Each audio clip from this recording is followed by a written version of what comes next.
Good morning, everybody. You are looking live at Bandera, Texas, the Bandera 100K. My name is Chris Warden, and I'm here with the incomparable Andy Jones-Wilkins, AJW. Good morning. Good morning, Chris. How are you? I am good. I've got my coffee starting to make its way into the system. Thanks to all of you joining us out there in Streamland.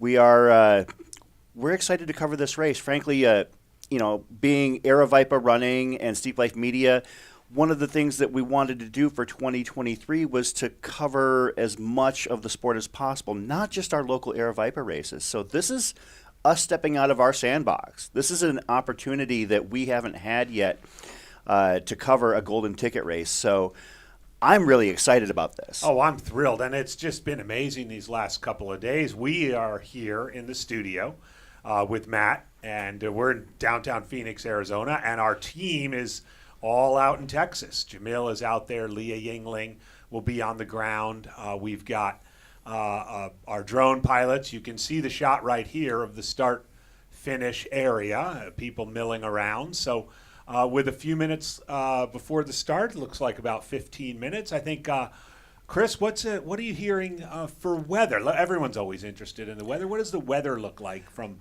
Bandera, Texas, as we get rolling this morning? Well, as far as I can tell, it's about 64 degrees on site.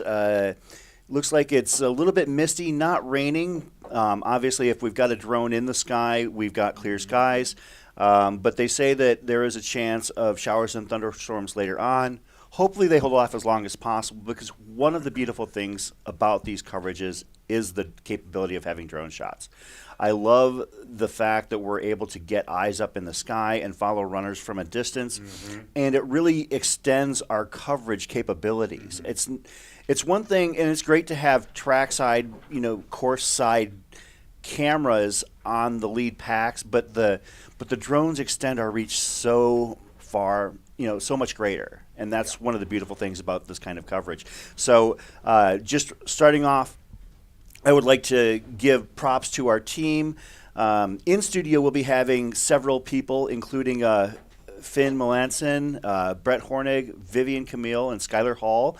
They'll all be joining us. We're going to be rotating in and out this year. It's not just going to be static teams. We're going to have a lot of bodies to play with, which is not something we normally get on these coverages. We're going to be able to keep everything fresh and hopefully keep the discussion moving at a brisk pace as this race approaches. We're about 10 minutes out from the start. And right now, I want to give props as well to our drone pilots. Troy Wicks and Game On Live Studio are giving you these shots.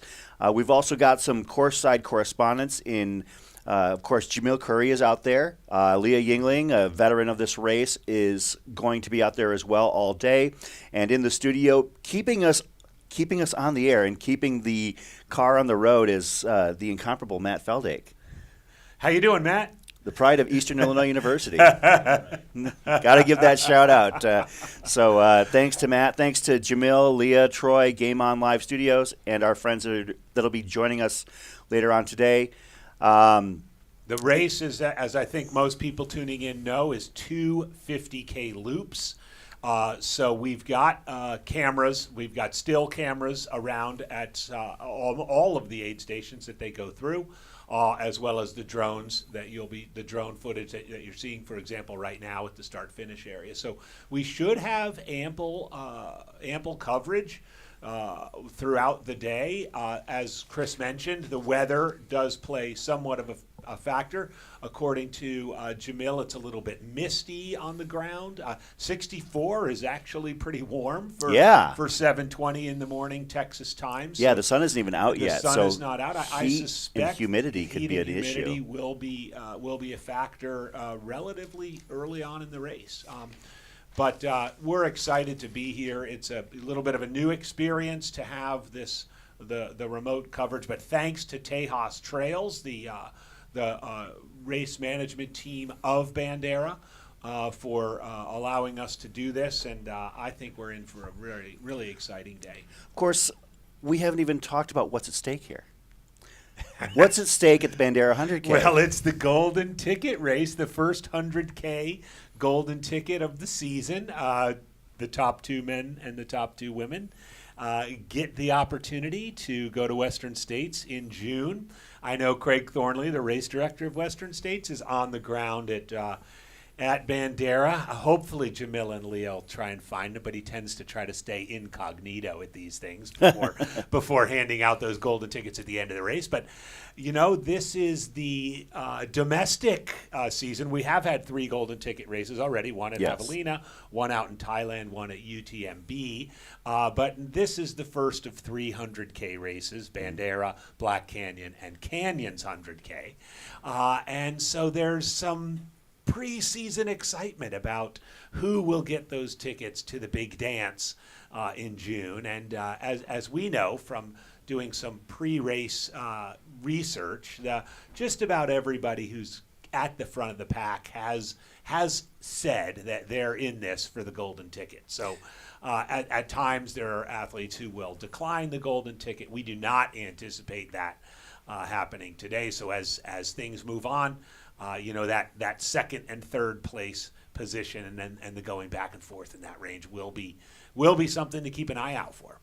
Absolutely. And, as this is the start of the quote, like you said, the 100K season, it's going to pivot to different athletes because they'll have different strengths. I mean, we've talked, about who made it through UTMB, entirely different environment, entirely different skill set to take on a race like that versus the races such as Bandera and the other events that are coming up in this 100K season. Of course, this Black Canyon, the surfaces are very comparable in this between those 2 races. But Bandera being a looped course is different because Black Canyon is point to point with a net negative downhill. And one of the things about Bandera that it's notorious for is the inability for runners to negative split that course and the positive splitting that takes place. A lot of the runners are known for being leery of going out too hard simply because they know that this course is notorious for being an entirely different race in the second half. Yeah, indeed. And I think that, even looking at even all the way back to Jim Walmsley's course record here, he 8-minute positive split it. Yeah. I can see some people, Jeff Colt on the men's side and Nicole Bitter on the women's side, are 2 that could potentially be close to possibly even splitting this. But it's likely that, the winner will positive split this as well. A little note on the course, it's got some technical hilly sections. It's kind of known as being relentlessly rolling, but some hilly, rocky sections over about the first 10K. It gets a little bit flatter and a little bit smoother in that middle 25, 30K. Not flat by any means, but a little flatter and a little smoother, and then a few more hills and some rocks as we get into that final 10K and come back in through the start-finish area. So looking here, as you can see, they're starting to gather. We're just a couple of minutes away. About 4.5 minutes out. 4.5 minutes away from the start. The sun hasn't risen, but daylight seems to be coming into the picture in Bandera, Texas. Yeah, it's light, but it's not sunshine, I would say, based on what we're seeing out there on course. And that ground looks pretty soft, pretty muddy. We'll see what happens. That we see a shot of, is that Charlie Ware right there in front? Is that String Bean? Joe McConaughey, and you're talking about 2 guys who have had different experiences in chasing those golden tickets. Joe is still chasing after his first, whereas Charlie is collecting them like baseball cards. That's right. I just got a quick shot of Chris Myers. Yeah, Chris Myers, another guy that we're going to be paying close attention to. Interesting to see. There's Nicole Bitter. Amanda Basham, who's making a return to competition after several years away, having 2 young children at home. Fun to see, and you can see it's got to be warm. No jackets on, no long sleeve shirts. It's going to be a warm day out there. We also encourage you, see some of you popping into the chat. Please don't be shy on the chat with questions, with conversation, with predictions of your own. We love to engage with everybody. With on corrections the chat. too. They'll With definitely corrections, be absolutely. quick Don't be with the shy. gun on those. Exactly. We do not claim to have all the answers for sure. But that's one of the beautiful things about doing coverage for a race like this. The audience is just as much a participant as we are. I mean, we're here to have the channel and bring it to you in that fashion, but we're happy to share the coverage duties and responsibilities with those of you out there. Absolutely. We're crowdsourcing this Absolutely. as best as we can. And I want to give a quick shout out to our sponsors that we will be providing live reads as the day goes on. The Some Work All Play Adventure Pod. Of course, that's David and Megan Roche. I've heard they've got some surprises in for us. Catula, Pizza Clutta, Wood-Fired Pizza, the Pride of Flagstaff. The For the Long Run podcast, Jonathan Levitt, thanks to you. And also Run, Try, Bike Magazine. I think that covers everybody. And the latest one. Yeah. Wolf Peak Marketing. Wolf Peak Marketing from back east. Thank you to all of those sponsors. We Matt and the team did sort of scramble to secure those sponsors because this was a relatively late-breaking opportunity for us to live stream the race. So thank you to those 6 sponsors, and you'll be hearing more about them throughout the day. It looks like they're gathering close to the start, and I have not seen Courtney DeWalter yet. I'm sure she's slipping in there somewhere. But as we know, Courtney has not run this race before, is coming off a monster season in 2022, and I would venture to say she's the consensus favorite on the women's side, but anything can happen. Absolutely. And we will talk about our picks as well as yours out there. You know, let us know in the chat who you've got, who your favorites are on the men's and women's side to take home those highly coveted golden tickets, as well as who you think we might not be talking about that we should be talking about. That's right. You know, there's a fairly deep pool on both sides as we're under 60 seconds from the start of the race. Natasha, thank you for the comment on the matching shirts. These are our favorite shirts. Absolutely.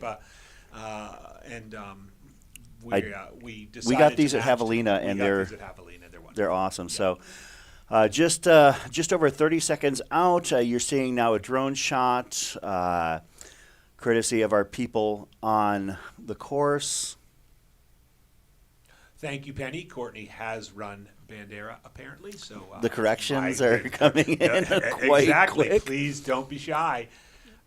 That's part of the great thing about this sport as well, is that there's so much stuff for us to learn, too, along the way. So we are trying to get Matt, it looks like we might have lost our – oh, there we go. Just in time, 2-1. And we are off at the Bandera 100K in Bandera, Texas. All right, this is exciting. The domestic 100K golden ticket season has begun. Sometime probably around 8 hours, maybe a little later, we'll crown the men's winner, and shortly thereafter, 9 hours or shortly thereafter, we'll crown the women's winners. And anticipating a tight race up front in both sides, and it'll be fascinating. But full daylight there. Jamil, Leah, and the team on the ground, ready to bring you these live shots throughout the day. So thank you all for being here, and sit back, brew some coffee, and enjoy the Bandera 100K. Yeah, and just for those who aren't familiar with the physical geography of Bandera, it is just outside of San Antonio, Texas. And from what I've heard from people that have been out there, as we went out to dinner with several of our broadcast partners last night, and speaking with Brett Hornig and his experience out there, cell phone coverage is nearly non-existent in the Bandera race course. And so, we're going to grab what we can, and we're utilizing different technology. Of course, Starlink is going to be a major reason why, well, arguably the primary reason why we're able to bring some of these images. But it's going to be a bit of a different set of coverage. Also, we don't have the same type of access points for Bandera that we would perhaps for something like Javelina or Black Canyon. So, it's going to be an interesting experience. As I mentioned during our pre-show earlier this week, I don't have any firsthand experience with this course. So I am relying on the expertise and the knowledge and the grace of all of our broadcast team to really provide further insight. That's one of the things I'm really excited about having Brett and Vivian Camille rather, because they've both run this course. Vivian has run it, I believe, twice and has a pair of top 10 finishes, and of course Brett has been out there as well. So I can't wait for them to come in and share their expertise and insight along the day as well. A couple sentimental favorites from my perspective as a Western States obsessive. We on the women's side, Michelle Magana was 11th place female at 2021's Western States, which of course means she missed an automatic entry by 1 spot. And Jeff Colt, who Natasha commented on just a bit ago, on the men's side was 11th place male just this past year. So you gotta pull for the two of them just by virtue of the fact that they were so close. And of course, Jeff finished just a few minutes behind our very own Scott Traer, who picked off the M10 spot at 2022's Western States. And I got to tell you, as somebody who once wore an M10 bib myself, it is pretty stressful when you're in that 10th place, 11th place position at Western States. There's so much at stake. And I can imagine for golden ticket hopefuls being in that second and third place. Not right now, of course. There's tons of miles to go, but somewhere around 45, 50 miles when you are seeing where you are and taking stock of what it's going to take to get a golden ticket. The stress level, the mental fortitude that it takes, as well as the physical fortitude to roll through is something that I think will be an added dynamic in something like a golden ticket race like this. Let's cut right to it. We had our picks. We shared them earlier this week on the preview show. But for those who might not have tuned into the preview show, on the women's side, we had a lot of agreement, but on the men's side, we absolutely did not. On the women's side, I have Courtney Dauwalter taking the win and the golden ticket. I have the other ticket going to Nicole Bitter, and I have Amanda Basham rounding out the podium. And I, too, am picking Courtney Dauwalter for the win, possibly the course record. But I flipped those two. Yes. I love Nicole, probably the athlete in the race with the most Western States experience. Absolutely, yeah. But I flipped Nicole and Amanda Basham. I think Amanda is coming in fit, ready to roll, and have her coming in second and Nicole coming in third. Then some interesting stories. Michelle, I mentioned, Catherine Short. Yeah.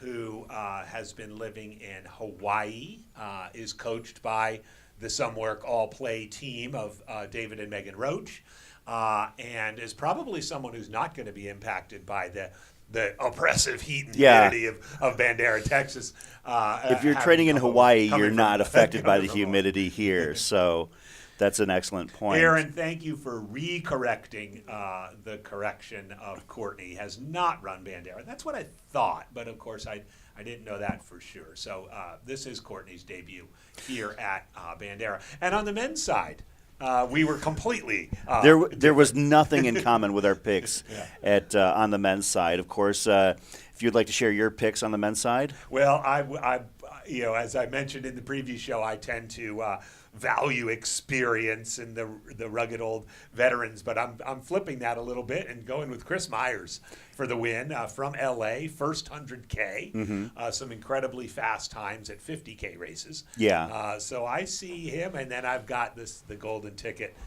for second place going to my sentimental favorite, Jeff Colt.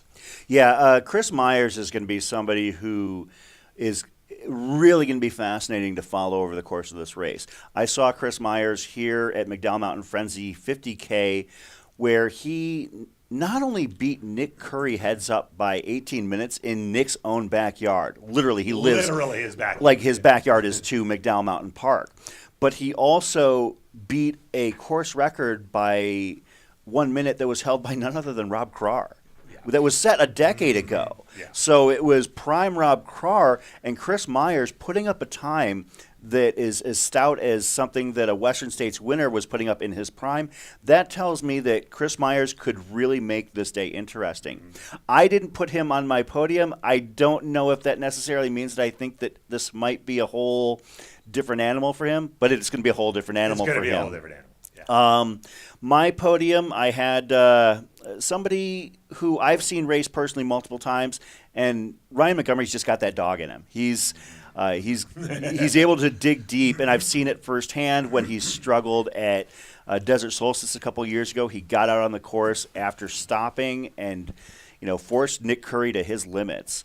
I have Charlie Ware, the golden ticket virtuoso, going for his fourth golden ticket in his career.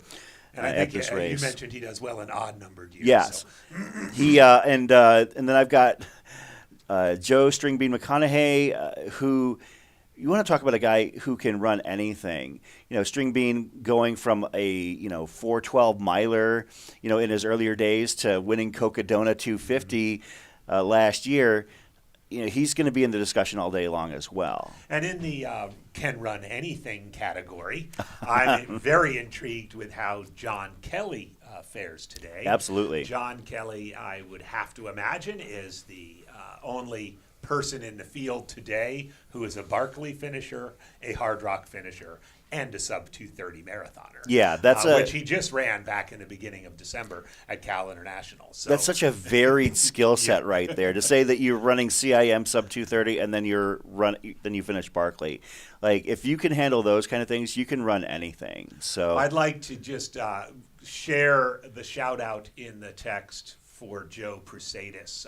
For those of you who are relatively new to the sport, Joe is a longtime race director with Tejas Trails, Rocky Raccoon, and Bandera, is one of the great OGs of the sport. One might call him the original OG, particularly for Texas Ultras. And congratulations, he is the visionary for this event. He himself has a couple of Hard Rock finishes and then a couple of almost finishes. But if you don't know Joe, next time you're in Texas, give him a shout. He is a wonderful guy, and he pours his heart and soul into this sport and has for a couple of decades. So, Joe, if you're listening or watching, thanks for all you do. You're the man. Thanks, Eric, in the chat mentioning, punch that like button to support ongoing coverage of events like this. Thanks for tuning in. This doesn't happen unless we've got an audience tuning in. So we're really happy to be out here bringing the coverage to you.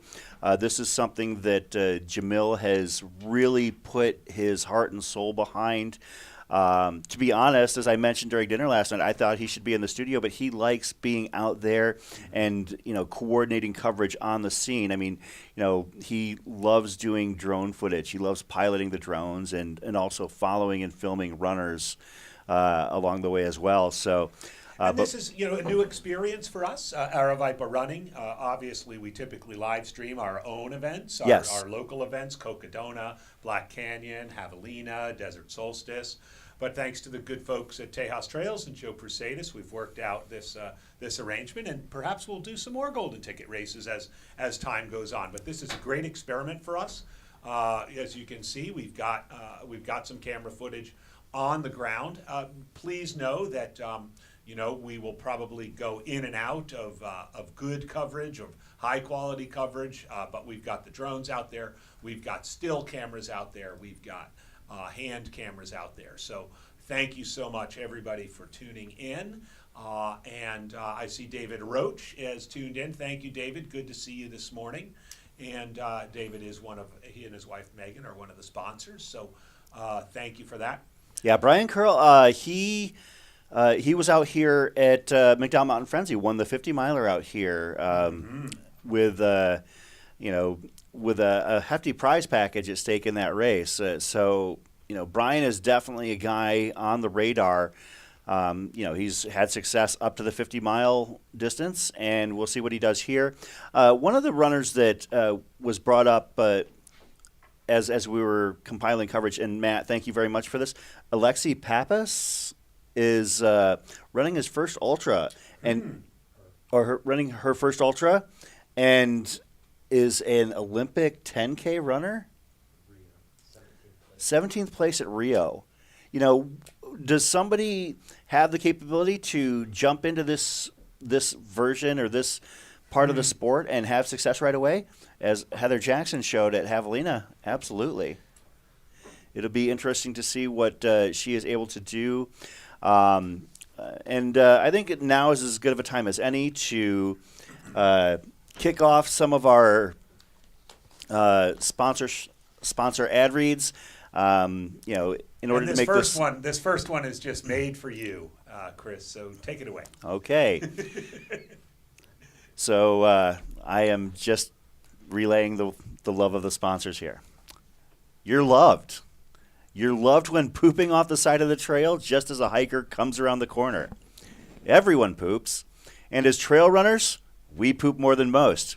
When taking Pepto-Bismol Ultra like most people take gels or doing anything else in life, you are loved just as you are. Huzzah! That is courtesy of the Some Work All Play Adventure Pod, David and Megan Roche. Nice job on the huzzah. I was told I had to bring it with gusto. So, proof positive that we are for sale in some ways. Let's see. Let's take a look. And, one of the beautiful things about a race like this also, we've got so many athletes to cover and a lot of time to do it. So, if we have not, hit on a specific athlete yet, we are only 15 minutes into 8 hours worth of coverage. So we will definitely be, talking about several of our athletes here. Another interesting story, Caleb Bowen, who is a coach at Marshall University, and a sub-1300 miler. Absolutely. At Canal Corridor. I've seen his name pop up in the chat a bit, and it'll be interesting. His 12:40 at the Canal Corridor back in October. An hour faster than Arlen. An hour faster than Arlen Glick. He actually had Arlen Glick pacing him for part of that. But that'll be, that's some speed. Absolutely. Right there. And, in addition, he has some versatility. One of my favorite races, which is, by the way, put this on your calendar, a classic in the hills of West Virginia, Highland Sky 40 miler, put on by Dan Lehman and Adam Cassidy. He won that in a time of 6:02, which is just phenomenal. So Caleb Bowen, coach from Marshall University, someone to keep an eye on as well. Yeah, we've got an absolutely stacked field on the men's side. As I mentioned, on the women's side, it's not that it's not a strong field. It just seems very top heavy. And one of the things about the women's field is that all discussion starts with Courtney Dauwalter. Courtney is at this point the premier athlete in the women's side of trail running. She has shown through recent results as well as results over the years that she can handle any course, any distance. We've seen her tear up 100 milers, 200 milers, 50Ks. She's really been at the top of the sport for several years now. And one of the things about this race today is that I think that 95% of the discussion has been Courtney is racing, obviously the field, but also the course record as well. Yeah. And I think that the course record is definitely in play on the women's side. On the men's side, it's a little bit dicey because just for sharing sake, Stephanie Violet holds the women's record with 9:08:35, And the men's record was set in 2016 by some guy named Walmsley. I hear he's pretty fast with a 7:46:37. And if I remember correctly, that's actually not only a course record, but a course record by a fairly sizable margin. I'm going to pull up and see um, exactly. While you're pulling that up, Yeah. back on Courtney for a second. Uh-huh. She has not been shy in saying it is her goal to run and win both Western States and Hard Rock this year. She's won them both, but in different years. And she mentioned in a pre-race interview that she's very curious to see how she can do with a double like that. The races this year are 20 days apart, exactly, between Western States at the end of June and Hard Rock in the middle of July, which require extremely different skill sets. So I'm curious if Courtney does indeed secure her golden ticket today, how her build up to running the double works. Looking at the shot right now, there are little groups of runners moving back and forth from the lead pack, but still a decent pack as we expect probably for the first 15, 20 miles, that the groups in the front to stay relatively close together. Yeah, I was able to find the course records for Bandera as far as, in terms of where they stand in relation to other attempts. The second best time is 8:02:27, Jorge Maravilla in 2014. 8:07:45, Mario Mendoza in 2018. And also, the course typically has had a winner between 8:10 and 8:15 over the last 3 years. Jonathan Ray, Ryan Miller, and Drew Holman being the three most recent winners. On the women's side, it's a little bit tighter. The second best time behind Stephanie Violet's 9:08:35 was Alyssa McDonald's 9:16:38 in 2020, and Marion Hogan just behind that in 9:17:06 last year. So the women's wins have been a little bit more closely put together, whereas the men's Jim's number has a significant cushion on the rest of the field. Not saying that it can't happen, but at the same time, we'll see what happens out there. It sounds like we've actually got some coverage on the course. Let's go to Leah Yingling out on the Bandera 100K course. Leah, good morning. Morning, guys. How's it going? Great. It looks like it's bright but not sunny out there. Can you give us a heads up on what's going on out there? The feel, the weather, Yeah. the tempo? Yeah, it's about 60 degrees right now, and it's just turned from a mist to a light rain.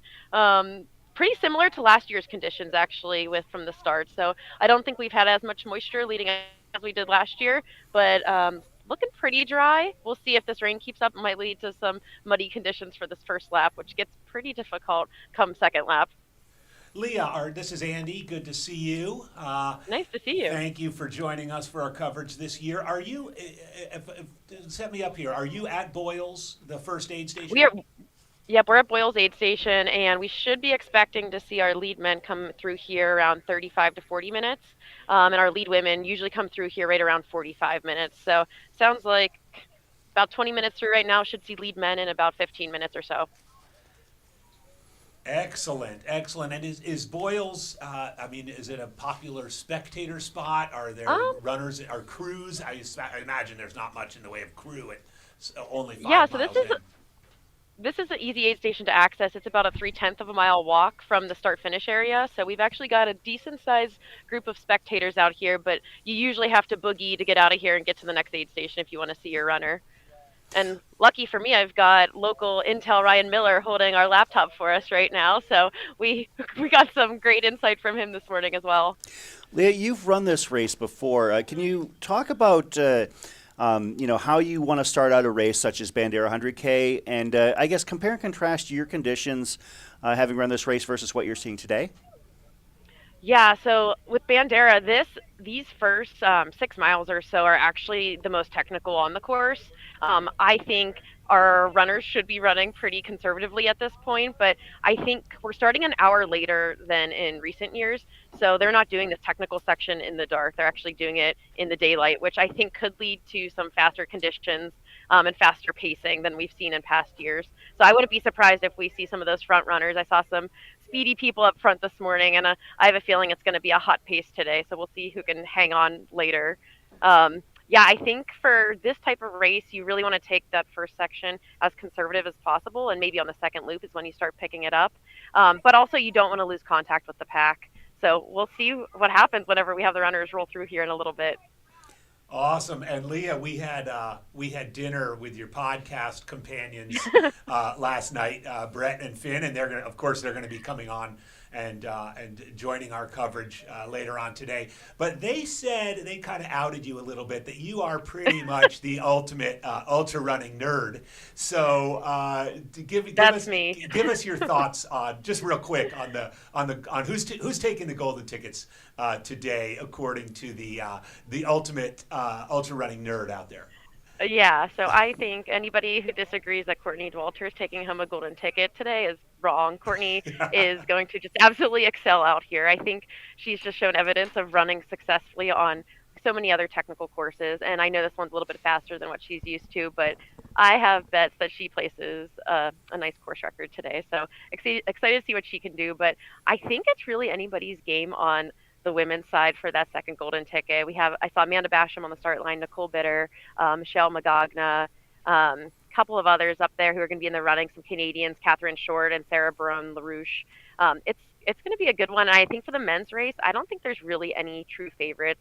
I know Ryan Montgomery, I was just talking to Jamil about this, but he rolled through this aid station in one of the faster splits we've ever seen in 36 minutes a couple years back. So wouldn't be surprised if Ryan's the first guy we see today, but I told him to run conservatively, and we'll see if he takes my advice.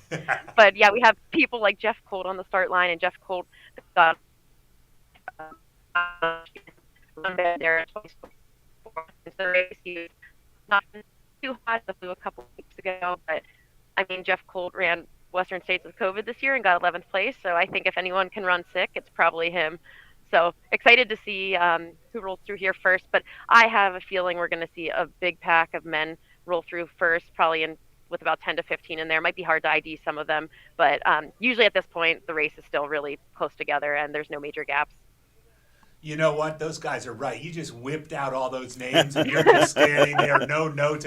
Poor Chris and I, we've got notes and our laptops and everything. Yeah, else. she's just ripping this off the top of her head. This is absolutely fantastic. So, well, we also expect you to during the day sleuth around and see if you can get any intel from runners' crews or anybody else who's around. I know that Jeff's dad typically accompanies him at his races, so you might be able to find him. Or I'm not sure if Courtney's husband Kevin is there, but I'm sure if there's some folks out there, you'll find them. So thanks a lot for that update. And as Leah mentioned, we're probably 10 to 15 minutes away from seeing that first lead pack, charge through Boyles at right around 5 miles. One more question, or one thing I wanted to ask you about, Leah. You've run this race. What's it like to be on the other side? You're part of the coverage of the event, and you're the on-course correspondent. I do that from time to time. I personally think it's my favorite role involved in ultra running coverage. What are your thoughts about what your experience is going to be today? Yeah, I can't agree more. My favorite quote that I've been saying all year is there's nothing better than being at a race and not racing that race. Yes. I did that at UTMB this year. I was out there spectating and crewing and not racing, and I definitely had more fun on the other side, but I will say I feel like had more race nerves this morning than I would in a normal race. So I know I'm comfortable now, but yeah, it's a different type of feeling, and I think this is really fun, and it's fun to have your favorites and who you think will do well, but I know that's exactly not how the day is going to go. We're going to have probably some big surprises out here, so I think that's part of the fun too. Yeah, there's always some surprises. Sometimes people will come out of nowhere to post amazing results. Sometimes trail carnages, and you find that some of the runners that you expected to be at the front just don't have their day. That's one of the beautiful things about this sport is that there's an inherent unpredictability about a lot of it. any given day, any high level elite runner can post that one race. This is, and with Right. it being a golden ticket race, this is a perfect opportunity for people to have their coming out party. Exactly. And something that just came to mind was like the number of runners who have raced here and gotten golden tickets and then had sponsorships come out of the other side. I think Ryan Miller did that a couple years ago, Katie Asmith. So I think this is an also great opportunity for those runners who aren't sponsored yet to really show up and throw down and see what happens on the sponsorship front on the other side. I know that's been a pretty hot topic lately.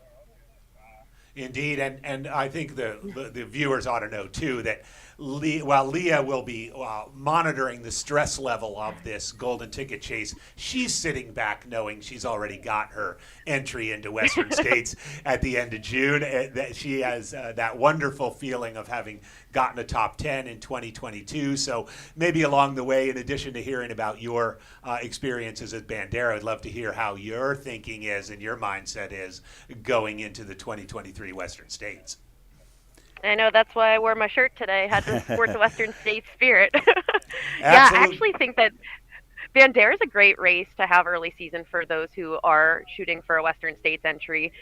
It's January. There's a ton of time to train between this and Western States. So I think those runners who get a golden ticket here are actually in probably one of the best positions possible for training because you work on your speed coming into this, especially for those runners who are used to the mountains.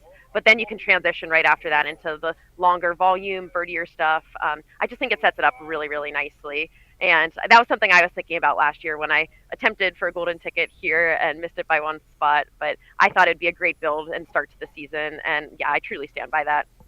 And on the topic of Western States, by the way, my good friend Craig Thornley is out there.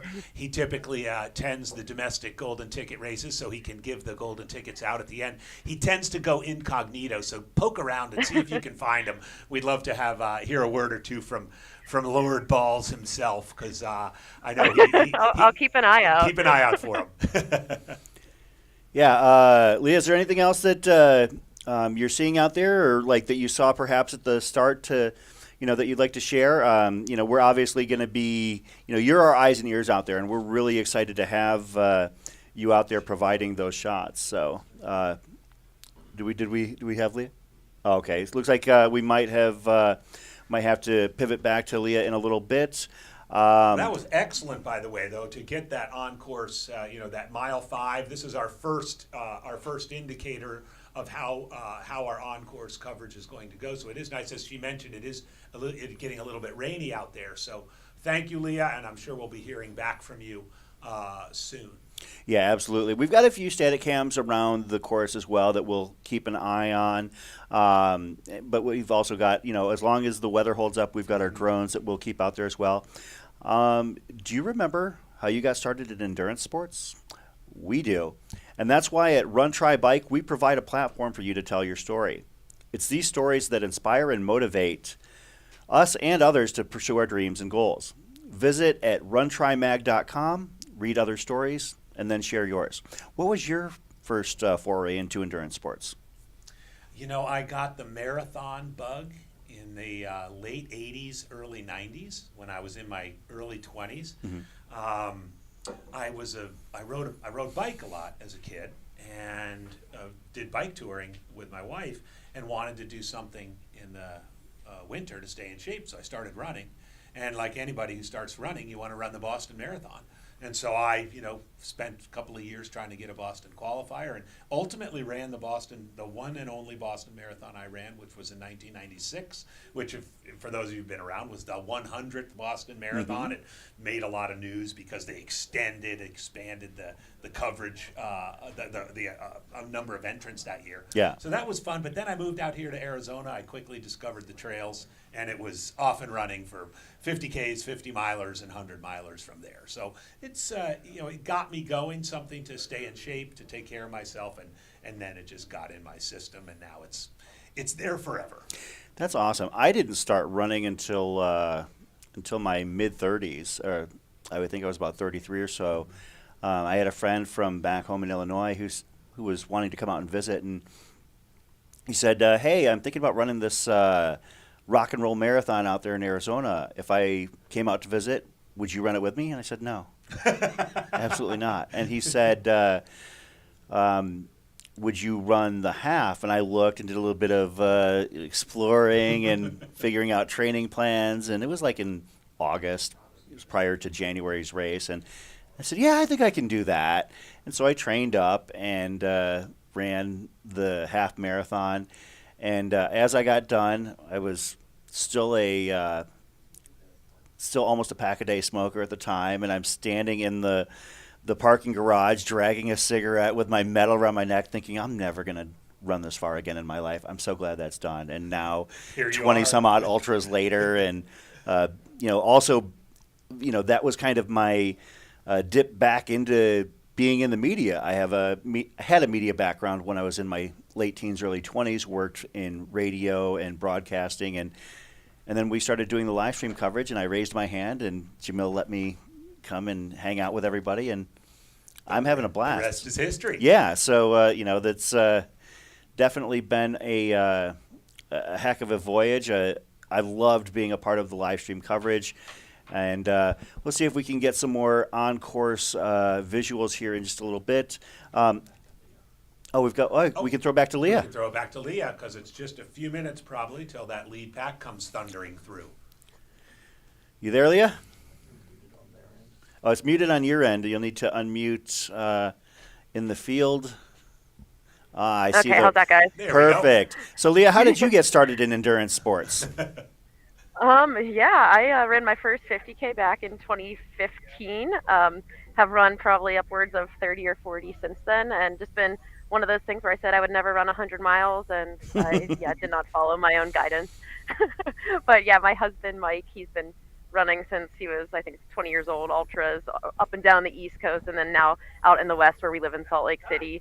So he took me along for the ride, and not looking back anytime soon.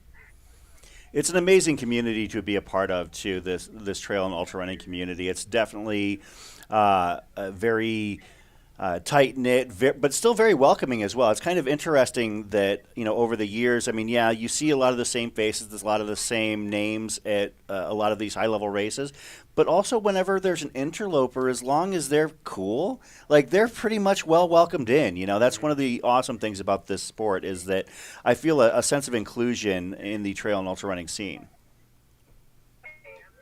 Exactly. I think we just got people that run the gamut in the sport, which I think is one of the best things. Anybody that ever asked me why I do it, I said, the community just keeps me coming back. And you see that out here today too. It's raining and it's getting a little bit more aggressive as the time goes by. And we've got lots of trusty fans out here waiting for their runners and supporting them. So I think that's just such a cool thing. We're in the middle of the wilderness in Texas with no cell service, and a huge group of people out here to support their family and friends, which is just amazing. Looks like we're probably about a minute or two away from the first men coming through based on what you mentioned about Ryan Montgomery's previous splits. Who do you expect to see first coming by you? Oh my, that's a good question. I think we've got an interesting group of people out there. So I can tell you who I don't think will be coming through first. I don't think we'll be seeing Jeff Colt or Joe McConey, String Bean. I think they both are really known to run conservative races and have said that they like to sit back on that first lap. So I think we won't be seeing them first. I wouldn't be surprised if we see Ryan Montgomery up front. Maybe some of the guys from West Virginia. I know there's Caleb Bowen. He's run like a 12, 41, 100-miler this year, so he's got some leg speed. But I think this first section will slow down some of those faster road runners who don't get on the trails as often. So this section definitely caters to those who get a lot of their training in on the trails and the more technical stuff. So anybody who's comfortable on that, we should see them coming through here looking comfortable as well. So we'll see. It should be a couple minutes now. Why do you think this race is so notorious for the positive splits? That's one of the things that you talked about in your preview, and it's been bantered about by everybody who's covering this race. Yeah, I know, and this is coming from somebody that likes to run a negative split race. I think this one, it's just who positive splits the least amount.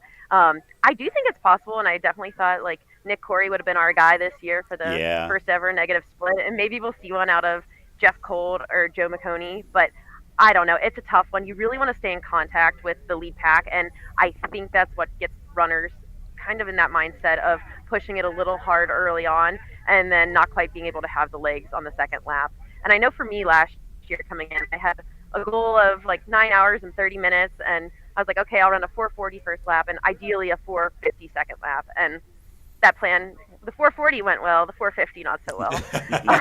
So I keep telling people it's easier said than done. This course beats you up. It's relentless. It's punchy. The technicality gets to you, and you're just focused the whole time on those technical sections, so you're just exhausted. So I think on paper it looks like it's easy to do, but once you're out there, it's nearly impossible. But hopefully we can see someone Is do it it as today. damp as it looks out there? Like as far as the ground goes, it looks like it's probably pretty soft, a little bit mushy.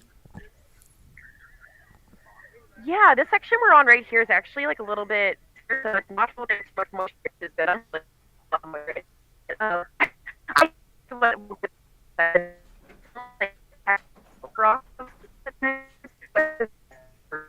So I think if anything that will them up and slow them down a little bit here, but I don't think the ground is holding as much moisture as I would have expected. I think had they had a couple days of rain before this, we would be seeing that, but it actually looks pretty decent right now. But I'll keep it some shoes when they roll through and see how much is sticking, because that really does slow you down and makes that first lap feel way more difficult than it actually should be. Yeah, if you've got some, some lugs that are going to pick up some dirt, it could definitely throw you off to throw on an extra ounce or two, on each foot. So it definitely makes a difference over the course of 100K. So. Yeah, and Leah, this first section too that they're traversing right now is the sort of rocky, hilly bit, isn't it?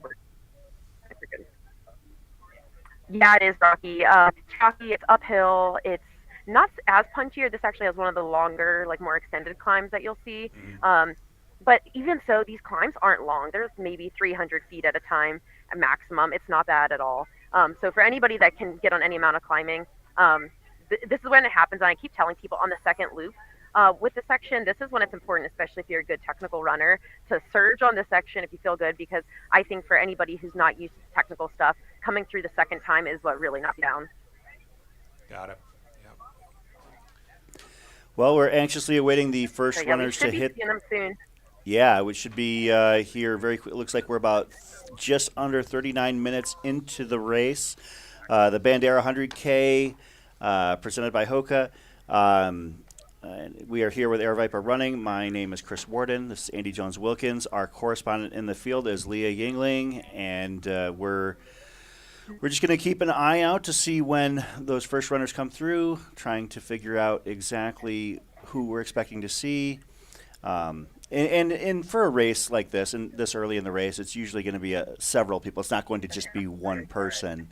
You might have we might have some runners coming out, you guys. All right.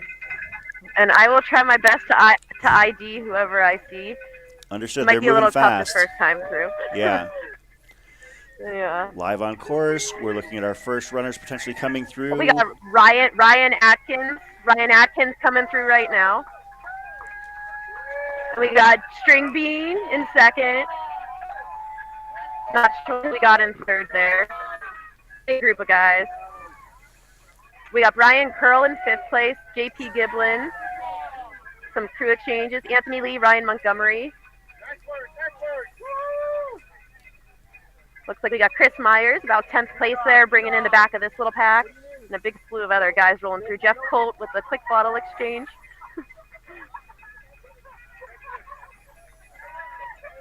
And looks like we got West Virginia and Caleb Bowen there behind that guy. So we got probably about 15 to 20 guys through there in a very tight pack. And that was 40 minutes roughly on the dot. Yeah, there's obviously not going to be too much separation at that point. And there are some names that you mentioned in there that we haven't even talked about. And we'll be hitting on one of those. One of them I wanted to talk about is J.P. Giblin.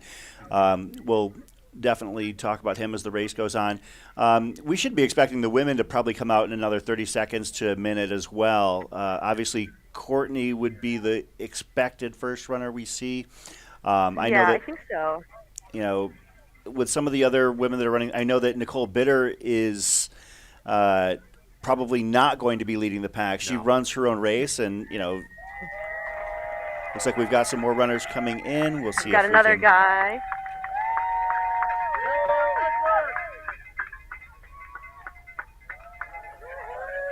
Oh, here comes Courtney now. So about 41 minutes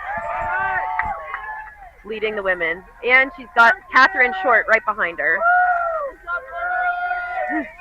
So Courtney and Catherine Short, 1 and 2 into the aid station, running a very fast split. It's about 4 or 5 minutes faster than we normally see the women come into here. So that's going to be fun later. It'll be interesting to see if Courtney is going to run a race time that might be comparable to the top 5 or top 6 men. I would not be surprised in the least. Yeah, I think so. My prediction for the day is that Courtney will definitely be in the top 10 overall. Looks like we have our 3rd woman rolling through here. I think that's Sarah Bergeron LaRouche coming through in 3rd. And that's about 42 minutes, so that's also quite a fast split through this first aid station. Yeah, a little bit of hit. Last year, Marianne Hogan was the winner, and as we know, went on to an incredible year, podiuming at both Western States and UTMB, and she came through about 47 minutes this first aid station. Jeez.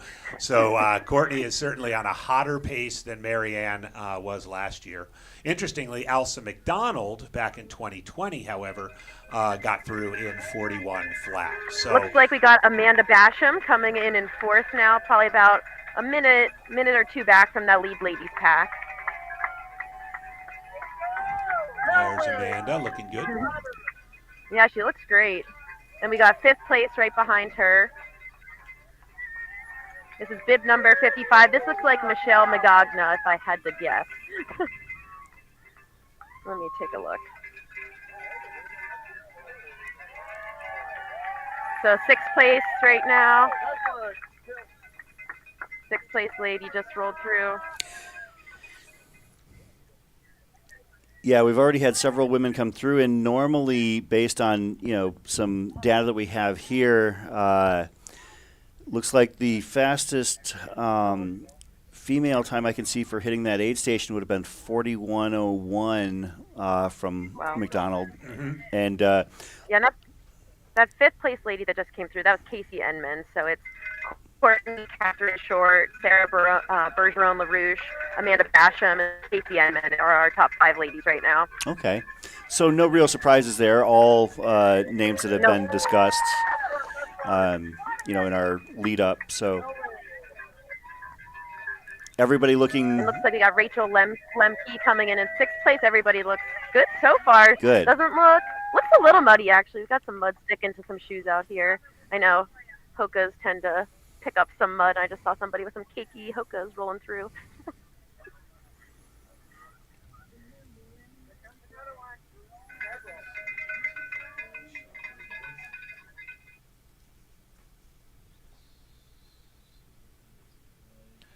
David Looks like we got Nicole Better here coming through in 8th place for the women. Looking great. That's about where I would expect Nicole to be. Agreed. Just sitting back. Yeah, and that's about 44 minutes into this aid station, which I think, that still is faster than Marianne's split last year. And Marianne ran quite a fast day too. So I think these ladies are charging. And I will say, I think the later start, hour later, they're not doing that first technical section in the dark, is probably helping some of these faster paces right now. Oh, looks like we got, I think, Alexi Pappas coming through. Yeah, Alexi is. Oh, no, that's not Alexi. Oh. That's not Alexi. That is bib number 315. Oh, that's Kareth Arnold. I think she's a Midwestern. Kareth, is that Lottie Brinks' sister-in-law? Lottie Bruce's sister-in-law. Yeah. So Lottie Brinks was giving Kareth some props earlier this week, saying to keep an eye on her. So. That's funny.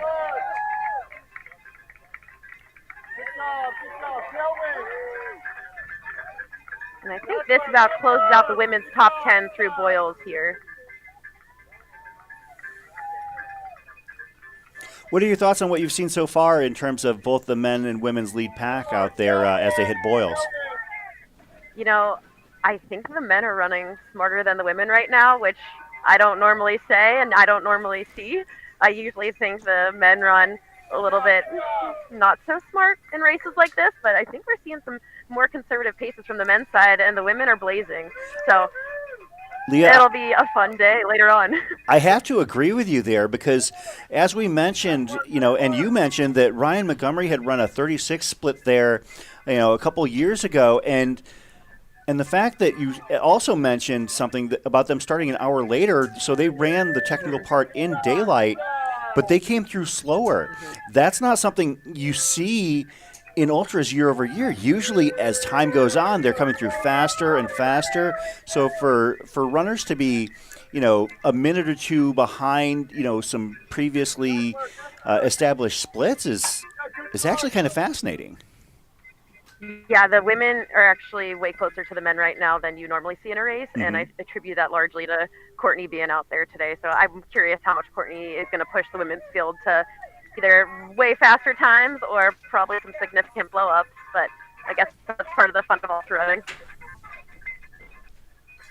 But guys, we need to hop off up here. We're going to head to the next aid station, and I think we'll be at Equestrian next to see you guys report from there. Okay.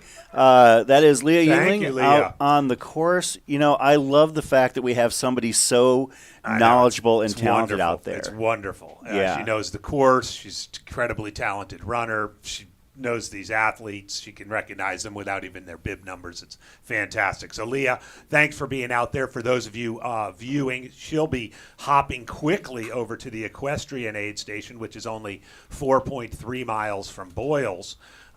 Just for some history, some of the fastest men's splits through there have been about 112, 113, 114.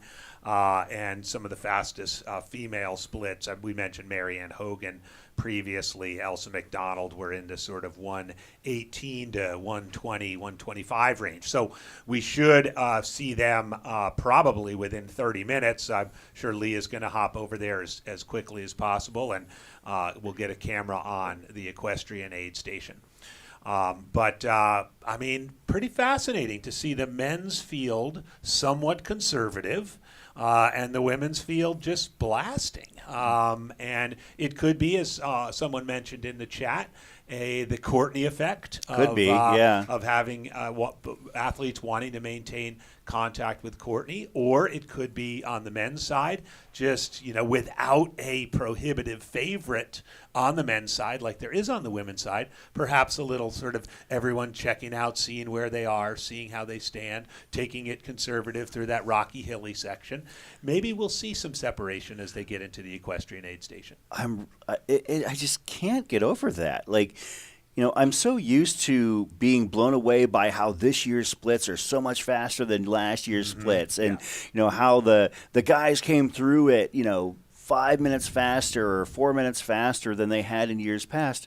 And this year that wasn't the case, because I'll be honest, I was watching the clock when we started talking to Leah, because we went to her at about the 30-minute mark, and then at about the 30, she had said that Ryan Montgomery had come through here at 36 a couple years ago.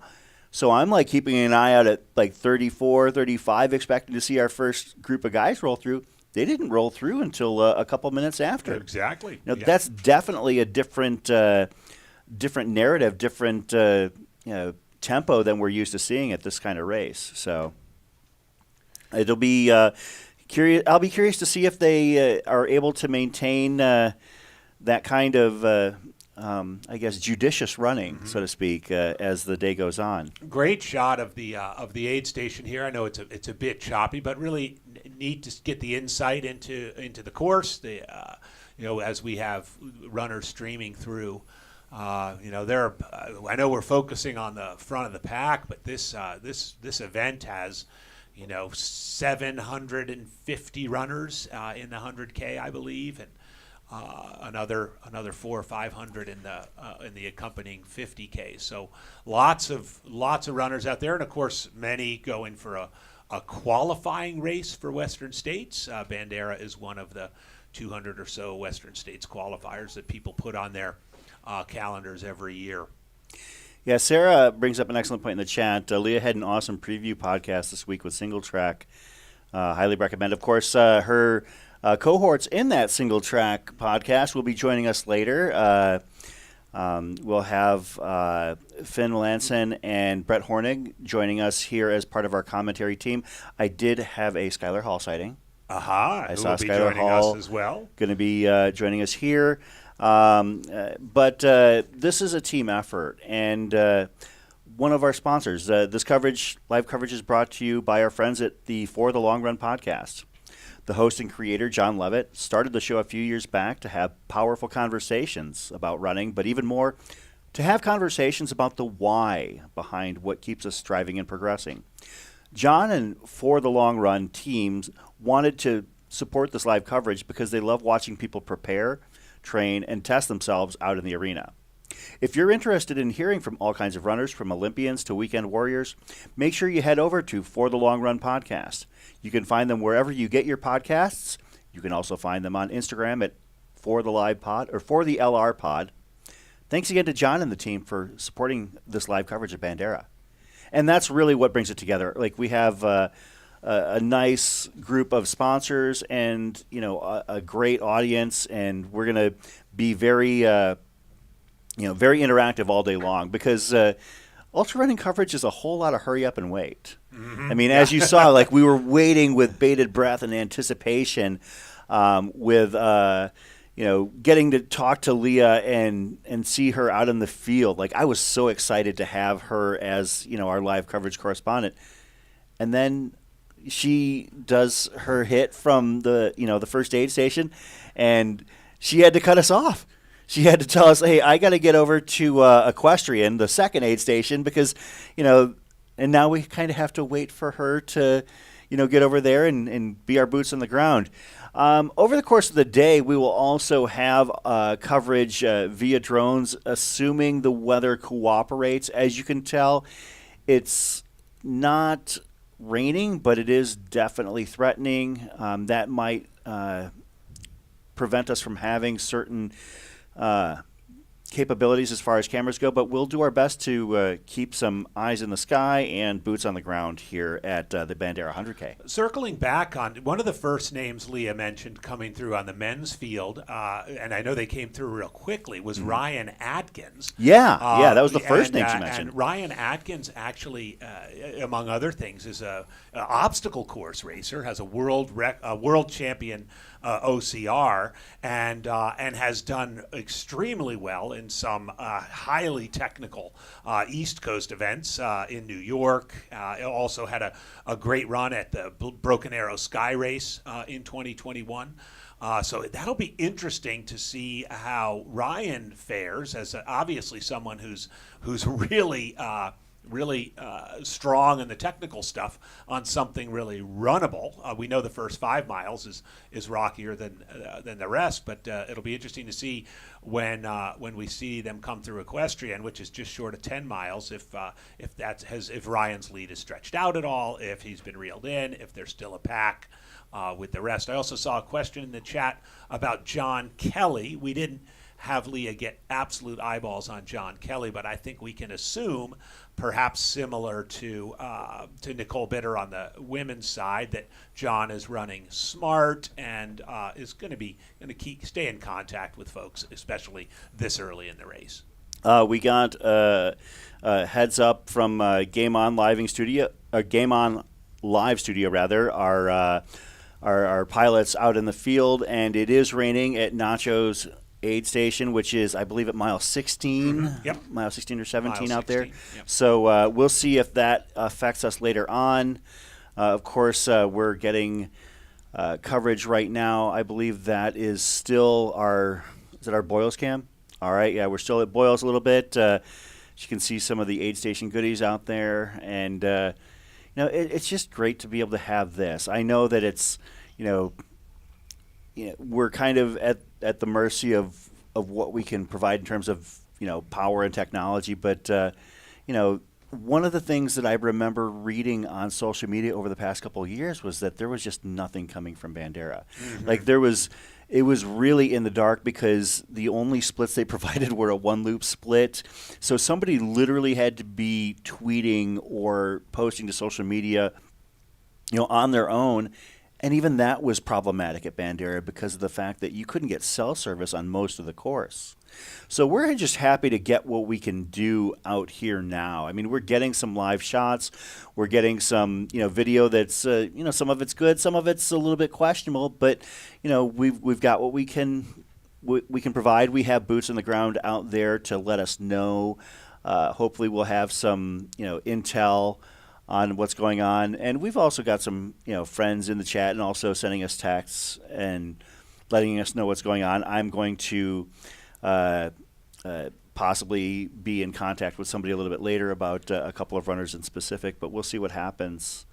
Comment on the chat about Caleb Bowen, and for sure he, in addition to that massively fast Canal Corridor back in October and the Highland Sky win in June, has a win at Rim to River in West Virginia in 15:37, and knows his way around a muddy course. Grayson Highlands has a win there.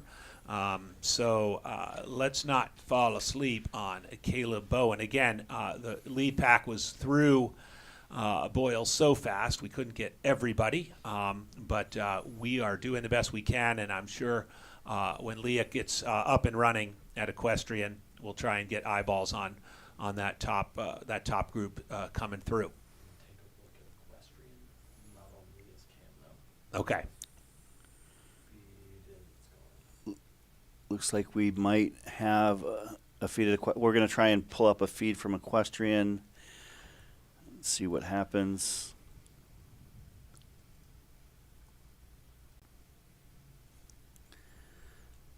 Let's see.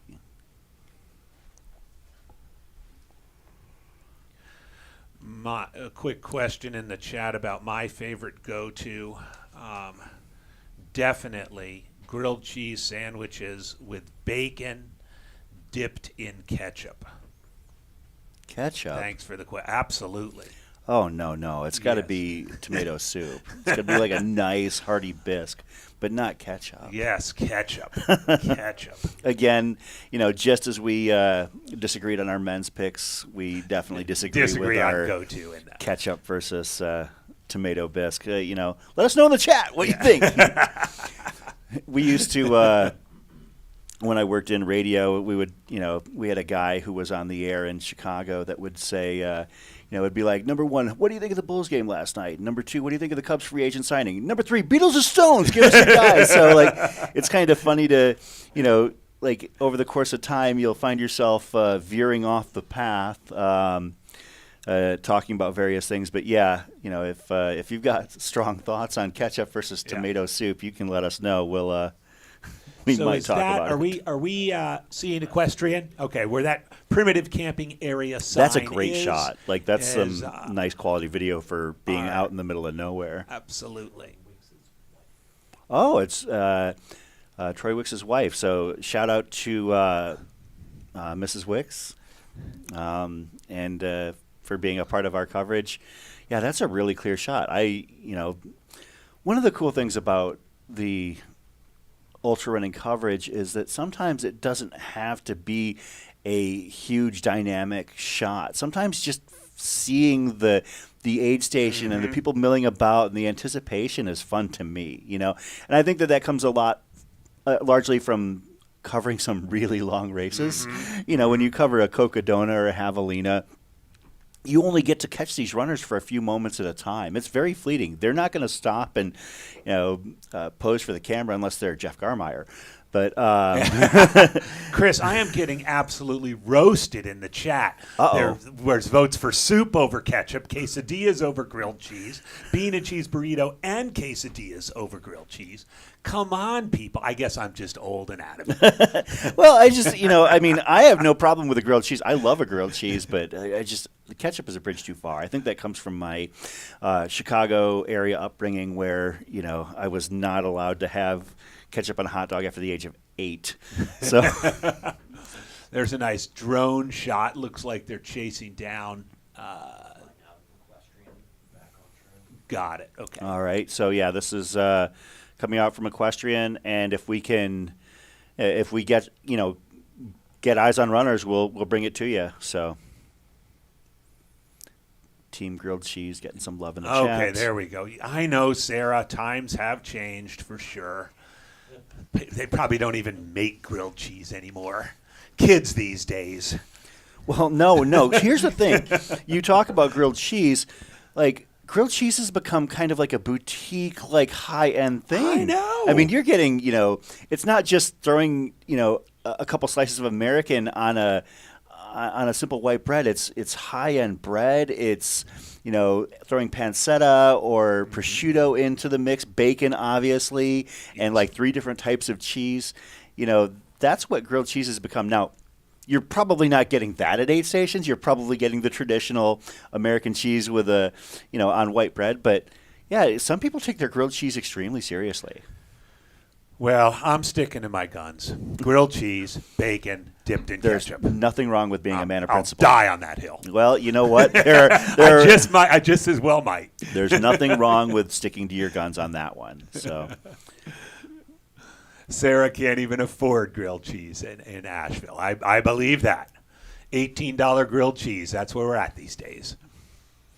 I think that was where we dined last night. It was $15.99. Yeah, is that right? Yes, with fries.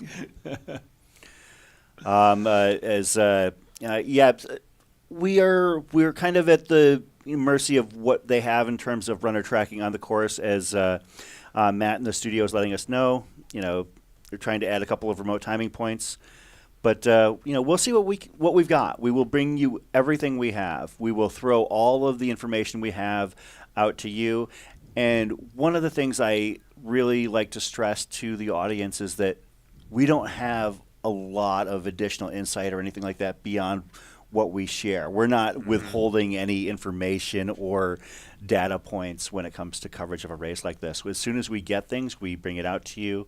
As you can see, the drone shot that we've got coming from the course out at that's at Equestrian. Okay, and if they're flying from Equestrian back, we're probably going to potentially see eyes on somebody fairly quickly. Well, again, we're just over an hour elapsed, and some of the historic times into Equestrian are, 1:10, 1:12. Yeah, but if they're flying out from there, I mean, they could easily be a half mile, out. So, absolutely. Yeah, so they'll catch eyes on runners coming to Equestrian before our expected split times. Question about the technicality. The first 5 or 6 miles have some rocks and some hills, but after that it smooths out quite a bit in that sort of middle section. The drone shot is showing that now, rolling through kind of meadowy areas, and then some more hills with a little bit less technicality in the last 10K of the loop. So thank you, Penny. The section of the course is called Side Saddle. Quick little shout out to one of our sponsors. Are you ready for your brand to get noticed? Wolf Peak Outdoors specializes in creative marketing for outdoor-based brands, athletes, and small businesses. Check out wolfpeakoutdoors.com to get started. Thanks to Wolf Peak Outdoors for being involved with the live stream. These are shots leading up to Equestrian, and right now we're going to pivot to the actual Equestrian aid station. And that is Mrs. Troy Wicks out there on the Bandera 100K course. So you can see they are getting ready for the runners. I'm sure that they are, as much as we're anticipating it, they're definitely, getting ready because they know that it's just minutes away before they're going to catch a deluge of runners that are going to hit that aid station. So. And this is coverage from Boyles, the first aid station on the Bandera 100K course, Bandera, Texas, just outside of San Antonio. We'll get a weather update here as well. Our weather updates are no insider info, at least unless stated otherwise. If we have people on the course giving us intel, we will let you know. But for the most part, we're just checking, online weather weather forecasts. We did know it was in the mid 60s at the start, relatively warm for 7:30 in the morning, and humidity up as you might expect. Overcast skies, a little drizzle. And so I suspect the humidity and the heat could be somewhat of a factor today, but probably not tremendous. Liam brings an excellent point up. He likes with the race coverage, where is Courtney is actually a question and not just a meme. Yeah. Because when you're doing online coverage and people might not be paying close attention, the first thing they ask is, where's Courtney? Where's Jim? Well, we have a Courtney. We have a Courtney sighting on the course, so it'll be nice to have Courtney on course, and we'll be following her as well as the other men and women on the course here at the Bandera 100K. Well, I'm waiting for the what shoes is Anton wearing.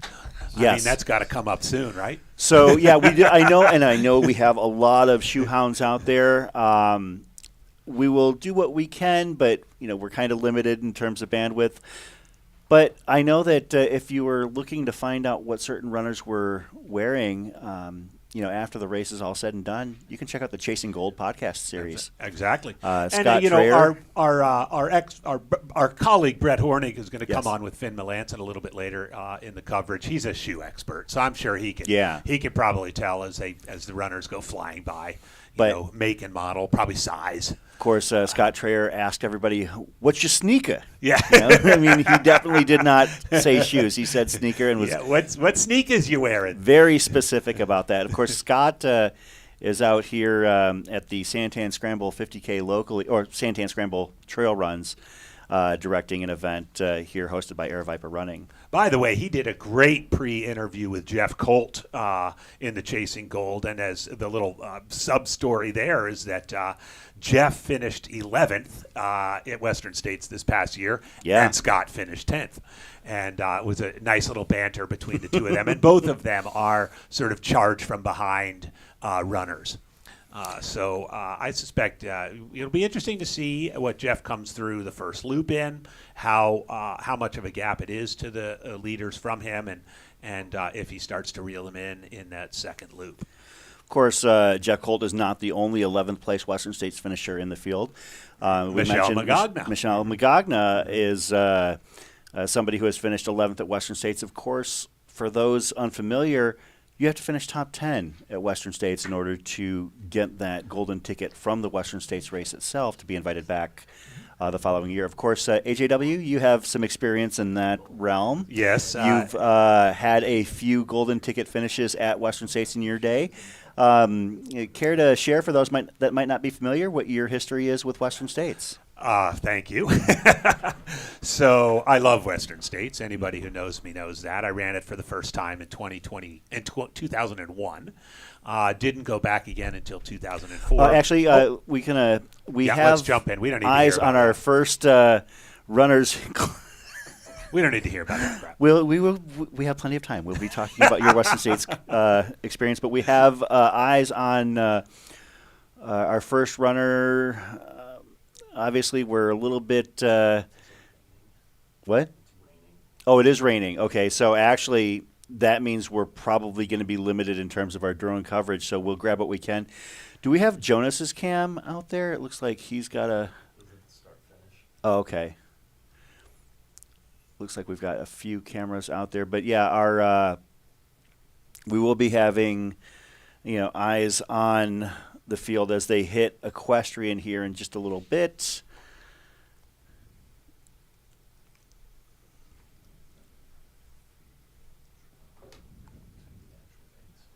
Yep, so 110 elapsed.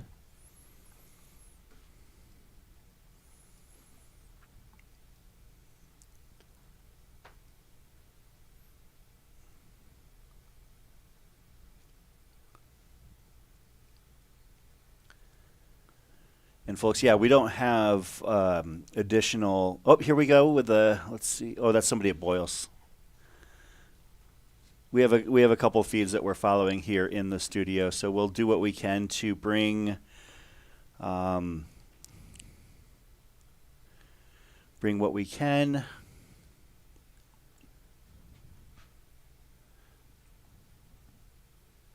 Yeah, it does look like a lone runner. Be interesting to see if somebody separated themselves out over the course of, just 3.5 ish miles, 4.5 ish miles, because they were very tight knit at Boyles. So if they've made significant changes from Boyles to equestrian, it'll be interesting to see. Of course, whoever it is, they're moving at a very brisk pace. They are running with some serious intent.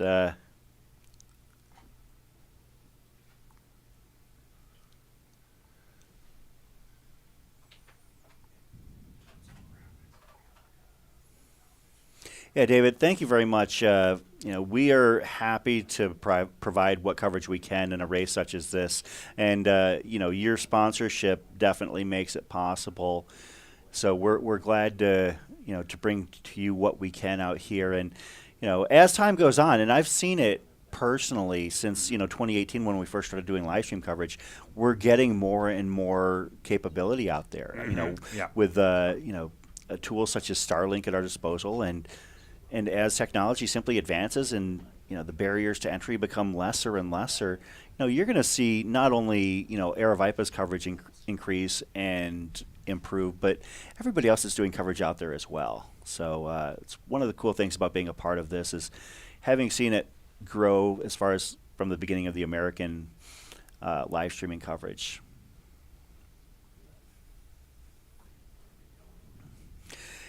Alex Hildebrand, it's raining. That means the Clumpy Mud is coming. I think I saw Clumpy Mud on tour back in '98.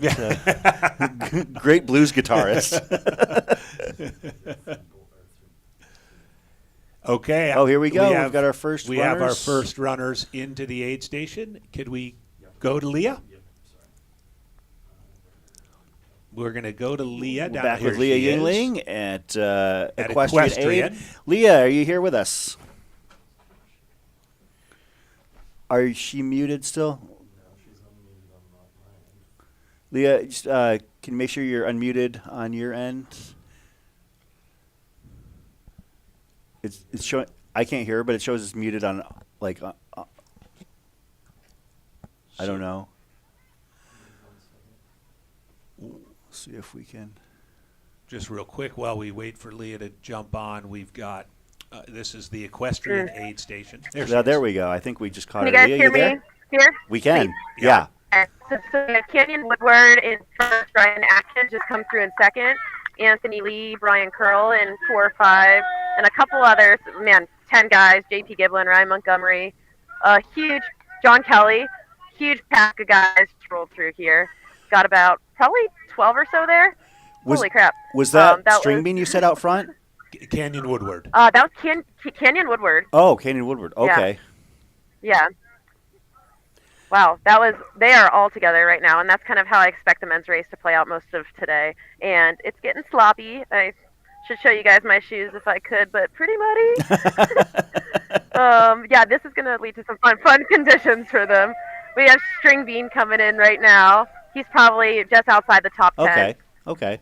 And I think we have Chris Myers right behind him. Yeah, Chris Myers right here. I think they're running very smart. I think Chris knows how Joe likes to run, and I think those two are going to have a fun second lap because I think they're doing it right now. I'll be honest. I'm not sure how ahead of Splits. Oh, here comes Jeff Colt in a group of 4 with Caleb Bowen and 2 others. Charlie Ware is in this group as well. Nice job, Jeff. Yeah, looks like the mud is really sticking on these guys' shoes. And I saw one guy actually just dig some mud out of his shoes. So that looks like how the day is going to go. I'm actually kind of surprised that Chris Myers is as far back as he is. I thought that he was going to come out super hot. But, it's a testament to him racing extremely smart on a day like today, because I know that when it comes to knockdown, drag-out 50K speed, he's up there in the very short discussion. So for him to kind of hang back with String Bean and kind of, play it safe and conservative means that we could be seeing something special on our hands. I think so, too, and I think we saw Jeff Colt come in right behind that group, and he is also one who's been known to run smarter and stay conservative and have some fun in that second half. So I think we'll be seeing a lot of those 3 guys on lap 2. Leah, that does look like their splits are in the right historical area. Ryan Miller had a 112, Drew Holman a 112, Alex Nichols a 112. Outlier was Ryan Montgomery in 2020, 109. But these guys were all about 111, 112, 113 So they seem That's to be good to they know. seem to be pretty smart. On the women's side, Yeah.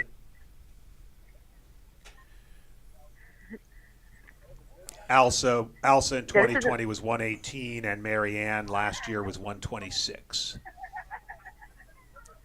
Okay. Yeah, I wouldn't be surprised if we see the women a little bit ahead of Marianne's splits, maybe right between Elsa and Marianne's times. Yeah. Um, yeah, they're running speedy today, the women. I think it's going to be aggressive out there. If this is right, we've had a couple that were, yeah, like you said, was it 117 is the fastest split? Looks like we had for. Elsa's 117 a couple of years ago in 2020. Okay. Well, we're coming up on And that what point. time are we looking at right now on the clock? 117 even. Nice. So we should expect Yeah, the I've top women coming here real quickly. between Boyles and equestrian, I've somehow lost my phone, so I am working my. off the brain today, and we'll see how this goes. Well, based on what we've seen so far, Leah, you're doing a fantastic job. I mean, you're bringing it, and you have all of that information at the ready, up there in your head. So we're glad to have you, and what you're bringing to the table is absolutely fantastic stuff. So thank you. Oh, here comes Courtney. Courtney right on Elsa's split, looking awesome. Go, Courtney! Yeah, smiling, looking great. Courtney's Yeah, the best. that sounds like Courtney, all right. Smiling Yeah. and looking good at this point in the race. So Yep, indeed, right on that Elsa McDonald split of 117. Awesome. So we Yeah, have and then we saw Catherine Short was right behind Courtney at Boyles, so we'll see how Catherine's looking when she comes in through here. I'm assuming she'll probably still be in second. We had Sarah Bergeron LaRouche was in third, and I think Amanda Basham 4 and Casey Enman 5 last time we saw them. Well, I'm actually kind of surprised that we haven't seen a second woman at this point, considering how I know. close they were. I mean, even though it's only been about 45 to 50 seconds since Courtney came through, I thought that they would be through at least somewhat closer, because that's only a 4.5 mile stretch. How technical is it getting from Boyles to Equestrian? Yeah, it stays technical for a little bit, probably about 2 miles of that, but then it actually turns to some Jeep road and kind of double track, and is quite cruisy through this aid station then and stays cruisy after this. So I kind of half and half. I think the large technicality ended about 2 miles before this aid station. But it's really hard to get in a rhythm on this section. It's quite windy, some punchers, and yeah, you never feel quite smooth, I'd say. Well, it looks like Courtney has opened a bit of a gap. That's for sure. Yep. That did not I'd take say long. so. Yeah. But Nope. again, we're still quite early. We're 15 I think, K or I so think we in. might be seeing a woman come in. Oh yeah, here comes Catherine Short. Okay. She looks good. I think she's Hoka athlete from Canada, been training and living in Hawaii for the last year as well. So I don't think these conditions are any stranger to her. She looks pretty awesome too. So She's just still Catherine enough Short taking about her time at the aid station. 2 minutes back from Courtney, hitting the aid station 2 minutes back. Looks like, is she heading out or? Big smiles from her. She's wearing, I think, some Hoka tectons and the aid station and zipped right out here. So she looks good. Has she departed the aid station yet? Yep, she's out. Okay, so she looks like she 119 high there, so about 2.5 minutes back from Courtney at this point. Okay. Yeah, Catherine's awesome. She won the Canyons 50K this past year, and I know she hasn't had success at the 100K distance quite yet, so I think this is her second attempt today, so we'll see how that fares for her. She looks really good so far. Yeah, I do know this last section. Yesterday on a run that I did, I just about busted my ankle, so I do know there are some technical spots, but I think Catherine said in a pre-race interview that she likes all of it. She likes the technical stuff, she likes the flat stuff, she likes the fast stuff, and she trains on just about all of it in Hawaii. So I think she's looking pretty comfortable out there. Yeah, she also is not afraid to mix it up in the short stuff, as you guys mentioned in your pre-race show. The Flagstaff Sky Peaks, I think it's like a 25 or 26K. She mixed it up with some world-class mountain runners. Looks like we got Sarah Bergeron LaRouche from Canada just rolling through. That's at and the she is out of the aid 121 mark. station. So Yeah, she and is she's 2 minutes off of Catherine and 4 minutes off Courtney. Okay. nice. Okay. Yeah, pretty close. Those ladies look like they're going for it. I don't think either of them have run Western States before, so that'll be a fun battle up there. And I know that Catherine and Sarah have raced before. I think they both raced in the Quebec Mega Trail race and went 1-2. Looks like we got Casey Enman coming in here too. She's a fun one to me. I don't think she's run 100K yet, and she actually hasn't run too far beyond marathon 50K in a couple years. So I'm really excited to see what she can put together today. She's hard to sleuth on social media because she doesn't post much on Instagram or Strava. Yeah, There she goes. She's in and out. Yeah, Sarah Bergeron-LaRouche, as you mentioned, she's an interesting athlete. If you look at her results, if this race had a North Face logo on it, I would put her, pick her at the very top because she's had a lot of success at North Face events. But this being longer than she's used to, because she typically is a 50K, 60K athlete. We will see if we can get back with Leah perhaps in a little bit here. Looks like we have to reset our in-the-field cams, and we will get what we can out there. I think I'll take this moment to pass the microphone on to our one of our other commentators. I'll take a little bit of a break, Chris, and Okay. We'll make a little switch here. So Sure. This is great stuff, and I'll of course be around. So thanks everybody. See you in a bit. Designed for winter trail running adventures, the Catula Exo Spikes footwear traction are at home on ice and snow as well as on dry rocky ground. 12 ultra-durable tungsten carbide spikes provide an impressive amount of grip when you need it and stand up to rocks and other abrasive trail features when you don't. Exo Spikes will inspire you to follow the trail less traveled, even when it's covered in ice.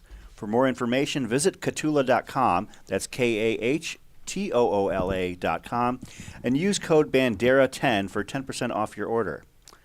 Although I don't think we're going to be needing spikes out on the Bandera course today. At least that's not my expectation, as I am joined now by one of my favorite commentators in the trail and ultra scene, and also one of my favorite people in general, Skylar Hall. How's it going, buddy? It is going wonderful. It was so great to see you and hang out last night. Of course, as we mentioned, the crew went out for dinner last night, and we got to talk about some fun times. We will circle back, but it looks like we got Leah back here on course. Yeah, we just had our 5th place woman come through the aid station, Amanda Basham. She just took a quick bathroom stop, and she's in and out and hitting the trail right from there. So she is leaving the aid station as we speak in 5th. And who was no fourth? Other women have. That was Casey Enman. Oh, that's right. That's right. Mm-hmm. Yeah, it looks good. Looks like there's a little bit of separation on the women's field at this point in the race. About 7 minutes separates first through 5th. For those of you that are doing your fantasy free trail, of course, you do care very deeply about the 3rd, 4th, and 5th. It's not just the golden tickets. So, Indeed. And historically, we've seen across most of the North American races that the women have tend to go out a little bit more intelligently, we'll say, in terms of how they pace themselves out. So probably wise that we see some separation, some good wisdom, whereas on that men's side, we definitely saw some of those tight packs still and, might be dragging some folks. Looks like we have our 6th place lady, bib 359.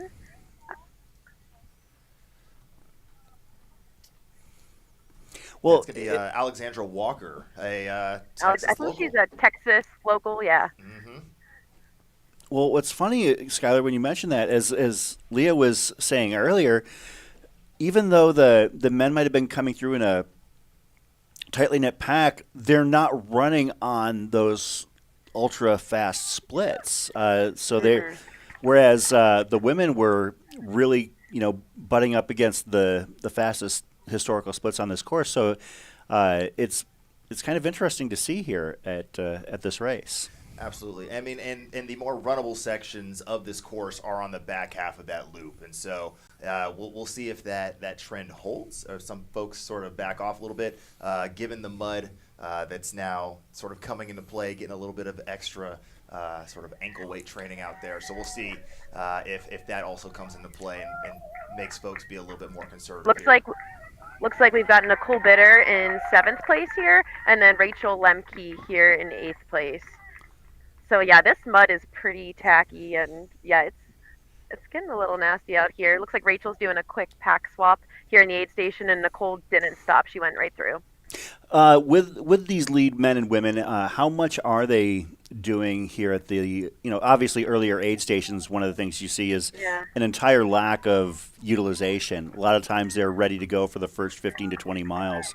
At least the men were super faster here. There's bottles flying in the air and all around. The women, there's a couple women who are taking a little bit more time here. We saw a couple. I think Catherine Short actually was one of the only few to eat from an aid station, and Amanda took a bathroom stop, and we're seeing Rachel do a pack swap and maybe fix her shoes a little bit right here, probably from some mud. So I think the women are taking a little bit more time here. Men are a little bit more aggressive.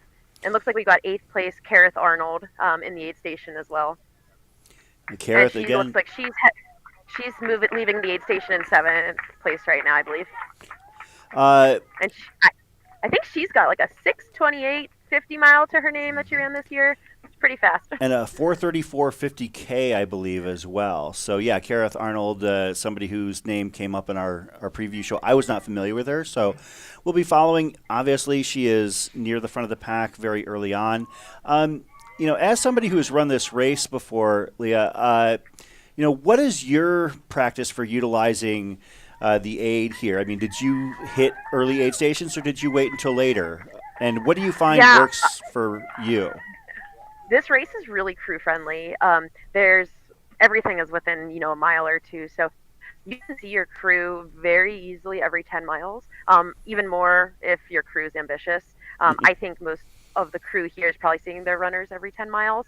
And for me last year, what I was doing was a pack swap. So I'd have my husband Mike have my pack ready at every aid station. I'd come in, he'd give me my new pack, I'd give him my old one, and I'd jet out of there. So make it as quick and efficient as possible. And I think I saw a couple people doing that technique today, but a lot of the guys seem to be doing like handhelds or maybe just quick bottle swaps. But yeah, I think I keep saying like crewing is getting so much more efficient over the years, and I think we're not seeing people spend much time in aid stations at all, especially in these golden ticket races. And I think that's our 11th woman through there. Then we got 9, and 10 and 11 just rolled through the aid station. And 12. One of the cool things about the high-profile races such as Bandera is that it's not just the racers the racers that are the high-profile people. At Javelina, you could see a who's who and build a field out of who was there to crew and support and pace. Who are you seeing on the sidelines at this race that perhaps is a high-profile, big-name runner that's just there to support people and be there and take in the atmosphere? Yeah, I think our most famous crew person today is Lucy Bartholomew. She's out here helping crew Alexi Pappas and helping out with Amanda Basham as well. And then Justin Grunwald's out here, Lottie Brinks, a couple other heavy hitter big names out here. Definitely, popular spot to be today, even despite all the rain. I'm sure that Lottie Brinks is out there crewing Kareth Arnold. I mean, I would assume so, right? Mm-hmm. Okay, yeah. Yeah, I saw her do a quick bottle swap with her. Probably getting some tips and tricks from her as well.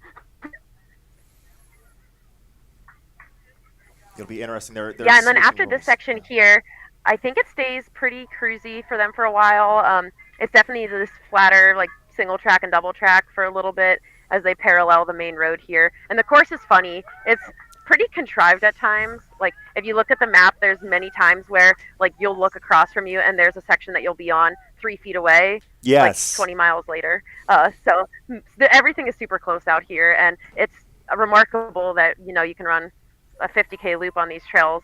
They really make full usage of them for sure. Yeah, I thought it was a very interesting course as well. Viewing the overview from the map. I mean, you are winding, and making a lot of turns, and like you said, and thanks for confirming, because like I said, I've never been out there, but it's kind of fun to see people, either right ahead or right behind you in terms of what you can see, what you can visualize, but they might be a few miles ahead or behind from you, in relation to where you're at. So exactly. Yeah, there's a section before the Yaya aid station later where it's like this long prairie of flat running for 6 or 7 miles, and you could see somebody 2 miles ahead of you, which is a blessing and a curse. It's not very fun to see somebody up ahead of you like that because they seem quite close. So yeah, it can play some mind games at times for sure. So, having run this race before, is there anything that sticks out that you expect to see over the course of the next few miles as they make their way to Nachos? Mm. Uh, I think we'll see some bloody knees soon. There's sections I think coming up as well. I think, yeah, just mud people in. This section especially is on the flatter side, so I think some of those people who do more road running and less technical running, we might see them move up in the field a little bit. That's at least what we saw last year. So in my year, Marianne Hogan got first, Ellie Pell got second. I was third place behind Ellie, and Ellie's a very strong road runner. And we saw her really like utilize the flatter sections to her advantage, and I was trying to do the same on the more technical sections. So I think we'll see people kind of like know what their strengths are and maximize and optimize those when they get the chance. It's funny too. I'm sitting here watching people. There's a little sewer cap right next to us, and people are scraping all the mud off their shoes as they roll through. So I think the mud must be impacting them quite a bit. Is there anybody you're surprised you haven't seen yet stroll through that aid station? Oh, that's a good question.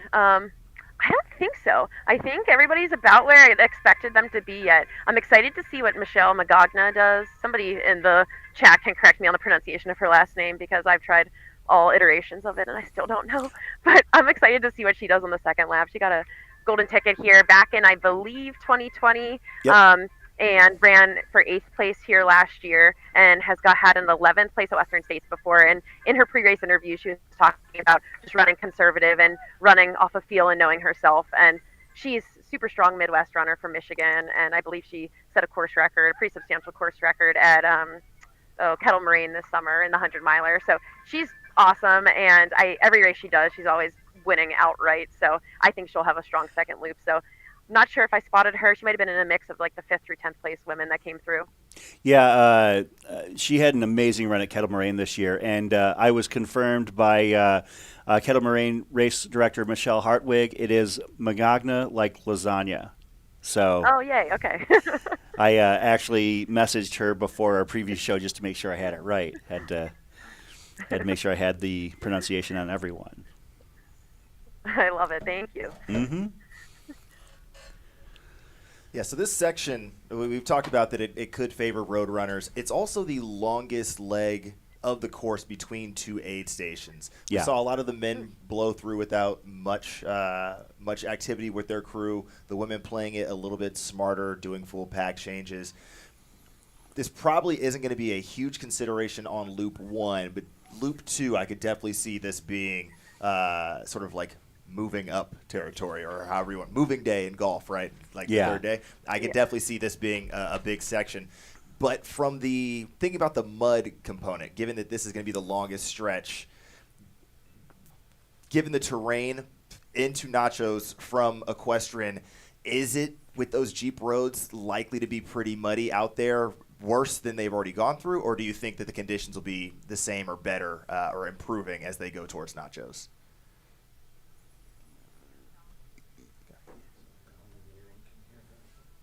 Raining, I would say.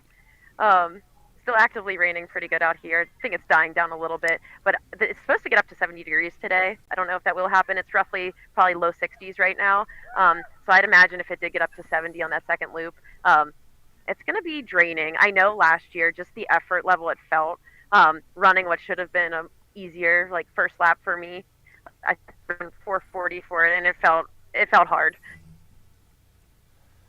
Yeah, if anybody's coming in with any sort of niggle or like slight ankle or knee injury, mud sticking onto the legs and to the feet and throwing off your stride at all could end up being a sizable impact that you might otherwise be able to run through in better conditions. So definitely something we'll have to keep tracking as the race goes on here. Carrying on that extra weight is definitely not a fun thing. So, and one of the things about a muddy course like that, you're typically going to want a shoe that has a little bit more grip, a little bit more lug. But the thing is, sometimes those grips and lugs can take on more mud. It's kind of a tricky situation to have to navigate. As we've got some aerial shots of the area surrounding equestrian at this point. For those of you just tuning in, I am Chris Warden, and now Skylar Hall has entered the studio. Skizzle, it's great to have you here. What are your thoughts? First of all, who you got? Well, see, I had to actually pull up my fantasy. I went back and forth on the flight in, just trying to figure out what my top 5 were going to be. On the women's side, chose Courtney. I feel like, again, as many people have said, until she's knocked off, you kind of have to always choose Courtney. I had Nicole Bitter taking second, and then someone we've already talked about in my brief time in the studio, Kareth Arnold taking third. Not only has she been training on the course, she took second at the 50K last year, so she's fully aware of the loop and how to run it fast when necessary, and does have the benefit of having Lottie in her corner, someone who's run well at longer distances. So even though it's Kareth's first 100K, definitely has the ability to think through and troubleshoot all the things that could be coming her way on that second loop in that uncharted territory for her. So that was my top 3 on the women's side. On the men's side, I went with String Bean. Joe McConaughey for the win. You can only knock on the door of a golden ticket for so long. I just want the man to finally check the box. And, if we're talking about technical trails and running through just horrible terrain, I think the Cocodona 250 winner probably knows a little something about that. Fairly technical course. In addition to all the FKTs, obviously. And then John Kelly in second, which we haven't talked a lot about him yet on the broadcast. But, again, Barkley finisher, has crushed it in technical elements, but then also had a pretty speedy CIM just last month in 227, I want to say. Mm-hmm. So the fitness is there, and then Chris Myers, somebody that you all know down here in Arizona well after his McDowell Mountain victory last month. Amazing run, crazy fast. I just had a great 2022 across the board, and respects the distance, respects what he signed up for, has said outright that if a golden ticket comes, great, but this is really an educational experience for him, which I think that's a good mindset to come in, because we've seen too many people in previous golden ticket races go out, blow up, DNF, only to have it in the back of their mind like, oh, I can come back again at a Black Canyon or a Canyons. He's coming in with the sole intention of running this well, and I think that sort of pumping the brakes in terms of expectations could come back to his benefit later on. I was really surprised to actually see that he was kind of hanging back and running with String Bean at this point, because there was kind of a mindset, and I know that AJW actually has him taking this race down, and I thought if that were to happen, it would be because he started out hot and was able to maintain, but he's not going out as that, number one with a bullet to start this race. So I'm really curious to see how it unfolds for him in the second half. Yeah, and part of that, obviously we'd have to ask him after the fact, but I think part of it is having just run a race 4 or 5 weeks ago at this point. Yeah. It might just be the prudent strategy to be a little smooth and consistent early on, make sure that the legs are there before trying to blitz a second lap, because from any of the preview shows, we know that pretty much nobody's negative split this race ever. Historically, in case you haven't heard. But historically, you run, or the data would suggest that folks run somewhere between 7 and 9% slower in the second loop. So sort of like 46, 47% of their total race time being in loop 1. So to be smooth, to chill that first loop, and learn from some of the lessons that the grizzled veterans have thrown down across the sport in the last 18 months of the negative split strategy.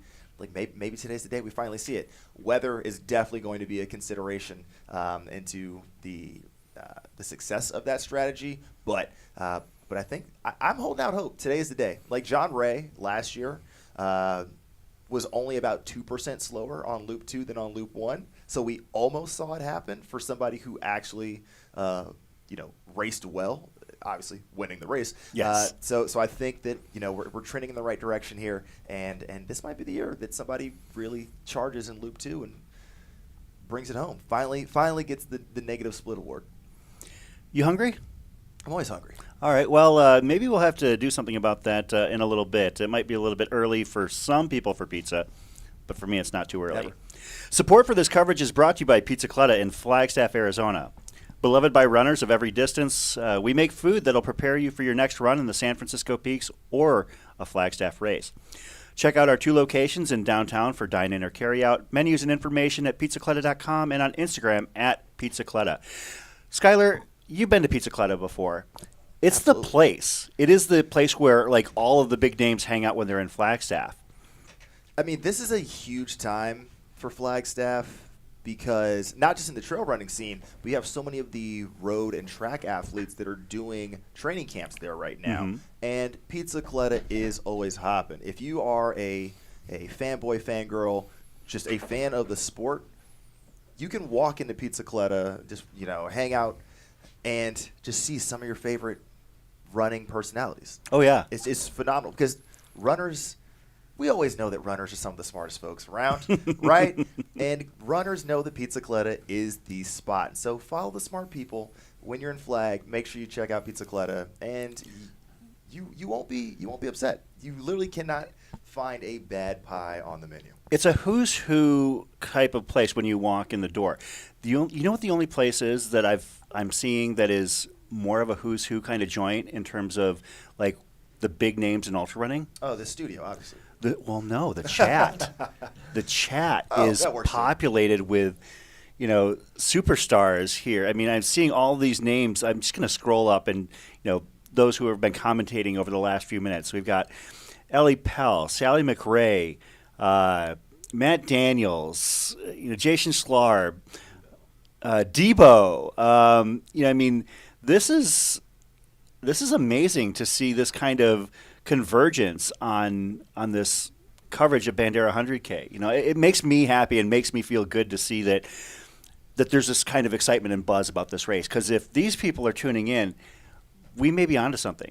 I mean, I think we're in a position where, we've already had more information around a Bandera than we've ever had in the past, right? We're used to some text, if you're lucky, 2 timing mats, 1 halfway through and 1 in the minute, and we've already seen more about this race than we have. So it's a testament to Jamil and the entire team on the ground for helping to piece this together. Including through the night. I was like, why are you still texting us? You should be asleep already. But then, the volunteers out there they're also helping to bring the coverage. So thrilled that folks are getting to join in, whether you are well decorated, whether your voice is ringing through the podcast catcher of your choice, or you're just following your friends and family at home. So thank you all for joining us. Super excited to be able to bring this coverage of the Bandera 100K to you, and make sure that you all enjoy the ride with us.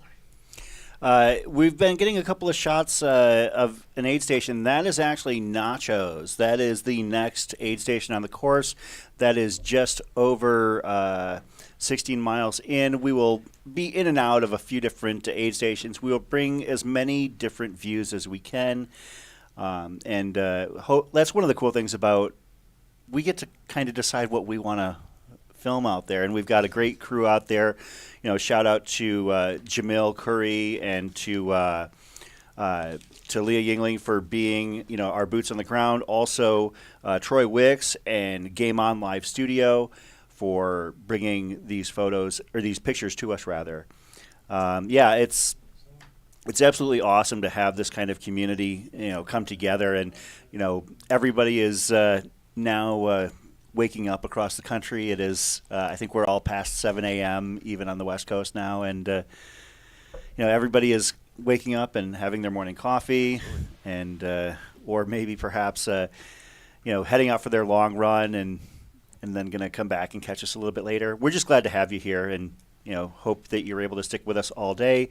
We'll be having several other personalities here in the studio as well. We will be having Brett Hornig, Finn Melanson, Vivian Camille, And AJW will be back in here in a little bit as well. And actually, that's probably what I'm going to do. I'm probably going to take a break, give my pipes a rest, and we'll see if somebody else wants to come on and to hang out for a little bit, whether it be AJW or one of our other guests. We'll see what happens. Word. Well, we'll check in with you in a little bit. And while we are cycling through, let's do a little bit of catching up on where we are in the middle of the race. So right now we are between the equestrian and nachos aid stations. So generally speaking, our leaders are somewhere between about 11 and 13 miles into this 100K effort. On the women's side, we did have Courtney DeWalter leading the field through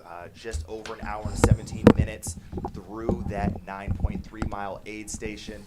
She was 2 minutes up on Catherine Short, about 4 minutes up on Sarah. And then on the men's side, taken out by Canyon Woodward, just the speedy sort of off the front move that he made after the first aid station. Just opened up, blitzed it, had about a 3 or 4 minute lead on the rest of the field, but the men's field very packed up through about 9th. So a lot can happen here, as we mentioned. This is the longest stretch between aid stations on the course, about 7 miles from equestrian aid station to nachos aid station. And so as we get those overhead shots and ultimately this aid station footage, we'll be sure to keep you up to date on all the fun things that are happening. We should expect, just for those who are tuning in, we'd expect the men to come in here somewhere in the next, I would say, 15 to 20 minutes. Drew, when he ran in 2020, if I remember that correctly. Yep, in 2020, he came through in about 2:04. Just with Alex Nichols at about that 2 hours and 4 minutes in. Both Ryan Miller and Jonathan Ray, the winners in 21 and 22 respectively, came through at about that same window of time. So we're about, if tradition holds, probably about 15 to 20 minutes for your men's leaders coming through, and then your women's leaders not too far after that. Yeah, so when we're looking at some of the top women's splits, we've been looking at Elsa McDonald from 2020 and Marianne Hogan from 2022, and Elsa was at 2:15, Marianne 2:25. So probably somewhere, I'm guessing, might be closer to Elsa. But how are you this morning? Doing well. Good to see you, sir. man. How are you doing? I'm doing just fine. It's great to be here. Great to be back on the live stream with you, Skylar. Some nice drone footage there. Do we know that red shirt? Someone in the chat probably knows that. Ryan Atkins, maybe. Oh, that's equestrian. Equestrian, yeah. It's somebody who's having a good time. Yeah. I must say, it's interesting that you're signing up for a 62-mile adventure and still have the presence 10 miles in to be like, oh, there's a drone overhead. Right. Let me shout it out. So kudos to that person to being relaxed enough to notice and wave to their adoring fans. Leah commented on a couple of the athletes coming through and taking a moment to get the mud off their shoes. It sounds like there is a little moisture on the course today. Absolutely, yeah. We definitely have some precipitation happening, and as you can see from these overhead shots and the shots we've had at the aid stations, there is not coverage. There is no hiding from the rain, and so with these dirt trails out there, it's going to be caking that mud onto folks' shoes, and it's going to have an impact as folks are carrying an extra 1 to 2 pounds around those ankles. If you have any sort of proprioceptive issue, could come back to bite you as we enter the second lap when it gets technical and you've already been working the ankles and knees a bit more than you are traditionally used to. Yeah, it might even be something where somebody who might not have otherwise been thinking of making a shoe change decides to make a shoe change. Absolutely. Which, always a little added dynamic out there. Yeah, from those who've run this in the past, I haven't heard a lot of detail around shoe changes, but with these conditions specifically, comfort could be pretty critical in this second loop. So we'll see, and we've heard from Leah We are seeing the crews really bouncing around between these aid stations. If you have looked at a map of the course, it does look absolutely insane and wild. And if you are not paying attention, you could probably make a wrong turn pretty easily. But it does make it fairly crew accessible because for a 50K loop, it's actually pretty dense. So, it's all a function of talking to your crew, making sure they know what you need, and then being able to adjust quickly on the fly, because it's the little decisions that you make in this race that could really come down to making or breaking your golden ticket chance. Skylar, speaking of little decisions, we had a conversation earlier about favorite aid station food, and I got roasted for grilled cheese with bacon and ketchup, lost on all 3 counts. Give me your favorite aid station food, and let's see if you do any better than I did. Well, that's precious that you think I've run an ultra anytime recently that I would even have talked to anyone at an aid station, let alone eaten anything at an aid station. I'm typically a gummy worm type individual.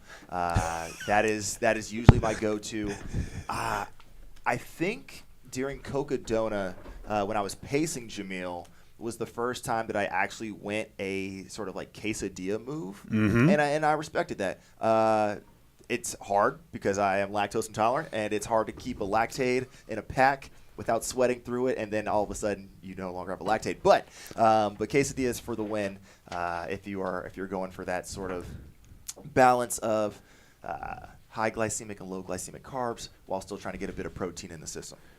I'm not sure I've ever met a self-defined gummy worm guy.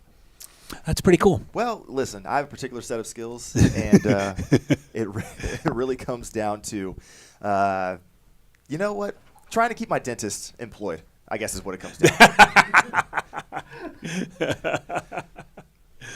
Well, I know we've seen a couple of shots here and there of the aid stations at Bandera. I know Joe Prasadis, legendary race director, he does not mess around with aid stations. I'm sure these athletes have anything they need and more, whether it's wet or dry, hot or cold. Joe's going to hook them up. So for those of you on the chat, there you have it. Quesadilla gummy worms from the man. So I see some comments in the chat around Alex Miner. I'm not sure if you all talked about him earlier, but so in my research ahead of this race, very interesting dude, because we talked about Caleb Bowen, heard you guys talking about him. Everybody loves to talk about We Are Marshall and the Thundering Herd. Alex Miner, if I remember correctly, was a student athlete of Caleb.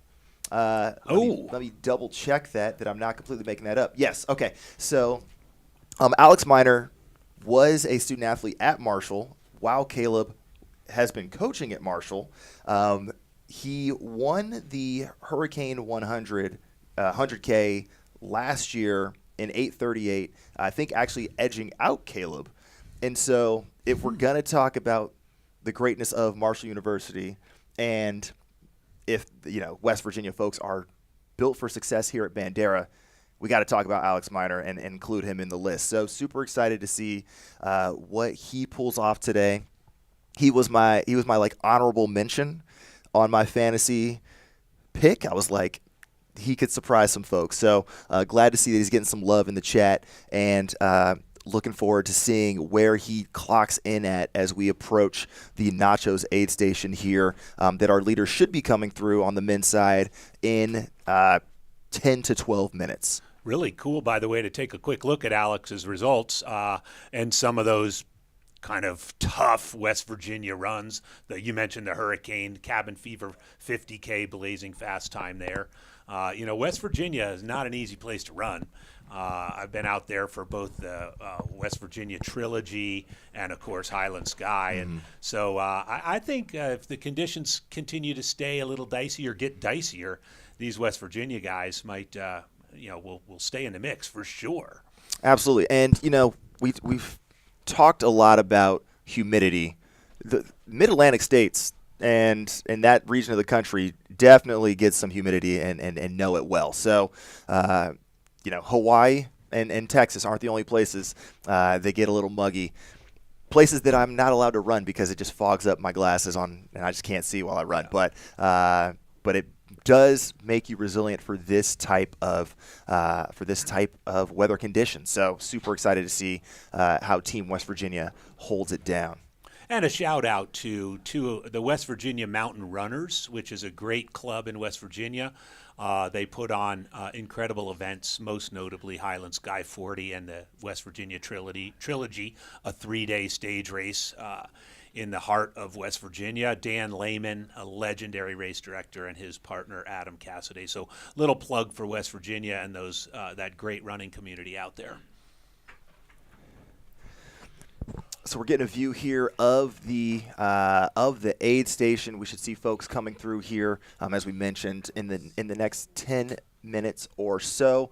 And we got to shout out these volunteers. It's not just the runners that are out there braving these conditions, but the volunteers are making sure that these runners have what they need across multiple distances over the 2 days of Bandera. You got the 100K that we're following, but obviously you have the 50K and the 25K also going down out in Bandera, Texas this weekend. So much love to the volunteers, keeping everyone fueled and moving forward.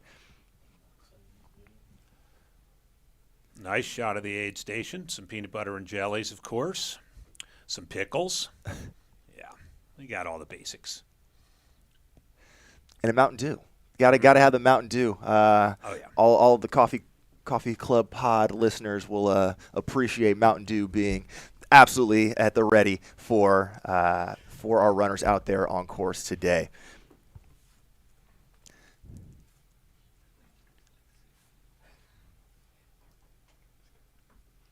Oh, Jeff Q, thank you for this. Sausages wrapped in quesadillas. Oh, who's getting hungry now? That's beautiful. That's a beautiful one. That's a shout out to Rocky, another Tejas Trails race, Rocky Raccoon, coming up next month. And it looks like Leah has made it to Nachos and might be just trying to see if we can get her volume in.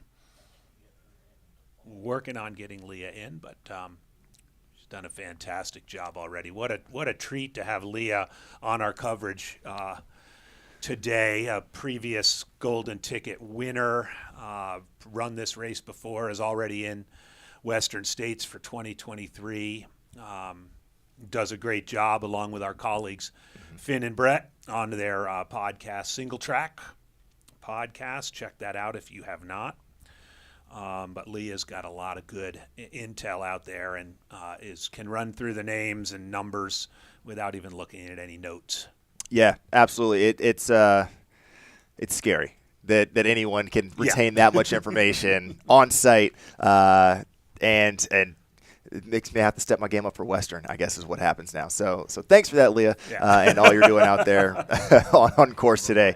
But obviously, we got folks in the chat who also have some intel. We've got coaches of some of these athletes that are on course, friends, family members, and so if you see someone that you know, definitely shout them out in the chat. And if you know something that's happening, feel free to also let the folks know because. Hey, we talk a lot about community in the trail running space, and this is it. It's happening right here on your screens right now. So love to see everyone connecting, and let's make sure that we keep that positive energy going throughout the race day as we approach 2 hours on the race clock here, and our men's leaders getting ready to come through the Nachos aid station at mile 16.4 in just a few minutes. Still early. Some of the historic splits there, are in the 203, 204, 205 range for the men, and 215 to 225 for the women. So as we hit the 2 hour mark, I suspect we'll be seeing some action there pretty soon. Absolutely, yeah, and. We're going to see a bit of that thinning out start to occur. Mm-hmm. The gaps between some of these runners popping up and stretching out.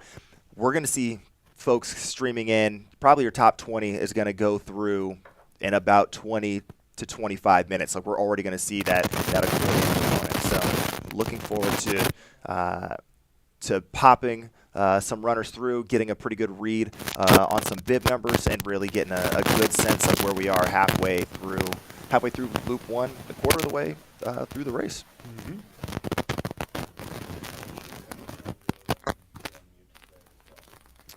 Leah, can you hear us out there at Nachos?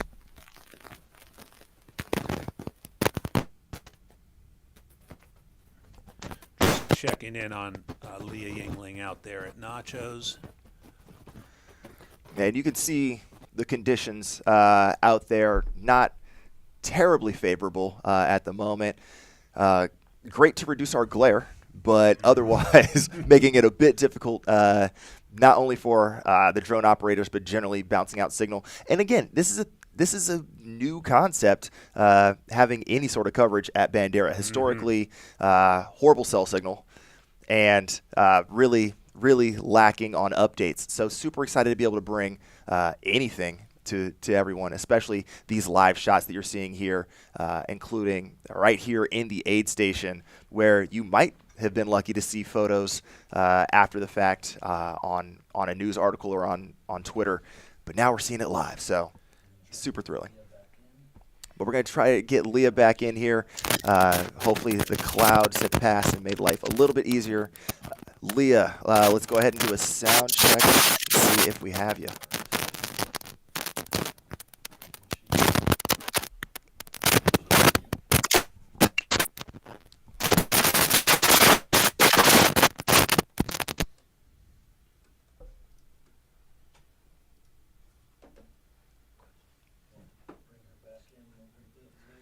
All right, we'll take a second to try to get the tech going on the backside of Leah's microphone. As someone who has watched their camera melt down in front of them while trying to do on-course commentary, I can tell you things can go sideways very quickly between microphones, cameras, especially when you're in places that don't have cell signal. So shout out to the team, both on the ground and in the studio, trying to make that work. As we can see, this aid station is ready to rock. They are going to have folks streaming through here, charging through the quarter way mark as the runners come in, and we're going to start seeing. We talked about it at Equestrian. Who's stopping? Who's really taking their time here and making sure they have what they need at Nacho's aid station? It's only just under 5 miles till the next aid station, but with the mud, with the exposure, and generally that humidity, are folks going to be taking on enough hydration? Are they going to be taking care of themselves when it might not necessarily feel as hot as we might see? So going to be a lot to break down here at the Nachos aid station starting in a couple of minutes. Yeah, and indeed, typically in 100K, the front runners, when they hit 2 hours, they got to be thinking a lot more specifically about nutrition, about their gear, about what's working and what's not. If there's anything sort of feeling a little bit off, this aid station is probably a good place to take stock of those kinds of things. You're a quarter of the way through. Maybe some of the initial, front running, going off excitement of the start of the races has worn off a bit, and this is a time to sort of take stock, make sure you've got what you need together and are ready to charge for this second half, the second half of the first loop. Can we get Troy's? This is what's known as the relatively smooth part. It's out there kind of across these meadows, and a little bit more certainly runnable than that first section that they went through into Boyles. Shouting out the drone. Got it.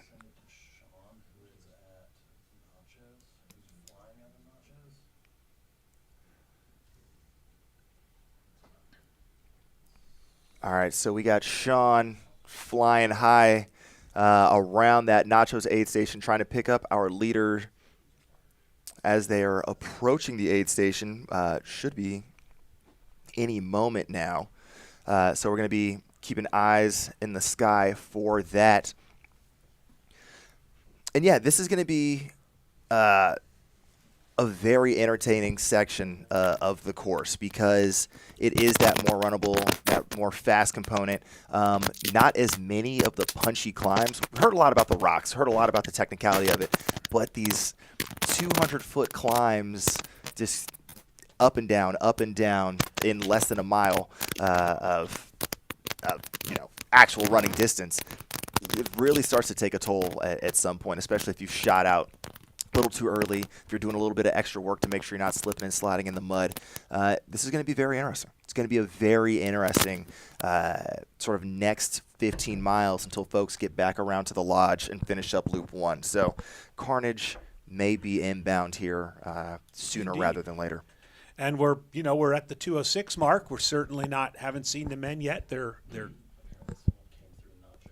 Oh, someone did come. We're getting word that someone did come through. And we've got a pretty healthy pack here. It looks like just a group. 1, 2, 3, 4, 5, 6. And look, we have about 3 more people behind that. So you got about 9 folks all working together Peloton style coming into Nachos. So we'll try to confirm whether or not that was still Canyon Woodward in the lead who slid through, and then we're about to have Leah's going to have a task on her hands trying to read off a bunch of names and faces as they approach this Nachos aid station at 16.4 miles into the 2023 Bandera 100.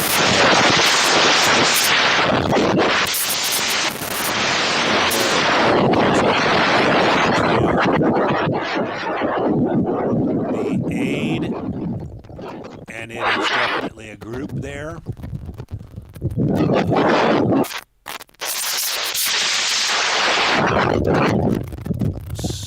4, 5, 6.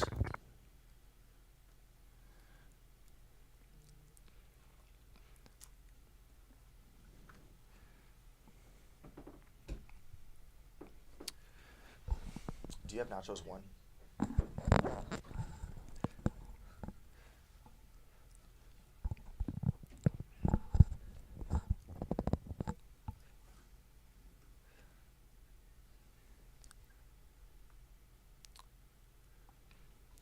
So for that entire first group, looks like a lot of quick changes in and out.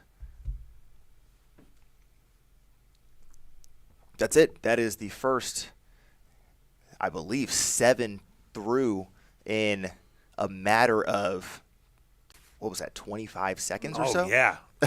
Certainly under 30 seconds through there.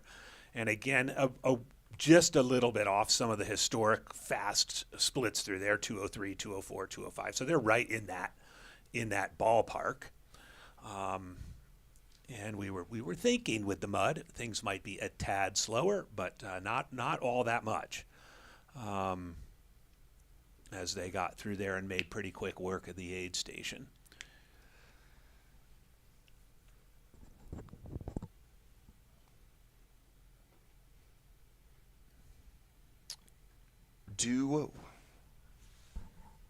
We're going to work to get Leah at least in our ear to let us know who came through. Try to save some of the ambient weather noise that you all may have experienced. At least we did here in the studio. It's real. It's real out there. In case you were trying to figure out, like, this looks bad, you might have heard it. It is not great conditions out there, and so you're seeing or experiencing to some degree, in which case just how wild it is down that way. We got the windsocks blowing out there in the back, so folks are rolling through. I'll look to Can you guys hear me? From Nachos? Yeah, there we go, Leah. Yes, we can hear you, Okay, Leah. we're just going to go headsetless and talk to you guys through the computer. Cool. Yeah, so we just had the probably top 12 or so men come through, and we had Canyon Woodward leading the men.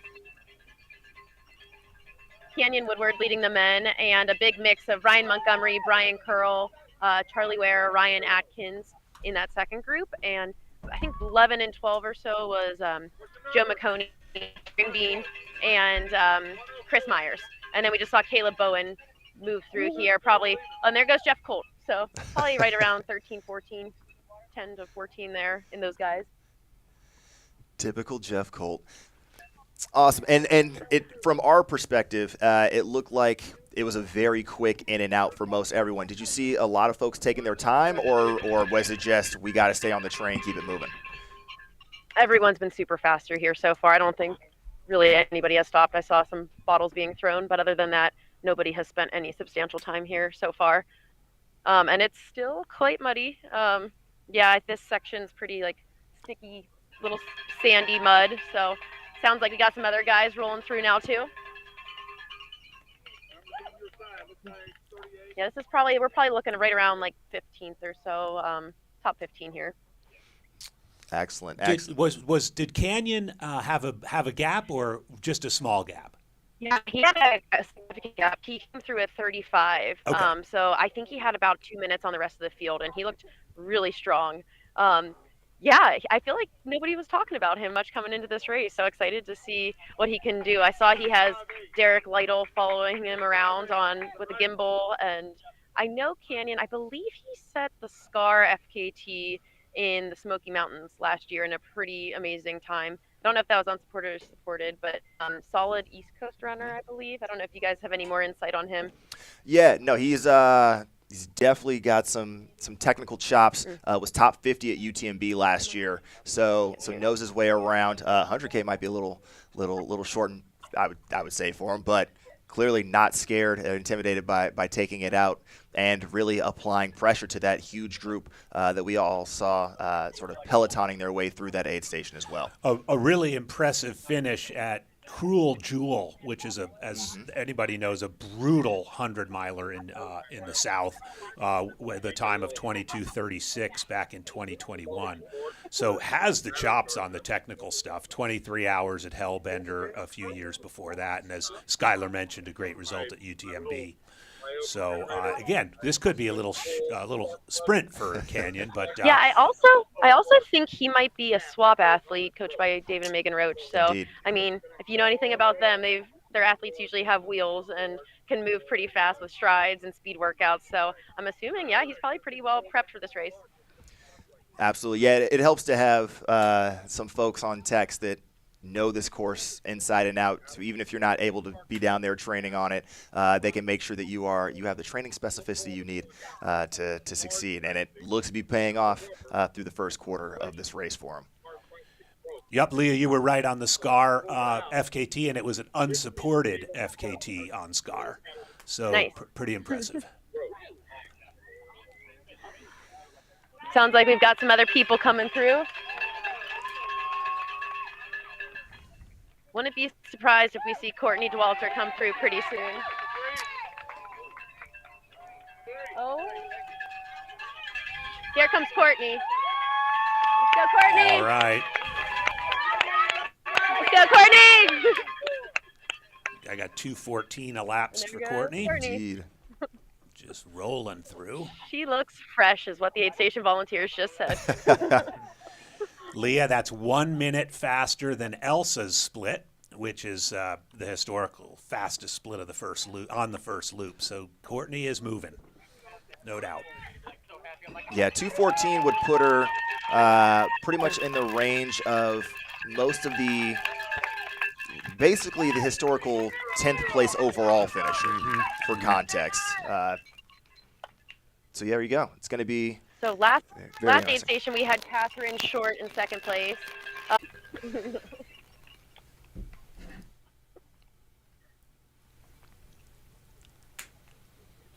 we're getting a little mention. This is where it starts to get a bit more runnable, in theory, on a dry day, or at least a day where the mud isn't completely caked onto your feet. But we could start.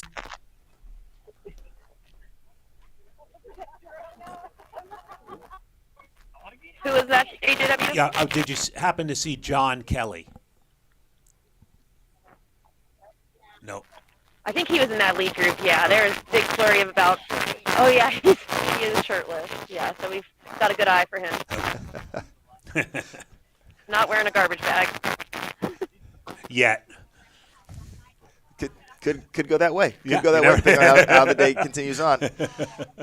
If you get a good tailwind, throw the garbage bag on. It'll help propel you. That seems legal, right? Yeah. Who knows? Time elapsed. Guys, I heard you talking about aid station snacks, and this is the nachos aid station specialty out here. We've got pretzels with peanut butter and banana sauce between them. So I think this is a pretty original snack. It's called the nachos Elvis. Oh, that's fantastic. It looks Oh, pretty man. tasty, and I'm kind of hungry. Yes, speaking from experience, Leah, It's been a long day already. take care of yourself out there. You will be surprised how fast It's in. you It's in devolve. my mouth. It's gone. Gone.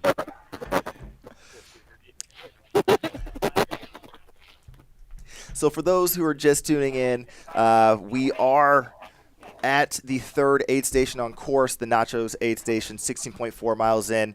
We've had our top 15 or so men come through, led out by Kenyon Woodward with a healthy few-minute gap over just a complete team time trial of your next 8 to 10 men. And then Courtney DeWalter coming through just about 4 minutes ago, and apparently increasing her lead over the second place female who is yet to come through, and we'll let you know who that is at this point.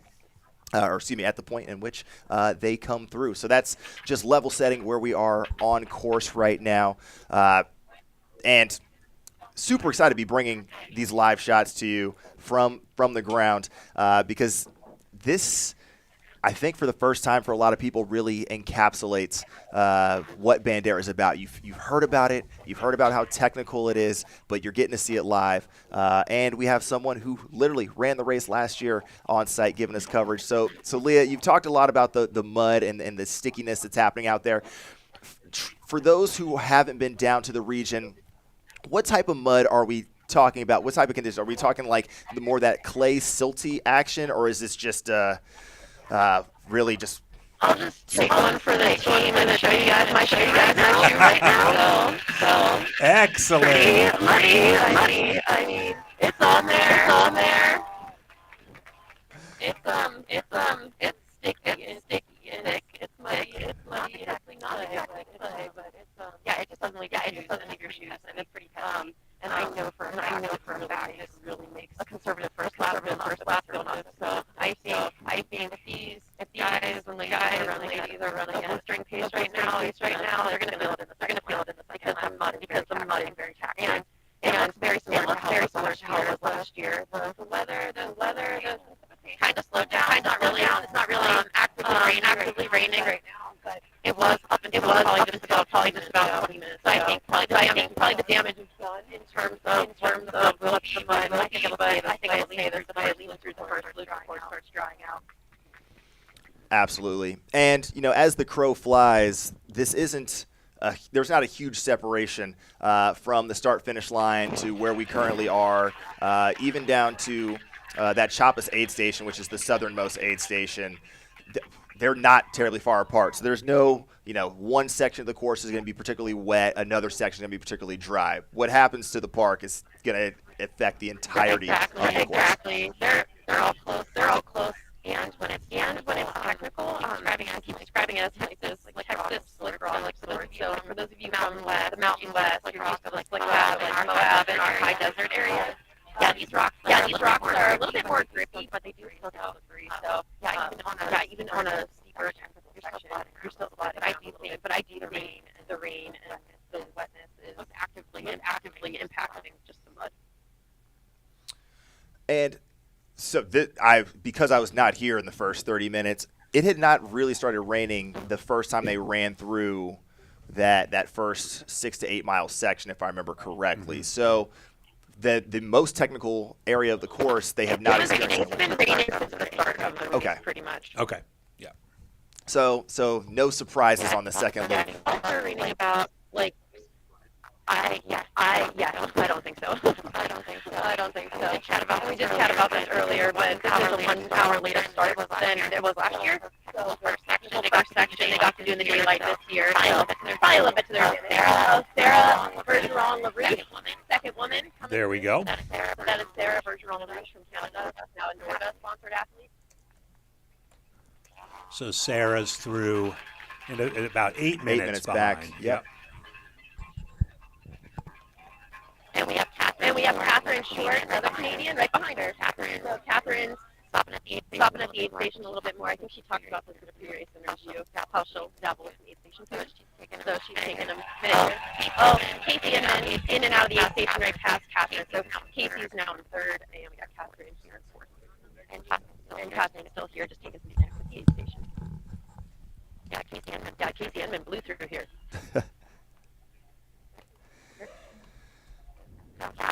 Catherine.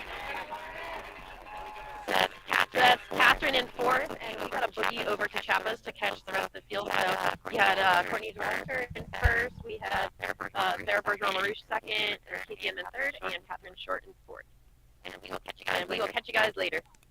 Excellent. Thank you, Leah. Thank you, Leah. All right, so second, third, and fourth female, about 8 minutes back of Courtney DeWalter, your women's leader through the Nachos aid station, 16.4 miles into the Bandera 100K. 2:22 for second through fourth would put them, one, still squarely in historical top 15 to 20 overall range, which is more or less what we expected on the women's side. But two, makes for a very, very entertaining and competitive race for that second golden ticket. Obviously, we're only a quarter away in the race. Anything can happen, but no punches are being pulled at this point. Let's put it that way on the women's side. And the men's side, bananagrams. It's just absolutely absurd to have a true cycling style race. You have one person in a breakaway, Mr. Canyon Woodward, and then you have a chase pack of 8 to 10 folks, including the likes of a John Kelly, I got to pull back the whole thing. I had Ryan Montgomery. Charlie Ware. Charlie Ware was there. Yeah. Ryan Atkins was in the mix. And then a tiny bit back to McConaughey and Chris Myers. In about 11th and 12th. Pretty sure we had Caleb Bowen in that group, that chase pack as well. Just a whole host of folks. When you have 10 people come through in a matter of 20 seconds, makes it a bit difficult to keep track of absolutely everyone who came through. But we have not had any reports of folks who've already dropped out, and we haven't had any injury reports on course. So all of your heavy hitters that you heard pre-race, all still squarely in the mix in that top 20 overall, both on the men's and the women's side. A few more of the women that we're going to be trying to keep an eye out for at that Nachos aid station. You know, your Nicole Bitter, your Michelle Magana. It's like in the spreadsheet. I was like, I can't find it. Yeah. There's a couple more folks that we're going to be on the lookout for. So still highly competitive. But I think we can also start talking about course record implications on the women's side. In these conditions, is Courtney going to do something crazy, or is she just going to play it a little more conservative, let that group behind her battle it out while she tries to comfortably cruise into a golden ticket for this year's Western States 100? So, I mean, the three women's chasers, Sarah, Catherine, and Casey, I mean, they were more or less together. They made quick work of the aid station. I mean, they're 8 minutes behind, but they're in a group, it looks like, and we're not messing around. They're getting through that aid station. So, we obviously it's going to plan so far with Courtney off the front, but it's a golden ticket race, and there's all kinds of things that can happen. Indeed, and we only have 5 miles until the next aid station, so we're gonna see some general, probably first man coming through in about 10 minutes or so. Trying to do some math. When you have a race that starts at the half hour instead of the hour, Yeah. involves me actually having to like subtract 30 every time from my projected splits. But Some of those were historically getting there 240, 241, 242. So that would be in about 10, 12 minutes. Indeed. So very interesting. I know that we had Debo and Corinne in the chat earlier, everybody's favorite free trail individuals. Taking a peek at the community picks on the free trail fantasy, you know who's not in the top 10 on that men's side? Canyon Woodward. Apparently just cruising through under the radar for folks. So if you put Canyon Woodward in your top 5 and you can produce screenshot proof, we will shout you out in the chat. But I think we might be hard-pressed to find some folks who locked in their picks that high for the person who's currently off the front with a 2-minute lead over some of the big names of the sport. So going to be thrilled to watch that as we are watching Amanda Basham. Amanda Basham. I know she had that pink that does look like Amanda. Indeed, first ultra in since Speed Goat 2021, I want to say. You know, a couple kids later, just out here proving that mom strength is unparalleled yet again. Got what she need. Boom, out of there. And out. And only about, 3 or 4 minutes back of. Yeah, it looks like about 4 minutes behind that pack of Sarah, Catherine, and Casey. So still definitely in it. And as we've talked about, this section of the course, generally speaking, is a bit more runnable. So if you've got legs right now, you can close that gap. But a second loop is going to be where it really comes into play. We historically have not seen a lot of folks with the quad still to charge this section. Mm-hmm. So get an understanding of it now. Make sure you don't do too much, but make sure that that turnover is crispy right now so you don't let that gap get too big and not have enough real estate to pull folks back on lap 2. Nice to see Amanda back. I know she did one loop here and called it a day back in 2020, but as fans of the sport know, has some history at Western States with 2 fourth-place finishes there before having her 2 daughters, and is just a fun runner to watch, very disciplined in her training, and nice to see her return to high-level racing today as she's holding on to 5th place. 15 minutes or so behind Courtney, but just a few minutes, 4 or 5 minutes behind that group of 3. So it's still a race, and I know she's just happy to be out here. And we are at 10 o'clock local time down in Bandera, Texas. So 2.5 hours into your 2023 Bandera 100K. Brought to you by Hoka. We've got so many folks helping to make this happen on the ground, including the great folks of Tejas Trails putting it on. So super excited to be working with them to bring this race to fruition. But we also got some folks that are helping us here with the live stream, bringing it to you. AJW, I think we actually have one of our sponsors been in the chat. Indeed, from our friends at Some Work All Play, David and Megan Roach. Thank you so much. You are enough. You're enough when you get injured, despite doing everything right. Foam rolling, perfect training, and ideal nutrition won't prevent some setbacks, death, taxes, and plantar fasciitis. When running puts you in a walking boot or you face any other adversity, you're enough, just as you are. Huzzah! Thank you, David and Megan, and the Some Work All Play podcast. Endurance sports are hard. They take effort, time, and discipline. They also require inspiration and motivation, which we don't always have on our own. At Run, Try, Bike, we tell stories, your stories. Check out our podcast on Apple and Spotify, or get our digital magazine by signing up for our newsletter at runtrymag.com. That's runtrymag.com. And this live coverage is brought to you by our good friends at For the Long Run podcast.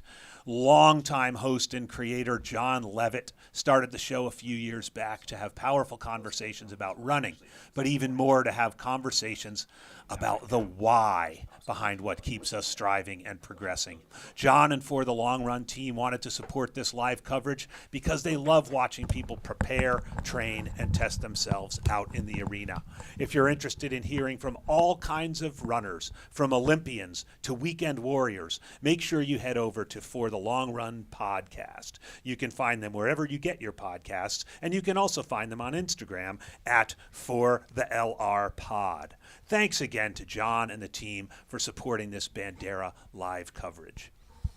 You know, Skylar, we kind of pulled this together relatively quickly, and Matt and Jamil and Bryce and the team were needed to sort of go to friends and connections in the sport to find the support to make this broadcast possible. So those are three of our sponsors. We've got another three you'll hear about in a little while, but we are so grateful for them for helping us bring this to life. You know, it was not that long ago. You'd have to wait till 3 or 4 in the afternoon until you see some single tweet that says, so-and-so won Bandera, and you're like, what, Bandera?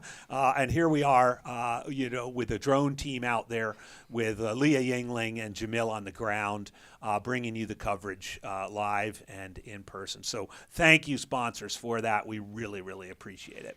Absolutely. I mean, and all three of those are names that everyone was familiar with before this live stream, and it really is a testament to this trail running community. Folks are all trying to build each other up here, and super excited to have the support of our sponsors, many of them also hanging out in the chat right now, and the support of not just age groupers and fans of the sport, but some of the big names and athletes that we followed on these live streams previously also hanging out in the chat. So super excited to have all of you a part of this groundbreaking first time live stream for the Bandera 100K, and really excited to learn alongside you all about a race that we don't have a lot of data on. We have no moving pictures of, really, historically. You've seen some photos, seen somebody waving, but you're really getting to see the grit and tenacity necessary to excel at this race.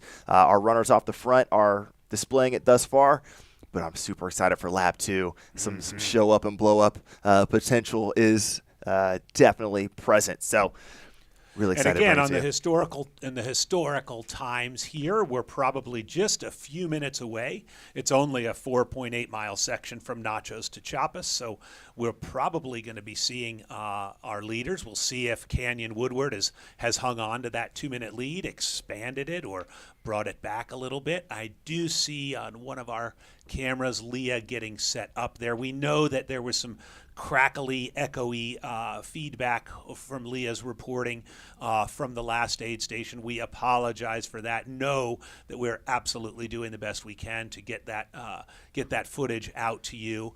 And Leah's doing an amazing job and has incredible wisdom and knowledge in this sport. So we will hear from her when she gets set up there. In the meantime, we know there are 5 runners at least through Nachos on the women's side. With Courtney DeWalter out front, a chase pack of 3, and Amanda Basham shortly behind her. That group, interesting dynamic in the women's race, as well as this peloton chasing down the breakaway, if you will, to borrow some phraseology from my son's favorite sport. And we'll see. Is Canyon going out too hot? Is the chase pack working hard enough?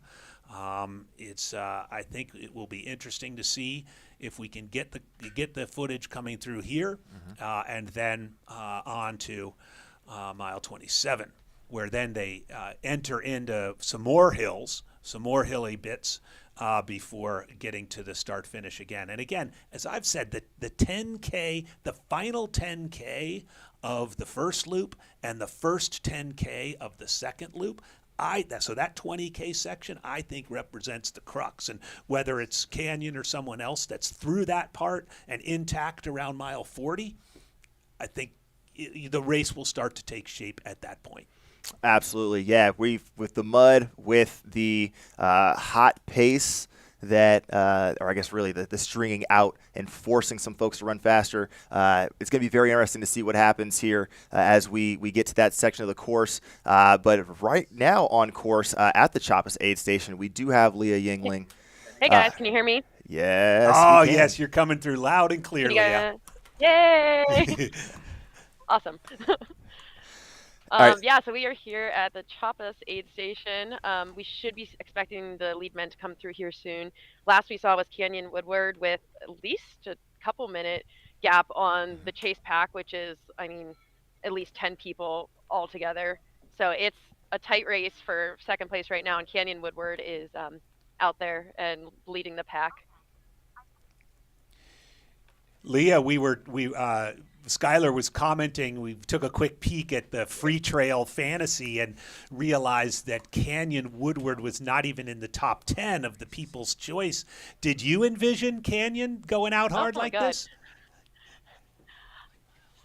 I saw somebody had him as number one on their free trail who reported it on Twitter, and then I was like, we didn't really talk about him much. I knew he was a solid runner. I wasn't expecting what he's throwing down there today, so we'll see. I mean, there's still a lot of race left, and I know he's really strong, and I'm excited to see what he can do. I'm assuming he trains on East Coast terrain largely. He's probably used to some of this technicality then, in my opinion. Absolutely. Yeah, we're right in the pocket of when the lead men would historically be coming through this Chappas aid station at 21.2 miles in. Alex Nichols came through just under 2:39, but last year's winner, Jonathan Ray, for instance, came through in about 2 hours and 44 minutes. So we should be picking up Canyon Woodward, we'd imagine, still in the lead at this point, relatively soon. Leah coming through that aid station. And Chappas is an interesting aid station because it's the one that's indoor, correct? Like you cut through a barn. Yeah, it looks like Leah's standing right in front of that barn. So we'll send it back. You can see right there. Yeah, so we've got Canyon Woodward coming in, and he's got Derek Lytle, who's filming him, running next to him. So in case you see someone he looks so good. He's doing a quick bottle exchange with his crew right now. He looks super composed. He looks very happy too. Go Canyon, looks awesome. There goes Derek with him too. In and out. Looks like 10 after right now. There it is, 240 on the dot elapsed, which is going to put him, in that historical ballpark of Drew Holman split and Tyler Fox split. Mm-hmm. Canyon's kind of bang on between Nachos and Chappas, right on Drew Holman's splits from 2020 when he won. And his finish time, I believe, was that 8:13 that year. So we're right in that same pocket that you all talked about on the single track pod. 8:10 is probably what we'd expect the men's winner to be. It's what it's been the last 2 years, and we are right on track for that to be the case this year. Now, that being said, there's a lot of dudes that are chasing Canyon right now that we're about to see come through this aid station in the next few minutes, and a lot can happen in the next 40 miles. So let's not get too far ahead of ourselves. But Canyon Woodward definitely showing up and showing out early here at the aid station. Are you seeing, Leah, a lot of crews getting set up for more, I guess, advanced switchovers of packs and bottles, or does it look pretty much like you're expecting everyone to do that same very quick in and out aid station stop? It's pretty fast exchanges. I think we've got our second place guy coming through here. Might be JP Giblin. JP Giblin is coming through. He's our second guy. Everybody's doing really fast bottle switches so far. I think we're seeing some of the women take a little bit more time, but these guys are just like throwing bottles at their crew and running away. So The, cool to see. the only time it's okay to throw bottles. JP Giblin. JP Giblin coming through fast. Very fast. This is Derek Lytle filming him in and out of the aid station here. Excellent. JP Giblin. And it looks like we got 3 and 4 coming here into the aid station too. So I would love any help IDing as my ultra brain only goes so far. So feel free to chime in the live stream. Or are you guys back in the Phoenix office? If you throw a bib number at us, we can also help. JP flying. Okay, sweet.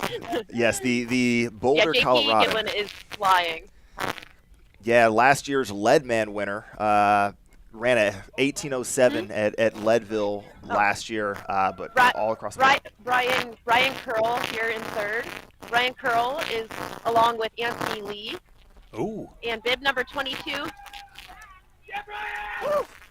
Yeah, Brian Curl in third, Anthony Lee right there in fourth, and then bib number 22 is in the aid station. And there you go, he's leaving here. Anthony Lee, first time we've called his 61, name. Bib 22. 61 and 216 in and out of the aid station. Bib 22 is And Ryan Christopher Montgomery. Sandifer. Christopher Sandifer.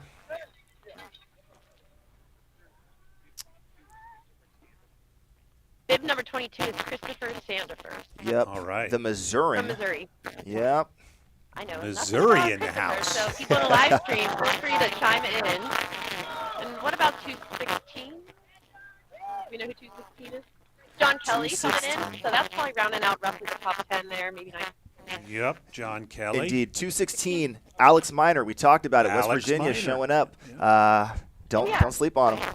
Alex Miner trained in West Virginia with Caleb Bowen, I believe. And I think last time we saw Caleb Bowen, he was right around like 12th place around String Bean, Jeff Colt, that group of people, Chris Myers. So those guys last time we saw them were probably anywhere from like 9 through 12.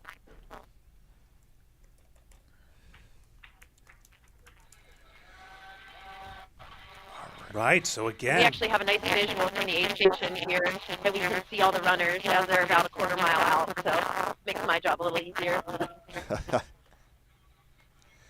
And those are probably the same drone shots that you're getting then. It's kind of like overhead of those guys as they're cruising in about a quarter mile to a half mile out. Looks like you got one guy in the aid station doing a shirt swap right now on the other end. That might be Ryan Atkins, I think.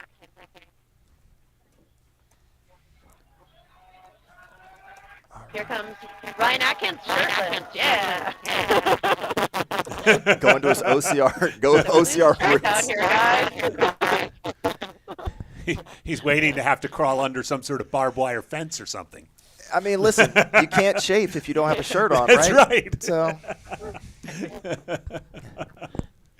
He's like, Yeah, where's so I the think we've got where's the part where we jump over this stuff?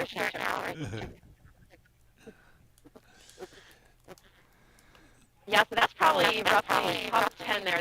They're very, very close. I think Canyon Woodward still got a good lead. Looks like we've got Jeff McCoy coming in from the aid station here in about kind of a mile or so. I know Jeff wasn't feeling too hot a couple weeks ago, so hopefully.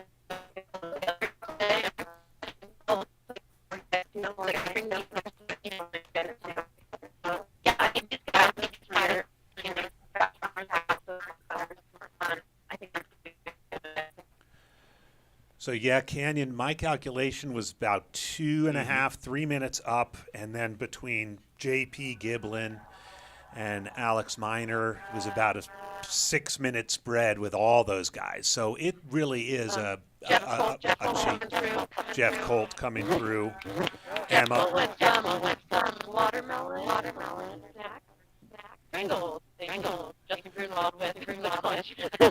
We got Jeff Cole, with Pringles. I know he's like potato chips are his favorite snack in a pre-race interview. So I think he's feeling the humidity and maybe salty up a little bit. There goes String Bean, looking good. And then Chris Myers in and out as well. Nice job, Chris. Yeah, so we got Jeff, String Bean, and Chris all running together, probably 10 to 13 or so if I had to guess. Yeah, I think I have them, String Bean and Chris, being 13th and 14th loosely based on how we're. 14th, okay. And then we got Caleb Bowen. Caleb Bowen rounds out number 15 then. And he's running the trail plus there. So shout out to the East Coast, Ithaca, New York. Yeah, we're going to do a quick battery just like your battery off here when you come in leading the women and then you guys take some drone shots and Sounds good. Awesome. Thank you, Leah, for holding it down and giving us all the actionable intel on the ground. Yes, definitely helpful to have eyes right there who can give us bibs as folks are flying through. And you saw folks are going through quick at that Choppas aid station, 21.2 miles in to your 2023 Bandera 100K. So should we try to recap what just went down in that 7-minute span? Let's give it a shot. All right. Okay, so out front, Canyon Woodward coming through that 21.2 mile aid station in about 2 hours and 40 minutes with a 2.5 minute lead over JP Giblin. Behind them, we had Brian Curl and Anthony Lee, about 30 to 40 seconds back, and then all hell broke loose. You had the likes of John Kelly, Alex Miner, Ryan Montgomery, Ryan Atkins, Jeff Colt, String Bean, Joe McConaughey, Chris Myers, and Caleb Bowen. And there's probably one person in there that I'm also missing, all sliding through between JP Giblin and Caleb Bowen, all within 5 minutes of each other. So that race for the top two still very much alive with 21 miles down in this race. And this is the runnable section, right? This is supposed to be the part where if you have if you want to start pushing it, you can, but you're also going to run right into the most technical component of the course right after that. So strategy definitely going to start coming into play, and we're going to see if these gaps break up. Skylar, we got a great tip in the chat from Cole Gardner. Bib 61 was Corey Keene, who came through in the midst of that group with Alex, John, Jeff, Ryan, etc. Good.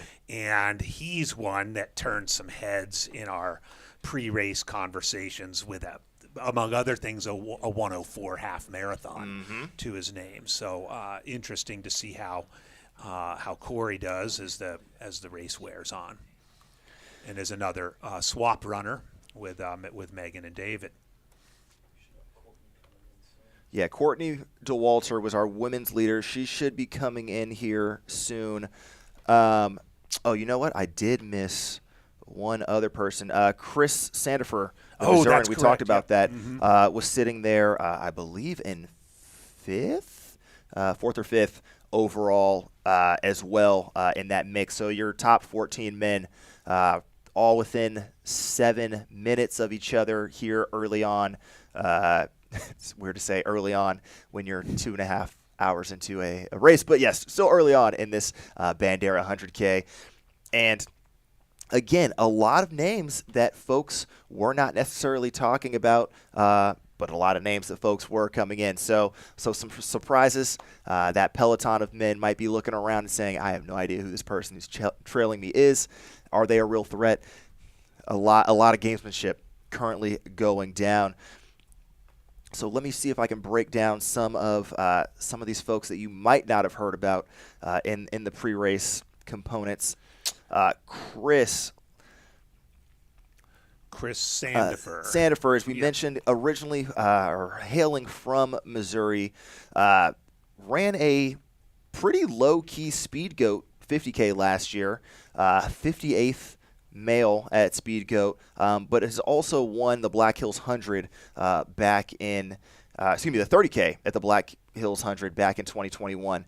So not known for running longer distances. Honestly, might be his first 100K. Has really put his nose in it, I guess we could say, by mixing it up here in the Golden Ticket mix. Here on course, coming through that 21 mile aid station.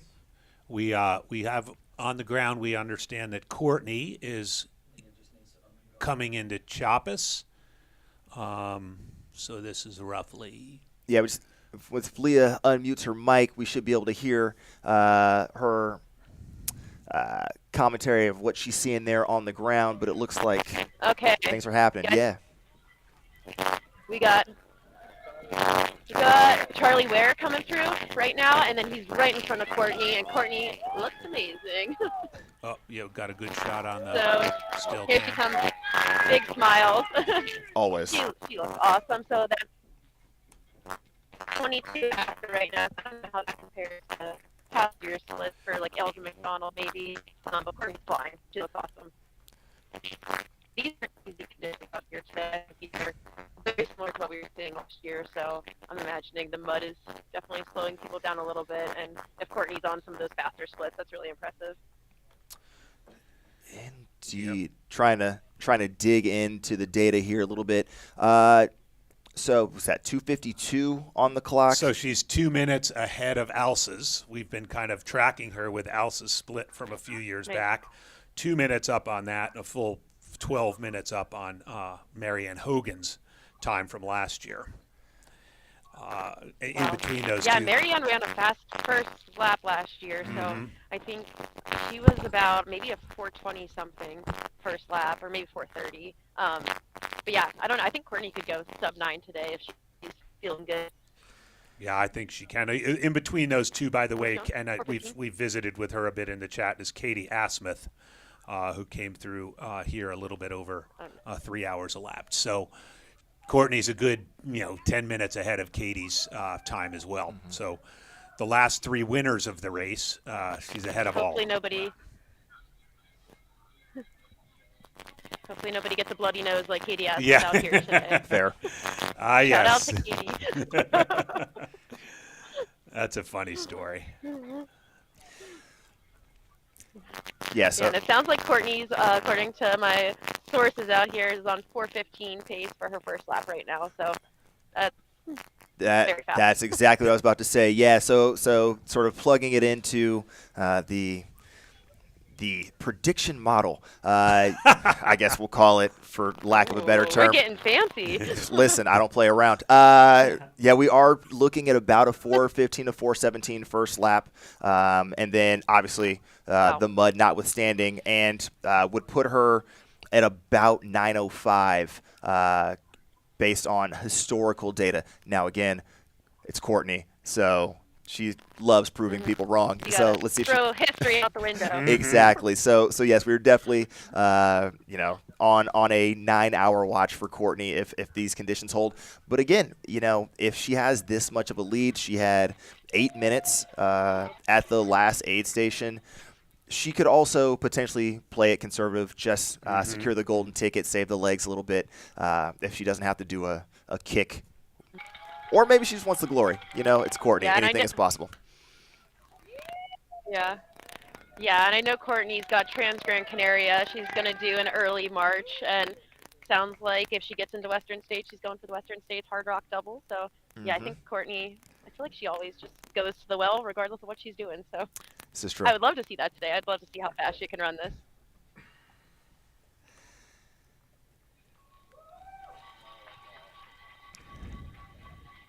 More. So we have So yeah, last time we saw the women, we had Sarah Bergeron-LaRouche in second, and then Casey Enman had just moved into third with Catherine Short in fourth, I believe, before we had to split from the last aid station. So I'd imagine we should see a similar order here, but I'd imagine the gap from Courtney to them is probably growing a little bit.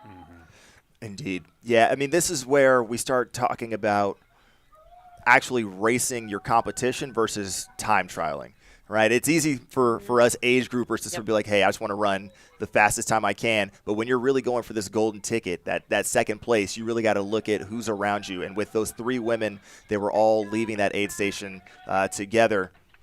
It's going to be a truly it can be as much of a mind game as much as a physical game as well. So we did have a question in the chat. I'm sorry, go for it, Leah. Go ahead.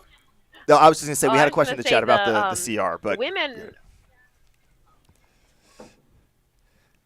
9:08 was the quick answer. Cool. That's Got the it, women's yeah. course record, 2017. Stephanie Violette ran it. It was a weird course. That's all I got to say about it for now. Yeah, she was the overall winner that year. Yeah. It was a good time. But Leah, as you were saying, Yeah, the women early on were running a really fast pace compared to prior years. I think I'd commented on that at the first aid station that the men were actually running more conservative than we normally see them do. I think even like our leader today running on a Drew Holman split, Drew runs pretty conservatively and then tends to speed up in the second half. So I think that's a good sign for the men's field. I'm really excited to see what happens with the rest of the women's field today because I think at the first aid station they split. I think the top 7 or 8 were roughly where Marianne split last year through there, so they were running quite fast.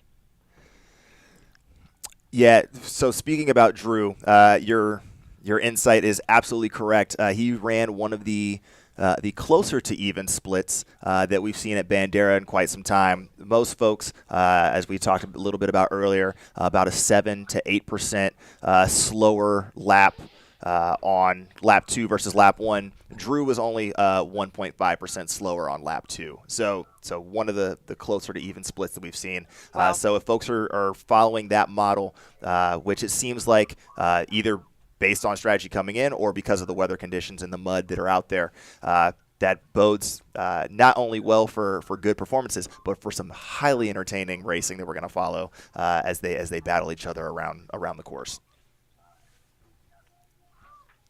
Yeah, I'm really excited to see how that back half, the top 10 and like the 10 through 15th place men fare later on. I think last year Rod Farvard ran a like 5-minute positive split for probably one of the smallest positive splits we've seen in this race, and I think around this point, halfway through, he probably wasn't even in the mix of top 10 either. So I think and he ended up, I think, finishing fourth place on the day. Yep. So I bet you a lot of those guys, like the Jeff Colt, String Bean, Chris Myers, we'll see them scoot up into probably roughly top 5 by the end of the race, I bet. Interesting to look at this one of the chasers, Christopher Sandifer, the Missouri fellow, never run this far. He's got a speed goat of 7:46, but then some impressive short distance stuff in his local area out there in Missouri. So that's a surprise to me. I think in addition. Yeah, I don't know much about him. I'm Yeah, excited don't to know. see him up in the mix of things. So we're at 8 minutes from Courtney now, which was the gap to the chase, the 3 chasers back at Chiapas. So I suspect she's going to have at least a couple more minutes on that group by the time they arrive at where Leah is. Yeah, that's a big gap. I think it was only a couple minutes last time we saw them. And then I think Catherine Short was with Courtney early on at Boyle's aid station, our first aid station. So, yeah, I was curious if Courtney would dictate the pace today, but it seems like she's once again in a league of her own. Some questions about the weather. Does it feel warm, humid, normal? Yeah, it's not bad. I mean, and I'm coming from a dry climate in Utah where humidity absolutely destroys me most of the time. And it's like 65 degrees and quite pleasant right now. It stopped raining probably about an hour or so ago, but it's nice. I'm curious if the humidity, I think it's probably still high humidity, probably 90% or so. I am curious if that'll affect some of the Mountain West runners who don't get to run in this very often, but we'll see. Yeah, it feels pretty nice actually. Yeah, it's nice to say that when you're standing in one place. Yeah. But, we'll see. But hey, totally fine. No, that's the thing, though. We talk a lot about during the hot races, making sure that you're taking care of yourself, hydrating. These are the sorts of conditions that are sneaky difficult, right? The humidity is the poor man's altitude. If folks are not paying attention to their nutrition, to their hydration, that could definitely add to the carnage that we see on lap 2. I 100% agree. I think the humidity is something like a lot of athletes aren't really used to running in. And I know for me last year, humidity was probably like the end of my day. Just like it's hard electrolytes, like how much salt do I take in, how much do I get from my drink, how much do I get from my food. And for people that haven't had to deal with that before, and this is like their first time trying to trial and error those things, it's a big stage to trial and error those things. So I think sometimes that leads to significant carnage on the second lap, just whenever you can't dial your electrolytes in, which is 100% what happened to me last year, and like really fun mistakes to learn from. But I'm sure I'm not the only one who has struggled with that at a race like Bandera. Absolutely. And it's, it's a weird time of year to be training in humidity. We hear about it in the summer, but, it's January. It's the beginning of the year. Yeah. So Like, not a lot of looks options. like we have our second place woman coming in here in probably about 30 seconds or so. It's looking like Casey Enman, All right. which means I'm assuming she passed Sarah Bergeron-LaRouche on that last section then, Casey Enman. Yeah, this is really exciting. She had a great race at the Trap Mountain Lodge Marathon, getting second place to Eric LaPuma this summer. Only like behind him by 20 minutes, and Eric LaPuma had a stellar year this year. So I think being within 20 minutes of him in a race, I think she got second overall, is amazing. So yeah, she was a big name when I started getting into ultra running back in like 2015. I was always seeing her in like different mountain races, VKs, things like that, and amazing to see her doing the 100K today, and she's crushing it. So she's in the aid station as we speak, Perfect. and I think she's making a pretty quick stop of it. Yeah, so Casey's been around. 2016, a top 10, seventh actually at North Face in San Francisco, and then as you've mentioned, a bunch of great results in some burly East Coast New England stuff. So great first half for Casey. Yeah, and she's probably no stranger to this mud too. Looks like we got Sarah Bergeron-LaRouche coming into the aid station as well. She should be in the aid in about 10 seconds here, and she's maybe 30 seconds to a minute back on Casey. And so that looks like Casey must have passed her between the last aid station and now. Indeed, yeah. I think Casey was fourth coming out of that Nachos aid station about 5-6 miles ago, but they were all within about 75 seconds of each other when they left. So would wholly expect them and Catherine Short to be somewhere in tow right behind Sarah as she comes through here. And there's Sarah. And Sarah did not stop at all, so she rolled right through there.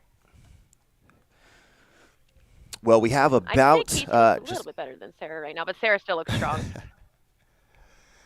Good. Well, they have about 4 miles until their next aid station stop.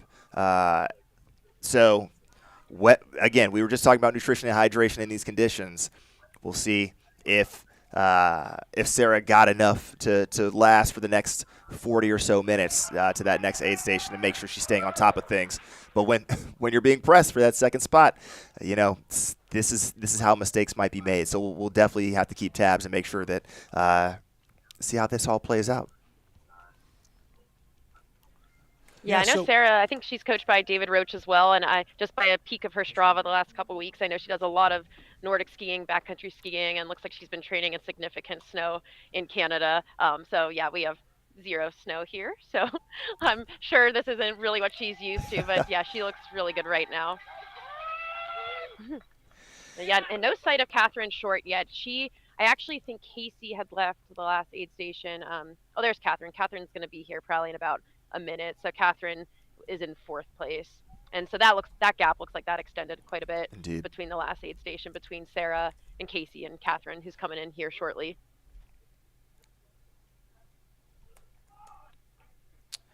Yeah, so just to level set, on the women's side, Courtney DeWalter came through about 2 hours and 52 minutes elapsed.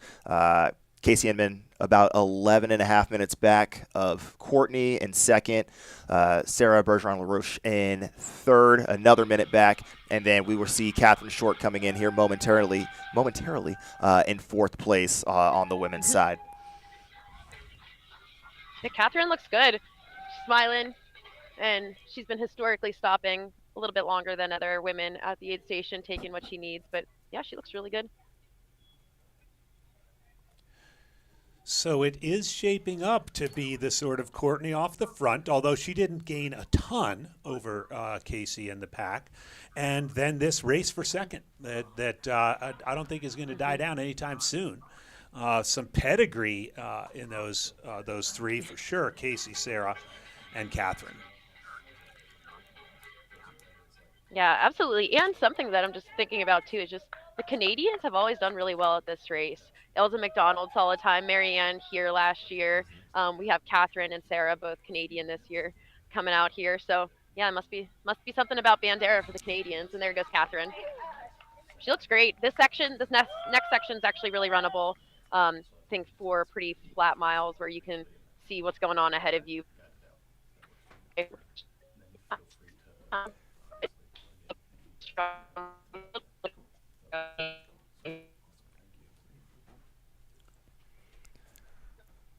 All right, might have lost Leah for a quick second there. We'll work to get the signal back. But as she was saying, this next section, a little over 4 miles from the Chiapas aid station to the Yaya aid station. And if I remember correctly, this is the one that's just kind of like an open field. And if you look at the map, it's not even like a perfect square. Like you go out, you make a right, you kind of go around a field, so you're running right back where you came from. So you're like, it's almost like a joust in cross country. You're coming back at each other and then just split the opposite ways of each other.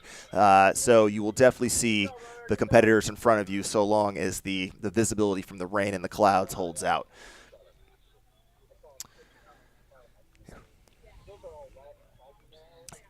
And to level set on the men's side, now that we've had our top 4 women come through, especially because our men should be coming in the next, honestly, probably about 12 to 20 minutes, depending on how absurd Canyon Woodward wants to run this section. But but our leaders on the men's side was Canyon Woodward off the front. With about a 2-minute lead over J.P. Giblin, Brian Curl, Anthony Lee, Chris. I'm totally going to butcher the last name again. Jennifer? Senefer. There we go. And then you had, and at this point, we're talking about a matter of seconds. Corey Keene, Alex Miner, John Kelly, Ryan Montgomery, Ryan Atkins, Jeff Colt, String Bean, Joe McConaughey, Chris Myers, and then just another minute or so back, you had Caleb Bowen. So 7 minutes separating our top, 13 or 14 men at the 21-mile mark, and looking forward to seeing how things continue to shake out as they approach the Yaya aid station, mile 27 here in just probably 10 to 12 minutes if pace holds up. So, Leah, any parting thoughts from Chiapas aid station before you sprint over to your next location? Yeah, we might actually stay out here through maybe like the top 7 women or so, see what's going on behind the scenes here, because our next stop will be the start-finish area. Okay. Yeah, just not enough time to get over to Yaya's for any live commentary, but we've got gimbal there and some drone footage that we'll be able to check out. But yeah, I think it's a really dynamic women's race going on. I think this gap that I'm seeing right now from 4th to our 5th place, which we haven't seen on the women's side, looks pretty solid right now. Nobody's really in sight for a little bit either. So we'll see if any of the back half of the top 10 makes moves on the women's side on the second loop. Absolutely. Yeah, we've talked about it, the carnage of the second loop. Nobody can rest assured of their position right now, including Courtney. Everybody has to stay on top of it, stay diligent, and a lot can still happen, especially when you have 3 women within 3 minutes of each other, all vying for second place. So it's going to be very thrilling to watch here. Really interesting. So true. I know, like last year when I was running, I had an 8-minute lead at I was in second at the time, and I had an 8-minute lead on third with like 15 miles to go. And something I always tell myself in races is like, it's not over. Like 10 miles is still a very long way to go in 100K. And I think I ended up hitting the largest wall I've ever hit in a race before in those last 10 miles and got scooped up in mile 58. So the race is not over until it's over. And I think so much can happen.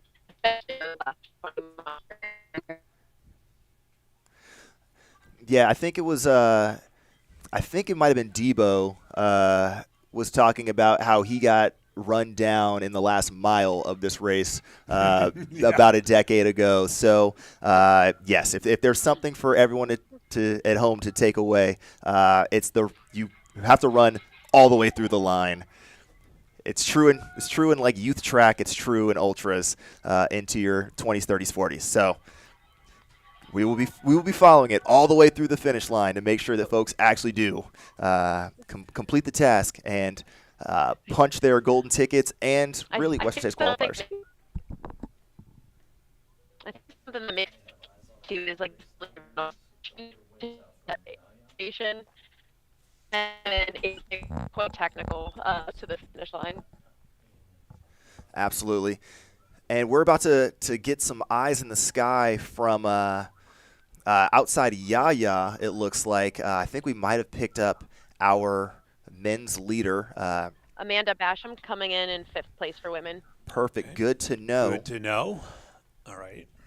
We are at 2 hours and 23 minutes. Excuse me, 3 hours and 23 minutes elapsed. 3 hours and 13. You know what? Listen, this is what the spreadsheet's for. It's for the math, okay? Don't let me do it off the top of the dome.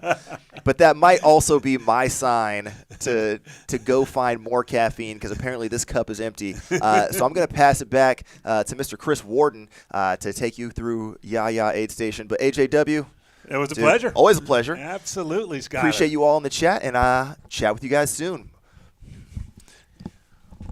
All right, Chris, come on down. So this is drone footage on the way into Yaya. Okay. Did see. Okay. Did see a quick shot of a runner with a black singlet. That was what Canyon was in before. So I was assuming that was Canyon.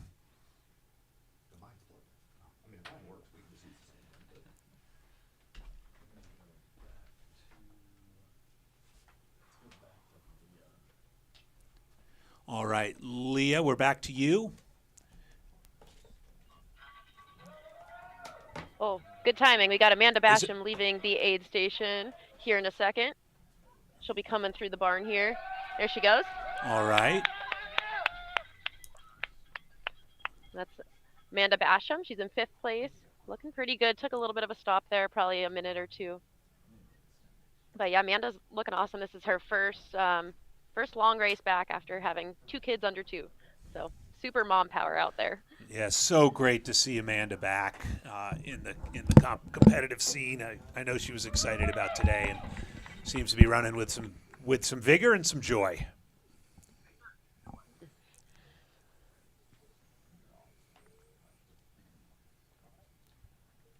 Looks like we might have our 6th place woman coming in here in a minute too, and I think this is local Alex Walker, I believe. Oh, and Nicole Bitter is right behind her. So looks like 6 and 7, Alex Walker, Nicole Bitter.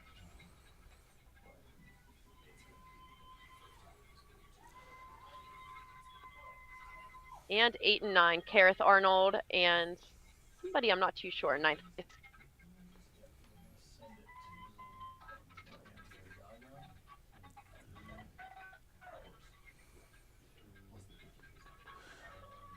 Leah, we're heading over to the drone footage at Yaya because we have eyes on Canyon Woodward.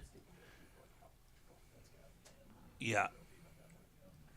So we're pretty sure this is Canyon Woodward on the run into Yaya Aid Station. We're thinking it probably a bit out from the aid station, but nonetheless, he's still got what looks like a comfortable lead, at least what we can tell from the. And there's back on the screen Nicole Bitter coming through just by Leah's spot.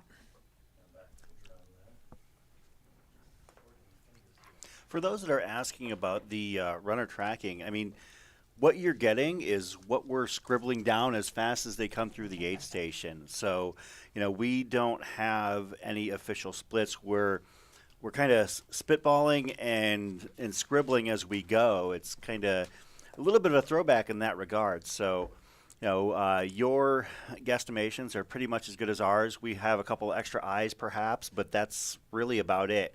Once the runners come through and complete their first 50K loop, then we'll have a more accurate idea. So, and that'll be happening. Obviously, the first runners will probably be hitting their crossing that timing that for the first time within the hour here, so or within the next hour. A question in the chat real quick. Yeah, sure. I'm not sure if this was a joke or not with the running bishop. Does Courtney actually need a golden ticket? You know, she is a previous winner of Western States, but that doesn't fly. She hasn't been back to Western States in a couple of years, so she does actually need a golden ticket. I suppose, one could argue why such a talented runner would need to earn her way in, but that's been the way it's been now at Western States. Jim Walmsley had to do it, and so she does, in fact, need a golden ticket and is in position right now with a little ways to go to get that. It's not like you can just when you walk into the club and you say, "Do you know who I am?" Right, you can't really pull that off, even if you're Courtney DeWalter.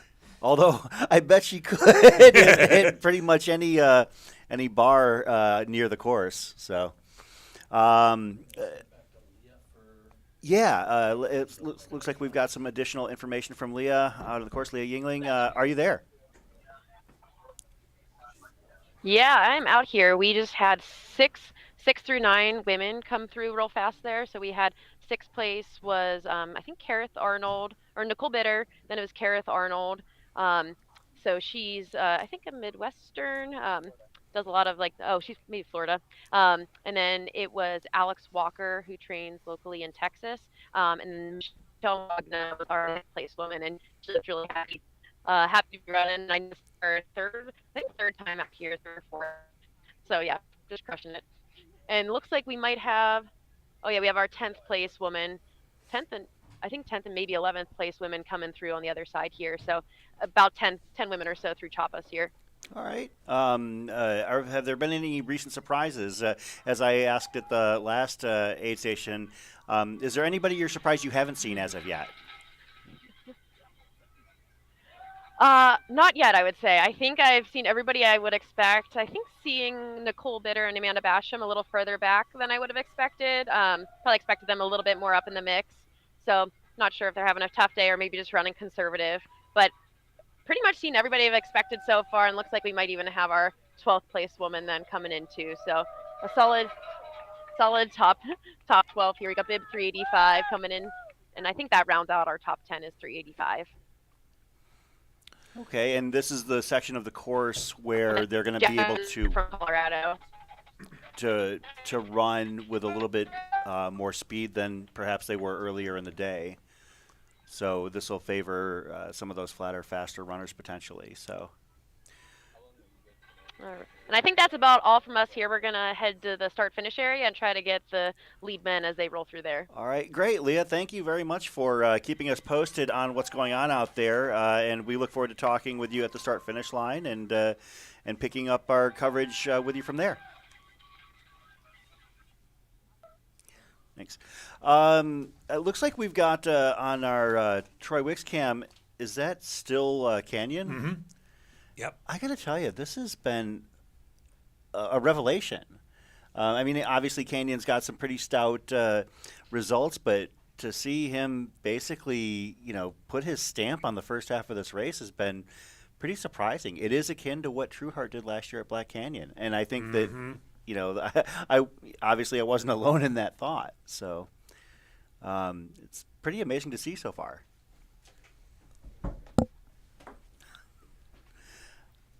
And now I'm centered. Thank you. A little bit of centering in life is always good.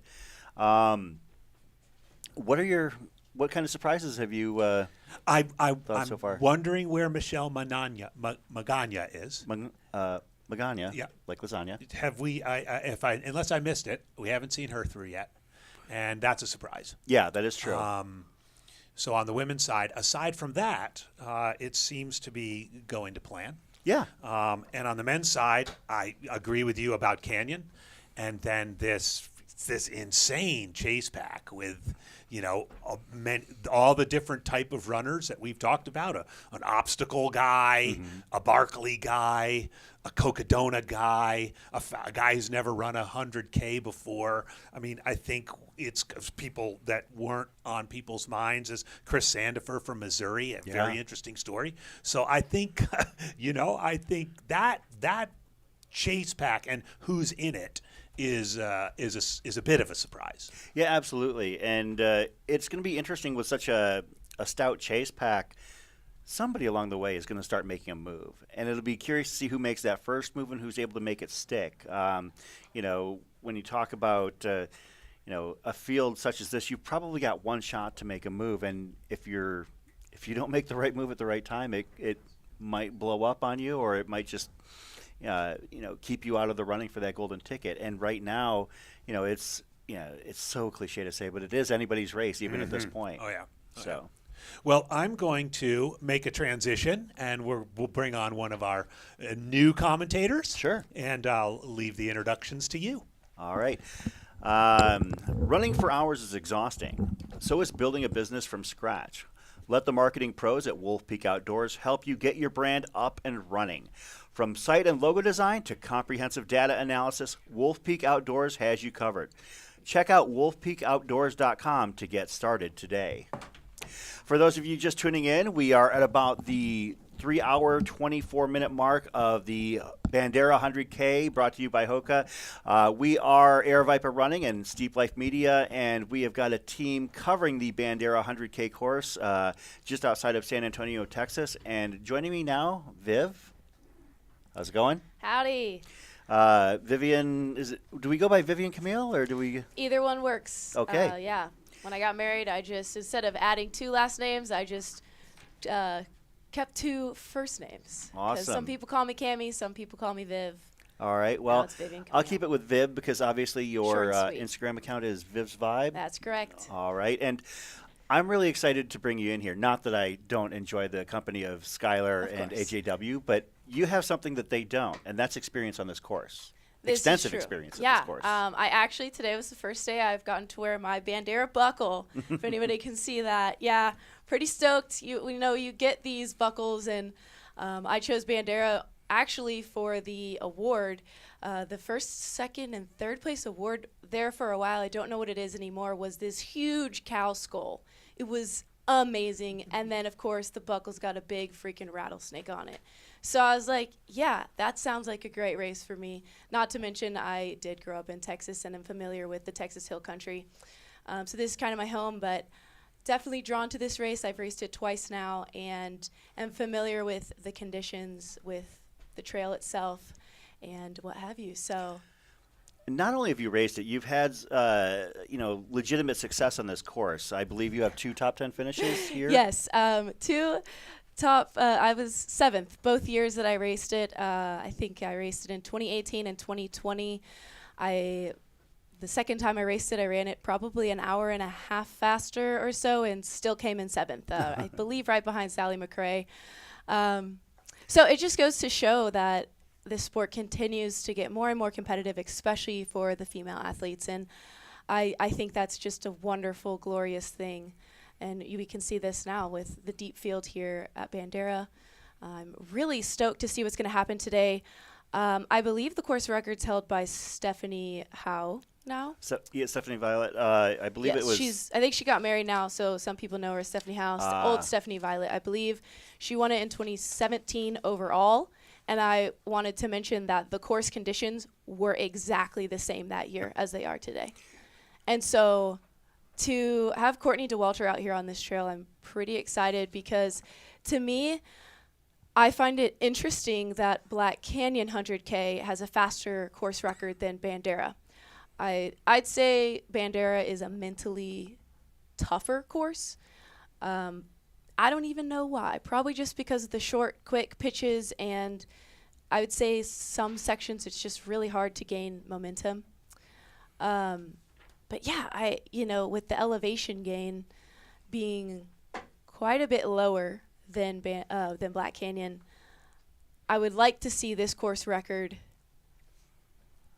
get cut down some, and I think Courtney DeWalter's our lady to do it. I would not be surprised in the least. In fact, I almost expect it from Courtney, especially the way that she's running. It looks like we have our first 2 runners through Yaya. And we have more as well. We'll see if we can get confirmation. Looks like it's still Canyon Woodward. Who is in second? We will try and figure out who is in second place. But whoever it is, they're closing fast on Canyon Woodward. Yeah, they definitely has cut led the down race. that gap that had previously existed. We'll see if we can get eyes or confirmation on who that is.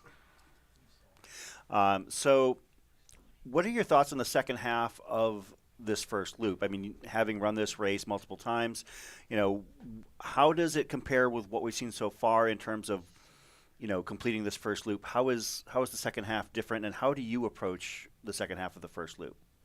Yeah, I'd say it's a bit faster, and you have, I believe, the racetrack to look forward to.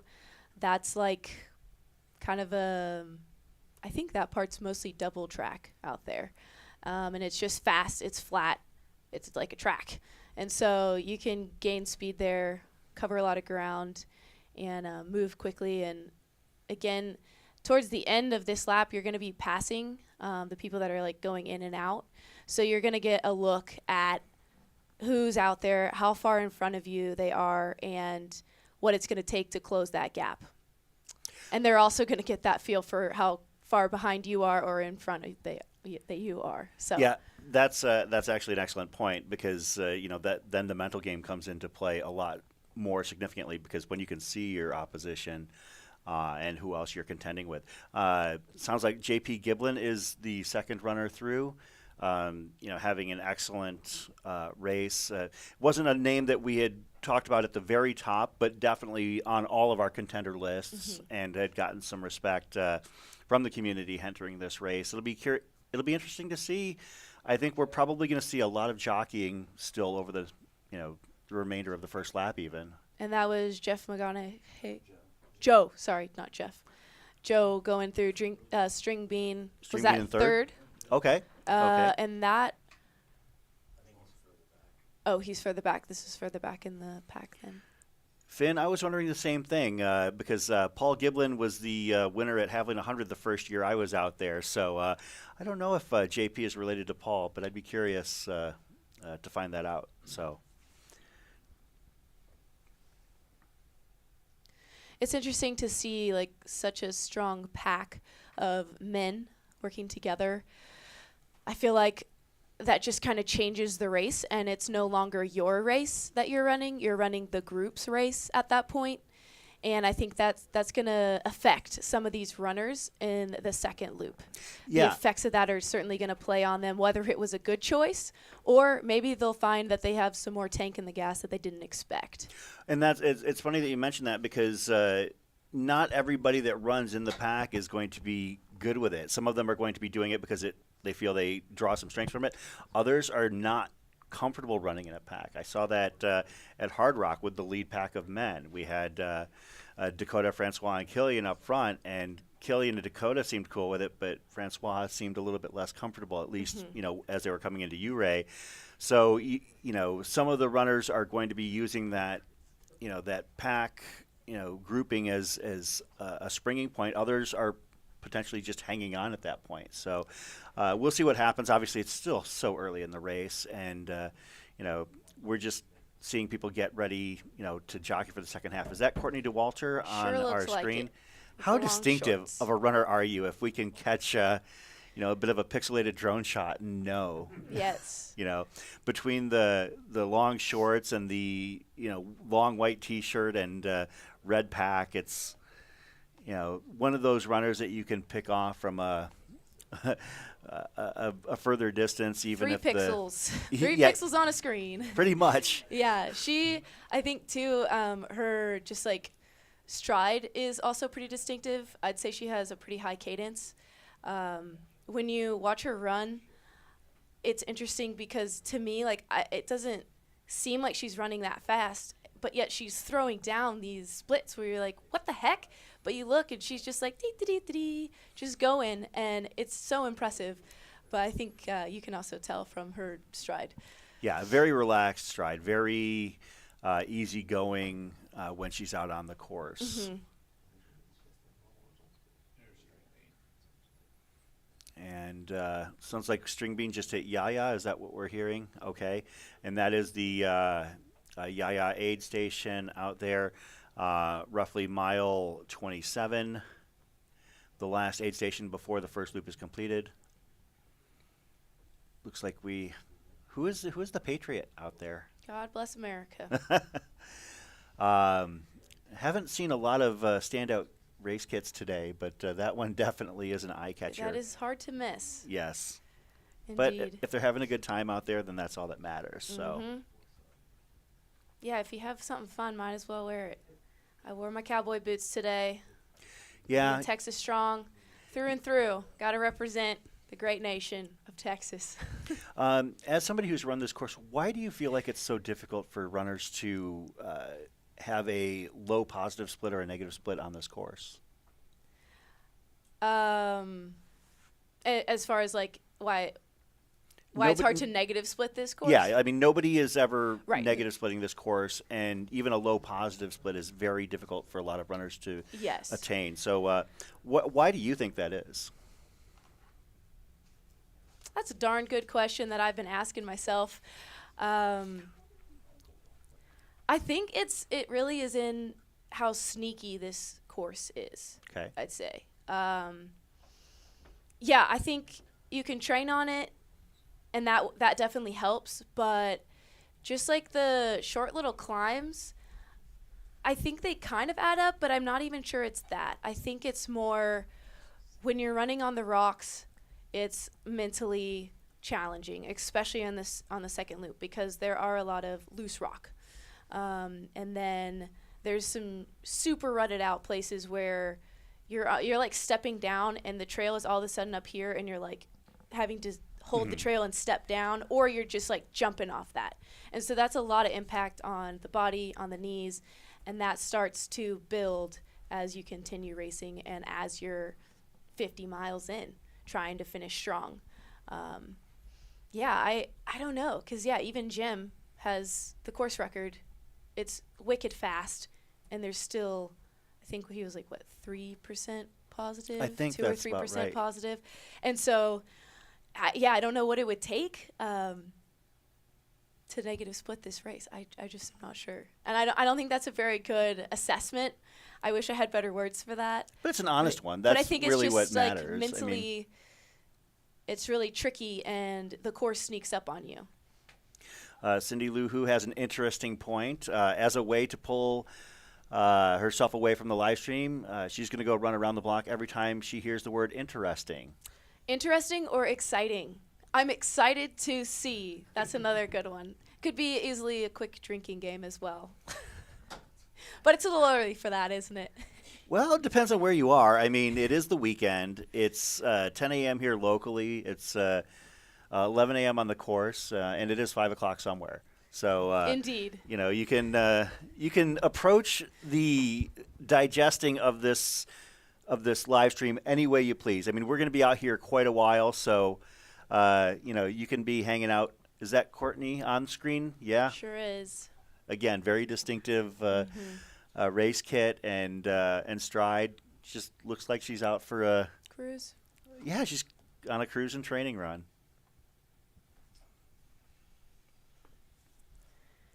It's 5 p.m. in London. Thank you, Aaron.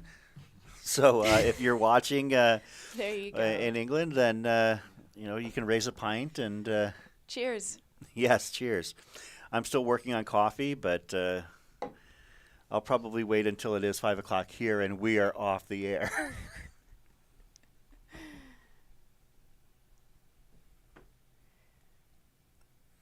Of course, Elliot points out, just wait until Finn is on the mic. Can't wait to have Finn and Brett, jump on as well. This is one of the cool things about our coverage for the Bandera 100K is that we've got a team of amazing contributors here in studio, and we're going to be rotating in and out to keep all of us fresh as we go. So, very good revolving door here. yes, yeah. So, it keeps our rotation, or our commentary team, pushing the discussion over and over again, and it saves our voices. Like we're all kind of here for the long haul. So,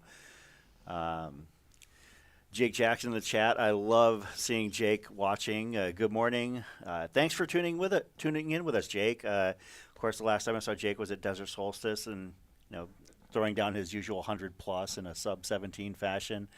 Excellent runner in his own right. So it's one of the cool things about this live stream is seeing all of the talented runners, in the chat and contributing and following along. Bandera is a race that is, a very important race on the American Ultra schedule, and just simply hasn't had the coverage because logistics have been tough for until we got the capabilities with Starlink to cover this race. So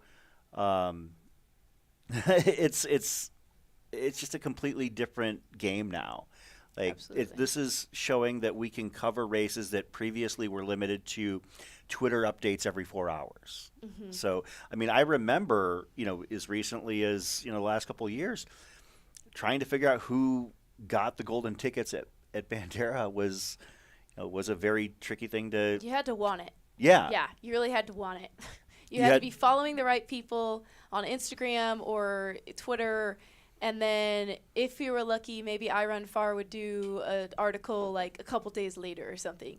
So you'd really have to want it to figure out who won the golden tickets. But Courtney just went through that aid station, I believe, in like a blink of an eye. I think we missed it.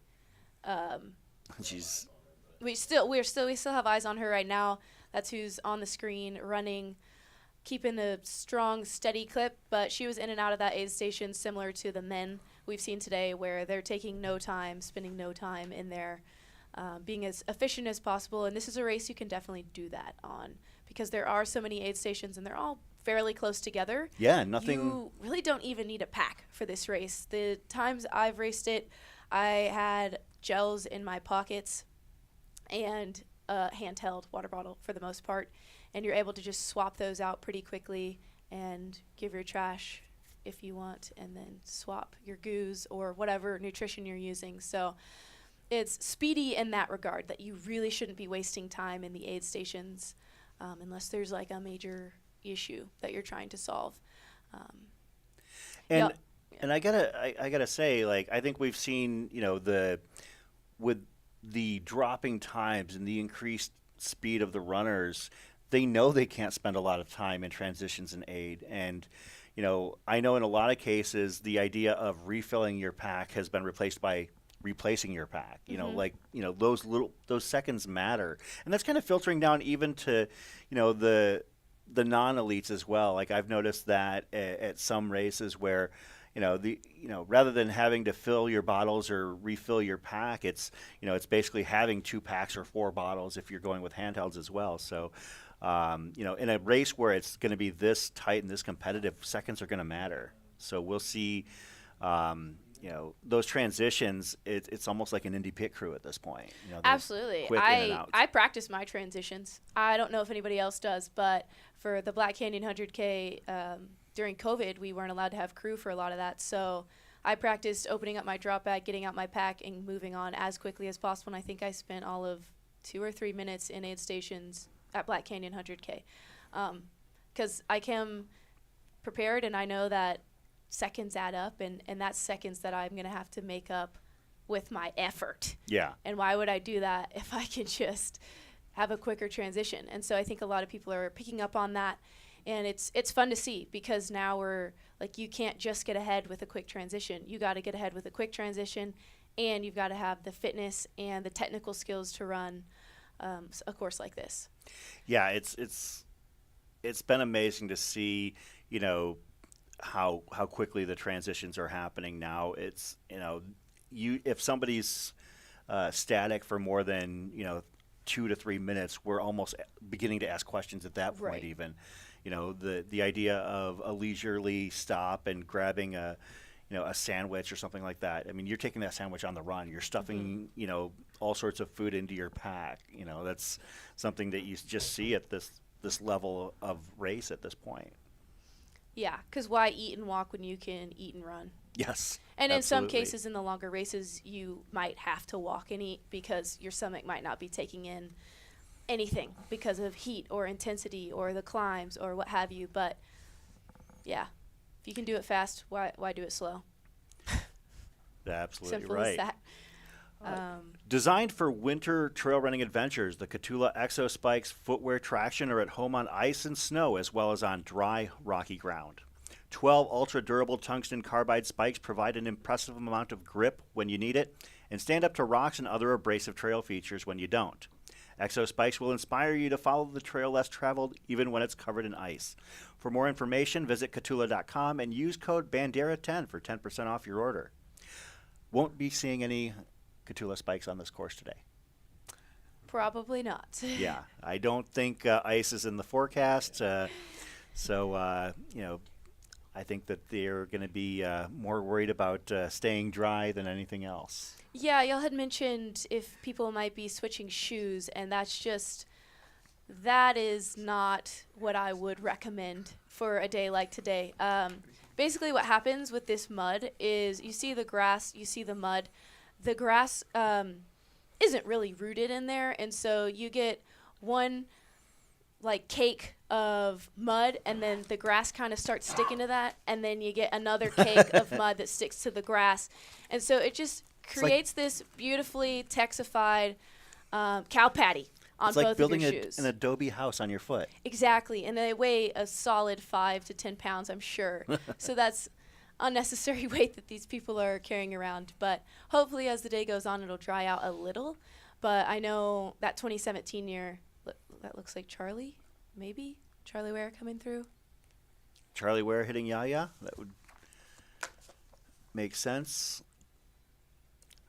We're going to be seeing people hitting the end of the first loop Charlie. here fairly shortly. At that point, is that where the runners are going to start to make their moves, do you think? Or, are they going to kind of hang with the pack a little bit? What would your strategy be if you were, maybe in a pack that included 3rd through 10th or so, heading out onto that second loop? Are you going to try and distinguish yourself, or are you going to Sit and kick. Probably not sit and kick, but I think I would probably try to distinguish myself if that's what I was feeling comfortable with. Like if, sometimes you can get stuck behind somebody who's not on pace with your goals. Yeah. And that can easily happen with a pace line that's this long. Looks like it's spread out a bit at this point, though. Is that correct? Is that a correct assessment? I think that's fair. We'll see. We'll be obviously keeping eyes on the start-finish area to make sure that we catch the runners as they come in. We'll also pop around to different drone coverage as well, as long as we've got it. And thank goodness the weather has held to some degree, because that's if it starts to obviously get a little bit too rainy, then we can't effectively fly the drones out there. We'll see if we can grab a couple of different. Are we able to get the Jake cam up? Possibly. It looks like those are eyes on Courtney right there. Again, very distinctive look and along. gait.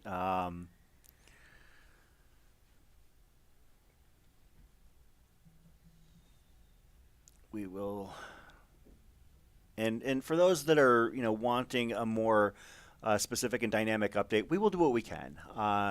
It is a little bit tricky because we don't have the timing mat splits as they're coming through. We are literally grabbing them and scribbling them down as quickly as we can. Did we get to the Chapas? Thank you. Thank you.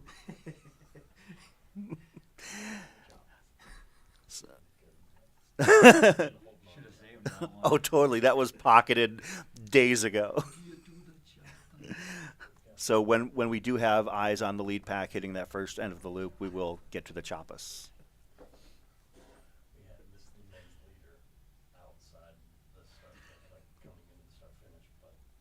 Okay. And is that still Canyon Woodward? Potentially. So we think we have eyes on the men's leader coming into the start-finish line to go back out for his second loop. From the footage, it's very difficult to tell if it is, in fact, Canyon Woodward, who was previously leading the charge. And some people in the chat were asking about the women's leader, and that is Courtney DeWalter as well right now. So here we are at the start-finish. The runners are going to come through this time mat and then head right back out. And it's not a washing machine style. It's an identical second loop. Yes. Yeah. Yeah.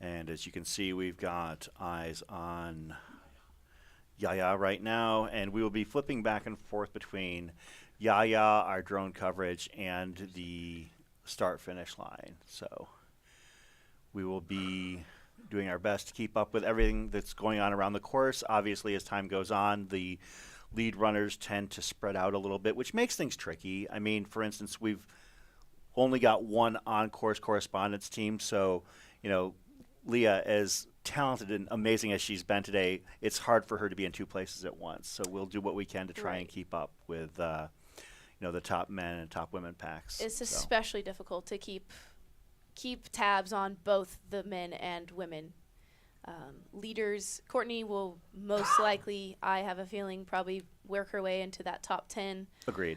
Overall. So it'll be a little easier to keep tabs on her, but as the women's top 10 field spreads, it is tricky. I've been out trying to film both, and you need a couple people for that because it's just too spread out. Things happen, and yeah. It looks like we've got some milling about on our static one cam. That's the start-finish area. People are getting prepared for those first runners to come through. We'll definitely be following along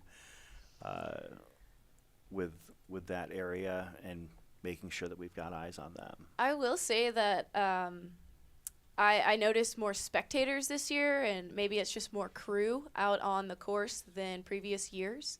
So it's fun to see that this event is getting a little more traction, and, you know, it's been around for a long time, but it's just starting to finally gain momentum in the way that maybe Black Canyon and Canyons is. I feel like it's... Well, even the Black Canyon spectator phenomenon is somewhat of a new thing, and there are a couple of key points on that course. It used to always be that Black Canyon City at the end of the 60K was where everybody hung out, but as you mentioned, you ran the race in 2020.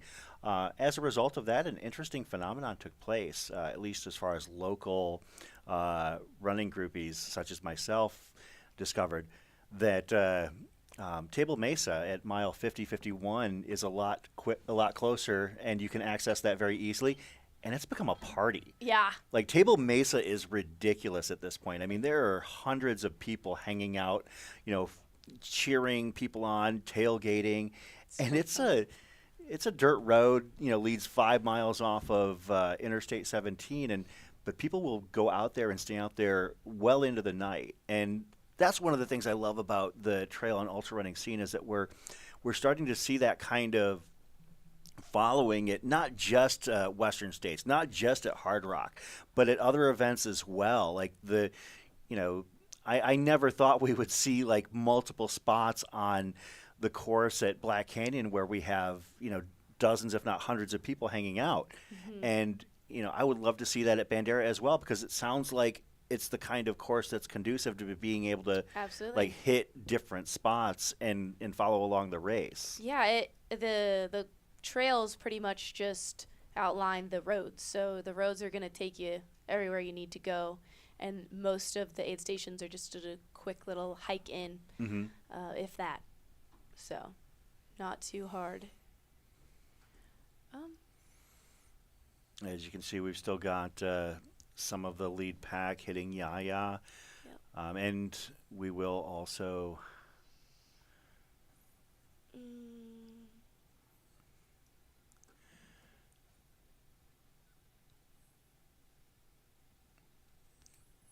And we are looking at the same views you are, folks. As you can see, we kind of both leaned in at the same time to see if we could get some. Maybe that was Sarah? I don't know, though. I cannot confirm that. Yeah, we'll see what we can get as far as information. We might not have a full established leaderboard until the first loop is complete, and once we do, we'll be able to actually reset in the studio, which is nice because once we've got that information to go off of, we can then kind of more accurately, be able to follow the race in the second half as well. And this is for those that aren't familiar, this is a pretty remote area in terms of cell service. It is a very hard place to get updates, which is why it's always been an undercovered race in years past. Even despite its high-profile nature as a golden ticket race and Western States qualifier, it's not gotten the publicity on race day as other events might typically get. It was. You cover it like I like to say Keith Dunn style, where you basically are, you're hoping for somebody with a Twitter feed and some ambition to just basically, take time out of their weekend. Live updates, yeah. It's similar. For Leadville, I went out thinking I'll just go try to film the front. And so I literally just filmed and then had to edit and then find my way toward some sort of service or Wi-Fi to upload the film we had taken because there was no way to do any sort of live stream of any sort. Yeah. But now we've got Jamil down there and Leah and yeah. Zachariah asking about how we do the live trackers for Cocodona. Well, Cocodona is a different animal, and explaining the difference in the coverage here versus there. This is a looped race that is pretty well trafficked.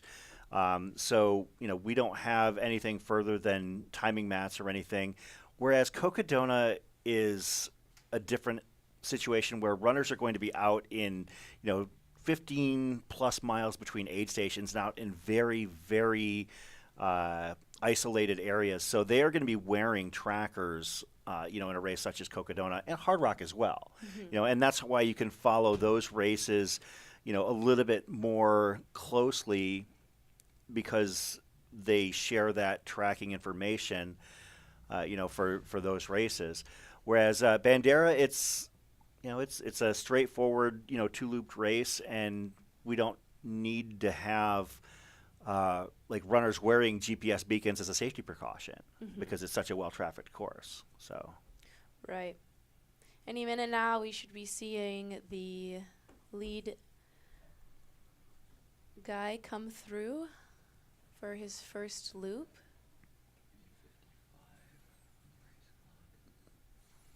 Looks like there's some buzz at the start-finish line, as you can tell, and we will do our best to make sure that we catch that first runner coming through as part of our coverage of Bandera 100K. And support for this coverage is brought to you by Pizzacletta in Flagstaff, Arizona. More than pizza, we're trusted by professional athletes to provide nutritious whole foods meals for day to week-long running camps throughout Arizona. Consider hiring our catering team for your next event or celebration, or visiting our 2 locations in Flagstaff. More information at pizzacletta.com and on Instagram at Pizzacletta. And Pizzacletta is a true part of the fabric of the Arizona trail running and ultra running communities. Have you been to Pizzacletta? I have not, but I have heard all about it. You definitely need to make it. It's one of those places I need to get over to. Absolutely. Anytime you're in Flagstaff for a race, a hike, or a training run, get up there and check it out. It's pretty great. Yeah, people rave about it. Seems like the place to be if you're into running or care about running or just like the idea of running. It is see people hang out. It's the mecca for the scene here in Arizona. I'm just anxiously looking at the same shot that everybody else is and waiting for that first runner to come in through, and with those Hoka banners in the background, and I want to see the start finish line hopping and getting some energy. I can there's buzz there, but it's going to be fun to see these runners coming in and out. So Yeah, and you can look off to the left. There's a nice building, and I think that's part of Bandera's charm. looks like we've Might have some runners. got some. Yeah, they're kind of converging a little two. bit more closely on.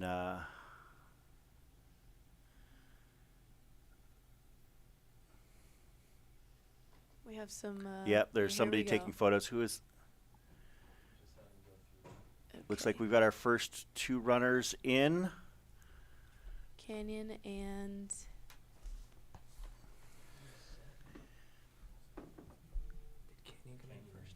JP. Kenyon and JP just under 3 hours and 58 minutes.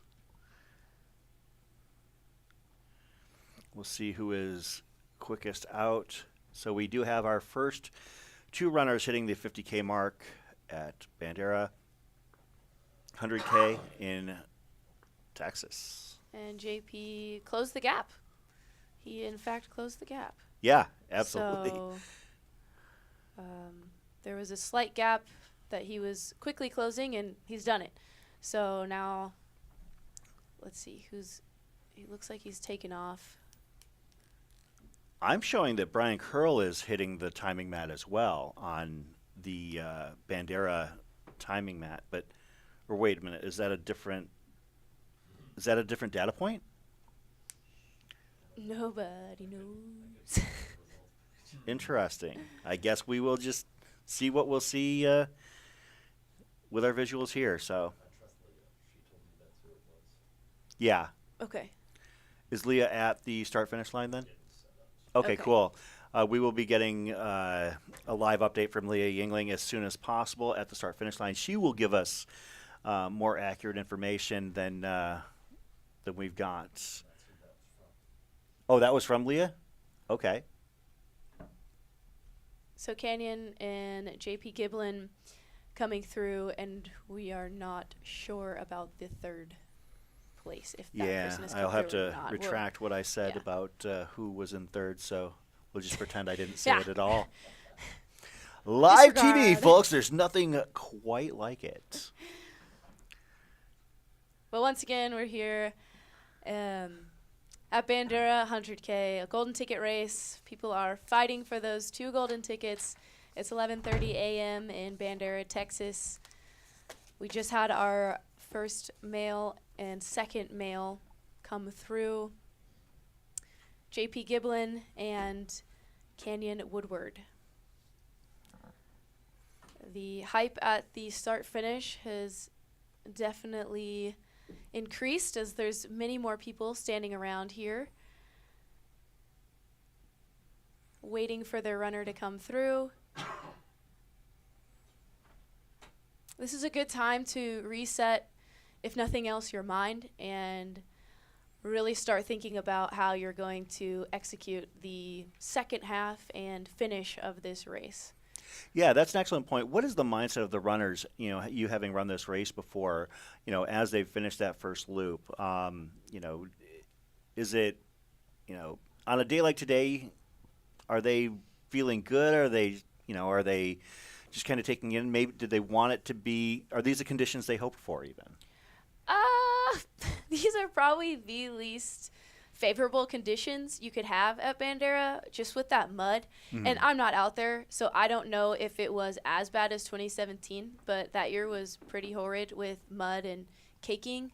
Okay, we've got 2 more runners through. Jeff Colt and Brian Curl. Per Leah, who is on the ground there in Texas, giving us updates. Just over the 4-hour mark, hitting that start-finish line. And we were talking about how closely these men were together. It looks like they're actually still fairly close together. Yeah. The difference in time there, only a couple of minutes from the leader coming through to these 3rd, 4th, and I think now 5th place runner. Yeah, at this point in the race, obviously only halfway through, and there's String Bean. I recognize Yep. him. When you Joe. follow somebody for 60 hours at Cocodona, you tend to be able to pick them out. Plus, he is also like 8'11". There is that. So String Bean hitting at 4:02. That's yeah. And I Chris think so. Myers. Chris Myers not far behind. They've actually ran most of this race together. Yes. And I got to be honest, I feel like Chris Myers has been probably holding back. Like, I watched how crazy fast he can be. I'd be curious to see if he decides to just go all out and how early he decides to go all out on this second loop. He could make this race very interesting. And, the 5 to 6 minutes that he is behind the leaderboard, I mean, it's still an inconsequential amount at this point in the race. Oh, for sure. Ryan Montgomery came through in 7th. No eyes on Ryan Montgomery, but he did come through finishing lap 1. We're at the 4 hour and 3 minute mark right now. Everyone's cruising Yeah, and and staying steady. and it's going to just get more and more hectic at that start-finish line with all of the crews and all of the Hoopla. spectators. Yeah. That's what I like to call it, all the hoopla around the start and finish line. But you were talking about what the mindset is going back out for that second loop, and I think Chris Myers is someone who might be nailing it the way that I would. When I've come through, my goal was to be calm, cool, and collected, have a lot of energy left in me, and close hard on the second loop. Unfortunately, both times I've run this, I've had complications, which is totally part of ultra running, and that's something you just have to factor in or not, and be disappointed or not. Yeah, ultra running is basically a 9-hour, 10-hour plus problem-solving endeavor. Like, Right. really, that's what it is for most people. Old injuries can creep up without you knowing. Or if you haven't fueled well in the beginning, you'll definitely start to notice that towards mile 40 and 50. If not sooner. But I think, Chris Myers is somebody who does have legs and does have speed to really close hard on the second loop, but he's not the only one who has that fitness, who has a history, and who has the base to do something like that. So that's what makes this interesting, and I think our friend who said they're going to run laps every time we say interesting is going to be running a lot of laps, because I've said it a lot in the last 3 sentences. Well, one interesting thing about this sport is that we tend to see fun little taglines and hashtags and things to support the runners. Like, for instance, one of the things that we saw at the Haviland 100 broadcast in 2011 was the debut of the Arlen's Darlins Yes. term. And I see one that Finn has brought in, and I want him to really hammer this one home when he comes on. The hashtag YesWeCanyon, in regards to Canyon Woodward being out there on the course.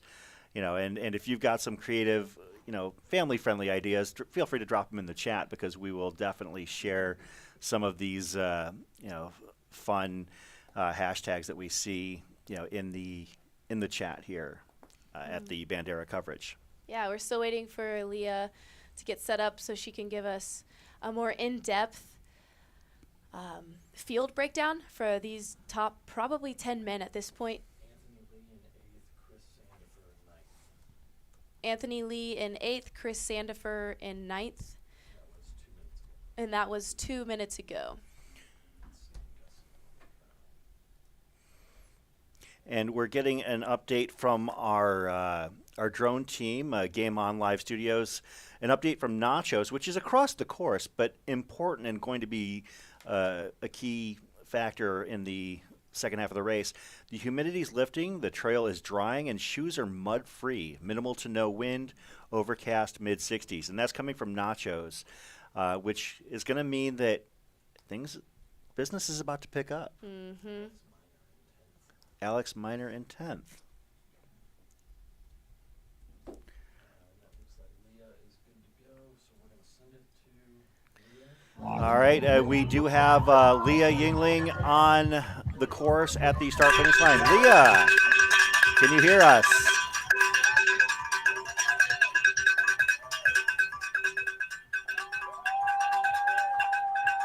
I can see Jamil and Leah working their way across on the static cam. And Leah is right at the start-finish line. Leah, what's going on out there? You got us? We'll see if Leah can give us some info on.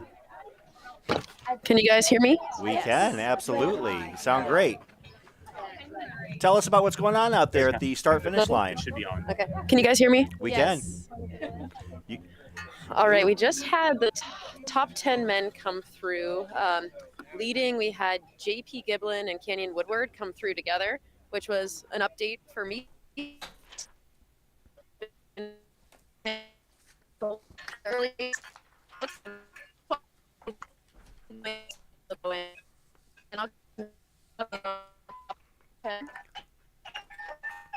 This looks like a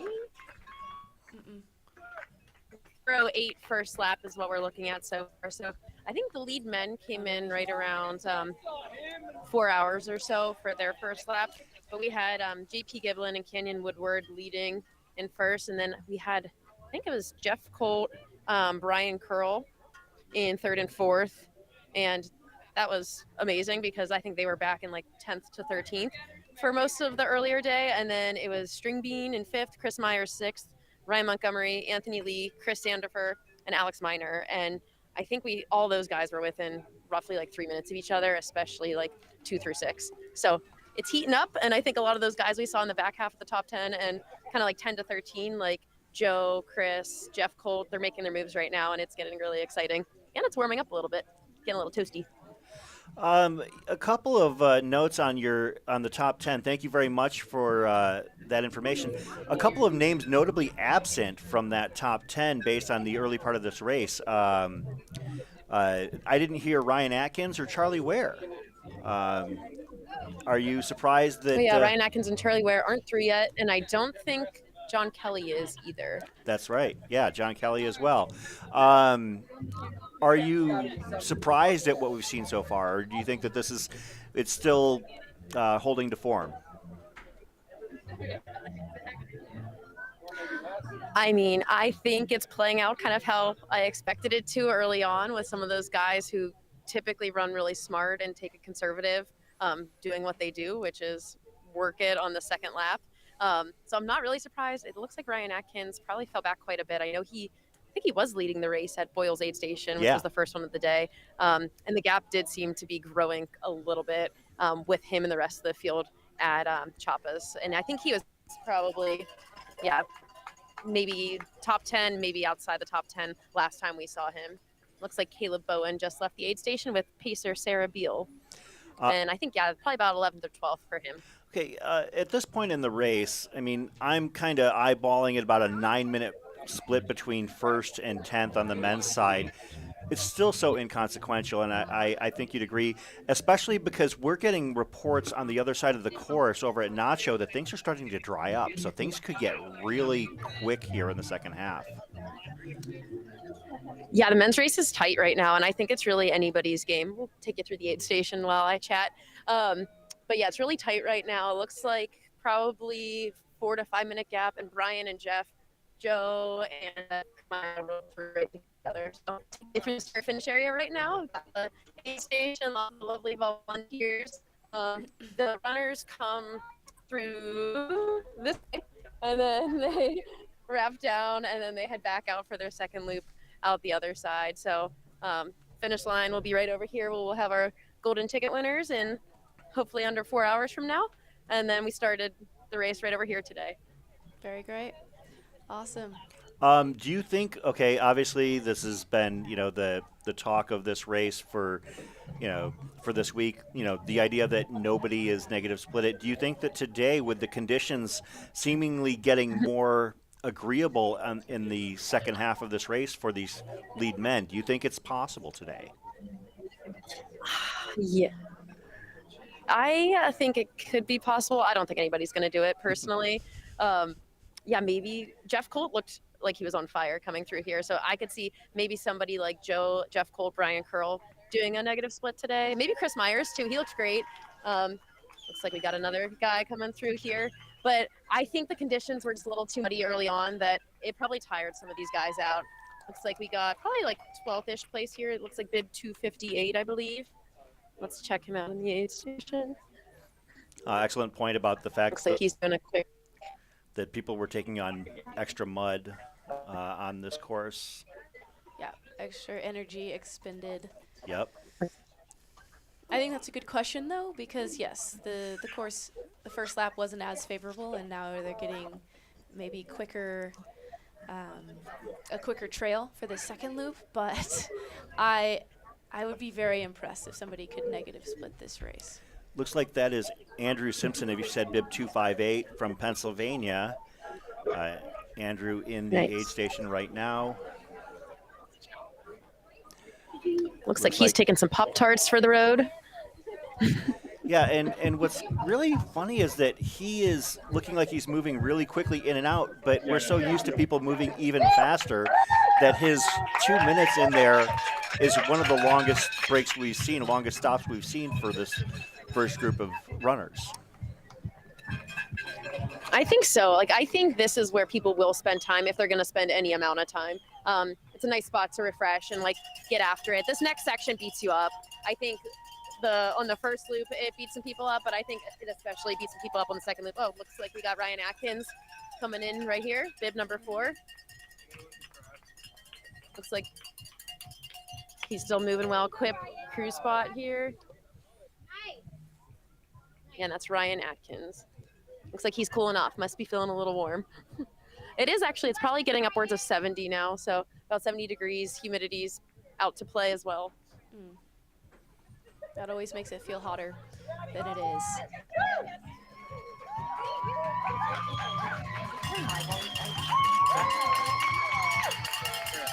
Somebody coming through has a big fan club. I have a feeling we I think we can we think know that who that's it probably is. Courtney DeWalter. Yeah. Sure is. Absolutely. When There's Kevin helping her out. So that's 4:14 first lap for her. 4:14. Wow, 4:14, 10 minutes How ahead far of ahead the of- course record Yeah. splits currently. That's amazing. She is That is also incredible, guys. Look at. She is an all-star. We expect nothing less. It's like she's wearing her signature S-Lab Ultra shoes. Crew chief Kevin, and that is a fast, quick stop, and Courtney's out. So yeah, that is a 4:14. If Courtney were to even split that means she's about to do a 8:30. I think sub 9 is in the cards for Courtney today. She is crushing it, and she looks amazing. I absolutely agree, and that's what I was hoping to see with her this year, just because I think that this course record should be comparable to the Black Canyon course record. Just given the courses. Yeah, absolutely. and I was her actually looking at expertise. some of the times for Black Canyon, and those times look very similar from Black Canyon compared to here, and I don't think we've seen the women's times here kind of crack that 9-hour barrier yet. So I think Courtney might be the first one to do it. If anyone's gonna do it, it'll be her for sure. Yeah, it's going to be really fun to see what. And I would say then historically Go ahead. we start to see, I think we should see the rest of the women here in probably about 20 minutes or so. I'd imagine Courtney gapped them by A good chunk. 20, 30 minutes. I think usually around like that 4:40 lap is standard for like the second. That's women. astronomical for the 50K mark of a highly competitive race. This isn't a local, small time race. This is a golden ticket race, and for her to be having what we're guesstimating to be a 15-20 minute gap on the field is Significant. amazing. And it's also worthy to note that she's probably sitting around 13 or 14th place in a highly men's competitive field as well. So she's crushing on all fronts. As Yeah, always. she's going to be in the top 10 when it's all said and done. Absolutely. I agree. Have we seen any? Are there any notable names that have succumbed to the carnage that happens at races of this distance? I haven't heard any names. I haven't heard any news. Do we know if there's anybody Yeah, who has called a I day? think on the women's side so far, it's just Rachel Lemke is the only notable drop that I've heard of. Maybe had a fall earlier on, not too positive. But yeah, she's no longer in the race. Okay. But she's the only one I've heard of so far. I think if anything, we might be seeing, this might be a kind of friendly spot to drop if we do see some people dropping. So I'll keep my eye out. But so far in the top 13 or so, nobody notable. How does your approach for the second loop differ from your approach for the first loop in this race? Obviously you've had great success at Bandera. If you're coming into this, in second, third, fourth, how are you approaching this second loop? Oh yeah, it's tough. There's like how you want to run the race, and there's how it actually happens. How I would love to run the second loop of this course is to really attack whatever your strengths are. So like what I did last year, and I mean, I wish I would have fared a little bit better, but like attack the technical first 6 miles out of this aid station, and just know what your strengths are and use those to your advantage. So when we were just driving back to the start finish area, we saw Chris Myers and Joe in the long 4 mile stretch of field that they run through, and like they were hauling like probably sub 7 minute pace. So I think Chris Myers probably knows he's a fast flat runner and he's taking that part to his advantage. So I think that would be my advice to the runners on the second loop, is to know what your strengths are and play to them, because the loop doesn't get any easier, and oftentimes it's way, way, way harder than the first time you did it. So that's about the best thing you can do. And I think with 4 miles to go from the aid station is just to put it all out there. That's where I hit the wall last year, and I put most of my intestines out there, but couldn't really put the effort out there. But yeah, it's a battle from there to the finish. So that would be my advice to especially those guys who are gunning for a golden ticket today. Yeah, anybody who is, in contention and having that kind of day is, definitely in control of their own, destiny, at least to this point. Obviously, things will change in the second loop. But I'm going to take a quick interlude here from the Some Work All Play podcast. You're a badass boss. You're a badass boss when you DNF your goal race after all of your friends wished you luck. You can train perfectly, and running is still often impossible. When unpinning your race number and drowning your sorrows in a cup of aid station broth, you are a badass boss just as you are. Huzzah! David Roche penning some amazing prose there. Very well done. Is he accurate? And these are all badass bosses out there, Leah?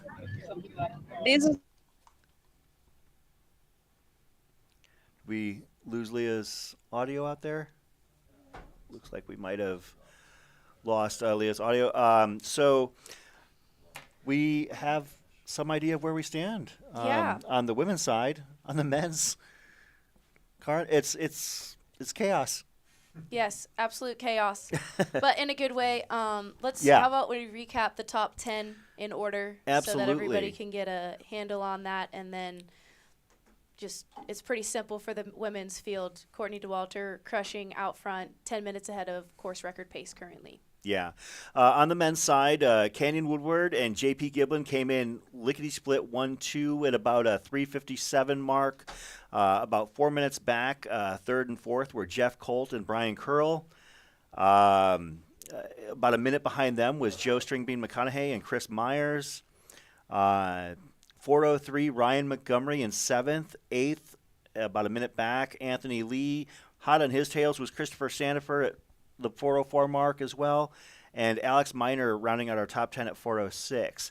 On the women's side, Courtney Dauwalter with a first loop of 4:14, which even with some slowdown on that second loop, this course record is 9:08. She could be looking at a massive CR here in a highly competitive field, and we don't know where the rest of the field is, in relation to her. It's going to be really interesting to see, number one, whether she keeps things going, and number two, how far back the rest of the field is.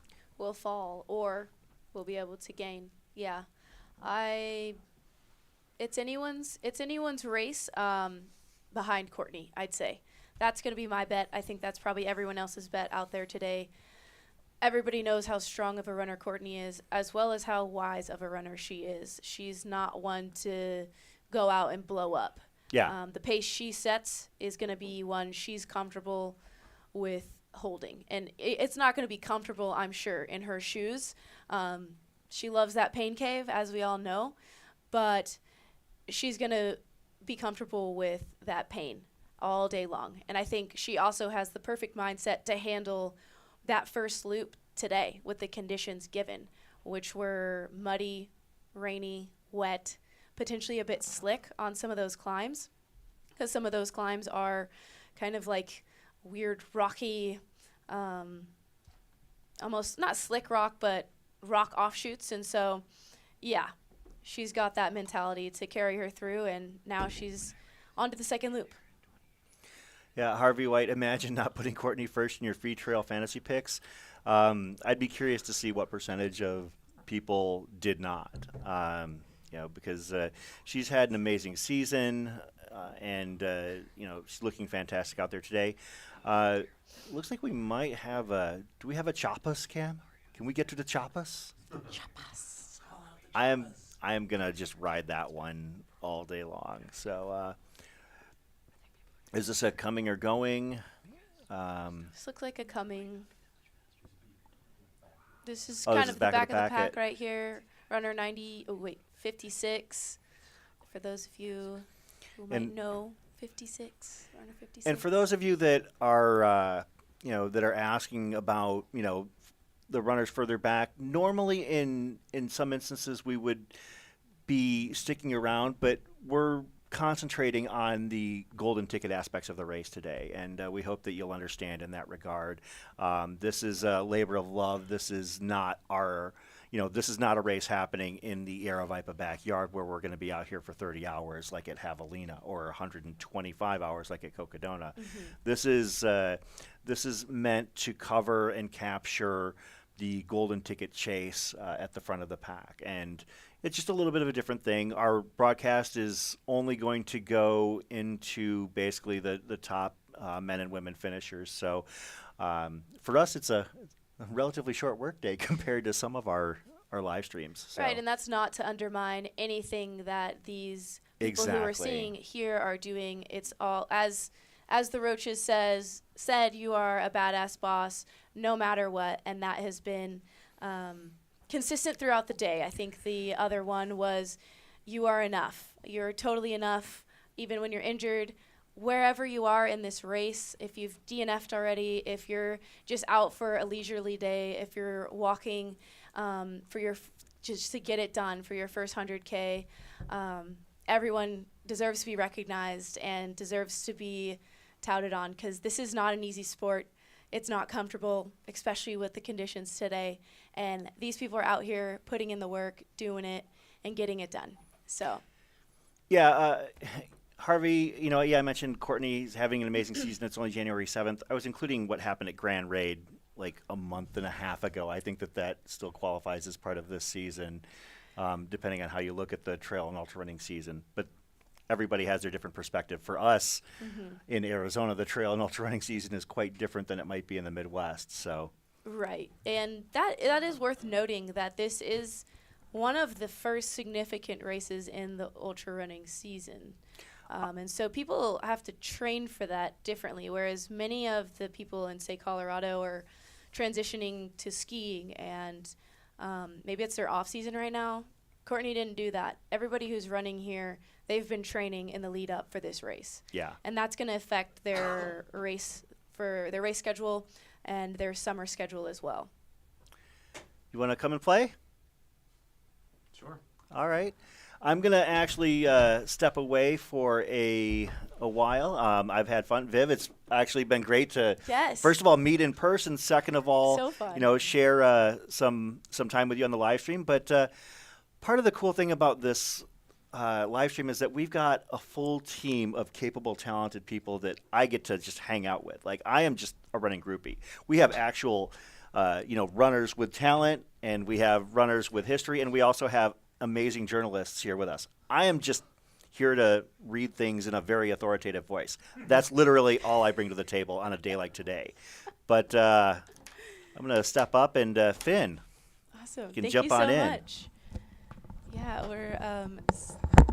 we are still at Chiapas, the feed right now. We're just watching some of the runners who are a little bit further back from the lead pack today. Coming on through, some of them are taking it a little more leisurely, others are looking strong. This is one of my favorite aid stations, actually. It's a big barn, and I briefly hit on just the charm of this race. I think it really encompasses Texas and Bandera being the cowboy capital of the world. Oh my gosh, that's my friend Erica. Go Erica! She's put a lot of work in to race this, but as everyone else has. Can't believe I saw her. So excited to see that. But yeah, Chiapas is a really cool, like, old horse kind of barn thing. And I have unfortunately been out here when it's nighttime and gets cold, and the barn is kind of a double-edged sword because it's nice and warm, and they usually have warm food, but it can suck you in. So it's cool to see these structures in the park. I've done a lot of exploring in the park, and there's a lot of old dilapidated houses and structures that are just relics to like the 19th and 20th century settlers and things like that. So it's neat to see that on the course and to get to run through some of that. These, of course, are much more well-maintained than some of the dilapidated houses that do not exist on the Bandera course. You got to look for those. I got to say, the Bandera setting is a bit more inspiring than I thought it was going to be. These trees, these houses. Yeah. I undersold Bandera. Yeah, it's something, too, that's pretty neat is just some of the overlooks that you get. I think, like, Ice Cream Hill maybe has one, where you can see just, like, the Texas Hill Country and why so many people move there. And some of these people will get to experience a Texas sunset, which are definitely comparable to an Arizona sunset.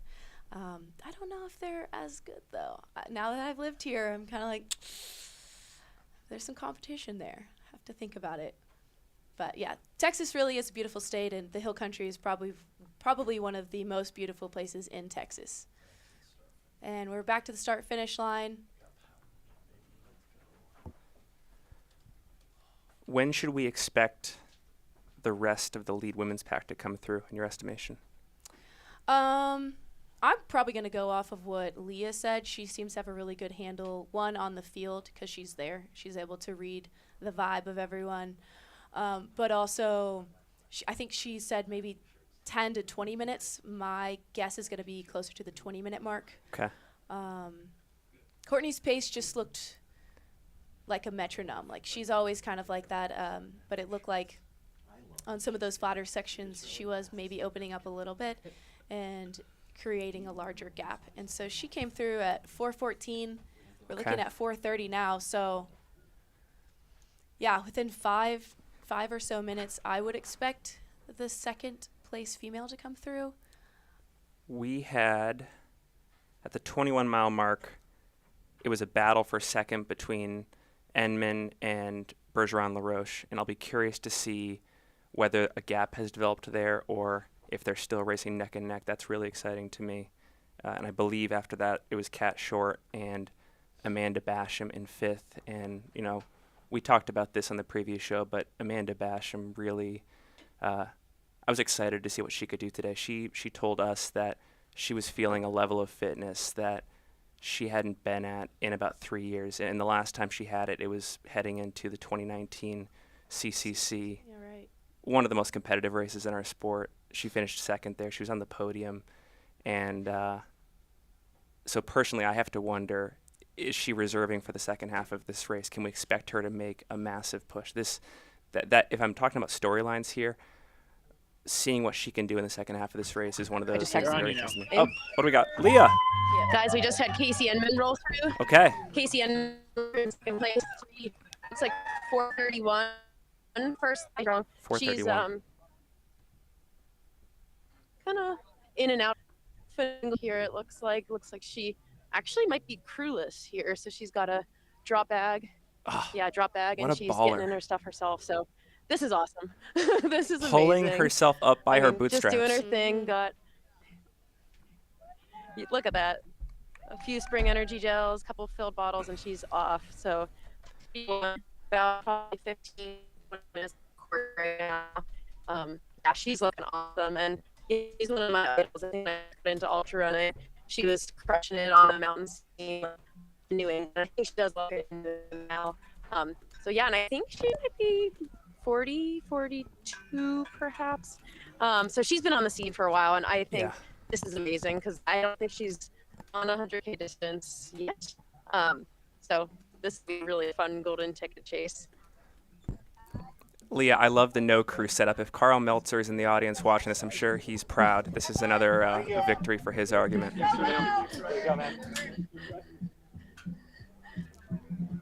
And I love it. I love the self-sufficiency of it too, because I don't think, I mean, these days I think having a crew and a dialed crew is an advantage. That's the reason we're seeing Western skis times get so much faster and faster each year, because like crews are getting better and better. Like we're getting so much better at knowing what we need when we need it, and it's showing. So I think being able to see somebody just do their own thing, it's pretty remarkable. I think there is some advantage to not having a crew.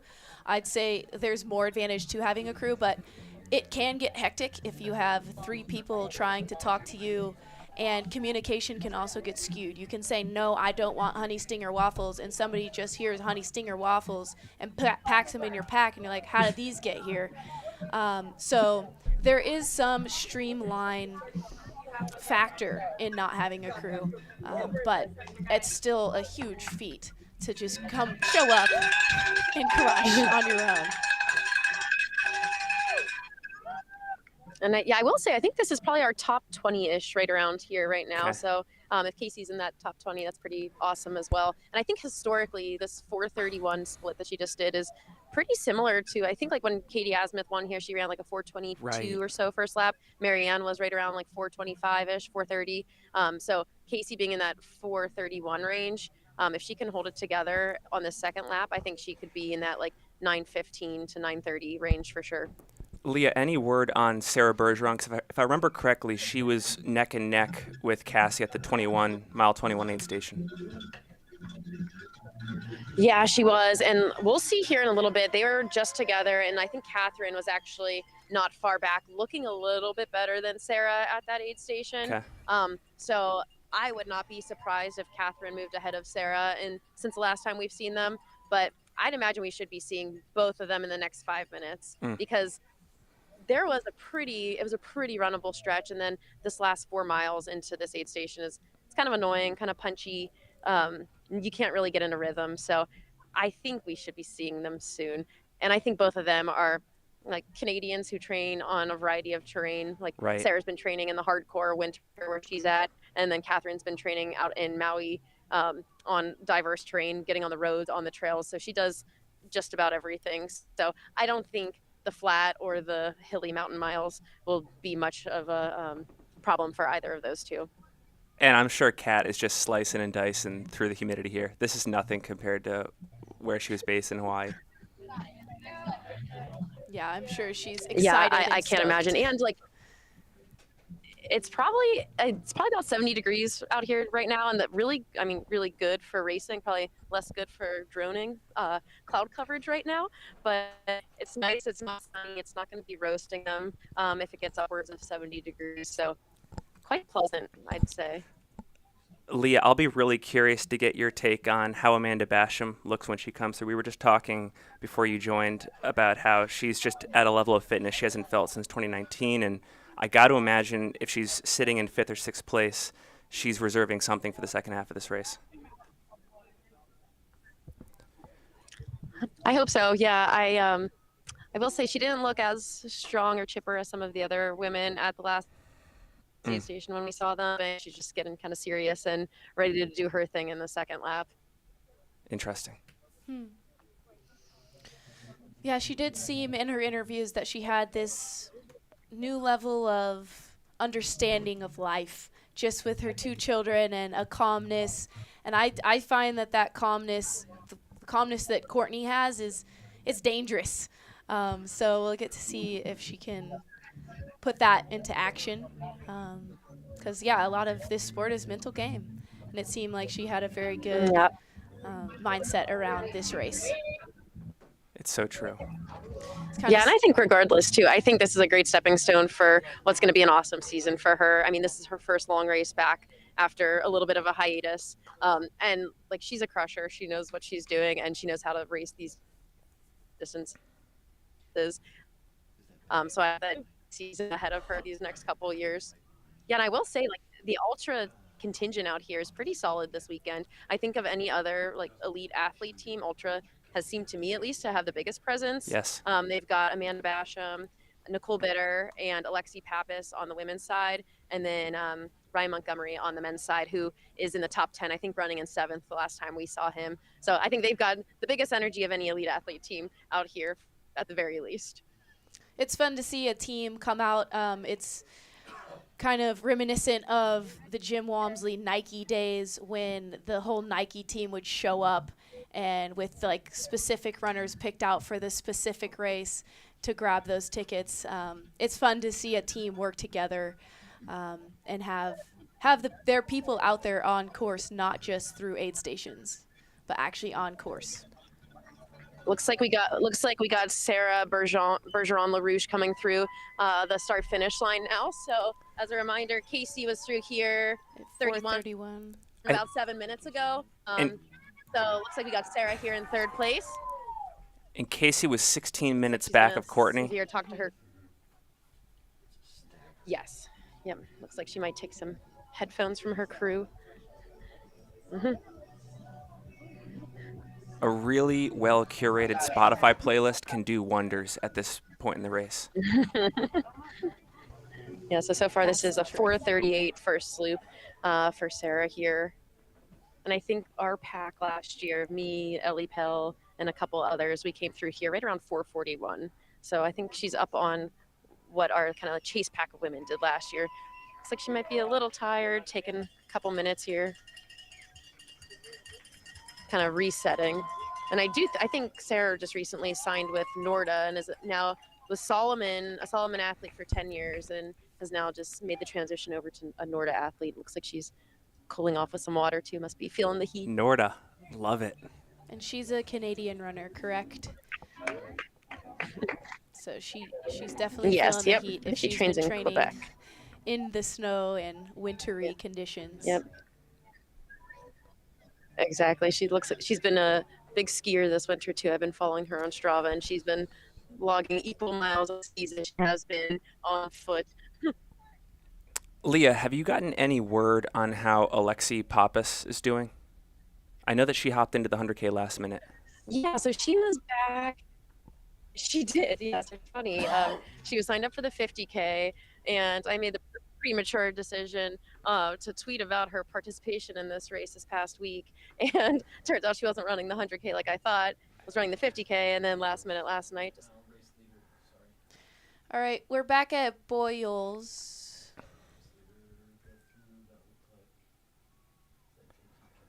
Which feed are we looking at here now? Yeah, we're Boyles, looking okay. at Boyles aid station right now. The lead runner, JP Giblin, just came through. And yeah, JP's Interesting. in and out of Boyles aid station. So that's our leader for the men. And earlier at the 50K mark, JP and former leader Canyon Woodward were neck and neck. We were trying to start a hashtag Yes We Canyon. It could be the case that he's still fighting in second place. We'll see here in a moment. Okay. We're sending it back to Leah for the time being. Back to you, Leah. Looks like we got Catherine here. She's in 4th place, right behind Sarah. Looking a little bit fresher than Sarah, I'd say. She just spilled her water a little bit. Hopefully that doesn't do too much damage later on. Looks like she's going to take a quick cruise stop over here. So this is Catherine Short, Canadian living in Hawaii, which I think is really fun because her and Sarah Bergeron LaRouche have run a couple races together, and they're always 1 and 2 neck and neck. And this is actually something fun to see right here. Catherine talked about in her interview while chasing gold this week that she was going to change her shoes midway to give herself a fresh start, to make it feel like a whole new 50K. New beginnings. So Catherine's changing her shoes in the aid station here and hopefully having a new beginning. Yeah, she looks awesome though. I think her energy has looked amazing all day long. So I have no doubt that she'll be able to push pretty hard on this loop. And is she crewless as well? I think she's got a person supporting her out here doing some bottle swaps. Okay. I think maybe not at the start finish area, but at maybe a couple other aid stations. Leah, we're also seeing in the chat that current men's leader JP Giblin is also crewless. So that's another interesting tidbit. I think so.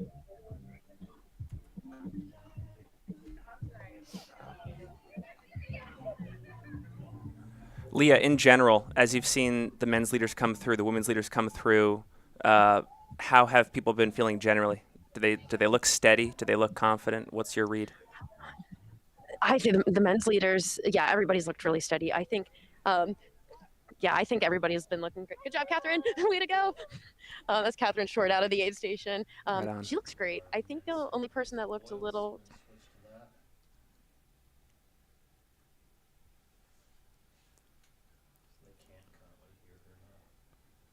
Okay. And we're coming back to Boyle's aid station. We have two. I think we see Jeff Easy Dog Colt there. Man on a mission. And there is. Canyon. Okay. So if we are reordering here, it looks like JP Giblin came through in first a few minutes ago, and then Jeff Colt and Canyon Woodward are neck and neck, second and third place. Okay. And we had wondered in the preview show where Jeff would be at heading into this race. I know he had mentioned a little bit of sickness late in training. We joked that this could be his Michael Jordan flu game. It looks like it's playing out that way. If folks follow the NBA, they know that reference.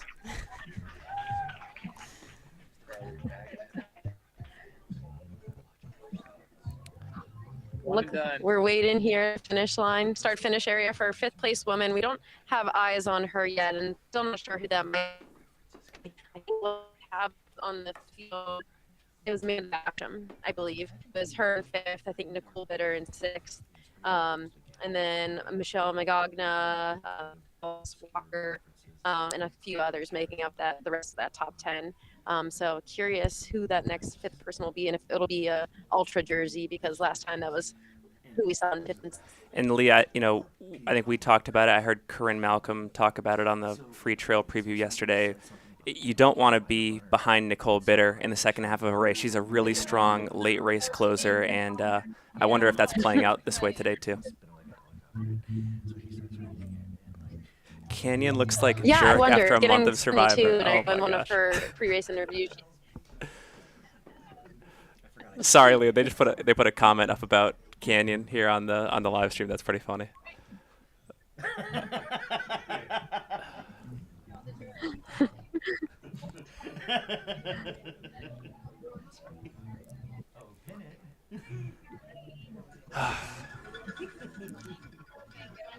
The quote from Midwest Misfit. I'd say you're the right fit in this chat. Canyon kind of looks like Jurek after a month on Survivor. Survivor's a great show, by the way. I cannot believe it's still in production, but 20 years strong. Awesome show. Great reference. CBS. It sounds like a high compliment. Ronnie Saunders says Caleb Bowen, AB to Cook. Let's see. Have we had any sightings of Brian Curl at Boyles yet? We have not yet. No, the last feed we got there was. Okay, because I know he passed through the start finish area with Jeff Cole.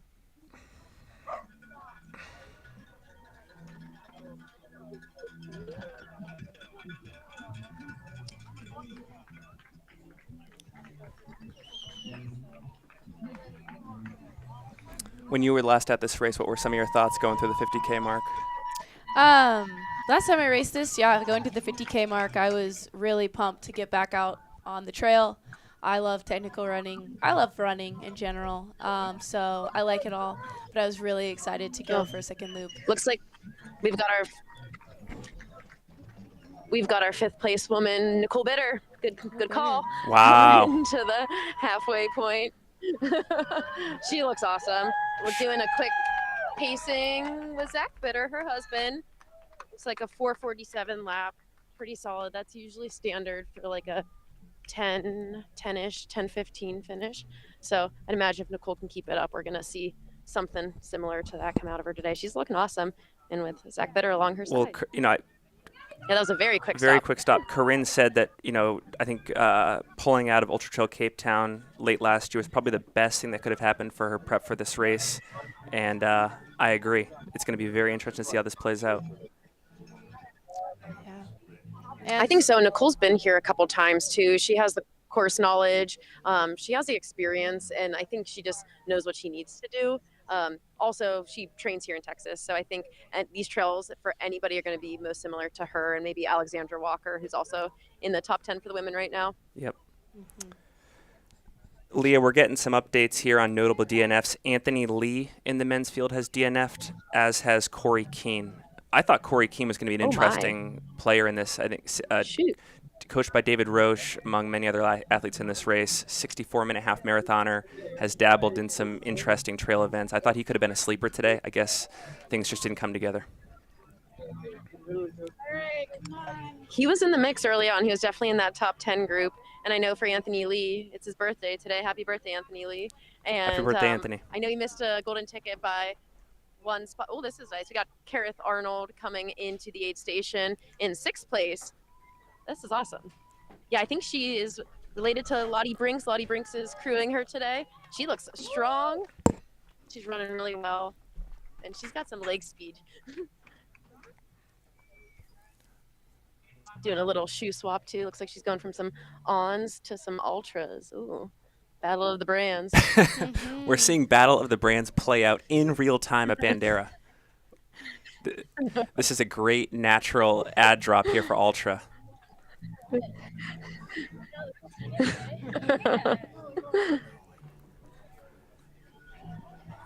Looks like Lottie telling her with some bottle exchanging in the back of her pack here. What's she switching to, Aaliyah? Is it the Mount Blanc? You see the boas on there? Oh no, it's not the Mount Blanc. I'm not an ultra expert. It's looking like a pair of Lone Peaks if I had to guess. Mark in the chat asks, do we know the leaders for the women? Yeah, Courtney DeWalter came through, I believe, around 4:13, 4:14, massively under course record pace. After that, we had Enman in second, Sarah Bergeron in third, Kat Short in fourth, Amanda Basham in fifth. We have seventh place Amanda Basham right here. Gotcha. Sorry about that. I think 5th We got was 7th place Amanda Catherine Basham Short. into the halfway point.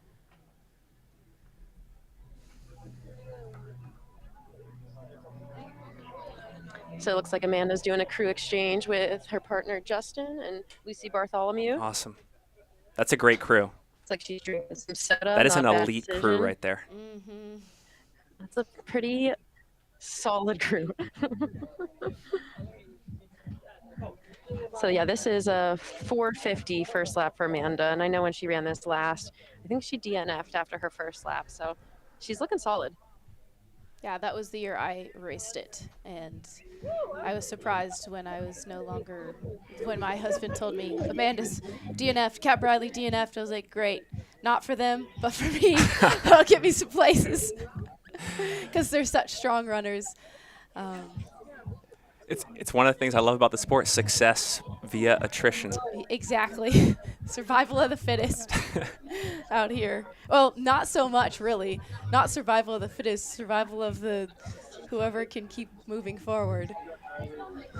I wouldn't claim to be the fittest at all in these stacked fields of women.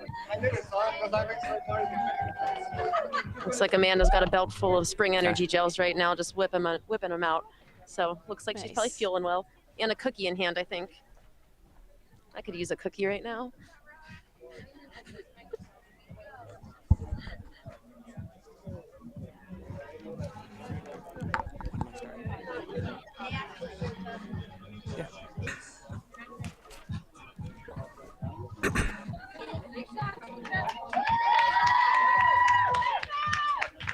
Flipping those shades on, looking good.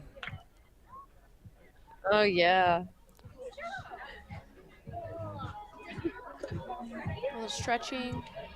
Yeah, this is an awesome race for Amanda. Leah, I want to give a shout out to one of the sponsors here of our live coverage feed before we move forward. Going to do a bit of an ad read here. Do you remember how you got started in endurance sports? We do, and that is why at Run Try Bike, that's Run Try Bike, we provide you a platform for you to tell your story. It's these stories that inspire and motivate us and others to pursue our dreams and goals. Visit us at runtrymag.com, read others' stories, and then share yours. So shout out to Run Try Bike for your support of this live coverage. We thank you from the bottom of our hearts. Thank you, thank you, thank you.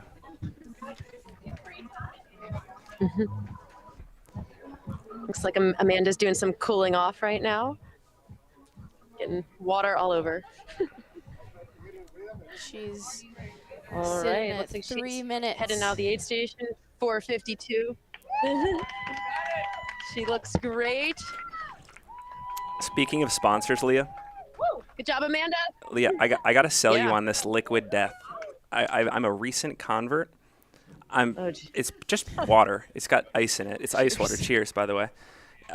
But the branding just makes me feel. I'm a big Pamplemousse LaCroix girl. You're LaCroix. I don't know. LaCroix is awesome too. This stuff is good. If there's other flavors at some point in the day, I will gladly take them. We've got to stay hydrated here in the booth.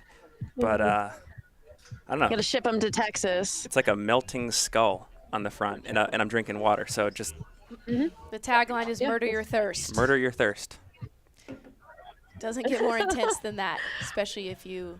I selling promise water. you, my relationship with water is way more friendly than that. But I don't know. Cool, good stuff. It's got icicles in it. Good. Lucy, you want to say anything to the fans? The fans. What's up, Lucy? Lucy Bartholomew here with us. Yeah, it's so amazing. I'm so happy to be here. I'm incredibly jet lagged, but very inspired, and I can't wait to get out there and run it tomorrow. I said Lucy's probably come the furthest of anybody to Texas this weekend, and she's going to be running the 50K tomorrow. I'm going to be running the 50K. I will be just trying to stay awake, but I would say I'm probably the most dedicated crew for Amanda, coming from Australia. So yeah, I'm very happy. Yeah, Lucy flew halfway across the world, most of the way across the world. I really wanted to be a Bandera. To be a Bandera. Texas fan. What do you think of good luck tomorrow, Bandera? Lucy. Thank you. Oh, Yeah, so that's Lucy Bartholomew. She'll be out here tomorrow running the 50K, probably extremely jet lagged, but crushing it with a smile as she always does. Jet lag is training. Sounds like got some guys rolling through.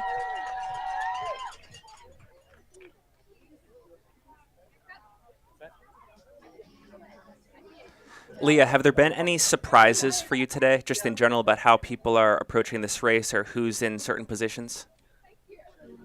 Honestly, not really. I was actually quite surprised to see Joe and Jeff come barreling through halfway like they did. I wasn't expecting that at all, especially with Jeff. Like, I thought he would be creeping his way back up to the top of the field in like the Right. way later second half of the race. But to see him in like second or third into halfway was pretty impressive, and he looked amazing. So that was probably my biggest surprise of the day. Everything else is kind of playing out. Here's Alex Walker. Okay. I think she's 8th place here. 8th place. Okay. Thank you. And probably after Alex here, we will have to boogie and get to equestrian to catch the lead men. So this might be the last lady we let you guys see. Oh, and looks like we have Jackie Manhard from Colorado coming in Okay. 9th place, right behind Alex here. So yeah, fun women's top 10. Leah, how fun is this? Isn't this so cool? That's amazing. Oh, I love this. All right, we got Jackie here. She looks awesome. Cool. Okay, well, we will catch you guys at equestrian with the lead men here in just a little bit. perfect. Thank you so much. Billy Yang says, Smash 'em Bash 'em has to be on the Mount Rushmore of nicknames. Go Amanda. Could not agree more. Which makes me wonder, who else is on that Mount Rushmore, in your opinion? Oh gosh, I don't know. Let's hear from you folks in the chat too. This is a great conversation starter. Who else is on the Mount Rushmore of ultra running nicknames? Yeah. Oh yeah, the Pixie Ninja, Pixie Ninja. for sure. I don't know. I personally like the Arlen's Darlins. That's not so much a nickname, but it's just one of the things that got generated from the chat. I just think that's funny. In a couple different ways, but I won't explain those all. Lord Balls. What? Yep, for sure. That's a good nickname. That's a good one. Back to Boyles. Texas and just USA pride. I imagine this man is aligned with the runner who is also sporting the American flag look today. But they could just shop at the same place. There's really no telling. I do believe he has a bald eagle on the front of his shirt, though. We're getting some javelina level costumes up in here. This is cool. And, at Bandera in we're Texas. far removed Yes. from Halloween. They are letting their freak flags fly here in Bandera. I dig it. Great.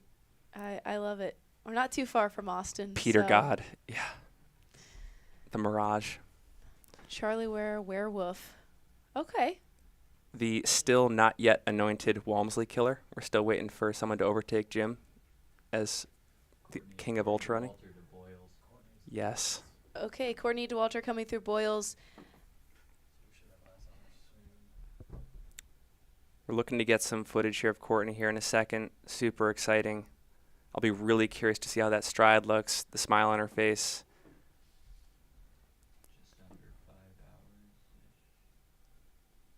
She'll be coming in just under 5 hours potentially. Right through Boyles. Anyone out there in the chat taking bets on whether she can hold the same pace in the second lap for 50K? Like how close she gets to an even split or even a negative split? Is that in the cards here today? Fun to speculate. Ryan Atkins. One thing about Ryan, we wondered in the lead up to this race how he would handle distances above 50K. I did go through his fastest known time file. He's had a lot of multi-day experiences out there, so to think that he might struggle to cover the 100K distance, I might have overplayed that. I think he's done this before. So here we go. Courtney coming through. Courtney. Just under 5 hours to the Boyles aid station. She continues and probably will remain the top female leading the charge here at the Bandera 100K. Yeah, to Andrew in the chat, Courtney is in the lead by a lot.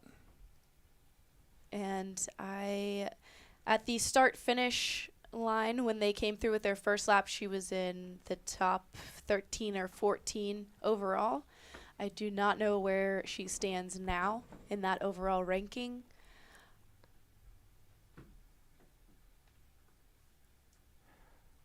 We don't have a complete rundown of the men who have come through Boyles, or do we? All I have information on is that JP Giblin was in first at Boyles, Jeff Colt was in second, and Canyon Woodward was in third. Yes, we Canyon. Hashtag yes, we Canyon. Let's go, Canyon. Yeah, so Courtney was in and out of that aid station, as she has been of all the aid stations pretty much here today. She's hardly breaking stride to get through them and keeping a pretty consistent pace, it would seem. Travis Longcar here in the chat says, Speed Goat was once merely a nickname. I do agree. It's probably been absorbed into Carl's driver's license.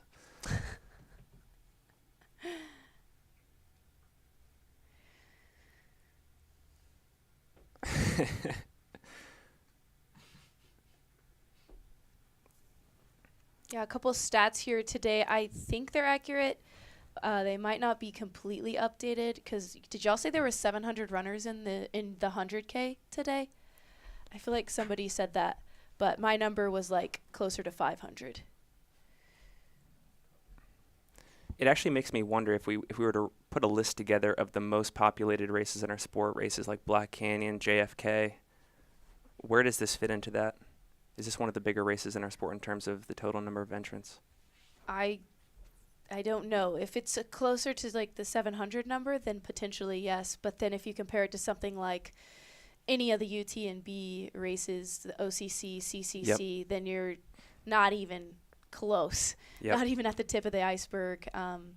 Those, I mean, they're talking about thousands instead of hundreds of people towing the line.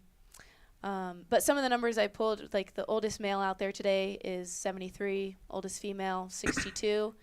The youngest female is 20, and the youngest male is 19. So that's pretty cool because in the previous years, it's been a bit older. I was the youngest female in 2020. I was 22 then, and I believe 22. And so now we're seeing the ages are going down, and I think more people are getting excited about the sport. And also there's just some more people who are coming directly from college straight on into ultra running. And I think things like the trail team now exist that are really trying to grab some of those new blood, young folks and transition them to trail and teach them how to, navigate that world. So Shout out to Andy Wacker and Grayson Murphy and Adam Peterman and Allie Mack for getting that off the ground in 2023. You think about what is the next pipeline of growth for our sport, not just making the sport more exciting at the pro level, but just across the board, top to bottom growth. Shout out to Andy for getting that off the ground. Yeah. The mean age to that we figured out was about like 40 to 42. So that seems pretty congruent with what we have historically known as ultra running being kind of an older sport. We got to have more ultra running babies. Let's get that average age down. Well, yeah, Keelan's leading the charge there, and Amanda have been pumping out some babies. I'm sure they'll be fast children. I mean, Hayden too. Hayden Hawks has got some kids. Dylan Bowman, right? Yes. Yeah. Yes. So they're on their way. Be patient. They're on their way. What's this view here? Yeah, this is Boyle still. Okay, this is Boyle. Still. And at this point, who are we waiting for here? Is this the coverage of the rest of the men's top 10 or women's? Women's. Okay. Okay. Yeah, Courtney DeWalter was in the lead by about 16 minutes when she came through the start-finish line to go back out to her second loop. Trailing her was Cassie Inman. And then 7 minutes behind her was Sarah. About 3 minutes behind Sarah was Kat Short. About 4 minutes behind her in fifth place was Nicole Bitter. And then about a minute behind that was Kareth. And then Amanda Basham came in seventh, about 2 minutes behind Kareth. And Amanda probably spent the most time in her aid station. She took about 3 minutes to get through her aid station. Okay. Yep. She was followed by Alex Walker, about 2 minutes behind, and in ninth place, Jackie. And I do not know how much farther behind Jackie was from Alex, but those top two to ninth place on the women's side are all within striking distance of each other, especially those like 2 to 5 women. I think we're going to see some jockeying there and maybe some movement between the start-finish line and Boyles here. One thing while we have some time here, we've talked about thanking the volunteers, thanking the people on the ground, thanking Leah for just the awesome infrastructure at Bandera. Also want to thank the people in the live chat. This is a two-way street when it comes to conversation and banter, and we couldn't do it without any of y'all. So as we have time here today, if there's any interesting debates, any interesting talking points that you think we should be focusing on, let us know. you guys make it just as interesting as the runners and the people putting the stream together. So salute to y'all. Yes, and we're doing our best to get you all the information we can. I wish we had more info on the men's top 10. We have a pretty good rundown of the women's top 10, but we will try and update you as soon as we have that information on the men's top 10 in that order. In the chat, Kelly Newland says thank you to Duncan Callahan and Josh Eberly for their grassroots work at Western State.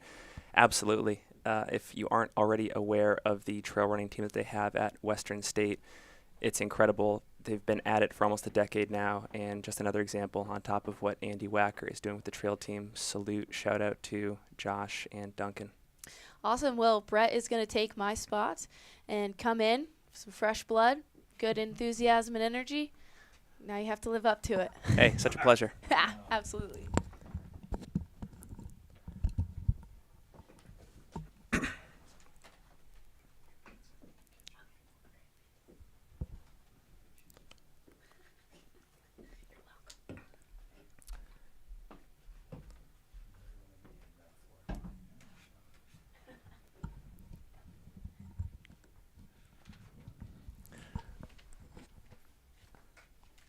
Hey.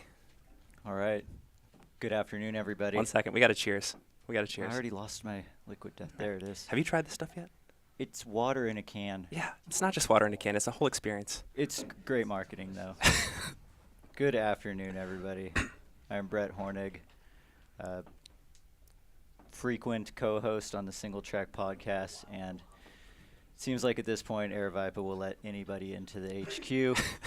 So here I am. Here we are. Here we go. We're talking running. We're murdering our thirst with liquid death. Life has reached its absolute zenith. Yeah.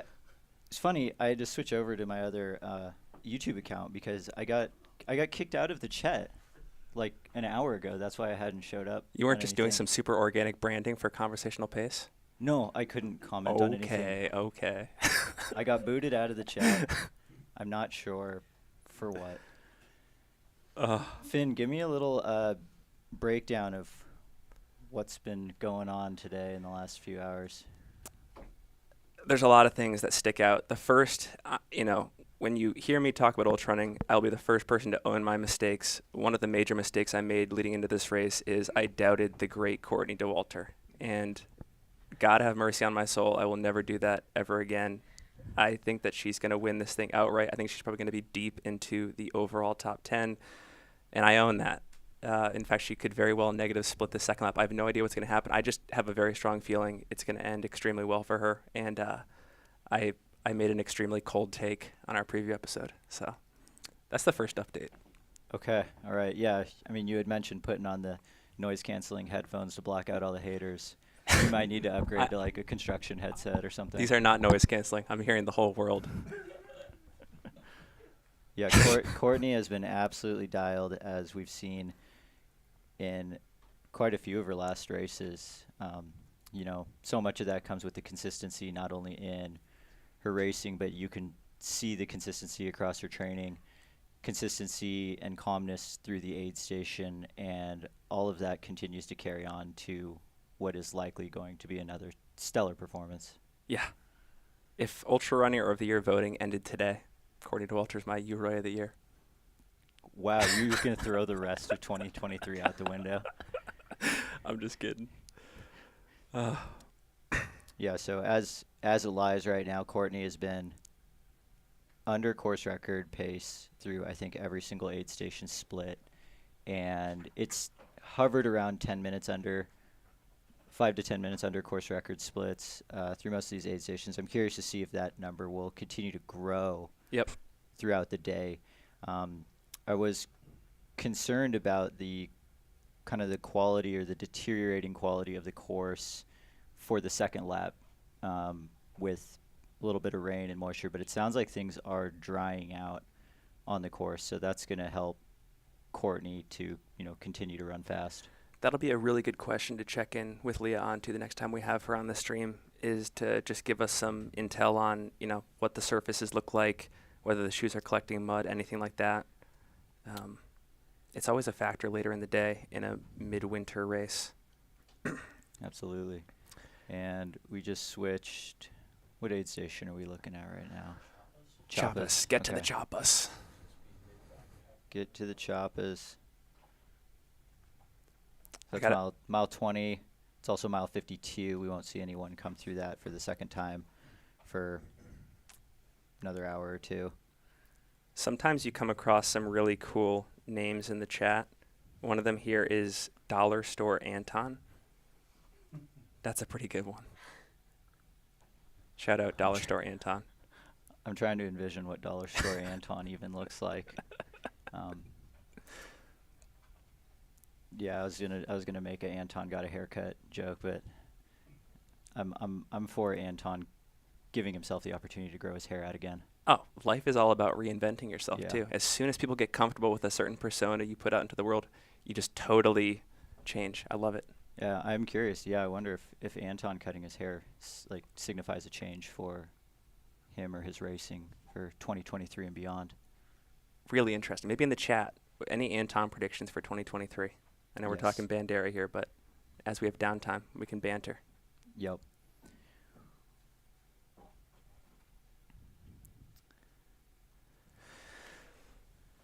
Yeah, Mitch McLaughlin says conditions sound very similar to last year. Muddy in the first loop, dry in the second. Yeah, comparing on the men's side, comparing Canyon Woodward, now JP Giblin splits to Jonathan Reyes splits in 2022 and Ryan Miller's in 2021. They are pretty much staying right in between both of them for their splits. So, for example, Ryan Miller came through the Boyles aid station at mile 36 and 4:32 in 2021. Jonathan Rea was 4:43, and then JP Giblin was 4:40. So, couple minutes ahead of Jonathan Rea. Yep. Couple minutes slower than Ryan Miller. Interestingly, in 2021 and 2022, both the winning times were 8:10. I think they were 10 seconds apart. So interesting. You can get to, the victory in more ways than one. I wanted to pull up some data from our good friend Aid Station Fireball on Twitter. Looks like in the chat, AJW has noted that Charlie Ware has DNF'd. I imagine that was at the 50K mark. One of the data points that might interest the audience here that our friend Liam, who goes by Aid Station Fireball on Twitter, noted is that this is one of the faster men's top 10s to come through the 50K in recent memory. The average time through lap 1 was 4:01:39. That's the third fastest, only under last year's top 10, coming through in 4 hours flat and 35 seconds, and 4:01. So, yeah, that top 10 average that's actually a really interesting stat, because when you look at just what the leaders, like the lead went through the first lap, it's nowhere close to what some of the fastest splits have been. But the top 10 as a whole is one of the fastest top 10s, which is just showing, the depth of the sport and how competitive it's getting. Yes. Not only at the very top, but through 10th and 15th place. And, that's just something we're going to continue to see in the sport as, it just gets bigger on the, highest end of the competition. and he actually follows up that tweet with a note that this is the tightest men's top 10 in the history of the race. There's an 8-minute, 36-second difference between first and 10th place through the 50K mark in this race. In past years, 2022, for example, that difference was 16 minutes. In 2021, it was 22 minutes. So we always love a good close race where there's still a lot of action and a fight for, a podium, a golden ticket, and we are most certainly getting that here today. All right, we're going to cut to Leah over at the Equestrian Aid Station. Leah, you'll just need to unmute on your end. How we doing? Hey. Leah. Team, the trifecta. Hi, team. We're here. What's up? Yeah, so we're at equestrian aid station. She's the male leader right now. We just heard from our drone operator that it's the same leader, which I don't know if JP that's Giblin. JP or Canyon. Yeah. So if you guys have any intel as to who that It was be. JP at the Boyles aid station. Okay. And so our top 3 there was the JP. I believe so. Since you've run this race recently, I guess in the past year, between Boyles and equestrian, the second time through, miles 36 to 40, what's going on through your mind? And, like what part of the course are they experiencing right now? Yeah, it's this is actually where I like messed my ankle up yesterday by tripping on some rocks. But it's technical for like 2 miles and then gets kind of cruisy for about 2 and kind of weaves in and out. You can't really get in a rhythm here, but I think you're just getting over that. I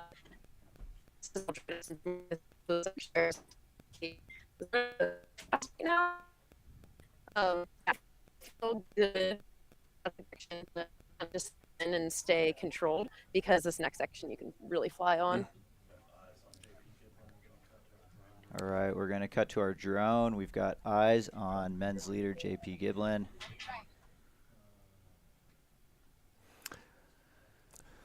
I will say, as we cut to this JP Giblin footage, I know he has some fans in the live chat.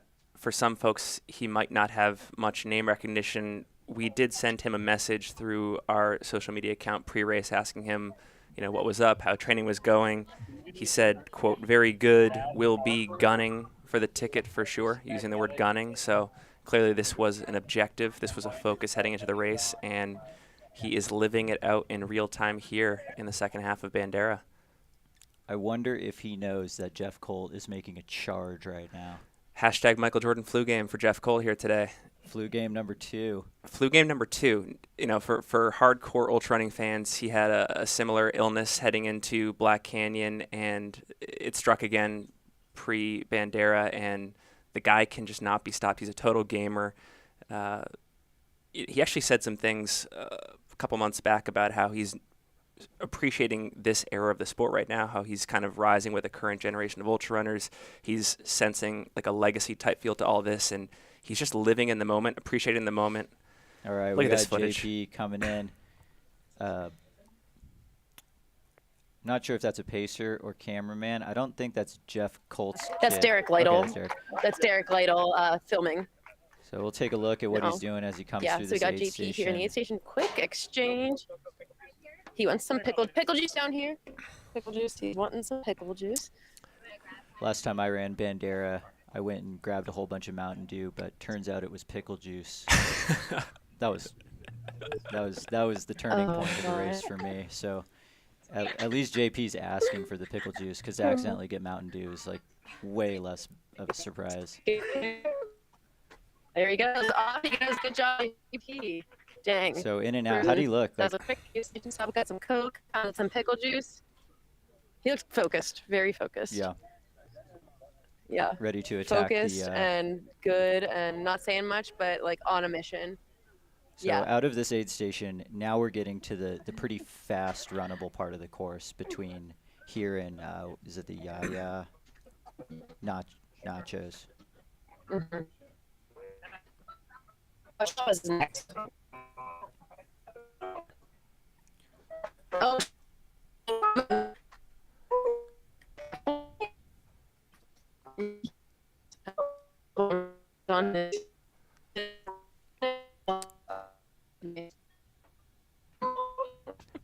Having some connectivity issues with Leah here. Oh, there's there Jeff. we go. Jeff. That's his on-running kit. Jeff, yeah, second place here. He just Okay. got doused and he is out And he's out. very fast. Guy is such a gamer. It is I love sunny it. too, so I bet you he's feeling pretty warm and Jeff is coming off just of got some water doused. All right. He looked like he was on a mission. So yeah, he's cruising. I think he could. I mean, JP looks really good too, but I think he could scoop him up. But that gap was, what, I'm maybe making a predictions. minute now? Brett. Let me. Brett. Oh, I was timing it. Let me take a peek. than a minute, 30 seconds probably. Wow. So Okay. so Jeff's moving up quite a bit. Okay, so we could see our third lead change by the next aid station if Jeff keeps moving the way he has. Which is fascinating because, if we compare this to his Black Canyon performance last year, he sort of, I'm not going to say came out of nowhere, but he made all his moves outside of camera coverage and, overtook Anthony Costales and a couple other folks to sneak in for that third place position, securing that golden ticket to States last year. It seems like he was a bit more aggressive this year and started to compete around the 50K mark or even earlier than that. So very interesting strategy this year.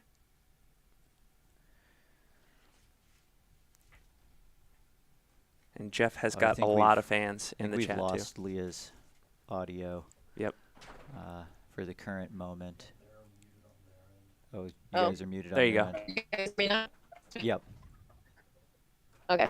I was just going to say, Colt's Black Canyon, I think, should be pretty indicative of what he can do here. I think he ran low 8:10s there, maybe 8:0 something.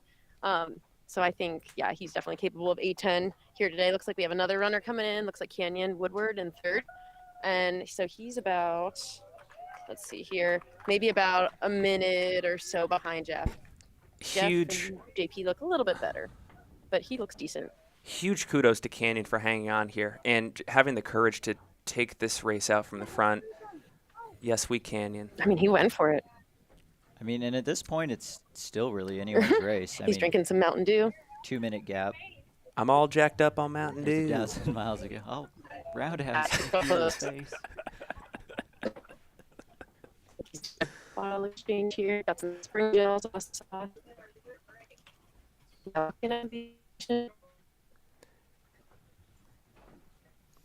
But yeah, exciting. Let's go Canyon. Looks like a little more energy in. Yeah. So yeah, so far what do we have? We have JP Giglin, Jeff Colt, maybe on second stack, and Canyon Woodward probably about a minute or so back.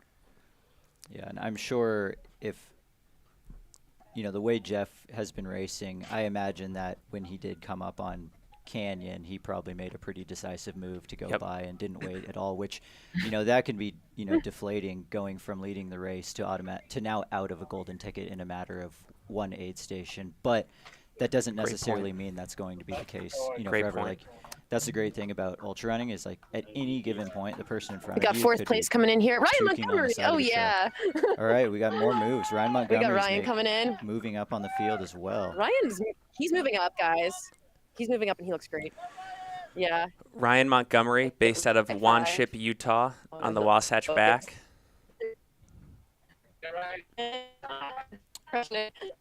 He says it's hot. So this is tactically a pretty different race than Ryan ran at Bandera a few years back, right? This is. He's running really smart, which was not my prediction going into this. No offense, Ryan. Love you. But I was not expecting him to run this smart. So kudos to him. He's crushing it. It is a really Yeah, I mean, when Ryan interesting ran at juggle. Javelina, I think he went out pretty aggressive and just kind of hung on. And I think when he ran Bandera last, he did the same thing. Yep. Brett, debt-free runner Okay, in we the got fifth chat, place coming in. got our joke. This is close, guys. Oh, good. Are you guys? You guys got me here, We got you here. guys. Got String Bean fifth. Nice. Okay. Help me, Tom Cruise. We are chugging pickles. Help me, Oprah Winfrey. It's like it's hot, guys. Ice in the hat. Guys, this is wild. Leah, we're seeing the topical cooling strategies in full force here. So we're hearing that Casey Sixth place Enman- Chris Myers here too, guys. Wow, that's men's field is Leah, how's so Chris close looking? together. Chris looks great. He's cooling down, getting water down his back, all over him. Casey He's- yeah, Enman he's was really- second through the Boyles aid station. Awesome. I do not have an Chris is- official I don't- time yet. Looks like he's Just a Chris little bit. is in and out. So that puts Ryan, String Bean, and Chris within probably 30 seconds to a minute of each other. And this is Chris Myers. Oh, and he's got his bucket hat on, guys. He's ready to party. So does that mean the clouds are breaking and the sun is coming out, or is the bucket hat purely aesthetic at this point still? It's always aesthetic. Well, yeah, it can be two things about one thing, for sure. Can definitely be two things.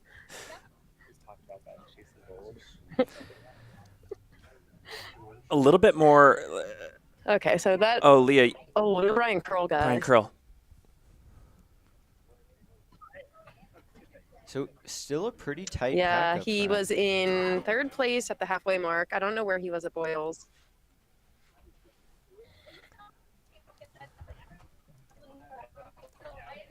Yeah, we missed a handful of splits at the Boyles aid station as we spent a little bit of extra time at the start-finish to watch the ladies nearly top 10 come all the way Yeah, through. because Anthony Lee dropped. Okay.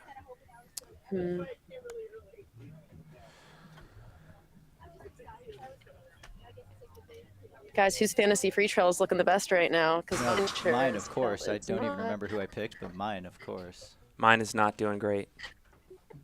Mine is not doing great. Well, actually, I picked Jeff Colt to win. You did. Finn, did you even expect yours to be great? I'm sorry. Leah, you can't burn me on air. There's thousands of people watching.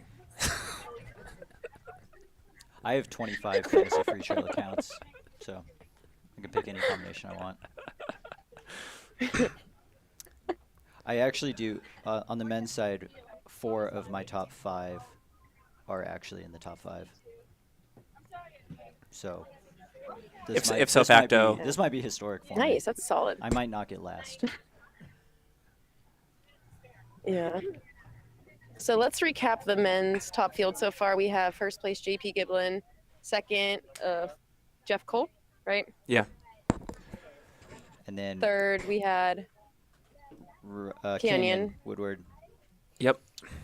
Ryan Montgomery. Joe McConaughey, Chris Myers, and Brian Curl. Leah, of those 6 or 7, who looked the best to you? Who looked the freshest? God, they all looked really good, to be honest. Wow. I think Canyon probably looked less good than those other guys. Okay. Yeah, Jeff looked awesome. Joe looked great. Joe looked very calm, actually. Chris looked focused. JP looked really focused. Okay. Ryan just said he was hot, but he looked good. Yeah, they all looked really good. This is exactly how I thought that group of men would play out. For the general audience here that might not be familiar with men's leader JP Giblin, we got some more background on him. He was a triathlete in college, was in the Navy, started competing in ultras last year, took second at the Leadville 100, has podiumed at a bunch of other more local 50s and 100Ks, so he's got some pedigree in the sport.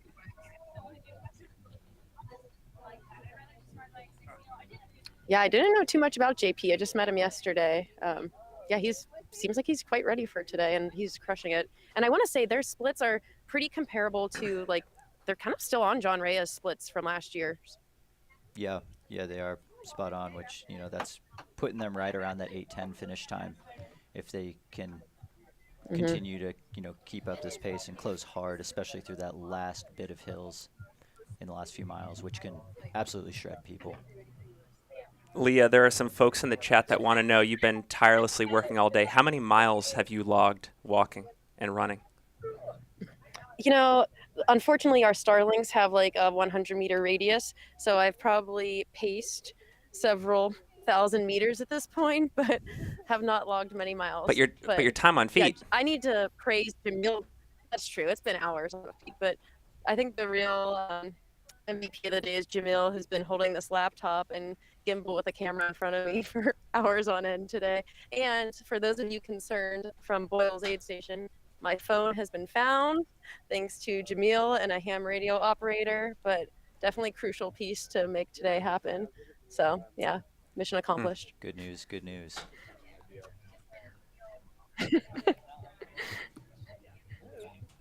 Yeah, this is actually a big gap that we're seeing here between our last guy through here. So I think we've seen 7 people now. Because we just got some data from Aid Station Fireball that said that this was the tightest men's top 10 in terms of the difference between the first and 10th place runner in the history of this race. I think it was 8.5 minutes, but we're starting to see things open up, it sounds like.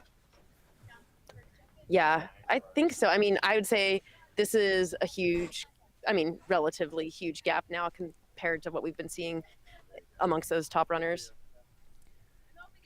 This is definitely that spot on this course too, where that fatigue can really start to set in if you cook that turkey a little bit too hot early on, with hitting that set of hills right before the finish of the first lap and then going right into the beginning set again. You get this kind of double length set of hills right in the middle, and then all of a sudden you come out of that and you have to have legs to go and crush some of these flat miles. So that's where some huge gaps can really open up. Yes. I think so too, and I think for those guys who have experience on the course and who have leg speed, that'll help them the most. So yeah, I don't know. It's going to be really interesting to see who comes out with the golden tickets, because I think a lot of those guys have experience at the distance. Chris Myers probably the one who really doesn't beyond 50K. But he has leg speed, so it'll be interesting. Yeah, definitely. I always wonder, this is a David and Megan Roach terminology buzzword right now, but I wonder how much of it is so much leg speed but more fatigue resistance going into this part. Because I don't know if I would say Courtney Dauwalter necessarily has a ton of leg speed, but she has amazing fatigue resistance, and then because of that is still able to clip along miles that are, plenty fast enough. 100%. And I think somebody like Joe Stringbean, he's got probably plenty of that fatigue resistance too from like his FKT efforts. And I just love like the fact that he's mixed it up in these golden ticket races for years. And I think this is his 5th attempt. So I think if anybody wears that hat better, that's Joe. This is short distance for him. Funny. This is, yeah. And yesterday, Mike and I were out on a jog on the course, and Mike termed the term fatigue acceptance because that was the stage that we were at on our run yesterday. So in parallel to David Roach's fatigue resistance, we've got a new one, which is fatigue acceptance. Can we get some Mike McMonagle on the live stream here? Oh, Mike McMonagle is right behind us right now, so he's busy. Yeah, Mike has another job that he's supposed to be doing right now, Finn. We can't distract him. One can dream. I gotta do a quick Leah. I gotta do a quick ad read here for one of our sponsors. Gotta clear the throat here. We got a mail coming in here. Actually, if you want to. Oh, okay. I'll wait. Hold on. I'll wait. I'll wait. Let's go, We got Brian Curl coming in. Let's go, Brian. Brian Curl. Former Salt Lake. Once a Salt Laker, always a Salt Laker. Brian is awesome. Let's go, Brian. Brian is motoring. He looked mission oriented. Very mission oriented. Man, he's moving well too. Yeah, it looks like he fell back a little bit in placement since the halfway, but he's moving really fast. Yeah, just to your point, Brett and Leah, you too, about fatigue, resistance, acceptance. I do. David and Megan, his coach, really lauded his ability to just maintain a pace forever. And so even if he has lows at mile 20 or mile 30, that is not his death. He can rise again. Yeah, I think one of Brian's most impressive feats this year, which is really understated because it's such a low-key event, was his 12-hour race at the Rufa on Grander Peak in Salt Lake City. Like, absolutely absurd effort. I think he did 8 laps on it. Courtney did 7 that day. Jamil here did 7 also. Yeah, he was finishing his 8th when Jamil was finishing his 7th. But it was absurd. I think he had to do his last lap in an hour 15 or hour 20 to get 8. And I think Mike and I told him that at the bottom of that lap, and like it lit this fire in him, and he just hammered. Probably the fastest lap of his day was his 8th Grander Peak, which is a 6.5 mile round trip effort with 2,600 feet. And yeah, Brian's just got very significant fatigue resistance and is also one of the best humans on the planet. So big Brian Curl fan over here. That's a winning combination right there. In the chat, Anime Flynn says, "Don't sleep on Ryan." Amen. If anything, we are awake on Ryan. We are awake on Ryan. Ryan is going to do great. Yeah, huge fans. Quick ad read, Leah. Quick ad read. Ready? Go ahead. Ready? You can do it now. Ready? And tell me how I do. Ready for your brand to get noticed Wolf Peak Outdoors specializes in creative marketing for outdoor-based brands, athletes, and small businesses. Check out wolfpeakoutdoors.com to get started. Wolf Peak Outdoors, thank you so much for your support of this live broadcast. We thank you from the depths of our hearts. Thank you, Wolf Peak Outdoors. Okay. I think we've got Alex Miner potentially coming in soon. I just heard somebody shout out a go Alex. So And might have him that rolling would through here in a minute. that would round out the top 10 through the equestrian aid station. Nice. I think- He's West Virginia guy. I think first place at the Hurricane 100K. Also has some fast times to his name. I love how totally different both these women's races are, and I yet they're know. equally exciting because on one side we have Courtney DeWalter just blitzing this course, going for that course record. You know, it's her race to lose at this point. And then on the men's side, it's still just so up in the air. And, you know, that just definitely leads to its own dynamic. We're not necessarily talking about course record, but, you know, we're talking just racing and golden tickets on the line at this point. Yes. Yes. All Is- right. Also, update, we've got new third place through the Boyles aid station on the ladies' side. Nicole Bitter has moved into third through Boyles. Whoa. So, Wow. so to recap our top 3 through Boyles on the ladies' side, it's Courtney DeWalter, Casey Enman, and then now Nicole Bitter through Boyles. And then on the men's side, our podium through the equestrian aid station was JP Giblin, Jeff Colt, and then Canyon Woodward. I want to give Nicole Bitter the nickname the saleswoman because she closes. That's what she does, and she's proving it here today. Oh, Finn, this is just bad.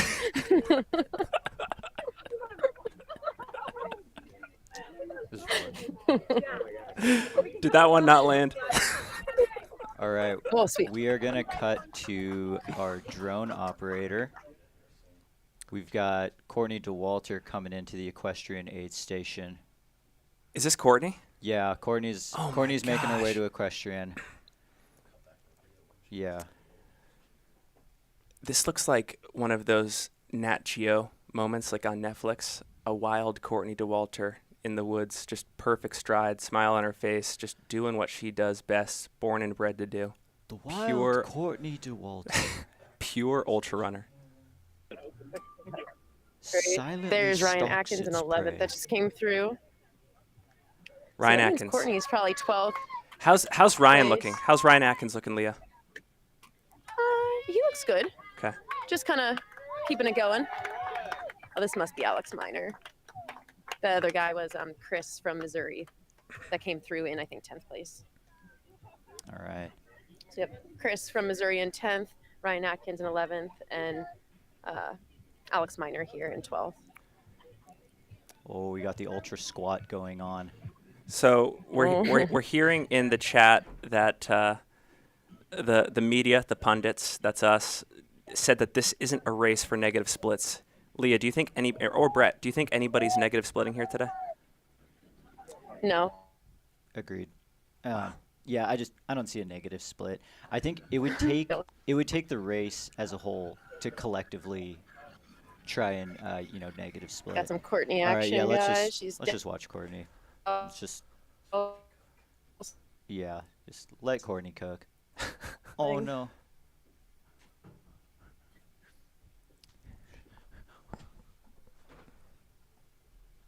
We're back. We got Some drone footage. bird's eye view of Courtney DeWalter. This is cool. It's amazing how UTMB, Grand Raid, Bandera, Courtney has the same aid station. What's the word I'm looking for? Just like. Well, she has her whole Her just ritual. repertoire. She has a ritual. She comes Yeah. in. I mean, we cannot downplay the fact that she has one of the best crew people in the game, her husband, Kevin, who basically has his PhD in this whole process, I have to believe. And we just saw that overhead there. Interesting that she's taking on water. You know, she's doing some cooling. So the heat could be, I'm not going to say affecting her, but she's feeling it and she's proactively dealing with it. And that's great to see. Yeah, Courtney's always been one as well to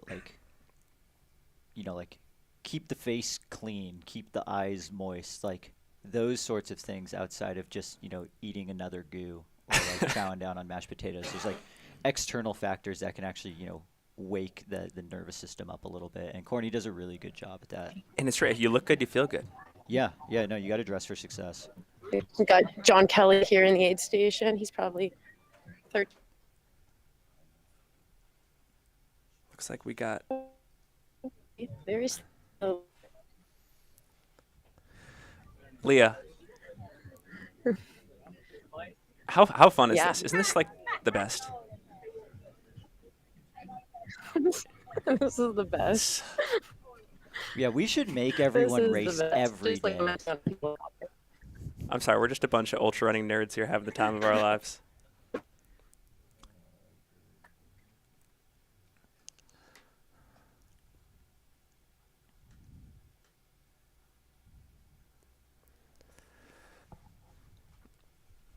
Himself off.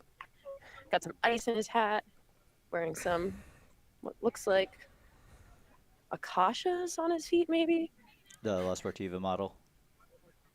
If you're looking for some really interesting and I would say helpful ultra running content, go check out John Kelly's personal website. It's just an absolute treasure trove of ultra running advice and endurance sports advice. I don't have time to link it here in the live chat, but it's excellent. I don't think he's updated it for a couple of years, but that guy is his own sort of personal scientist running experiments on himself, and I found it very cool. So if you got... I think one of my favorite results that we found in our digging of info and whatnot for our episode was like John Kelly just has some range. Like he just threw down a 2:26 marathon at CIM, and that's like he's also won the Spine and won Barclays, and now he's coming out here and mixing it up with like a fast group of people here. He's dynamic. How did he look coming in and out of that aid station there?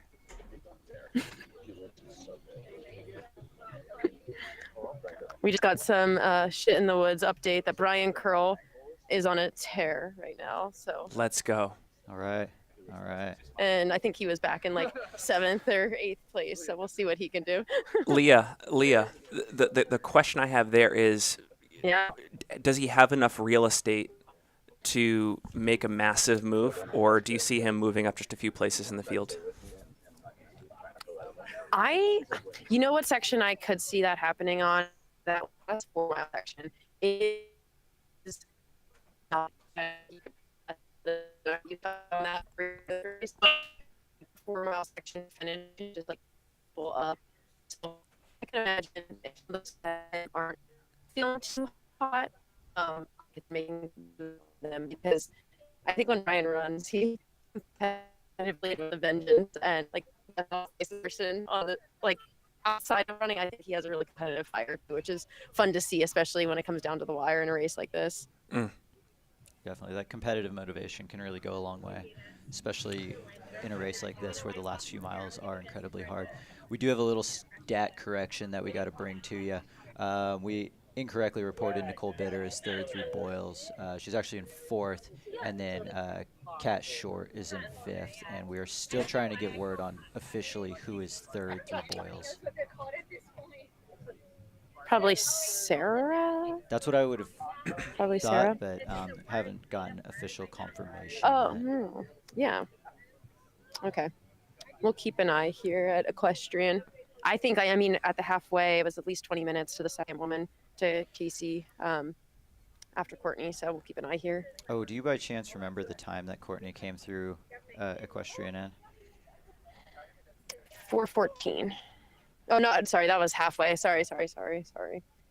Halfway, she was 4:14. I don't know when Courtney came through here. 5 minutes ago. Okay.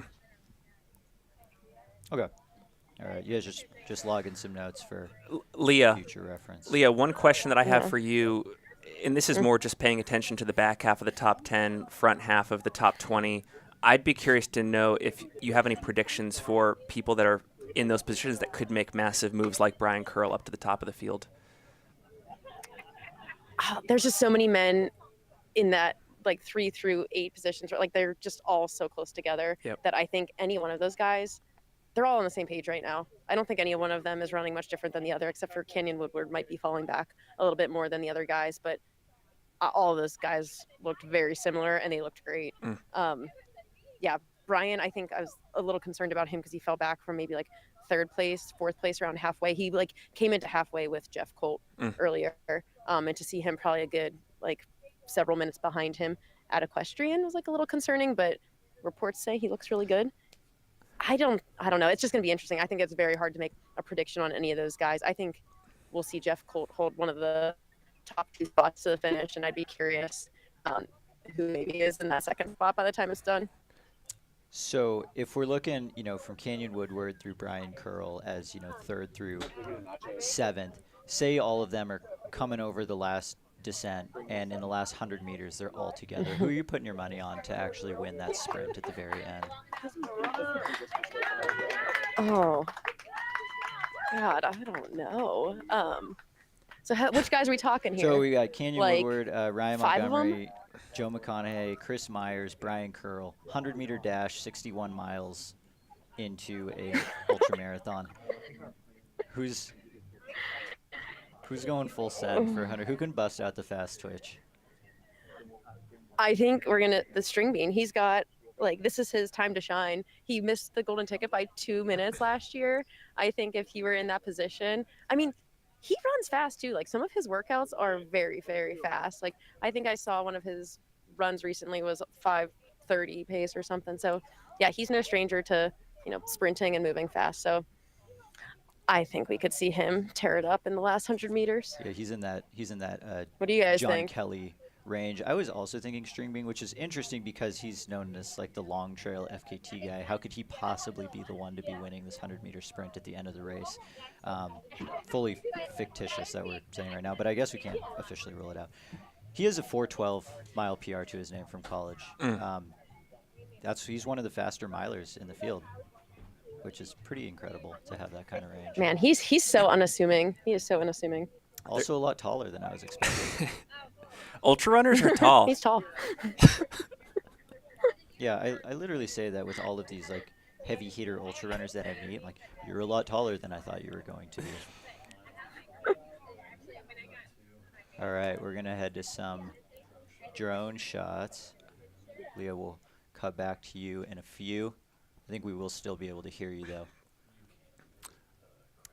One more thing I want to amplify before we talk about this overhead shot is the resurrection of Brian Curl. There's nothing better in ultra running than seeing a good resurrection in the second half of a race. You can go to a purgatory, come back to this life, and Brian Curl is demonstrating that here today, and that's what we love about this sport. Second chances happen in real time, in race environments. You're not down and out. Yep. Let's go, Brian.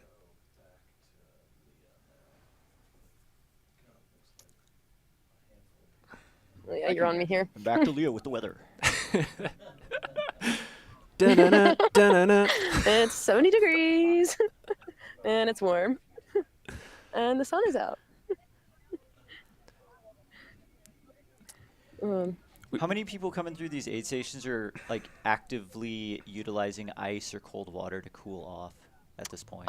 This has been the most we've seen them use an aid station so far, I'd say. Lots. I'd say at least 50% of the guys so far and Courtney have been icing down and pouring water all over themselves, which I think some of the people who are in a rush early on might not have. Actually, no, we're seeing like at least 75% of people are doing that, at least like throwing water over their heads. Okay, so it's warm enough now. Yeah, usually, what ends up being a comfortable spectating temperature is an uncomfortable racing temperature, and that's kind of what it's looking like we're approaching right now. Yeah, I agree with that. I will say there is a race like full arms like because it's like early season and people think like 70 degrees isn't that hot. 70 degrees can get hot, so I think most of these guys are just like dousing and maybe putting ice in a hat, but that's about it. Yeah. Especially at that 100K race effort, you're trying a little bit hard for entirely too long of a time for 100K. That's what makes 100K really difficult to nail down. Like, do you approach it as a long 50 mile, or do you approach it as a short 100 mile? And I think you'll get, lots of different answers depending on who you ask. Yeah, I think like with Bandera too, it is not shaded at all. Like this is very exposed, and I think if the sun were to come out any more than it is right now, it's actually pretty cloudy, but there's still the sun is shining and it comes out to play occasionally. I think that could beat down on some people pretty aggressively. Yeah. Oh, And then, Caleb Bowen coming in here, the Pacers, Cerebiel. Caleb, we are Marshall Bowen. he's a head coach over at Marshall University. Marshall University. For the cross country team. Yep. Also worth noting, great head of hair. Great head of hair. I mean, rivals Tim Great head of Tollefson hair. in that department. Yeah. Like, Really? I know. I told the girl, like, no. Sporting a Trails you weren't Collective jersey, Cool. wearing some Speed Goats. What's he grabbing from the aid station? Let's see what he's grabbed. Looks like he grabbed a banana. Oranges, sorry. Orange slices, a little bit of citrus. Okay. Leah, I thought one of the interesting points you made Yeah. in our preview is like how reliable is it to base paces in this race off of previous years? The CCC example you've mentioned before about how like everything was blown out of the water in 2022. Are you seeing things shape out as the math would indicate, or are there deviations this year in your opinion? No, the men's race is staying pretty standard, I'd say. Like they are pretty spot on with what historically wins this race. Like I bet you we see our men's winner anywhere from like 8:08 to 8:15 today. Okay. And I bet you second and third place will be, under 8:20. Probably closer to that 8:15 range, to be honest. So I'm not really seeing that. And like, I'm curious to see our second and third women because Courtney's kind of an outlier, so can't really go off of her results so far today. Right. But I think like Casey Enman, when she rolled through, was pretty standard for like what we usually see like the first place woman roll through halfway in. Yep. She's running really smart. I'm excited to see where it pans out for her today because I don't think she was really up there in the mix of things. She was probably fifth or sixth early on, and then moved into that second position right around halfway. Handful of people asking in the chat if there's an update on Amanda Basham, and we are working on getting one for you. Don't have anything as of yet. Yeah, I think the last update we had, I think, was halfway, right? Yeah, that is When the she was last in one that 7th I have place. as well. Jocelyn Watson in the chat saying hi, Brett and Finn. What's up, Jocelyn? Great to see you. I think Jocelyn's actually out on course somewhere. Cole Watson's This is wife? Cole Watson's wife. Awesome. Jocelyn works for Hoka and is now on the team that is putting on, all of these events and races. So Yes. she's one of the puppet masters behind the whole production over there. A good puppet Bandera. master. A good puppet master. Oh, absolutely. A good one. You can't have too many giant blue Hoka beacons. So for that, we are thankful to The Jocelyn. limit does and not the team. exist. Exactly. We need more cowbell, and we need more of those Hoka things out there on the course. Actually, we had to mute some cowbells earlier at an aid station, so there is such thing as too much cowbell. Oh, wow. Yeah, when the cowbells clip the mics, that's too much cowbell. Yeah, I'm definitely going to try and take one of those Hoka beacons from Western States this year for sure. So we've had this camera on Put it in your Caleb. yard? We've had this camera on Caleb Bowen for a bit, and we're seeing Arlen Glick in the chat with some intel saying this is something Caleb normally does. He spends a fair bit of time here. Although I don't know, this is later in the race, so all bets are off in my opinion. Mm-hmm. You got to be moving at this It stage. looks like Yeah, Easy kinda. Gone full ice bandana behind the neck. He's got a buff with some ice in Okay. it, and kind of just holding it there. So he looks like he might be debating a little bit right now. Yeah, it does look like you might be fighting some demons of sorts. I guess I could insert myself, huh? You got some ready-made motivation. No, Don't this make is me. purely an Put me in, interview. coach. All right, buff is off.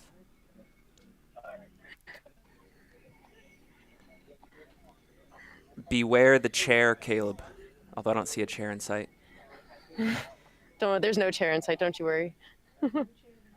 See, I'm in the boat where like I'm all for the prescribed sit, which is very Euro style. Like I love planning my sits at aid stations,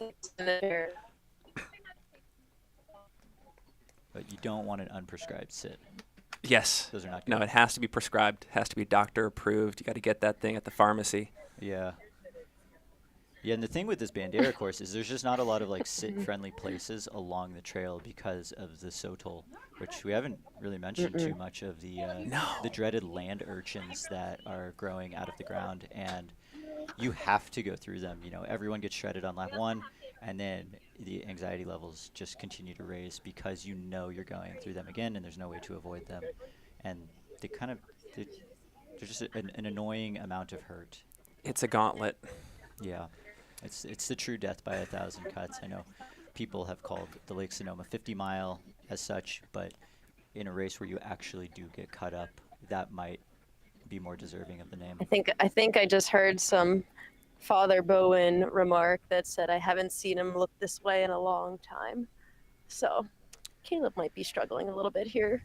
This is the time for soul searching. Time for soul searching, tough as nails, leaving that. It's never, especially when you're in that state, it's never easy to move forward. But he is, and there's probably a life lesson packed into that. We're watching it physically demonstrated right now. Just keep moving forward. So we're probably a handful of minutes away from the second lady coming through equestrian. I'd say so. And if you guys want to just peep at the expected time for the lead men into the next aid station, so we can have tabs on We're drone looking footage at and stuff for about that. 140 to 145. Okay. So that would also be in the next, 12 to 15 minutes. Okay. Leah, have you tried this liquid death stuff before? Look for like pamplemousse, girl. I'm starting to feel like Finn has some sort of secret liquid death. I have no. I contract am unchained to that any I actually drink have brand. tried it before. It's pretty solid. I want to try some other flavors. For but it is very good. It's solid. I appreciate I their think we need a stance liquid death against plastic. sponsorship. Its competitor, solid, alive. Except I can't close it once I've opened it. That's a bit of an issue for me. A screw cap would be nice.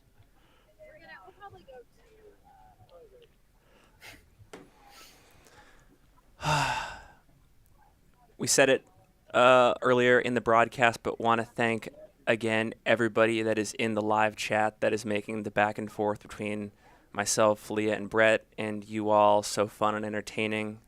As we have downtime here, if there's any things you want us to talk about, any interesting debates, any banter, we're here for it. We live for it, so bring it on. And thank you for being here and tuning in.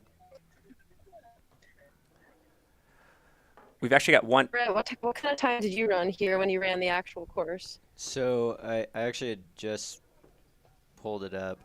I think I ran just under 10 hours. I was like 9:45. I had mentioned when we recorded our preview episode that I positive split by about 45 minutes from lap 1 to lap 2. I was wrong. I positive split by about an hour and 45 minutes between lap 1 and lap 2. And then that brought back just a flood of emotion of how much it actually hurt.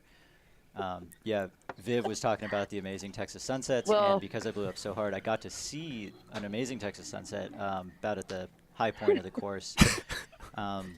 What I've always told people is like the reason why I decided to have almost a positive split of 2 hours, because I really wanted to see an armadillo. When He I was out on the decided. course. I wanted to see an armadillo so bad. I'd never seen one in real life, and I didn't see one. Came back to Bandera in 2019, blew up again. Still no armadillos, so I'm gonna have to go back at some point and try and see one, because I saw signs for like armadillo crossing. Yeah, Those are the right priorities. So I know. Mike actually ran this in 2012, and I think he had a 3-hour positive split, so he might have got you there, Brett. It's tough, and that's what makes this race interesting. In that, yes, maybe or an even split or maybe slightly negative on paper is the smartest way to run this race, but you have to keep in mind how much, how many dollars or how much you need to invest in staying attached to the leaders and engaging that competitive side of things. So I really do think, if That's the entire yeah, that's field a decided, good point. because you could run, 4:10 and 4:10, and you have 8:20. That's probably not That's going great to win. math, by the way. You were being that was Great yeah, math. You You had can't me teach that. second No, guess and myself that's actually um, something. That's something Jeff So Colt was there's talking a lot always- about too, especially at Worlds this year. Is just like, go ahead. yeah, there's always a little bit to consider when you're actually racing other people and not just the clock. Sometimes going out a little bit too hard and knowing that you're fit enough to say, I know I'm going out a little bit too hard, but I can fade less than the people around me is something that needs to be taken into account to stay actively engaged during the race. I mean, that was something that Killian Jornet even said that he was paying attention to at UTMB this year. He's like, I know we all go out too hard. I could go out a lot slower, but I get to stay engaged with the front of the pack, and I know that we're all going to get tired. I'm going to be a little bit less tired at the end. So at the end of the day, time is cool, but you're racing for places here. Yep.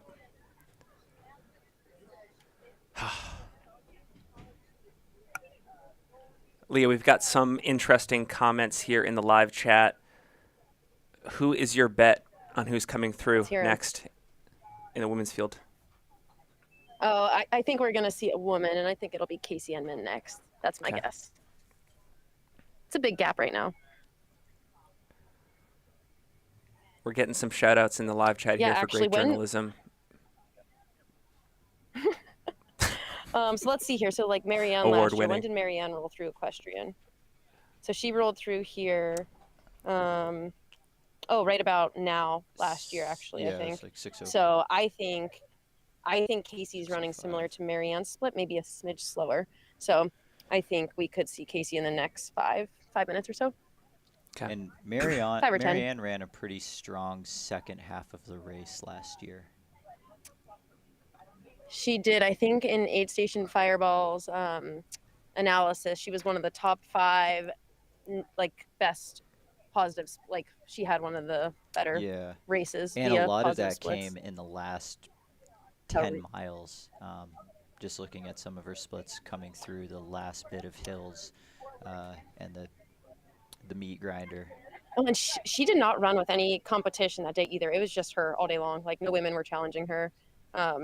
So she was just doing her own thing and did that. So that was a really, really impressive race. Leah, I've got some more interesting Aid Station Fireball stats for you here. In terms of the largest women's lead gaps through lap 1 at Bandera, the gap between Courtney Dauwalter and Casey Enman was 16 minutes and 46 seconds. That was the second largest gap after Elisa McDonald and Michelle Manana back in 2020, which was 23 minutes. So significant.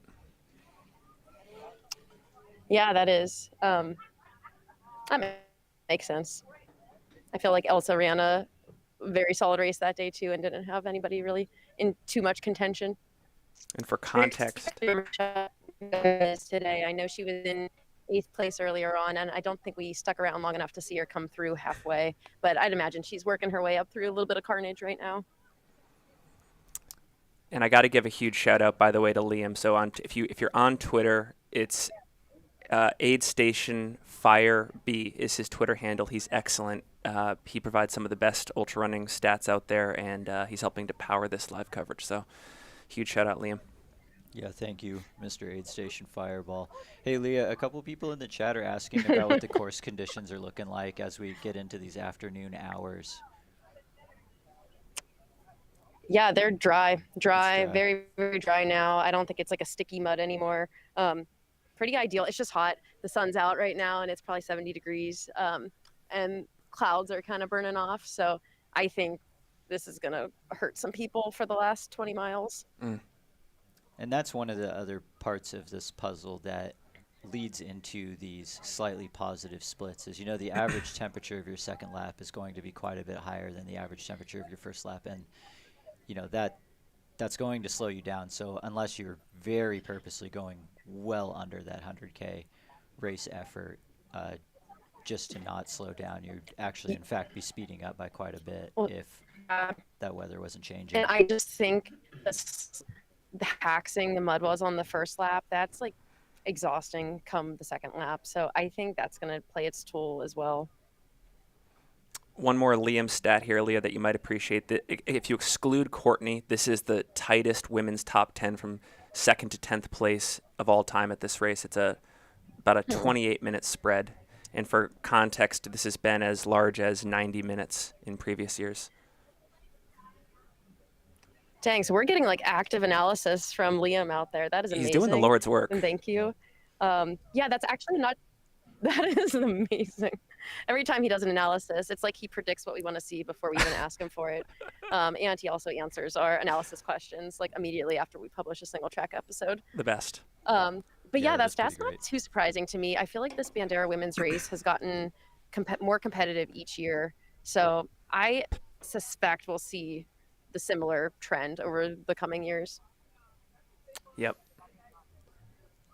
Yeah, looking back on some of the historical data for this race, a lot of the women's winners were, almost more dominant performances than some of the men's, whereas a lot of the men's races were like, I don't know who's going to win, and then it comes in pretty close. Whereas it seems like on the ladies' side, there has always been like one or two like mega certified heavy hitters on the start line who, kind of blows it out of the water and then makes for that second golden ticket, the one that's the question mark. Yeah. Yes. Well, yeah, I think a couple years back, you could have been over 10 hours, and that could have, for the women, and that could have easily been the second golden ticket spot. And I don't think that's the case at all anymore. No, I think those second place woman is coming in soon. Oh, say those are times of the past. Mm-hmm. Yeah, it looks like drone shot for second place woman coming in. Hallie Steck in the chat asks how Brian Curl is doing. Brian, we just talked about it. He's experiencing the resurrection right now. He's on one. He's mission oriented. He's potentially closing a gap. 7th or 6th last time we saw him. And yeah, I think maybe we're gonna see if the second place woman will be here in a minute, and I think we're gonna talk with one of our proud sponsors of the live broadcast, John Levitt, here in a second.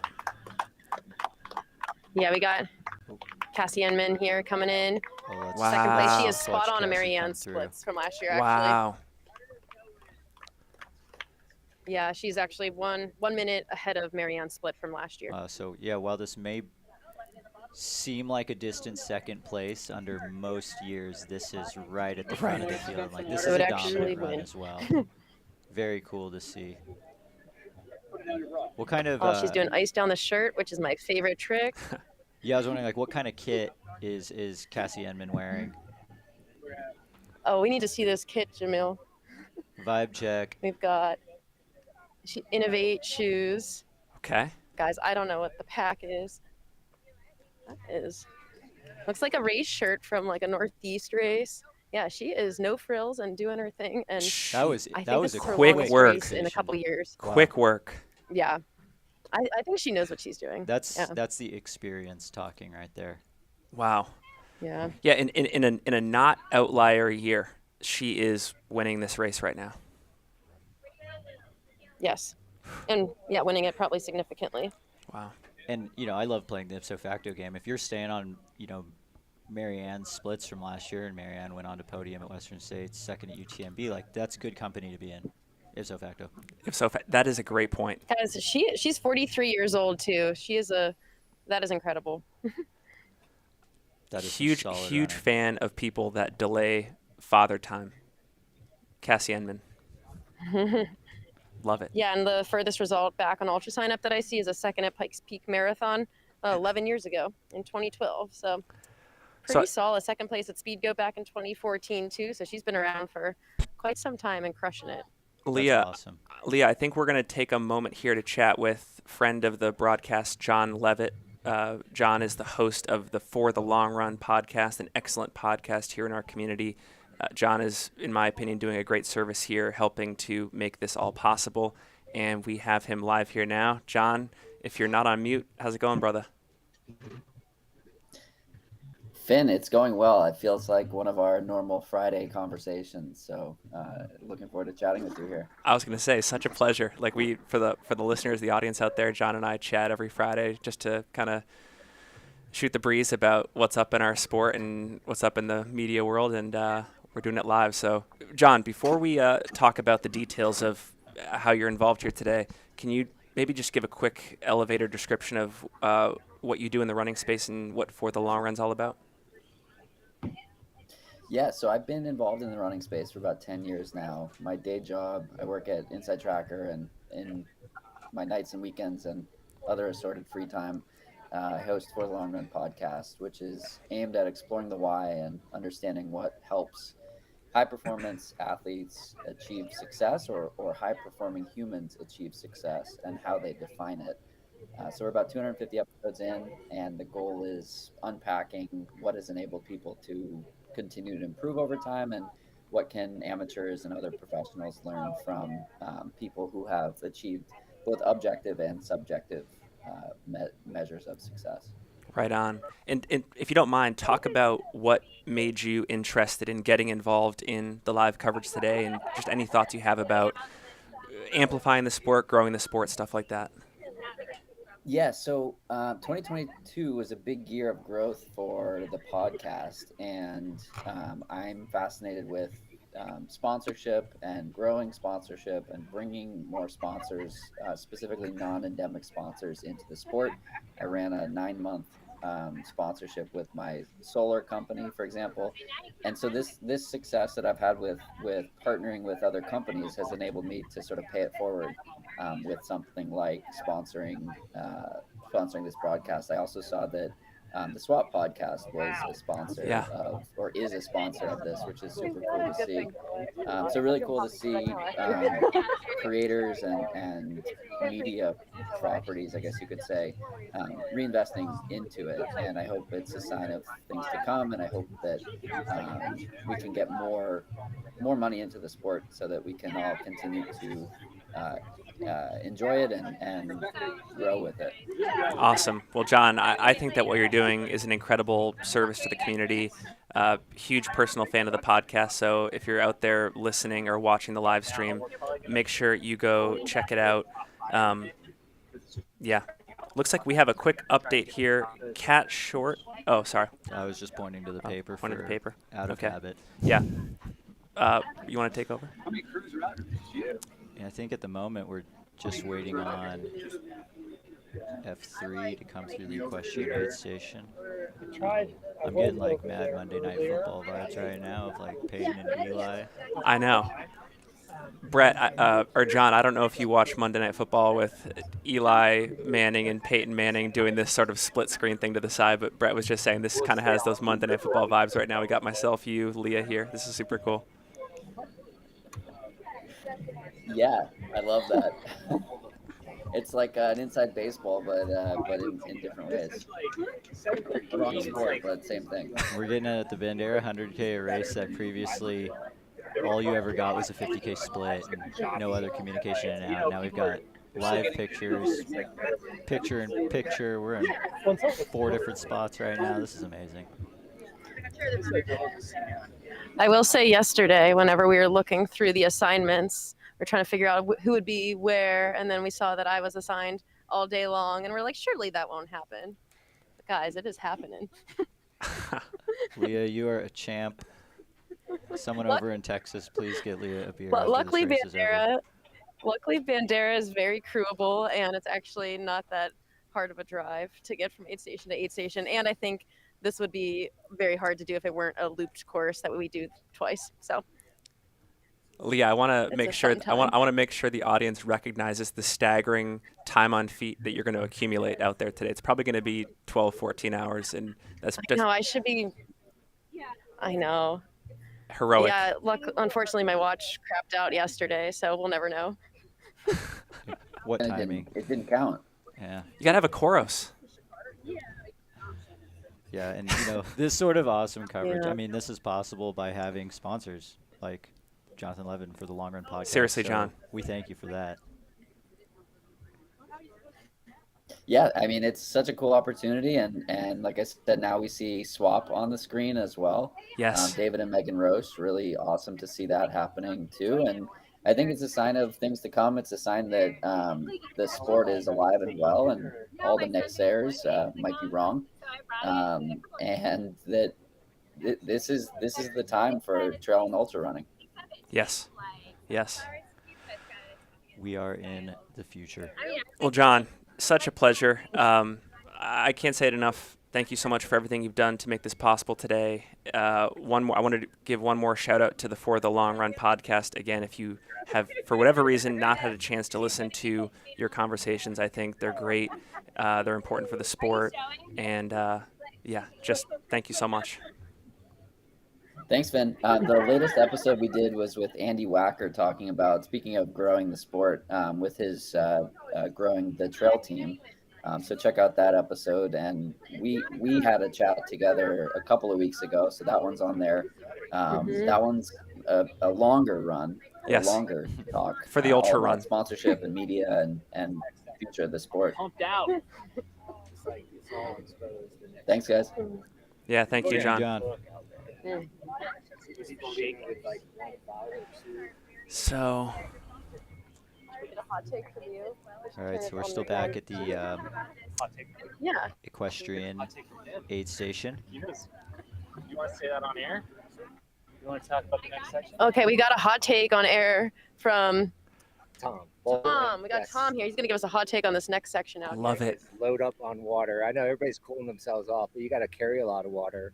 It's over 6.5 miles, and you go through a section we call the Three Sisters, and then you hit Ice Cream Hill, and it's all exposed. So unless there's some cloud cover, it's going to be some suffering. Okay. It's going to be some suffering after Ice Cream Hill and leading up to Ice Cream Hill, which sounds counterintuitive.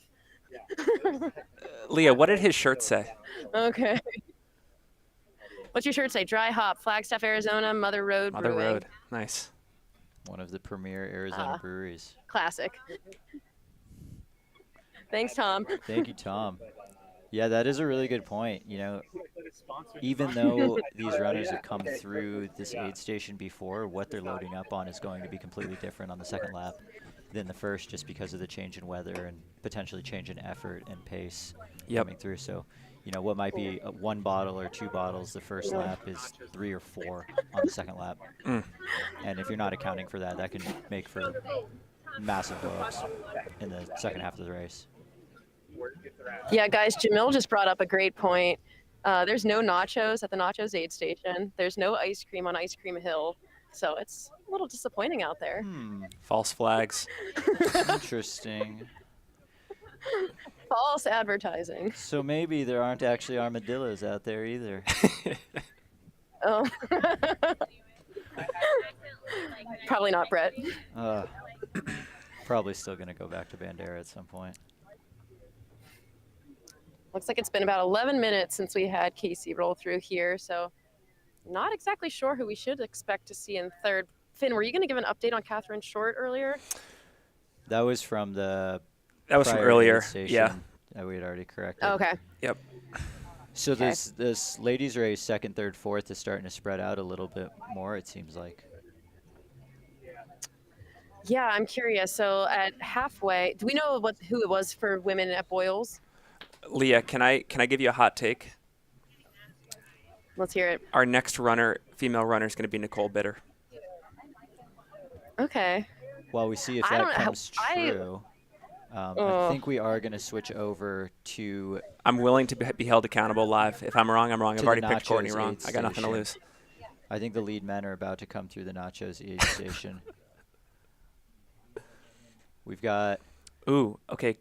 Go ahead. So we've got some drone footage covering the men's race, and that appears like that might be Jeff Colt and JP Giblin together, with Jeff leading JP. They look like they're going very fast. Into aid. Wow, Finn's finally right. Look at that. Oh, way to go.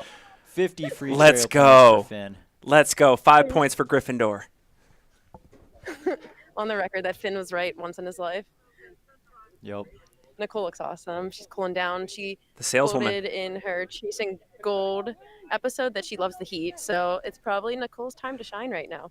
The strength And is she's about coming to come in. through 13 minutes. Wow. 13 minutes behind Casey. But Yeah, 13 minutes, Nicole. Yeah, she looks good, guys.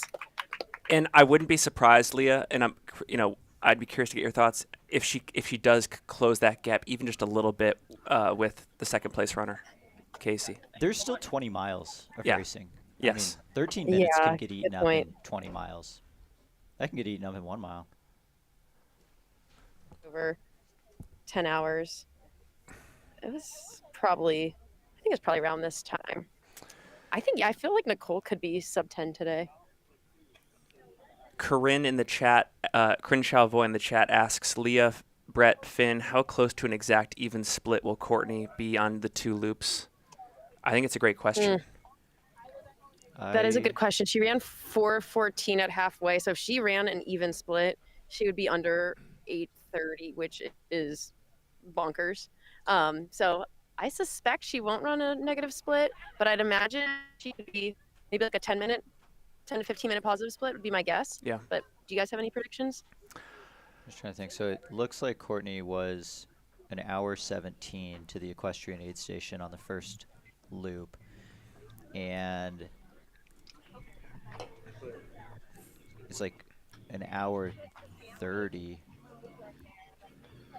hour 23 on the second loop. So a little bit slower from the start to equestrian on the second loop. So, we might be looking in that plus 20 type positive split range for Courtney.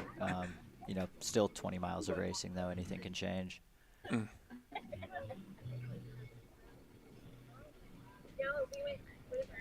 Brett and Finn, I think you guys will be happy to know that I just got a text from my mother, and she thinks you guys are humorous. So shout out to you guys for being funny for mom. Lovely. There's at least one person in the world that thinks I'm funny. Job well done. Looks like we got some guys rolling through here. Nice little group of 3. Or maybe a pacer. Pacer and a runner. Do the Pacers have designated pacer bibs? They do. Okay. And you're allowed to pick up a pacer at the start of the second lap? I think, yeah, yep. Okay. Sorry, I swear I'm not being wasteful. This guy's got some good hair. Yeah, I would say, is that Craig Angles? Blown mullet? Yeah. Is Craig Angles doing ultras now? That's it, guys. He's converted fully from being a miler.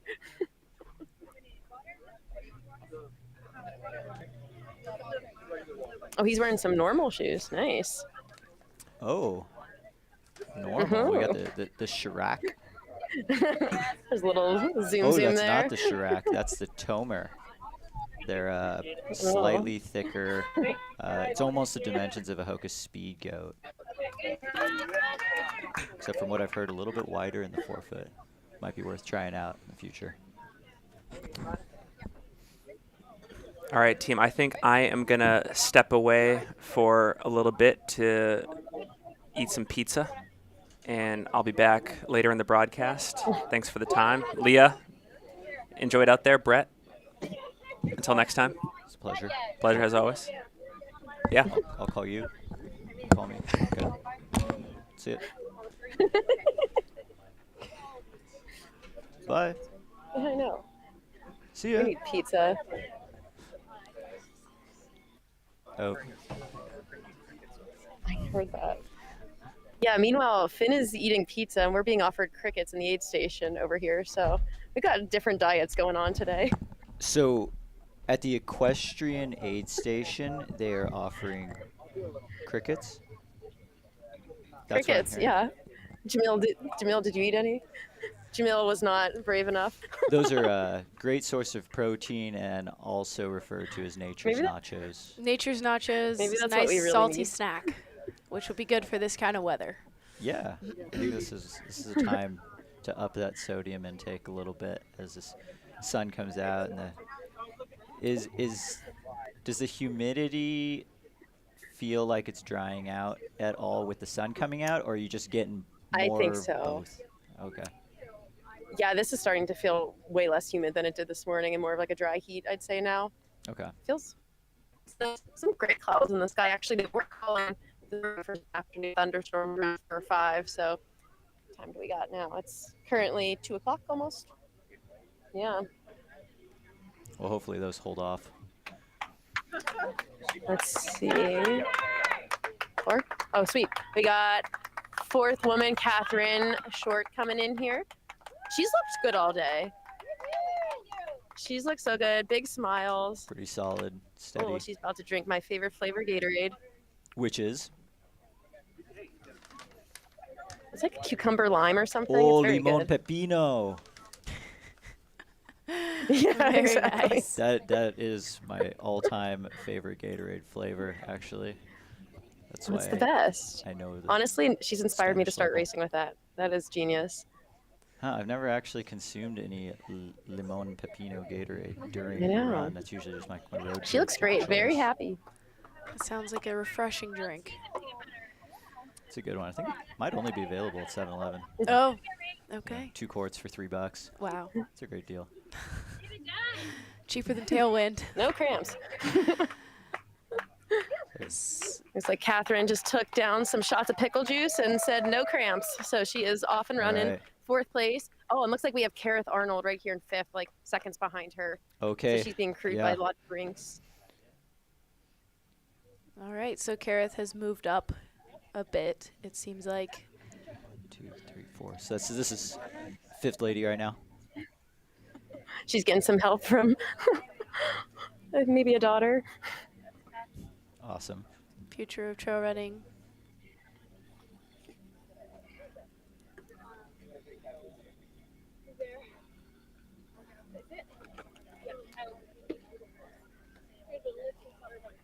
Looks like she's going with the untapped maple and a honey stinger waffle. Some coconut water. All right, some natural fueling ingredients. Those can be much Mhm. easier on the stomach.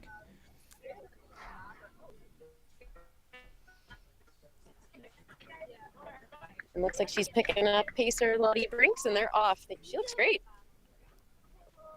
Yeah, that was, And yeah, she's made great use of that maybe aid station. 30 there. seconds behind Catherine. Very nice. She's definitely So gaining. yeah, that's just.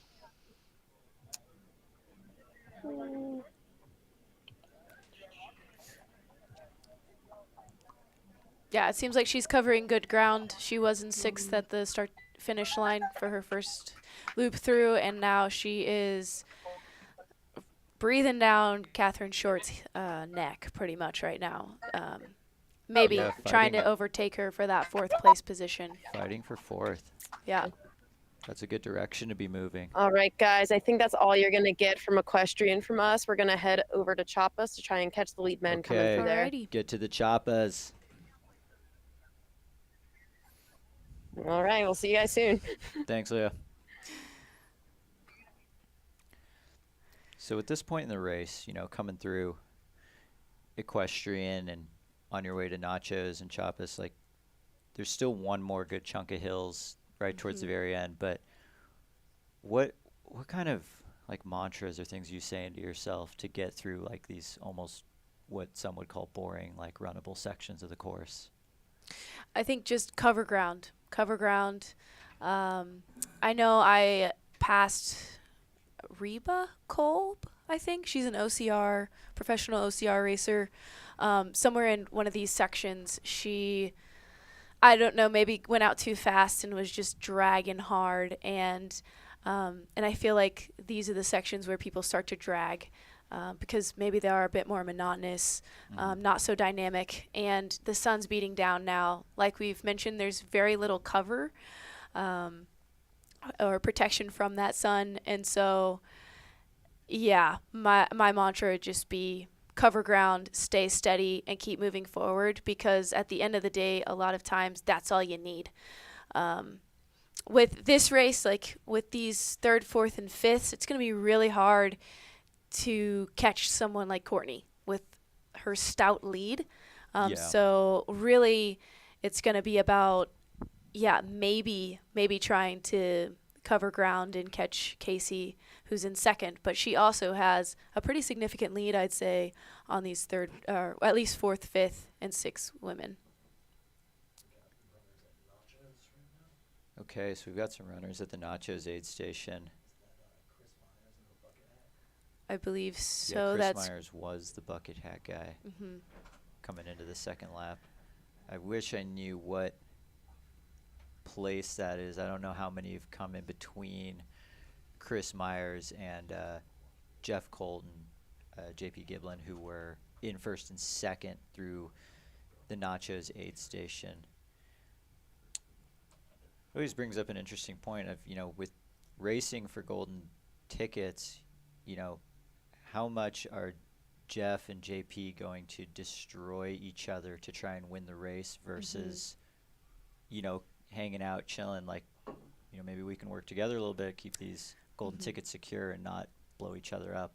I wonder if there's been any talk back and forth about that, or if right. they That's wanna always win. interesting. And everybody out on this course is gunning for a golden ticket, correct? Nobody has one already in the bag Yeah, I don't think there's anyone in this men's field that already has or one. the women's field. I don't think so either. It's all people going for golden tickets right now, which Yeah, I think that definitely changes or could potentially change your race strategy, and especially with them deciding whether or not they're going to work together or if they're going to go, for lack of a better term, balls to the walls to finish it out super strong and give it everything they've got. And then there's also the factor of a lot of these people are very dead set and determined to get a golden ticket, so we might see them at another golden ticket race, like Black Canyon 100K or Canyons 100K. Yep, there are still a few where opportunities. that could also influence the way you race, whether or not you're going to DNF at the halfway mark or somewhere along the course in the second loop, or whether or not you're going to hold back a little so you can save some for a following race. Yeah, absolutely. Yeah, that is interesting when you are, if the main goal is golden ticket and 20 miles in that it's not going to be your day, and kind of dropping out as kind of a preventative measure to make sure that you have good legs for something like Black Canyon, which is really 5 weeks from now, and awesome. Yeah, something like that. That now you got a hard training effort, but you didn't totally trash yourself. Exactly. So those could be things that we're seeing. Yeah, it was just always would be a really tough call if you're not gonna DNF, but you're also not gonna finish the race 100% to save yourself for something later, because this is ultra running, and maybe that little bit extra could have gotten you to that place, and you just never know. Totally. And to make that call, I'm not sure I could do that. It's hard to go into a race with that mindset. Yeah. When you already almost give yourself an out. Right. In a way, that people have done it, correctly, I guess, in that sense, but definitely takes a very certain kind of mindset. And I don't know if I would be able to stand on the start line having that option already laid out for myself and be able to put my best foot forward on race day, which, it just adds into the complicated equation of these golden ticket races and the level of commitment needed to race your way to one of these golden tickets. Yeah, you asked me earlier about this next section these runners are going to be coming into and maybe what my mantra would be. How about yours? You've definitely frequented Bandera. Yeah. If nothing else, for the armadillos. Yeah, so I mean, I've never come across this spot in the second lap and felt good by any means, which the biggest struggles that I had at this point on this course was the really punchy, shorter up and down climbs that were technical. They just took all the steam out of my legs. And then, simply like my legs, my muscles just kind of hurt. They just kind of ached. And then all of a sudden I get to these more runnable sections where, the miles, should be, 7:30 or 8 minutes a mile. But now they're 10 for, or 11 for not really any particular reason other than me just getting shredded through the climbs. Yeah. And then the mental game really gets tough because you're like, I'm going so slow and there's no reason for this. What am I doing? And some of these spots on the course, you can look, kind of the open prairie section. Like, I remember seeing someone be like, I wonder when I'm going to get to that point in the course. And then, Yeah. 45 minutes later, I've gone 2 miles, Mhm. and there I'm finally now on that part of the course. I'm like, dang. Yeah. So the mind games really start to set in around Yeah. that 40-mile mark. I think definitely that's the sneaky part of this course. You give a lot of effort to the punchy climbs, and then you go in thinking like, oh, but once I hit that single track, I'm just going to cruise. And then you find yourself doing 10 or slower, and you're like, I should be pushing harder now, but I don't have anything to push. Like, I don't have anything to give. And yeah, you definitely start playing those mental games, and it's the should. I should be this, I should be that. They're there and comparing. Mm-hmm. And that can spiral quick. Which, someone in the chat asked, how much advantage do you think Nicole might have running with her, husband, coach, legend Zach Bitter on her shoulder? And, having a pacer that knows the correct things to say to you or the correct times to push or, pull you back, that can be very valuable, having the right pacer with you. Yeah, it can make or break your race for sure. And I think having a pacer who knows you well enough to know when to talk and when not to talk. My brother paced me for part of this section. The very first year I ran this, I didn't eat in this whole 100K. I didn't know what I was doing. I was 19. Goodness. I didn't know anything, 20 or 19, nothing. And so my brother shows up. He's not run like a single step in like years. And he like got all up on my back, like right close to my heels. And I just like straight up was like, what the heck are you doing? But probably less kind. And it was like, back off, man, back off. Like, that's the energy you don't want to be expending on your pacer. I love my brother so much. He's amazing. And he's a really good pacer regardless of that situation. We learned from that. But yeah, like if you have like a lot of people, they just, Leadville, there's a whole like section of, what's the word I'm looking for? Like a whole list of people who sign up to be random people's pacers. So that to me is a little, I'm not sure I would be interested in that because that's a blind leap of faith right there. there. And like that pacer doesn't know you and they don't know what you need in a given moment or not to run right on your heels. That should be a given, but some people don't know. Some yeah, people definitely. A couple people who are just tuning in now after, maybe going for an afternoon run. I guess the most recent updates that we have are on the men's side through the Nachos aid station, which is mile 47.5. Jeff Cole and JP Giblin actually came through that aid station together.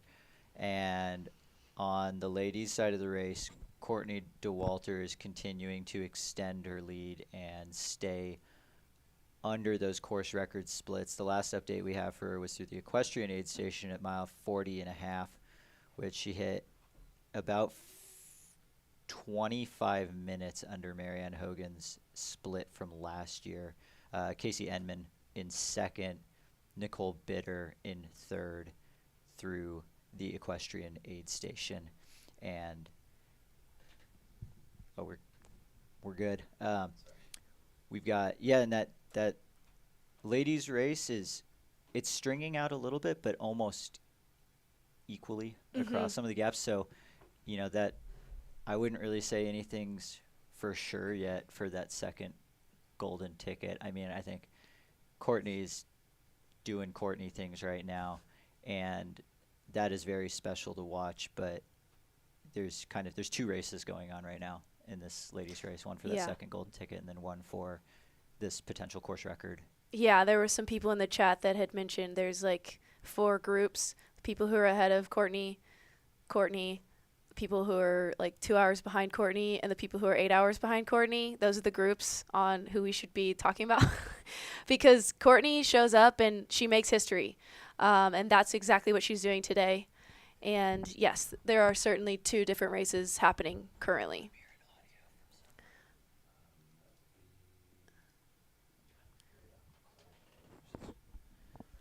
Are we looking at, is this So we're at the Nachos aid still? station. Okay.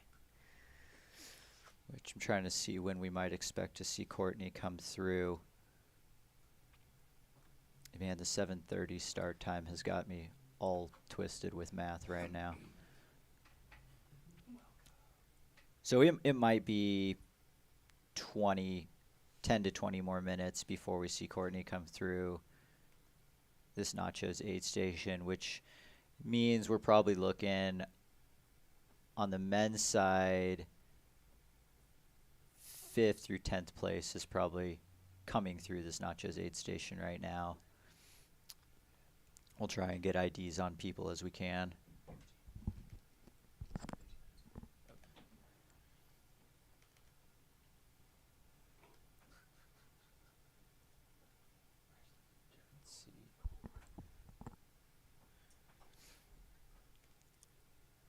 Jamil and Leah are getting set up at the Chiapas aid station to see the men's leaders come through eventually as well. That won't be for a little while longer, but that will be when we get the next on the ground commentary. Yeah, and we have Ellie Pell saying Jeff Colt doing Jeff Colt things, Courtney Dauwalter doing Courtney Dauwalter things. That's what we've got today. Jeff Colt, in this past, I said 12 months, I think he's really learned a lot about himself as a racer and a runner. And, you know, I met Jeff for the first time at Bandera in 2018. And I think he got 5th or 4th. And that was a great performance, but the level of consistency wasn't there yet. And I think it wasn't so much a fitness thing, but it was just a belief for Jeff's case in that, like, he deserves to be racing towards the front of pretty much every race that he starts. And now that he's truly starting to believe that, we're seeing these more consistent performances, which is now leading, you know, the chat to be like, yeah, it's just Jeff doing Jeff things, which is pretty cool. It's really cool to see that because, you know, Jeff hasn't, I mean, I don't even know if he's really gone full time on the running side of things at the moment, but he has definitely invested more of himself into his training and prep for these races, and it's really showing. Yeah, absolutely. Yeah, I think at like his shirtless runner coming through Nachos, that could be Ryan Atkins or John Kelly. I think they've been the two. I know, I was trying to see, we're checking the level of swole on this runner. Skylar's words, not mine. But I would have said the same too. Yeah, we can only zoom so much on out of our drone operator.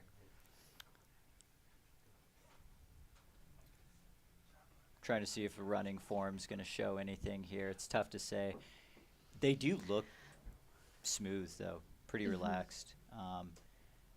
I'm curious if the runner behind them, they almost look too far back to be a pacer. They might be another person in the race. Yeah. I mean, I know Canyon Woodward was wearing black. But also, somebody else could have just taken their shirt off, and this could be. It is that time of the day. You know, it is warming up. Sun's out, guns out. Indeed.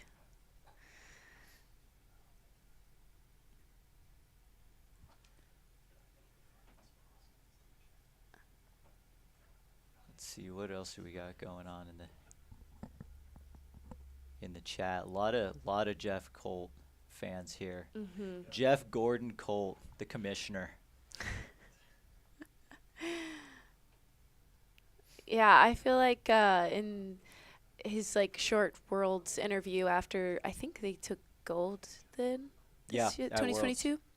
Yeah, he just had a childlike glee and this glint in his eye of oh wow, we did it, and oh wow, my performance was good, and oh wow, this was awesome. That team aspect is really fun, and yeah, you know, I think he had said the whole men's world team was on the Single Track podcast for an episode, and they had no idea that they were really even in contention to win as a team until after they had all finished, and then they all got to hear collectively no, you guys won team gold. Yeah.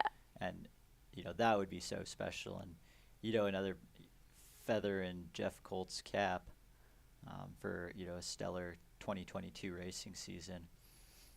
And it looks like he's, you know, got 2023 off to a good start. Yeah, starting off strong. I'm really curious to see what the battle between him and JP Giblin are going to be like heading into the Chiapas aid station. So we're looking at a drone shot from Chappas, and we'll try and figure out who we're looking at. I mean, yeah, it's tricky. If Courtney did do a pack swap, it could be her, maybe, potentially. Oh, Chappas. Yeah, Chappas aid station. Never mind. Okay, so now we're looking over Nachos. Now we're looking over Chappas, which I'm not sure who we're following. We could be following someone from the 50K race. Yeah, we're getting to that point on the course where we are getting overlap between 50K and some of the people at the back of the 100K race as well. Okay. We'll see Jeff Colt, he is sponsored by On Running, and I think their kit was kind of like a, ooh, what kind of color am I going to pull out of the old noggin here? Sea foam? Yeah, that's it. Yeah. The sea foam up top and like, you know, ombre to a white, I guess. And then JP was wearing black. So those are the colors we're looking for.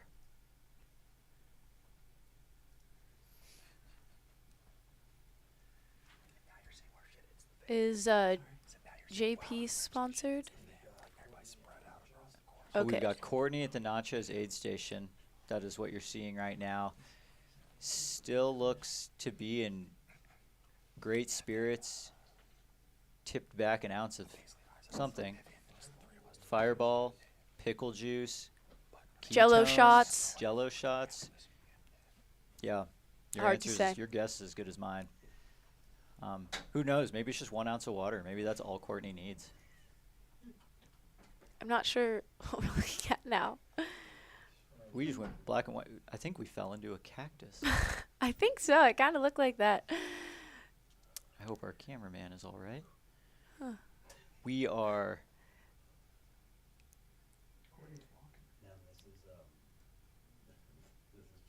Okay, we're back on our Chappas drone. The Chappa. And you said Courtney is walking out of the aid station? I wonder if... I think I'm behind you guys, though. Okay. Yeah, I mean, Courtney still look great. Yeah, now the question just comes of, like, does Courtney know how far she is under the course record? Can Courtney lay off the gas, still break the course record? Or is just a golden ticket plenty enough, you know, save the legs, you know? Historically, it doesn't seem like Courtney's ever been much of a save the legs kind of racer, and instead, every race is a new test. So Absolutely. And I think she said that about her race season this year. She's planning on getting a ticket here, which she's currently executing pretty well. And then she's going to go on to run Western States, and directly following that, hope for Hard Rock, yes, correct? the Western States Hard Rock double And is starting to take picture now. Mhm. We're looking at Nacho's aid station. I think we might be trying to follow Courtney on her way out of Nacho's. Yeah, sun's definitely out. We're casting shadows now. Yep. Looks like she's found her smooth rhythm and is going after it. Yeah, it's interesting. The drone's having a hard time following her because she's moving really fast. Yeah, Courtney looks very smooth. Courtney always has had a very almost effortless, smooth stride, kind of that quicker cadence, almost as if she's running on like a 1 or 2% downhill grade all the time. It's just not fair. Maybe Courtney perceives gravity a little bit differently. There's an argument there. Interesting. For those who are just logging on again, so what we're looking at is Courtney DeWalter is leading the women's race. She's currently under course record pace and just came through the Nachos aid station, the Chappas aid station, excuse me. She just left Nachos. Left Nachos. We've been going back and forth from Nachos and Skylar Chappas. updated the spreadsheet faster than I could blink. Okay, we are going to head to Leah at Chappas, though, for some additional insight and commentary. All Hey right. guys, we are coming to you from Chappas. Can you hear us? Yeah. Yes. How are the Yay. vibes over there? Vibes are good. Aid station is high energy. We got some guys rolling in and out on their first loop. We should be expecting the men leaders here any minute. John Reyes split last year, I think was about 2 minutes ago into this aid station. So I think we fell off of his splits by now, and I think they're on those earlier. So might be falling back a little bit, but I am very curious to see who we have in the lead whenever they come through, because our last check-in, I believe it was Jeff Colt and JP Giblin kind of battling for 1 and 2 with a big group of fast chasers right behind them. We didn't get to see. Did you get to see more of who was behind Jeff and JP coming out of that Nachos aid station? No, I have no knowledge on nachos, so if anybody out there has some knowledge, feel free to fill the gaps. Yeah, all I've got right now is Jeff and JP were together, essentially. So, yeah, really curious to see what things look like as we head through Chappas, because between Nachos and Chappas is a pretty fast section of the course, right? Yeah, I think so. And then I think it stays fast after this aid station too. Yeah, I'm curious how mixed up it's going to be. The cloud coverage is nice, though. It's not that sunny anymore. So, I mean, it still probably feels pretty warm to them. But in terms of like exposed heat from the sun, it's actually not too bad now. Okay. That's yeah, and to nice. update you as well, right before we hopped on with you, Courtney DeWalter had come through the Nachos aid station, 6:48 on the race clock. So that's awesome. Yeah, still about 15 minutes under Katie Asmuth's 2021 splits. And Okay. 15 minutes under that? Or ahead of Marianne Hogan. Yeah, so Courtney's still under course record splits, I believe. Okay. Do you think she's sub 9, or you think she's just over 9 hours now in terms of time for potential split for the finish? It looks like she's still on pace for under 9 hours, because just with that 4:14 50K split, I mean, we would need a 4:45. Dang. Second 50K, and it looks like she's still moving faster than that. These runnable miles, that is awesome. Though, can play a big factor, because you do have to continue to lay on the gas Can I take the pictures here? for these next 2 spots. You bet. Good luck. We got a celebrity over here. Jamil's getting asked for selfies. Oh, classic. Nice. Classic. Awesome. So for this aid station, the runners do go straight through this barn here? Yeah, they do. It's pretty sweet. Jamil's going to give you guys a look at inside. Yeah, so they let's get, like, come through the some one side MTV and out the cribs other. going here.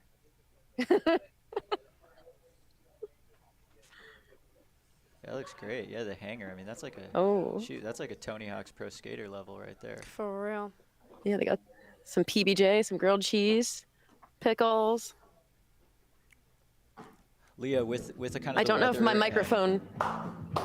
So with the weather and like where you are in the race right now, like what kind of things might you be looking to eat at this aid station? 40, 52 miles into the race. Yeah, I think pickle juice would be my go-to at this point, especially with this weather and the humidity. Pickle juice, some chips. In recent years, I've been like kind of strictly Jill's kind of girl, but especially for like 100K or below. But I could see dabbling in the pickle juice and chips department here. Yep, definitely those salty snacks. Some soda. Oh, I usually like some Pepsi or some Coke, not Pepsi. Some Coke at the stage of a race. Yeah, I mean that's. This is actually a nice aid station too, because we have a good visual for like a quarter of a mile before they get into the aid station. So that's good for drone footage, but also for our attention for whoever's rolling in. Yeah, definitely good to have a nice visual of all the people coming in. Got Jeff Colt's dad, his one-man crew today, doing an awesome job. That's awesome. So Very we're about 4 minutes past Jonathan Rea and Ryan Miller's splits from 2021 and 2022. I wonder if any of that is just due to the sun actually coming out on Ooh, these more exposed guys, I got some sections of intel from the course. ground. All right, what do you So it got? said leader is in white and green, which is Jeff Colt. Second was That would right be with Jeff. him, Yep. black tank, big red beard, which is JP Giblin. Okay. Fourth, big bucket hat, which would be Chris Myers. Fifth, pink tank top, which would be Ryan Montgomery. But they don't tell us who third is, so we'll just have to wait and see. String bean. A grand yes. mystery. So it Maybe. could be String Bean, could be Could be. Canyon. Or it could be Willard. Canyon. I think he fell back. Yeah. We'll see. It could be Brian Curl. I mean, all of them were close I kind enough of like together. this guessing game. This is fun. We should do this more often. Only Ooh, know this 4 is of the top exciting. 5. Okay, so Yeah. we'll see if, as we approach the Chappas aid station, Jeff Colt is the lone leader at this point. Come on, I need one of them fantasy free trail hoodies. Come on, Jeff. What do you have? Jeff Colt winning? I do. Nice. Yeah, I said I'd split the hoodie with him. Oh, you know, I should pull mine out. I wonder what I had. Let's see here. I think I had Brian Curl. I had Jeff Colt. Oh, no, I did. I changed Jeff Colt, Joe McConaughey, Brian Curl, Ryan Montgomery, Chris Myers. That's my top 5 world. Oh, you're going to get solid points through 5 people. I know. I do. Jamil just said, don't you just always slay it? And my response was, I do. Yeah, the problem is I go on single not track and we incorrect. have all our predictions. And then I change all my predictions by the end of the week. So, sorry, world. Yeah. Just picks Leah's picks.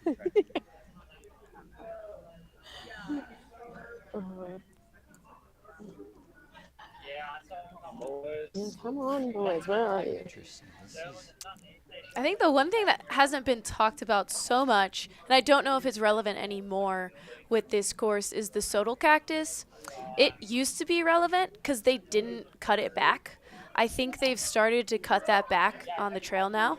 But it's these like razor sharp cactus grass looking things. And they just, yeah, talk about death by 1,000 cuts. Yeah. Especially on a hot day. The sweat gets in there. Yeah, they slice and dice you. Mm-hmm. Yeah, Exactly. I went for a run yesterday. Oh, classic part of guys, the we course. got. That might just be a pacer. Trying to keep my eye out. Okay, that might be a first looper coming in. Oh, yeah.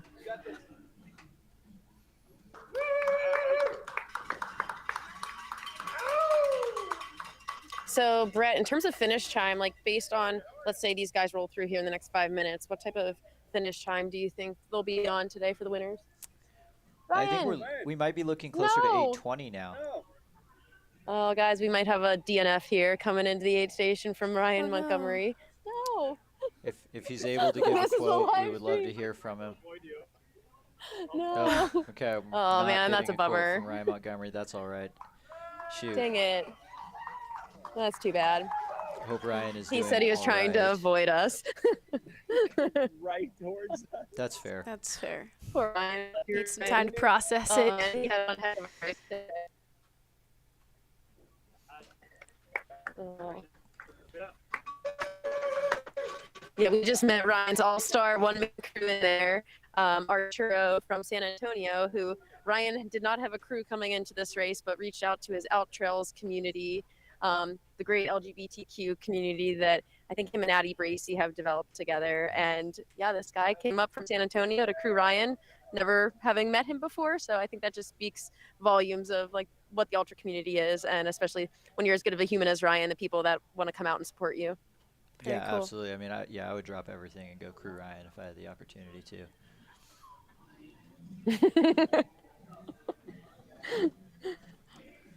Also, yeah, you guys should check out the ultra reel that they put together last night. Ryan is just a star in it. Really high quality stuff. And I think I was speaking earlier on the live stream just about the elite team of ultra that is out here. Oh, Jeff Colt we got, guys. Got Jeff Colt coming into Chappas in first. Okay. Leah, are you before or after the aid station? I'm before the aid station. I'm right before. Yeah, and I don't see anybody with Jeff right now. or in sight of Jeff, and I could see a good 1/10 of a mile. Okay, so it appears that we have. He's right here.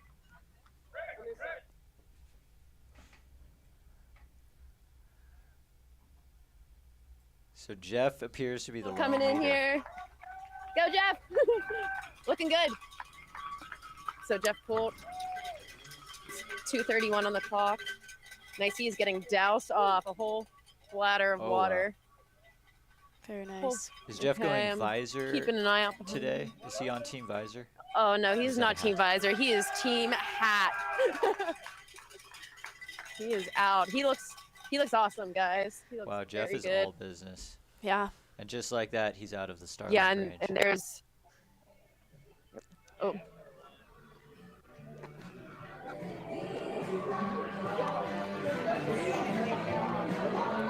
Wow, yeah, Jeff is on a mission. And he's going to finish strong. He looks good. Yeah. There are no signs of weakness there. Yeah. No, Jeff needs a third lap. Yeah. Does he though? Yeah, he would probably not agree with that. Oh man. Yeah, huge props to Jeff. He just had, I feel like his race at Worlds was kind of understated. I think ended up top 15 and had a really, really good day, both him and Eric LaPuma. I just think put on master classes of how to run a mountain race that day and help the U.S. men get the gold medal in the 80K race at Worlds. So yeah, this is a great race for Jeff to show just how versatile of a trail runner he is. Yeah, and that was without much time to. Oh, guys, we got train for JP Worlds Giblin either. coming into the aid station here in a minute All right, too. this So is why JP's Jeff probably was 2 minute behind. frantic. Okay, so between Nachos and Choppa's aid station, Jeff Colt and JP Giblin went from being together to now there being about a 2-minute gap with Jeff Colt in the lead and JP chasing. Oh God, this is going to be interesting if we end up seeing Joe McConey in third place. Yes. Nice job, JP. Oh man, the chase is on. I might start timing this to see when we see our third place runner. Yeah, Leah, hit that split button on your invisible watch for us. I got that split. I got it on my newly found iPhone. Excellent. So we are You're in good. business. I'm We are really cooking. curious if you think that JP is in chase Jeff mode or protect second place mode. He looks like he looks good. I mean, I'm thinking We're still thinking, he's in protect second place okay, mode. so we might be defending. I think so. I mean, Jeff just looks so good, but I don't know. He looks good too. He is putting back the pickle shots right now. There he goes. He is off. Okay, he's probably 2 minutes behind Jeff. He looks good too, guys. Yeah, oh, that was man. very similar transition as Jeff Colt. Yeah, I feel like that's a fine line to play with as far as chasing with the risk of potentially blowing up and not having what you think you have and then getting caught by third place, or just sitting pretty and defending. Yeah, risking trying to win this race and not getting that golden ticket. That's a tough game. Sure. But we hope Ryan Montgomery's feeling all right, and there's not he's feeling serious okay. injuries or He anything says like hi. that. Yeah. He says just not his day.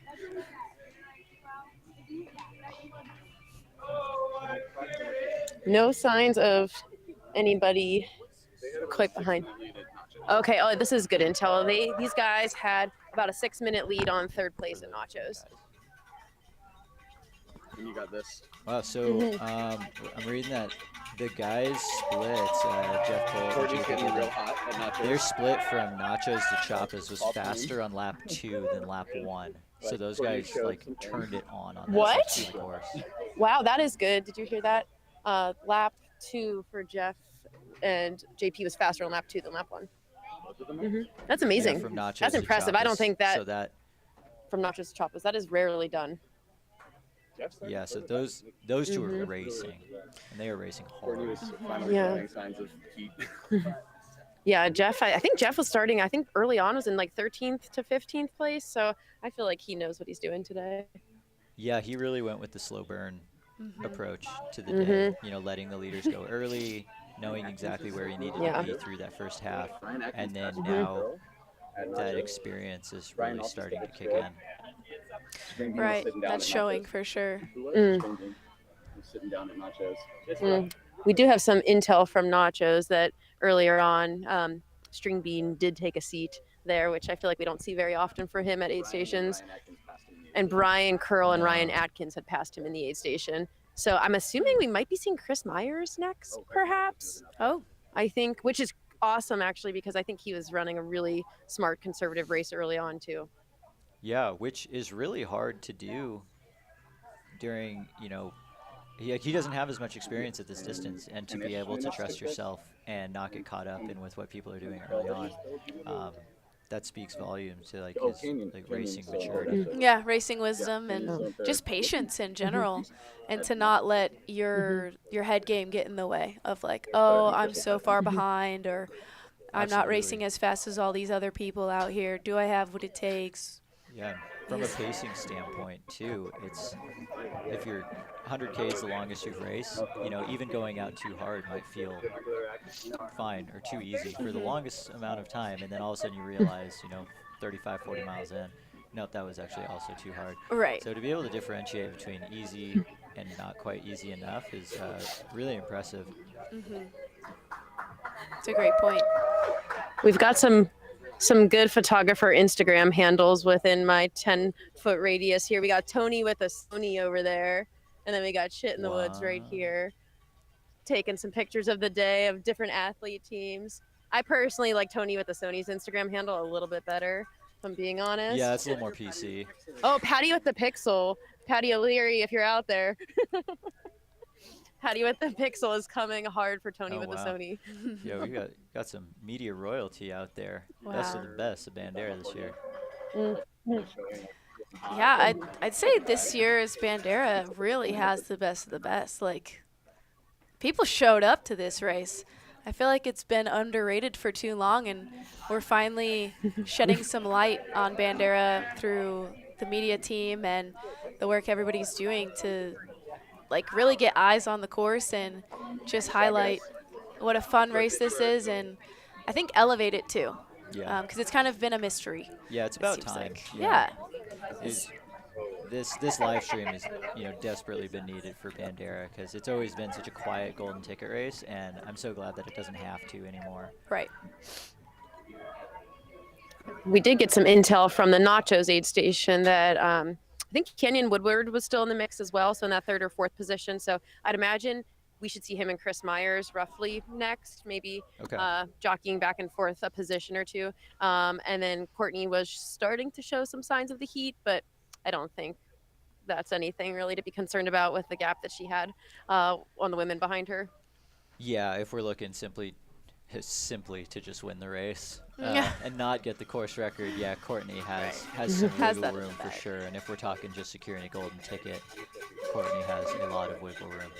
And I think showing the heat a little and starting to feel that just, she's human too. Everybody out here is, and sometimes it seems like she's not a human, but it's not like this is an easy thing for her. Maybe it is, but I think she's still having to work through some of the things everybody else on the course is working through, mentally and physically. She's still dealing with the heat. She's dealing with wet shoes. And at this point, they've dried out. But earlier in the morning, she was dealing with the mud. And she's climbing every hill that everybody else is. It just, the way she does it seems to set her apart, it seems. She's always in a class of her own. The other thing that, you know, maybe some of the viewers might not know is Courtney took the month of November off from running after the Grand Raid to kind of, you know, shut it down and do a little reset before the 2023 racing season. So, like, we're seeing a 5-week training block from Courtney. We're coming in third place, you guys. Sorry to interrupt. And this is about 7-8 minutes behind Pete. So, turn it on. Sorry, Leo, we lost you a little bit there. Oh, gosh. We got Canyon Woodward coming in third place right now. Hello, Canyon. To chop us.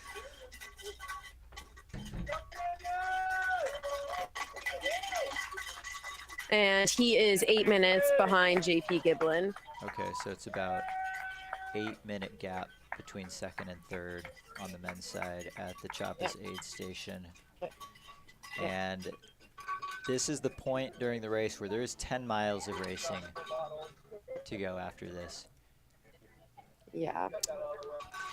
And for the men, that usually equates to about an hour and 20 minutes left. So, got 8 minutes over an hour and 20. So Canyon has. Oh, man. ditched Oh, we got the Chris Myers black right behind kit. him. Okay. Okay. Chris Myers is about to scoop him up in the aid station, I think. We're going to see an aid station Yeah, pass. Chris looks really good. He's. Yeah. Yep. Aid Passing station in pass. the pits. Sometimes Chris into from- third. Oh, that's like. It's like an oval bucket hat. There might be some graphics on the bottom too. Yeah, Oh, kind is of. it? It's nice. It's pretty deep. Looks like. too. Oh, It's actually, looking no. like- Canyon's passing him back, guys. Got a battle. Okay. Do not slap know, the they're- pictures out of the aid station volunteers' hands. That's not cool. No flipping Should I tell them that they're tables. 8 minutes away from golden ticket? I mean, maybe if they ask. I don't know, I feel like you gotta earn that kind of information. Looks like Chris is Yeah, you getting gotta pulled want off. It's part of the These guys don't strategy. want it. Okay. enough. I mean, they're locked in. I mean, you got a race right here Yeah. for third and fourth. Looks like Chris is stocking up on some gels. Yeah, it Gels, still a looks little hot extra out there. water. So 5.8 miles to the next aid station from Chiapas to Yaya.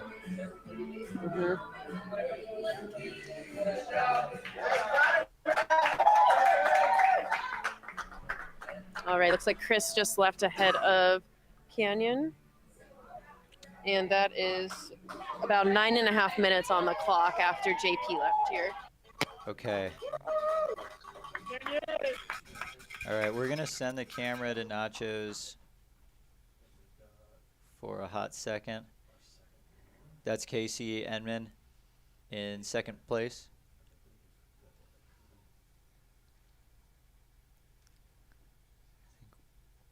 What time are we on the race clock? Believe so. And that would be 7:30.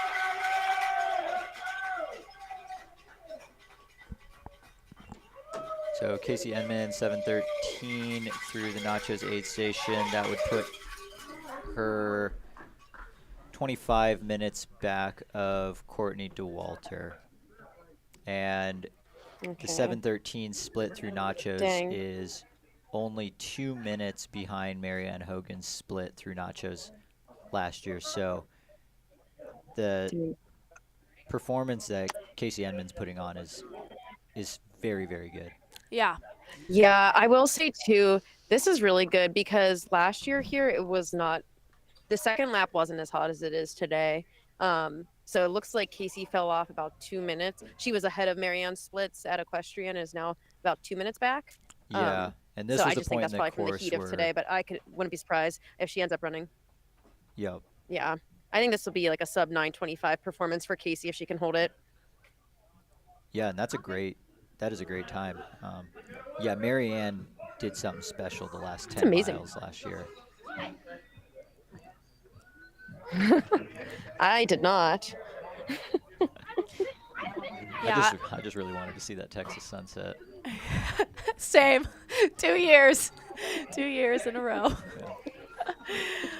Yeah, I feel like in these ultra races when the big hitters show up like Courtney or Jan Walmsley, people like Jared Hazen, and now we're seeing Casey, like, they're not as glorified as they should be. Because not that we're here for glory and that sort of thing. I mean, it's trail running, but it is interesting just to see how the perception changes when you have somebody like Courtney so far ahead, and you're like, oh wow, Courtney, and we're talking a lot about her, but Casey's putting in the work today and having a stellar race, and that just shouldn't be brushed under the rug. Absolutely. And legend Amy Sproston actually delivered some great wisdom to me in the chat.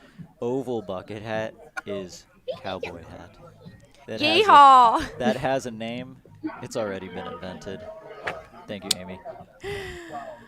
Yeah, I feel like for a race in Texas, you really got to lean into the Texas bit of it and just really own the grittiness of this race. And yeah, Yeah, wear there's yourself a cowboy bucket hat. which I have one. It was this old company from Eugene, Oregon called Cowbucker, and they made trucker hats with like a foam front snapback, but then a full foam brim that was massive with little metal or Do they wire exist rim. still? I don't believe they do, but I have That's a crying I have shame. a custom Rogue Valley Runners one and a USA one that I bring out only on the most special occasions. Wow. But Bandera would be definitely one of those occasions for Yes. a cowbucker for sure. Most definitely. I love that things like that exist, and I love to see them on race day. Yep. People repping them on race day. Absolutely. Yeah. This world- Especially now that we have a live stream, get to represent that to the world. Yeah, the amount of success that you dress for is very important. I think so. Now that we've got cameras on just about every single aid station. Yeah.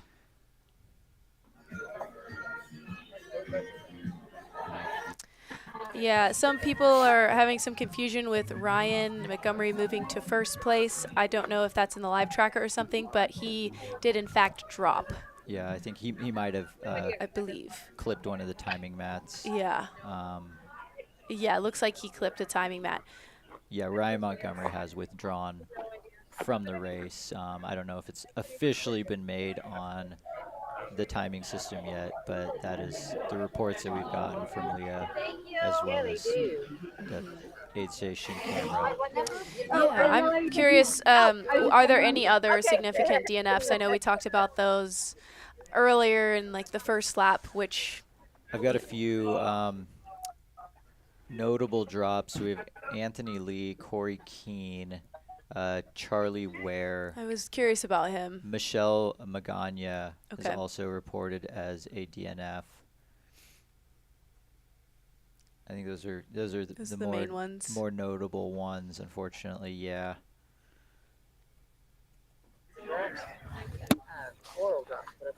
This is a big gap here on the men's side. It's been a little bit since we've seen someone.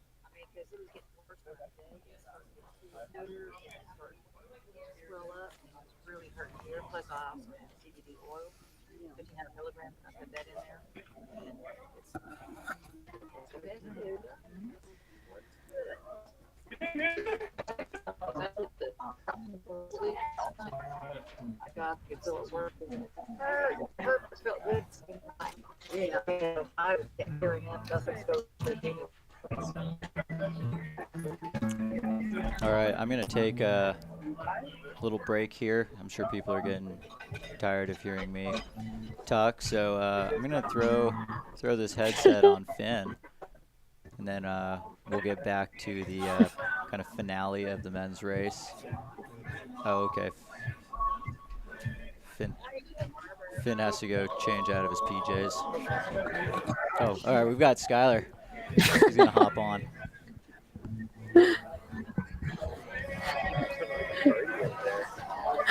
Yeah, you guys got a party over there. Jeez. It's endless. Endless backups. Yeah, that's true.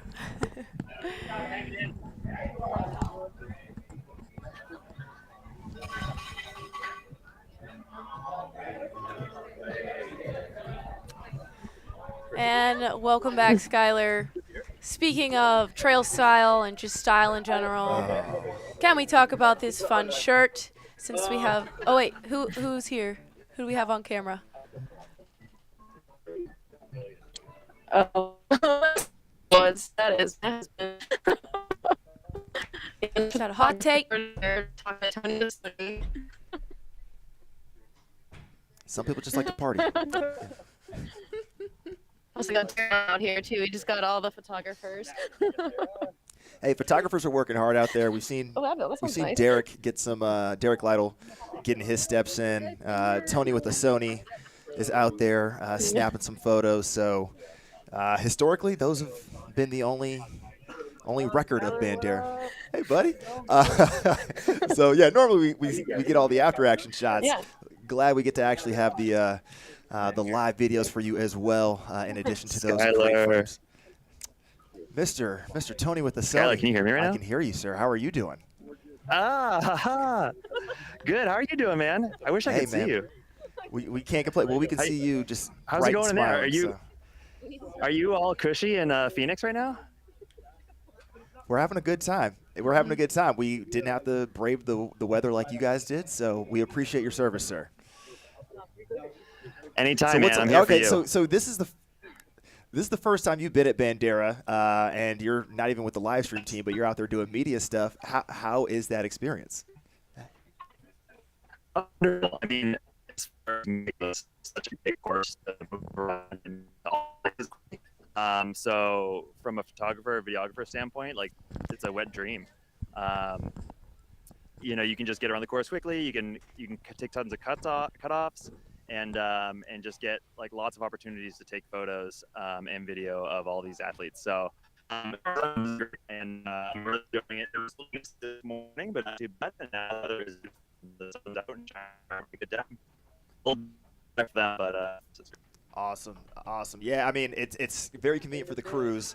Not great for the cell signals and the coverage, but it was pretty solid. Pretty solid activities for all you guys. So we appreciate you. I'm gonna let you get back to doing what you were doing, actually getting the good shots in, and we'll wear out our voices in here. But thank you, sir. We look forward to seeing the shots on IG later, man. Yeah, thank you so much for, again, bringing the trail to life through your photography. And, yeah, it's fun that we get to do that through videography. Awesome. Today. Thank you so much. I just love what's thank happening you for what you in do, trail too. running right now.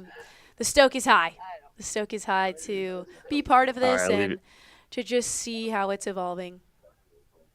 He's still on, I think.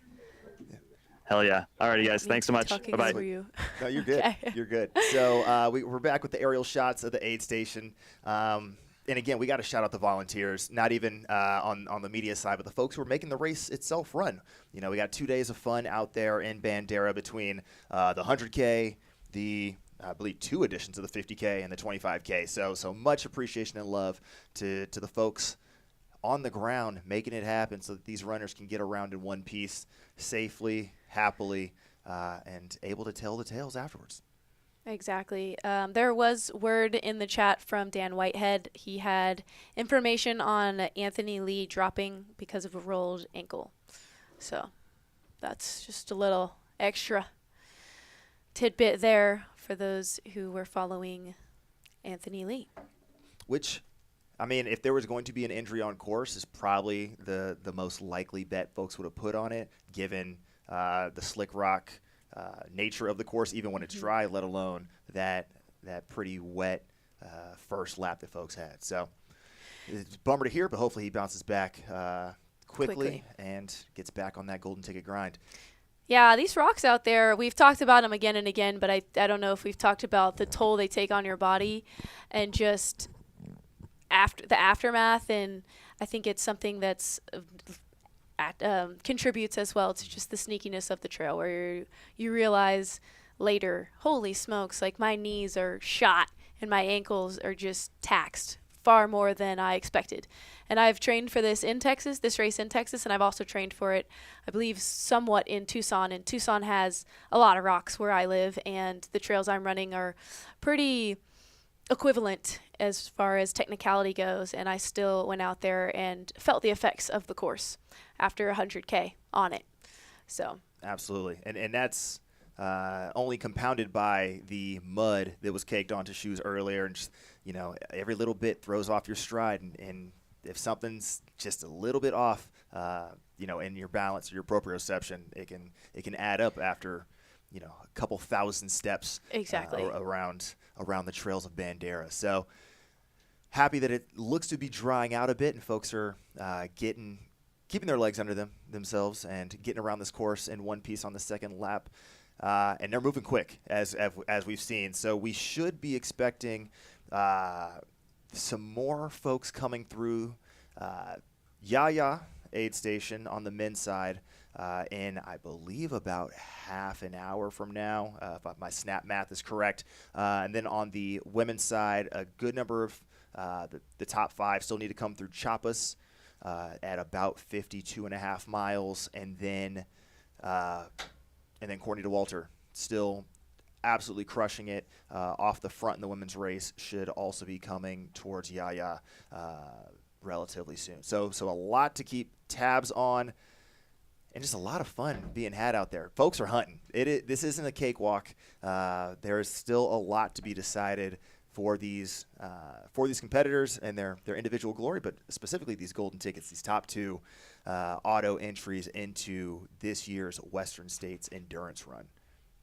Yeah, absolutely. Male in Chiapas. What? 5th male just came through Chiapas. So that would probably be either Joe McConaughey or Brian Curl. So that should be our. It looks like say 5th male coming through Chiapas. Trying to see if we can. Ryan Atkins coming through as your 5th male, the OCR beast turned ultra runner. Believe this is his first 100K, if I heard his story correctly that he threw up online. But hell of a debut if you're gonna come down to Bandera. Not a buttery smooth, easy 100K by any stretch, and to find yourself in the top 5 with 9 miles to go, not too shabby of a day. So shout out to Ryan Atkins. In a fiercely competitive field with, years and years of knowledge and wisdom for these folks who he's competing against within the ultra realm, Absolutely. not OCR. All right, we're going to toss it down to Leah. Can you hear us? We got you. Oh, yeah. Can you guys hear us? Sweet. We can hear you. Yay! What All right, so we is just had our going 5th place guys roll through here. Ryan Atkins, and there's quite a gap between 3rd and 4th and him. So it was Canyon Woodward and Chris Myers left together, and Chris Myers is on a tear, I've heard, leaving this aid station. So I think there's quite a bit of gap between the 4th guy and the 5th guy. And then just a reminder, 1st and 2nd is Jeff Colt and JP Giblin. So I think there's a race. I think Ryan Atkins probably has some space to make up, but we'll keep an eye out. Last we heard, Joe Stringbean was sitting and then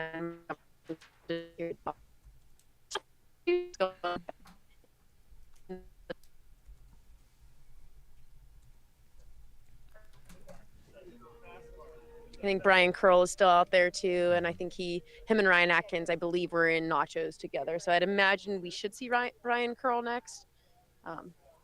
Yes, that would track. That they did leave together from Nacho. So again, this was that section of the course where if you still had legs, you could move pretty quickly through it. And I think we're finding out how many folks were able to save their quads a bit and really give it a go. So hopefully Brian comes through here momentarily, and we'll keep a tab on your feed to make sure that we have it when he comes through. But that being said, it's dried out today, right? This morning, kind of a mess.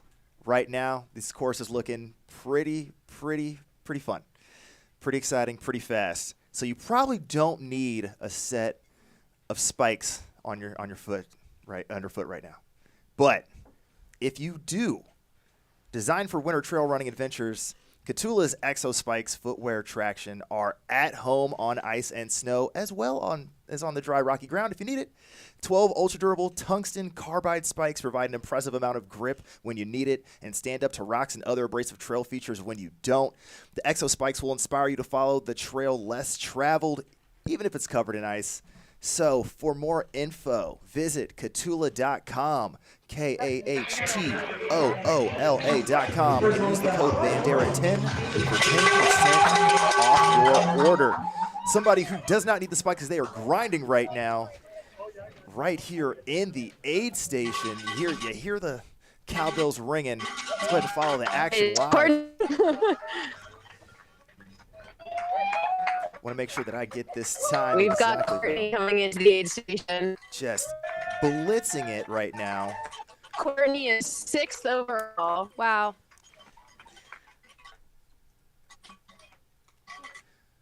Seven hours and 32 minutes elapsed. Courtney DeWalter covering 52 and a half miles of the Bandera 100K here in the Chappas aid station with not only a healthy lead on the women's race, but could be, I believe, still well under course record pace for the women right now. And I would not be surprised if she picks off another one or two men.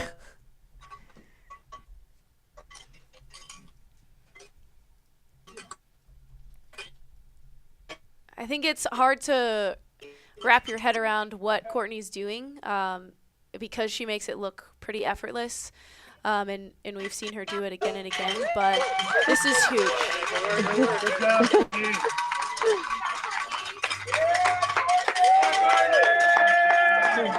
Courtney just doing her thing, you guys.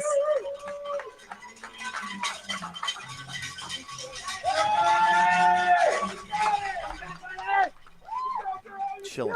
Yeah. I think Courtney could move up to 5th place overall, you guys. I would have to agree with you on that. And just a reminder, we said it earlier, Corinne Malcolm's little snippet is up right there. Could a less than perfect Courtney still show up? And we're seeing that it's, yes, absolutely. Again, to remind you, she took off all of November. So this is her performing with like 5 weeks of training under her belt, which is no small feat. And That she's is competing incredible. with the men, folks, at this point. It's tough enough to be in the top 10 as a woman with such stout fields, and she's competing in the top 10 men's field. Soon. Yeah. Yeah, and I think so women typically will run this last section in like hour 25. So if Courtney ran this last section in hour 27 to the finish from here, she will be under 9 hours, which is pretty awesome. I'm going to hand it back over to Finn. Thank you all for having me. Happy trails, y'all. Okay, we're going to check out. Thanks, Viv. Yeah, so we're witnessing something pretty spectacular right now. The women's course record, 9:07, looks to be significantly under threat, and that's even with Courtney's actually given back a little bit of time. She's actually given back 2 or 3 minutes on her course record pace, and she's still absolutely ahead. Yeah, let's get that. We have Brian Curl coming in 7th overall in the aid station. Let's go. Big Brian Curl fan. We talked earlier in the show about how Brian had fallen on tough times earlier in the race, but he has clawed his way back. Truly professional. I think that's what separates the greats, is that ability to not accept fate early in this race and recognize that, as the great David Horton says, it doesn't always get worse. Brian Curl's living proof of that right now.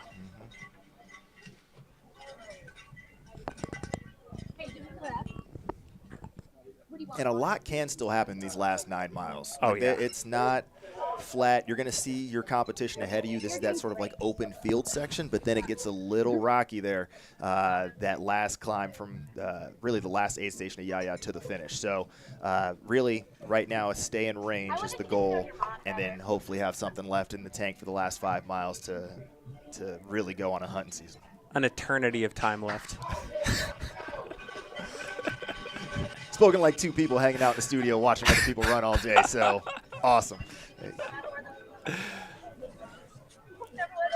Okay, we're going to flip it back over to the Nachos aid station. We're trying to get a visual on exactly which female runner is about to run into Nachos. Okay, I'm going to make coming out. Nicole Bitter, I'm betting. You're going with I'm betting Bitter? it's Nicole Bitter. So but that is the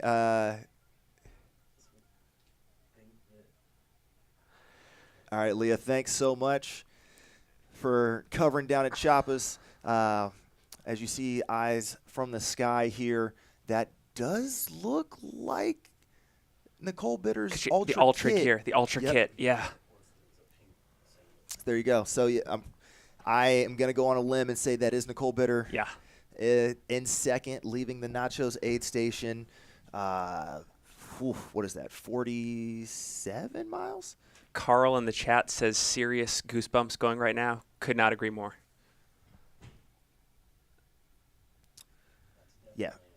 Yeah, definitely Ultra Kit. Yeah, so 47.5 miles down for Nicole Bitter.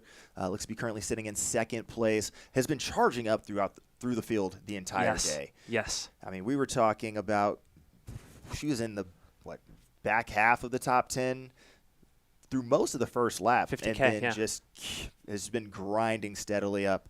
I guess that is the Bitter way, though. Between her and Zach, that's kind of just what they're known for, and she is putting it on display for all of us here at the Bandera 100K. She obviously has her own brand, but it's reminiscent of what Jeff Browning would often do back in the day at Western States, just climbing up the field in the second half. And it was acknowledged by a bunch of commentators in the lead up to this that this is exactly what she does. Yeah. No surprise, but still theatrical. Fun to watch. Absolutely. And it goes to show this is one of those courses that it helps to know well. And being based in Austin now, I'm sure she's been on this course regularly and has a pretty good understanding of exactly what she signed up for and exactly how to execute this well. This is where being based out of Austin, Texas comes in handy. Well, that and a number of things. I'm not going to talk about the running event, but yes, Austin is a good time, and we'll leave it there. But it's worked out well for her. We saw, she was able to come to Javelina. Just missed out on that golden ticket, but had a stellar race. It might not be as hot as it was when she was based here in the Phoenix area, training in the heat, but something's working right down there in the south, and she is really, really close to executing another entry back into Western States this year. And I think a lot of pro ultra runners appreciate this most. Delayed gratification is a beautiful thing. When it doesn't work your way at a place like Javelina and you're so close to the source, I think there's an added bit of motivation in that upcoming training block. And right on, Nicole. Absolutely. Absolutely. And we got more eyes in the sky. I want to say maybe that's a Chris Myers sighting, if only because of the hat. And we know that I can spot a bucket hat and be angry from a distance. So it looks like we're watching the Blair Witch Project right now. This is, yeah. There we go. That was giving me LA freeway vibes. So I appreciate the change.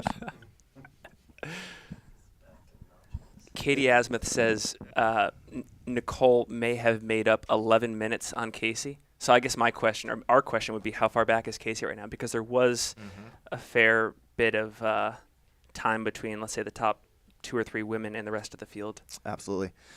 Trying to break it down.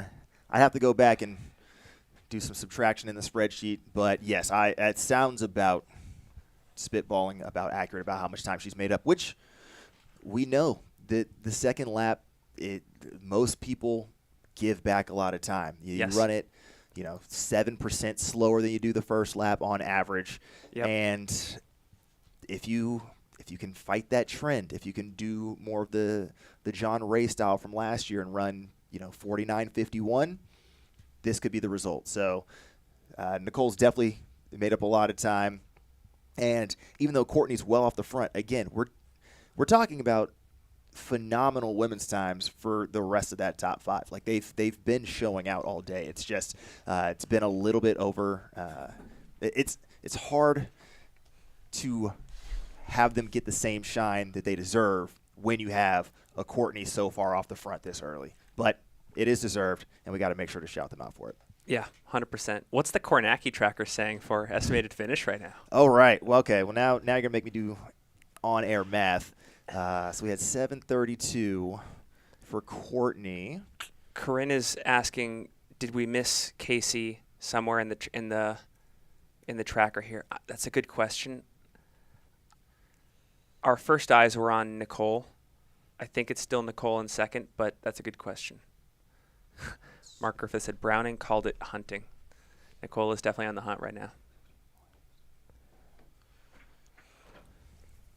Yeah, Billy is asking, just tuning back in, what's the update on the top 3 females? Courtney DeWalter, we believe, is in 6th overall with 8 or 9 miles left to go. She just came through that mile 52 aid station. The question is whether it's Nicole or Casey in 2nd place right now. We think it's Nicole, but that's not confirmed.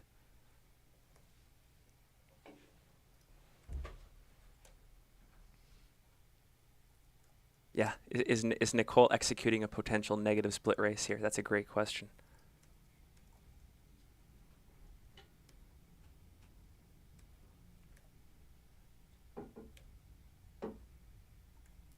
Graham asks if this is Ryan Atkins' first 100K. I believe it is his first formal 100K, but if you go to the fastest known time website, he's done a lot of 8 to 10 hour efforts and multi-day efforts. So without a doubt, he has the experience when it comes to time on feet and distance, but in a formal racing environment like this, yes, this is his debut.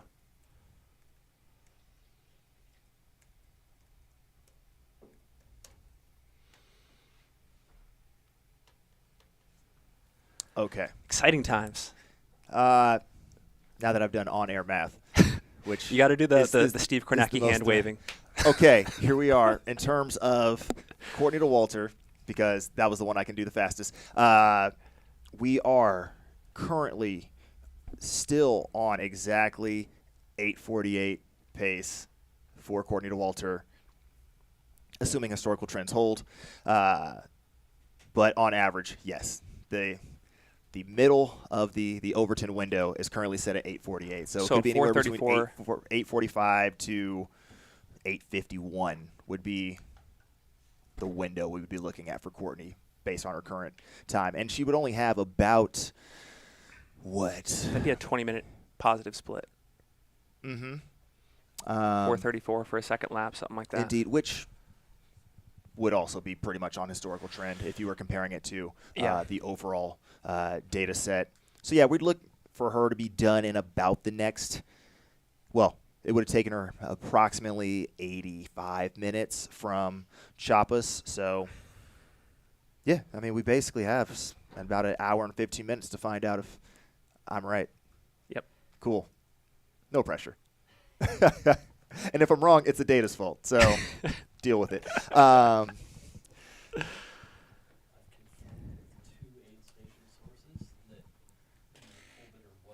Okay, so we do have confirmation from the ground that Nicole Bitter was second, coming through that Nachos aid station at mile 47 and a half. Let's go.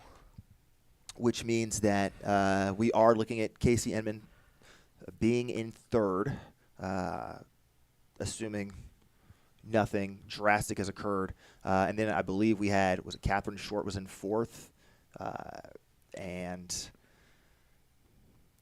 Or Kareth Arnold had moved up. Between the two of them, between Catherine Short and Kareth Arnold, they should be in the mix as well. So those would be who we were looking for to round out our top 5 coming into that Nachos aid station relatively soon. Harvey White is asking if I will ever bet against Courtney again. I'm issuing a public apology to the listening and viewing audience here today. I'm also going to go on a redemption tour for the remainder of 2023, hoping to fall back into good graces with all of y'all. People make mistakes. I'm human. And I made a mistake here today at Bandera. So. But at least you're big enough to admit it. So thank you for. And I'm not even that tall. I'm like 5'11" on a good day.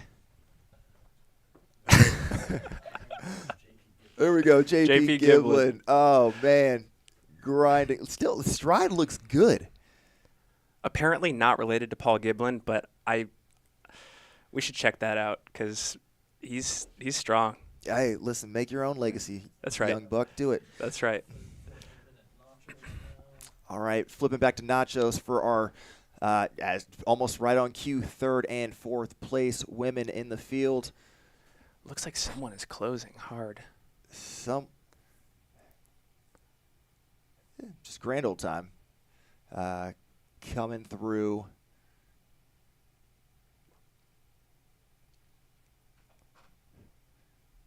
Somebody called out on your left, and trail etiquette still applies in the race apparently. Billy, we had Amanda right around 5th or 6th most of the day, hoping for another update soon.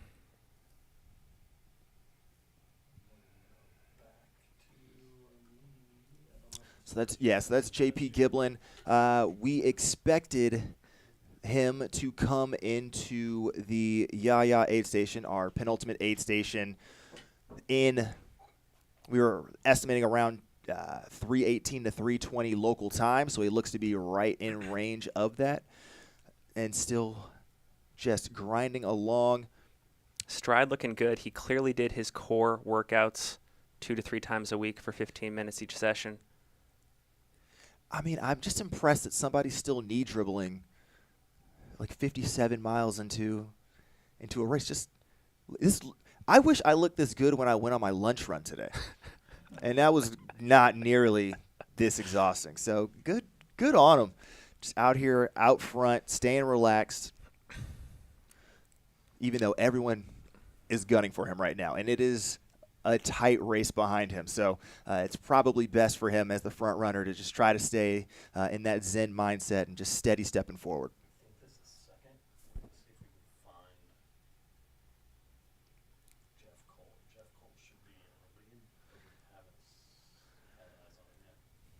So we're trying to get some ground confirmation at Yaya here shortly because Jeff Colt should be in the mix. As you can see the drone moving forward right there, trying to see if we can get a Jeff Colt sighting.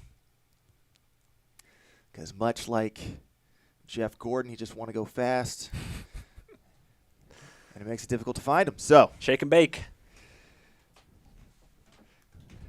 I'm not going to lie. Okay, so just brief side note while we're on Colt Watch. Oh, I live for side notes. So I was driving to go for this lunch run, and then I got back in the car, popped on the live stream, and heard you two just on some aggressive Ricky Bobby, Hot Rod, just like every major college hit, like every just beautiful unappreciated comedy of like 2007 to 2013. You guys were just like rattling off. So I just want to commend you for keeping my brand of humor alive, even though I was not in the studio. Your energy has been well received, both in the chat and by the usual live stream team. So thank you guys for being here. If it didn't land, it's because we're getting too old. That's the only reason. Well, listen, if we can keep having Masters athletes winning golden tickets and crushing it, then I think we can keep the humor for that age group still front and center. Speaking of front and center, looks like we got Jeff Colt here on the screen, and then he's so fast he just ran out the frame again. So that guy is such a gamer. Like I think he's still rightfully riding the high from that 80K U.S. gold medal winning team in Thailand this past November. I think the last time I chatted with him, he just had the mindset where he was living in the now. He was appreciating the historical moment, being in his early 30s, being in the prime of his career, and using every ounce of athleticism and energy that's there for you at that time of life. He's using all the best of his abilities. It's on display today. Love to see it. I mean, and we didn't, well, at least I haven't talked about it today, but the world team competed in some pretty humid conditions. So if somebody has been recently prepared in a race situation, like a specific training environment for this type of race, it would be anyone who was at that world championship, including this man right here. So, hey, way to carry it over just a few months later to be not just on, winning a gold medal, but on your way to winning a golden ticket here at the Bandera 100K at the Yaya aid station. Just who names these things, by the way? Honestly, I have no idea. but just 4 short miles away from glory and a Bandera 100K championship. So we're going to go backwards on course. Going to go find JP again, who looked to still be in second place. And again, when we just saw him a few minutes ago, looked real relaxed, real smooth. But he's in that bubble position. He's that position that everybody wants, and folks are charging for him. So we do have the overall top 10 having moved through the mile 52 aid station now. I think the last person that we updated was Ryan Atkins coming through there in 7:26. Then Courtney DeWalter came through in 7:32. That was closely followed 4 minutes later by Brian Curl in 7th, John Kelly in 8th, Chris Sandifer in 9th, and Alex Miner in 10th. Really interesting to see Chris Sandifer still there. You know, at least to the media folks here, relatively unknown name. You always wonder, do people like that go out too fast and they become an afterthought? But he has stayed relevant all day. Huge kudos to him. The same goes for Alex Miner, rounding out that top 10. Still believing in Brian Curl. It'll be exciting to see what he can do these last 8 to 9 miles. I'm so excited for Alex Miner. I mean, we had heard about Caleb Bowen coming in, he'd done some great things, but Alex is literally one of Caleb's student athletes, like also of the Marshall brand. And even though Caleb didn't look like he was having the most fun day out there for him, you know, he was able to be like, here, young buck, carry the baton. And Alex is showing out. So good on him. It's the apprentice master scenario. Sometimes the apprentice overtakes the master. Every now and then. I have a hunch that Caleb is going to be a little salty and gunning to overtake him again if he's anything like I am as a coach, because I do not like my athletes beating me, so I can only imagine. If David Roche is in the chat, he can also probably attest to that exact same feeling. Yeah. Also, Huntington, West Virginia. What a funky place. I used to live in Charleston, West Virginia for a year, and there are mountains there, and it's a badass place to live and train. So they're not coming from the flats. No, they are not. And muggy. You know, it's one of those spots that gets just nasty in the summer. It's just like don't wear a light colored shirt because it'll be dark by the time you get from your front door to your car.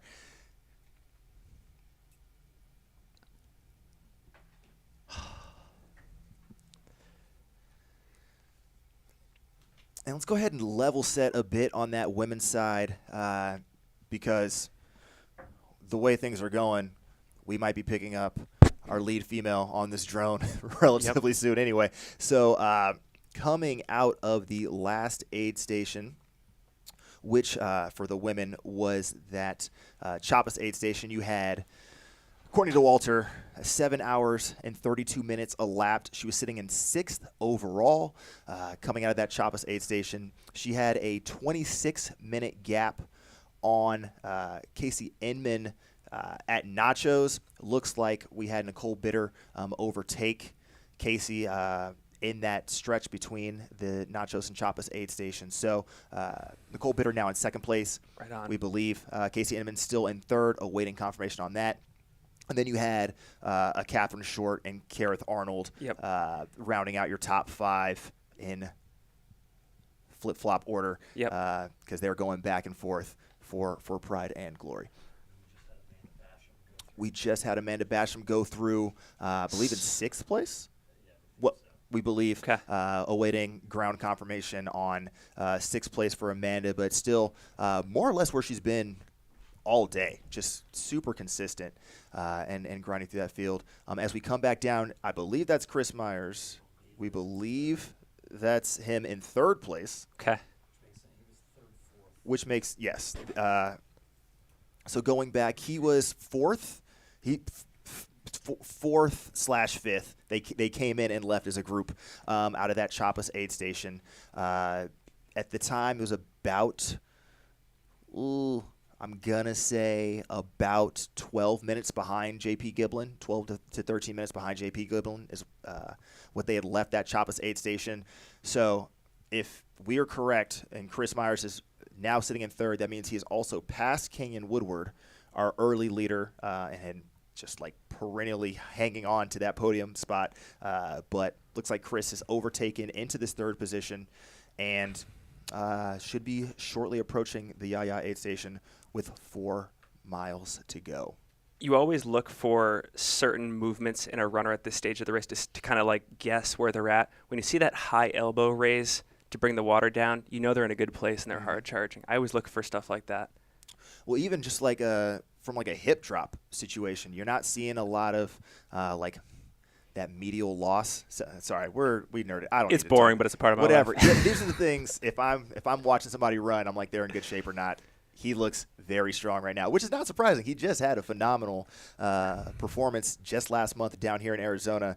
But he said, you know what? Just go twice the distance, and I'm still going to crush it. He's got the Walmsley bounce. He's got the bucket hat on.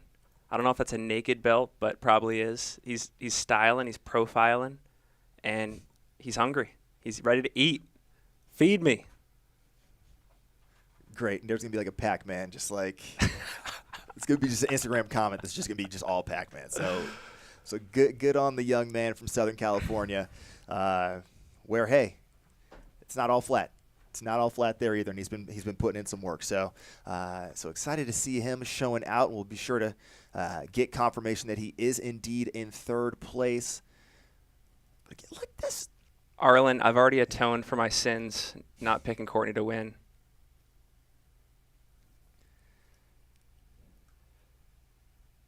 So that basically squares us up on the men's action right now at Yaya / approaching Yaya. You had Mr. Jeff Colt in the lead, JP Giblin about 3 minutes back of him, and now we're looking at Chris Myers, we believe in third place here. Feel pretty good about the fact that he's in third place, cruising in. He will be approximately, I don't count any chickens before they're hatched, but our top three have looked pretty good. So barring some sort of issue, it's going to be a true race. It's going to be a true race to the finish. Let's see who can knock out that golden ticket, get it done now, and not have to worry about anything for the next 6 months. Do you know where we're talking with Leah next? Yeah, getting set up now. Yep. Nice, okay. Yeah, so we will have Leah back on at the start-finish. Well, I guess just the finish at this point. Here shortly. Again, we're looking at less than 30 minutes, I would believe.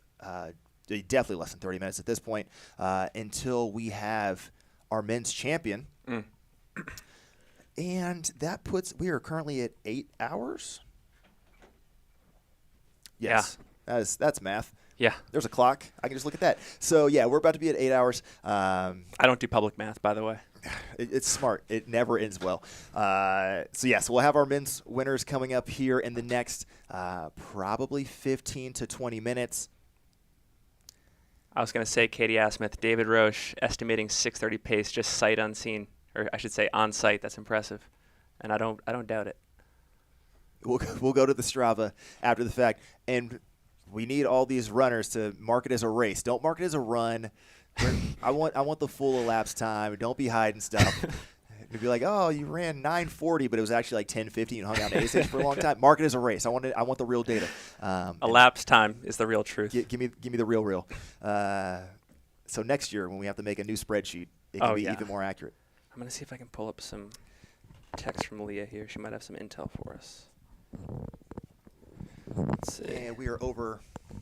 Wow, the mega zoom into the Yaya aid station for Chris Myers. This is some CSI, NCIS like level zooming in that we're doing right here. You're an NCIS fan? It is, of course, I'm an NCIS fan. Come on, right on.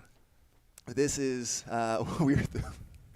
this is terrifying. But we are at the Yaya aid station looking at Chris Myers, really just the top of his head, as he leaves the final aid station before the finish. 58 miles down, 4 to go. Just having a grand old time. I will say, that looks like a full-on cowboy hat. Doesn't even look like a bucket hat. It looks like a full-on cowboy 10-gallon hat. 10-gallon. Which I respect. Bucket hats, no. But if when in Texas, I guess I'll let the 10-gallon roll. I respect anybody trying to push the fashion envelope. Is this Canyon? That is Canyon. Wow. He mentioned that he had left the Chopless aid station in third, rolling in to the Yaya aid station in fourth, but not terribly far behind Chris at all. I mean, Chris just left. This puts Canyon less than a minute behind if he can get in and out of here quickly. Working his way onto the podium, a former Cruel Jewel winner. Yep. Top 50 at UTMB last year. Stepping down in distance. Courageous race today. And just rolling. Wasn't on the radar. Wasn't even in the top 10 fantasy community picks. And once he made his move to the front of the race, he's been fighting that whole time. So good on Mr. Canyon Woodward. I feel like no matter how this shakes out, it's a statement run for Canyon. He's done a lot of really impressive things locally in the Southeast scene. I think he had a top 50 finish at UTMB. My only question heading in was, would he rise to the occasion at Bandera? I think, with 7-8 miles left to go, the answer definitively is yes, barring some crazy collapse here. He led the race at one point. And even when he lost that lead, he still stayed tough the rest of the day. He has that gamer mentality, it looks like Jeff. Hats off. Absolutely. Hats off, shirts off. That's been the thing today. Who wore it best? Can't chafe if you don't have things on, I guess. So, the furthest you have to go between aid stations is 6 miles, right? So, this is, all things considered, 7 miles. So all things considered, a fairly accessible race. Your crew can bounce between all these aid stations pretty well. So obviously helpful for our runners at the front end, but I can imagine you got 700 other people in this race right now that are well served by not having to go terribly far between aid. Yep. What a time to be alive. This is awesome. Just last year, it was just refresh. Hopefully we get an update. And now we get to see it all play out. We get to see all these moves happening in the middle of the loop. So excited to be able to bring it to you here. Just such a good time. Shout out to House Trails to allow us to come in and bring these wonderful shots to you all day long. So happy. I said it a couple times today. I want to say it one more time. The live chat has come alive for all 8 hours of the broadcast so far today. In addition to thanking the volunteers, you guys are awesome. You've made it so fun to sit in here and to commentate. And let's keep it going. Anytime we have downtime, let's chat. Let's throw some fun questions out there, fun comments. We'll riff with you until the next runners come through. But thank you. I also got to shout out some other folks who've been supporting us all day, today, and beyond. First off, support for this coverage specifically brought to you guys by Pizza Cletta, Flagstaff, Arizona's beloved pizza joint. It's beloved by runners of every distance. It's beloved by all of us here in the studio. They make food that will prepare you for your next run in the San Francisco Peaks, whatever your Flagstaff race of choice is. Or if you're just going for a nice long run on St. Mary's, just hop over to Pizza Cletta. Check out their 2 locations downtown, dine in or carry out. Menus and info are at pizzacletta.com, pizzicletta.com. Also, follow them on IG at Pizza Cletta. You won't be disappointed. Follow Pizza Cletta. Follow joy into your stomach. If it's good enough for Jim Walmsley and the Coconino Cowboys, it's good enough for me. Absolutely. And we got to shout out some other folks who've helped bring this coverage all day. We had them here in the chat. I got a message from them earlier. The folks behind the Some Work All Play podcast, David and Megan, they want you to know, all of you listening right now, you are a superstar. You're a superstar when someone you care about questions why you spend so much time pursuing your running passion. You're a superstar when someone questions why you watch a live stream for 8 hours. Yes, it's a bit weird that we know so much about chafing and lubricant, but life's all about caring deeply, even when it causes temporary scarring. When you're buying an industrial-sized container of nut butter or making other questionable Amazon purchases, you are a superstar just as you are. Huzzah. And hey, swap athletes have been having a grand old time out there, so clearly they're doing something right. And even if you're not going to get the full coaching services, at least listen to the podcast, and maybe you'll pick up some tips so that you can rock at Bandera next year. It sounds like we got some sounds on You just got a course. 5-star review for those ad reads. That's what I do. Nominate me for some sort of award. There's got to be an ad read award somewhere. I got goosebumps. That's great. Hey, it's what we do. It's what we do. People support us, and we got to support them because that's what the trail running community is about, baby. Whoa, Larry is saying, has it been verified String Bean is out of the race? This is in the live chat. I don't know if we can verify that right now. I think we're going to hear from Leah Yingling soon, who may have on-the-ground updates. But Correct. Yeah, we will try to get some confirmation on all of the happenings on the ground as we are tracking this drone shot right now. Because again, our leader on the men's side should be coming through probably in the next 10 to 15 minutes, and then our leader on the women's side should be actually approaching that final aid station also sometime in the next 10 to 15 minutes, if my math is correct. So still a lot to shake out here. So interestingly enough, on the Bandera results page, we're no longer seeing Joe McConaughey in the results. He's down at the bottom. Okay. We'll have something official to say in a little bit, but he's listed as a DNF, they're saying, in the tracker. Okay. Yeah, so we got Leah at the finish line. Hopefully she can bop over to the timing tent and confirm officially whether that is an official drop from the race.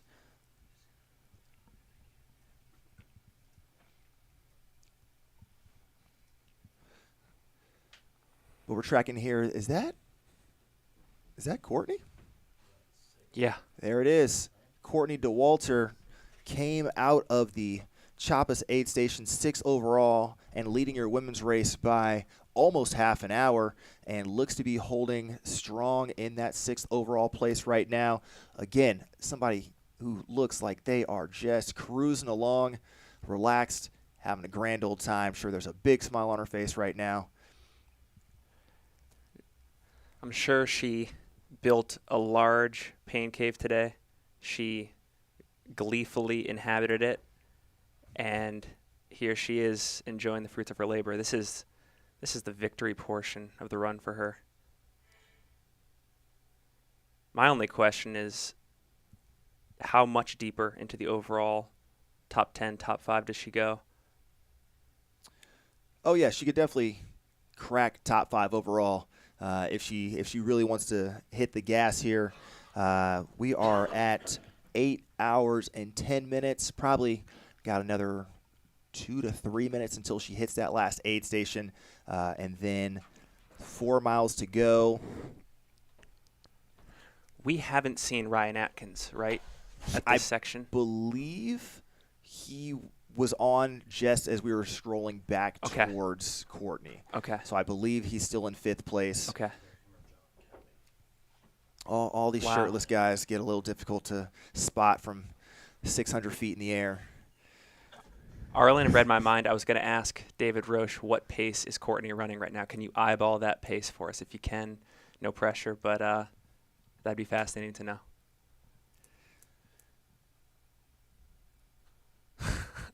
I'm still getting called out in the live chat for the Courtney stuff. Look, I deserve it, okay? Like, I am at peace with what I did this past Monday. Do I regret it? I don't know, but I'm here to say I'm sorry, and I'm owning it. I fully look forward to getting a photo of Courtney's locker, and it's just a photo of you as bulletin board material on the inside of her locker, like, it's like this guy. It's like a Ouija board or like a dart board, just like... Oh. That's how you know you've made it, Finn, when you start getting completely blasted in the comments. Oh, yeah. Welcome to the team, buddy. Yeah. Well, this whole tenure, this whole run might be short-lived. I probably have lost all credibility at this point. But hey, if there's other things in life. If you know, folks can still be on major sports networks saying the stupidest things, I'm pretty sure you can survive this one, buddy. And speaking of surviving, not even surviving, just thriving, Courtney DeWalter still cruising along here on course. Look at, you could just frame that still photo. This is just perfect. Bring it on. Absolutely, you know, let's hey guys, let's just have a good cry right now. Okay, let's just get it all out. So again, we are just we're just oh wow having a good time as these runners are, supported by the volunteers who are also out there having a grand old time.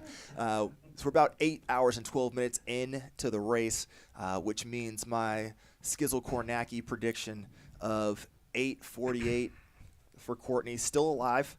I'm holding on to hope.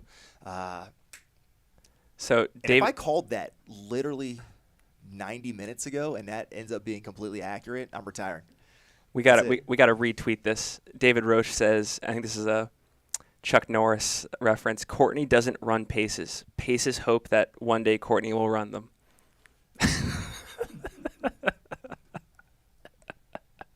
Facts. 100% facts. We should just keep that up forever.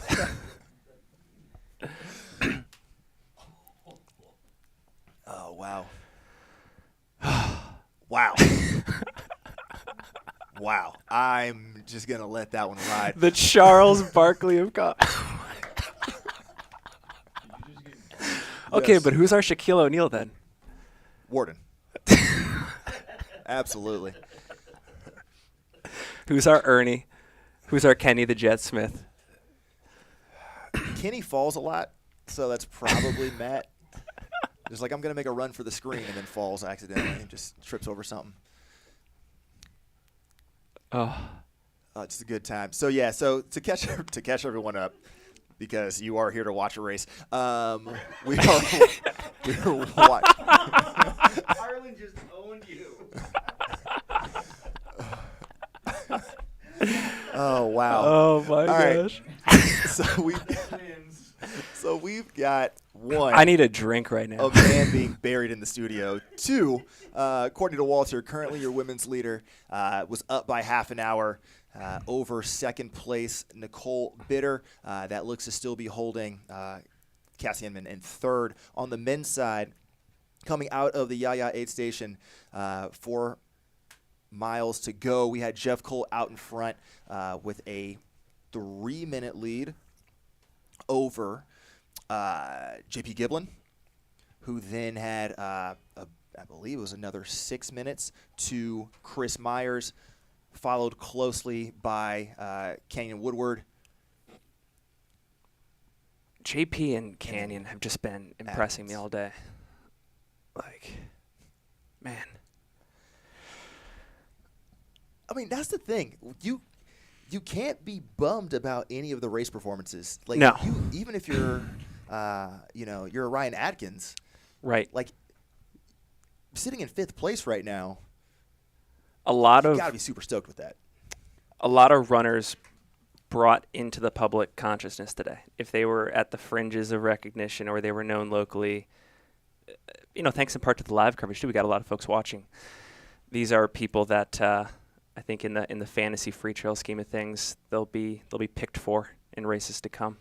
Absolutely. I mean, in the last 3 years, the 2020, 2021, and 2022 editions, we've only had 16 individuals total go sub 9 hours. Yeah. And we're going to see a healthy number hop under that today. So we're here at the finish line, sending it over to Leah on the ground here at the finish line, where we should be expecting Jeff Colt any moment. Not sure if we can hear. I'm not sure how there might be some background music. We don't want to get flagged at the 11th hour and get pulled down accidentally. Just want to make sure that we are good to go. While we're waiting, Jeff Colt has 2 third-place finishes historically at the Bandera 100K. Winning here today, this guy just delivers at this race. So good on him. A lot more to say, but good on him. Oh no, it's like dead. All right, we've got sound for Leah. Leah, can you hear us? Okay. Yeah, can you guys hear me? Yes, we can. What is the Yay. vibe at the finish line right now? Vibe check. Oh man, guys, it's exciting. I believe, so what are we? We're about 8:16 right now, and I'd imagine we should be expecting our lead runners here any minute. So could be Jeff Colt, could be JP Giblin. Not entirely sure. I think they left Yaya, what was it, about 1 or 2 minutes. Mm-hmm. see the wind here, 810 to 820, and we're in that 810 to 820 range right now. So I'd imagine sometime in the next 5 minutes, we should be seeing a winner, 5 to 10 minutes maybe. I know the heat of the day probably got to some runners on that second loop, so maybe not quite as fast of the year as in years past. Leah, we've got 8:16 elapsed right now. Are you surprised, or were you expecting the leader to come through right around this time? I mean, I think I initially going into the day was expecting 8:10 or so, but I think it was this weird combination today of the muddy conditions and then the heat as well. So I think it was like a combo of a little bit trying conditions for the runners that might have slowed our typically like 8:10-ish runners down a little bit to like 8:15 or so, 8:20. We got some loud cowbells out here. I don't know if you guys are getting those as loudly as we are. Not overpowering in the way that it's probably overpowering you right now. As you can see some folks on their 100K journey getting ready to go out for lap 2. Maybe they'll hang out for a couple extra minutes so they can watch some golden tickets be punched. I doubt it. Keep moving forward. In terms of this women's race, let's get your thoughts. I think our cutoff for – sorry, go ahead. Oh, no, go for it. I was just going to say, I think for the runners who are out here completing their first loop right now, I think they have a 24-hour cutoff. So I think we've got some runners who will be running well into the night tonight and hopefully having some cooler conditions. Absolutely. Yeah, and so I was just going to ask on this women's side, having Courtney slipping in, charging on 5th place right now, what's your over/under on the 9 hours? Or do you think she's going to break it? How much are you going to break it by? What are your snap predictions from the finish line? Oh, I think we got her on mute. Oh, hold on. We might have lost the audio for a quick second. We'll look at Jamil. He might have accidentally hit a button. We're seeing some potentially... Or the batteries died. We're seeing some potentially devastating news in the live chat here. Zach Fikart is saying String Bean blew out his Achilles, I heard. I really hope that's not the case, but that's being speculated in the chat. All right, we got audio back. Can you guys hear me at the finish okay? Yeah, you sound great. Yeah, so I was curious if Courtney hit that last aid station yet. Yes. So she had come through. She came through about.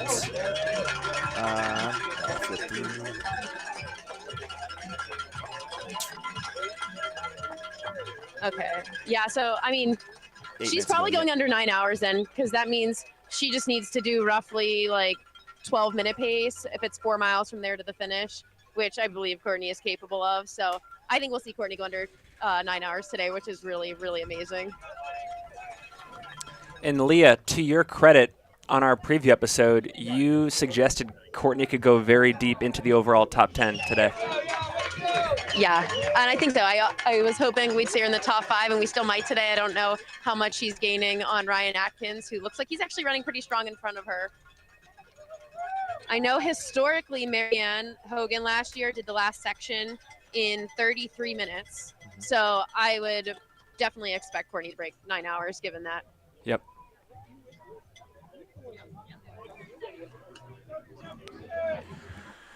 What a day. And so what are we at on the clock right now? 8:20, I believe? Correct. Yep, we are 8:20 in. So we should have, I believe, our men's winner should be there in about 3 to 5 minutes. Huge props here. This is potentially unprecedented. Jeff Colt is not only winning the race right now, he's also contributing to the live chat. So Jeffrey Colt saying LOL in the live chat. Right on.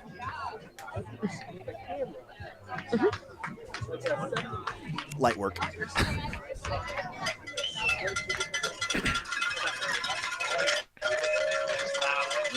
Yeah, so we're just keeping eyes on the finish line here so we capture our men's champion when they roll on through as Jamil gets into position. So we have a nicer, more straightforward shot of the finish line. We actually have a shot of Courtney at Yaya right now from on high. Again, we are 8 hours and 21 minutes in. She looks to be fueling up. Looks like Kevin given a bottle to rinse off, stay cool out there. Even though it's only 4 miles to go, no sense in making your day that much more difficult. So good to see that she's still maintaining all of the normal procedures to take care of herself and giving, gives her what, 38 minutes? I think so. To cover 4.2 miles. So 38 minutes to cover a backyard. And she's moving right now. She's moving. Look at this. Cool. She's 5K time trialing right now.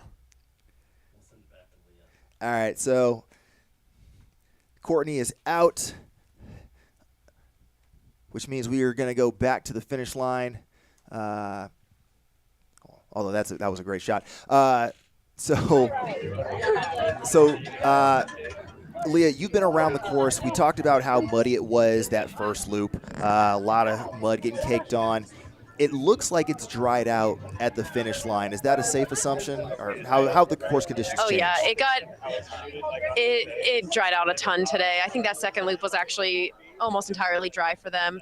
But I think the mud probably did its damage early on to a lot of the runners who we might have seen DNF later on or like fall back quite a bit in the field. But I mean, the sun came out, dried everything up. I think made it pretty hot for the runners, as you can tell from the drone footage and the aid station footage we've been able to capture of tons and tons of runners just dousing themselves with water, ice in the hat, ice down the shirt, doing all the topical cooling that they can. So by no means was it an easy day for them, even after that mud dried up. Absolutely. Yep. I mean, it's the nature of ultra running is whatever happens at the start of the day is still going to impact you later. You can't just leave it in the past. So we saw it. Yeah, and I'd be very excited to see Jeff Colt come in first, because I think he ran one of the smarter races today. Oh, here he comes right now. Jeff Colt winning the Bandera 100K. Let's go, Jeff. Golden ticket. Let's go, Jeff. Wow. Yeah, Jeff. Oh, and hugged his dad. That's awesome. Just under 8 hours. His dad was his 24 one-man minutes. crew today. Excellent job, Mr. pass the Jeff mic. Colt. 8 hours, 24 minutes I'll be unofficially. the first to say that was really hard. Conditions were not easy at all. That second lap, was really sloppy. Amazing. Yeah, thanks. You guys are awesome. Thanks for all being here. Jeff Colt, everyone. Amazing. Gotta respect that. 8:24 for all you guys watching at home. That's amazing. After 11th place finish at Western States this year, fighting his way back for a golden ticket. Incredible performance. And moving all the way up from probably a 15th place earlier on today and running a pretty impeccable paced race too in hard conditions. There's a great article on the Free Trail site detailing Jeff's backstory around Western States last year and finishing 11th just outside the top 10, which would have secured his entry back into the race this year. So he comes to Bandera right at the beginning of 2023, fights his way right back in the hard way. Massive respect. He wanted this. Yeah, he's got a stellar one-man crew and his dad out there too, standing next to him right now. Trickletta kids. Gotta love that. And we're probably only 2 to 4 minutes tops from your second place male coming through here. Right. So he did not have it easy. Yeah, we should see JP Giblin, I'd imagine, here any minute. I think one of the real treats of the day today was seeing the back and forth between JP Giblin and Jeff Colt. And this is the fruition of it right here. I can't imagine more than 4 minutes. I guess things can happen in the last 3 miles, but it was fun to see that evolve over the course of the day. Brett, you called this win. So, I know this is one thing I want to put down, but another so-called check. Yeah, thank you. Hey, not bad, not bad. All things considered. Yeah, that's all right. We'll do it family style. Get in here. Turn around. Yeah, he's gonna do one. He's gonna be on all things. I think Jeff would be the first one to tell you he didn't have a perfect training block heading into this race. Again, such a joy coming down. You know, but he made the best of what he had, and there's some folks joking in the chat that this was his quote-unquote flu game. He rose to the occasion. Yeah, really, really impressive race by Jeff, and I'd imagine we should see JP coming up here in a minute or so. That one.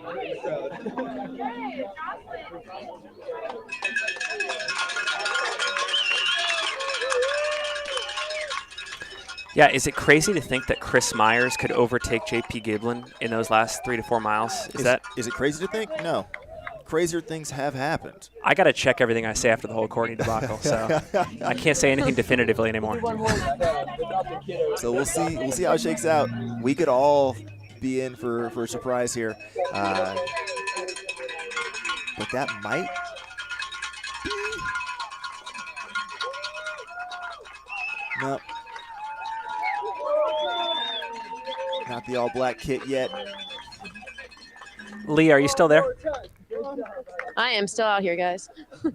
I think we talked about this a bit a couple days ago, but historically, how have the Golden Ticket male winners at Bandera fared the following Western states?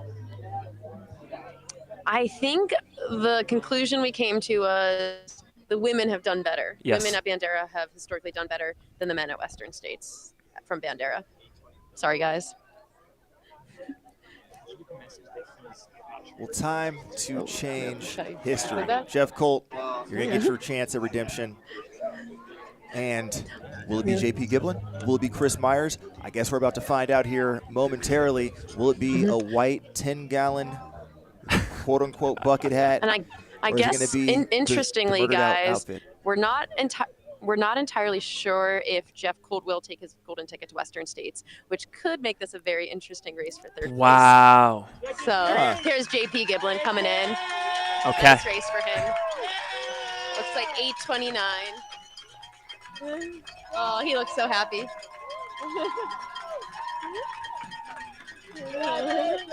JP Giblin, your runner-up at the 2023 Bandera 100K. JP Giblin, 8:29. 8:29, 5 minutes back of your winner.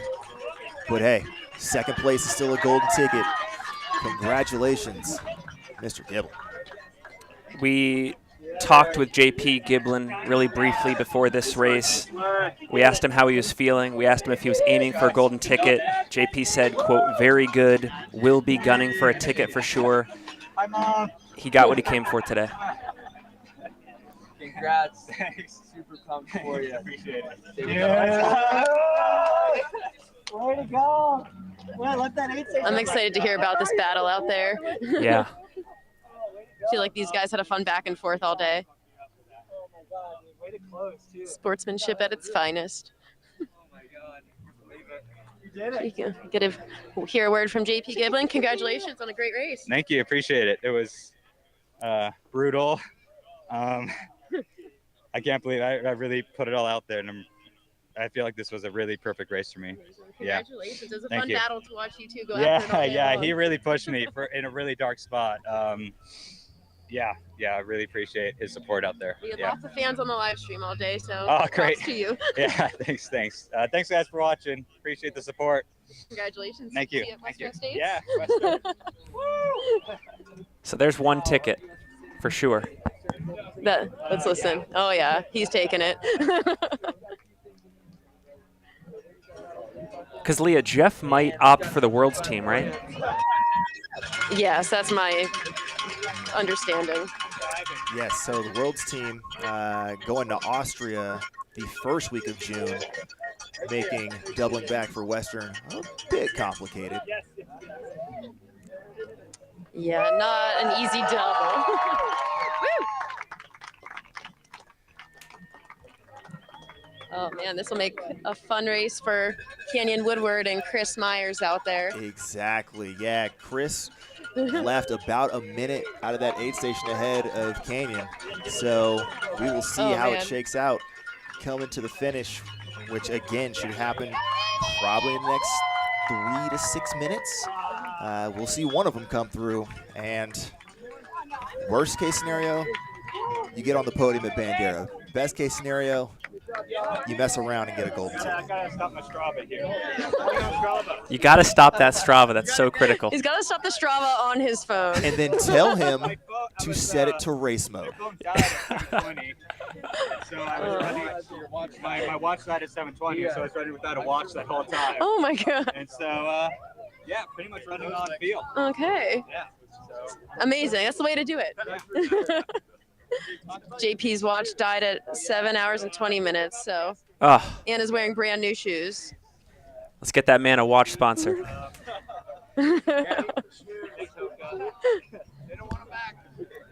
JP, Yeah, swing over demos. here.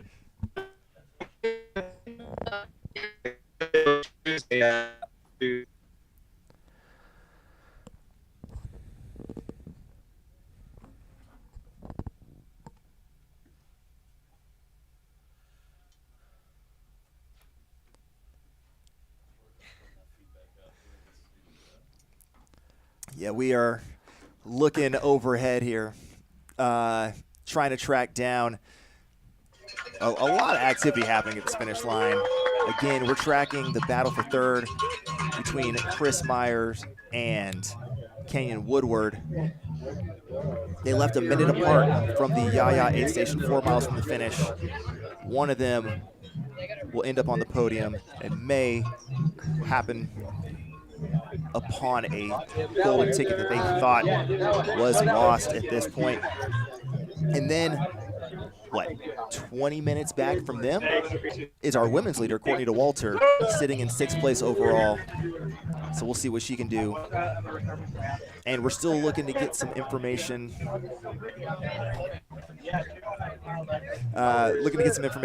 From the Yaya aid station with respect to our women's 2nd, 3rd, and 4th place runners as well. Last we had it was Nicole Bitter, who was in 2nd place, Cassie Inman in 3rd, and some combo of Catherine Short and Gareth Arnold for that 4th, 5th battle. But we got the drone still flying overhead to confirm that current order. We know that Courtney DeWalter is out and moving towards the finish line, but a lot to be decided for that second spot in the women's leaderboard and that final golden ticket.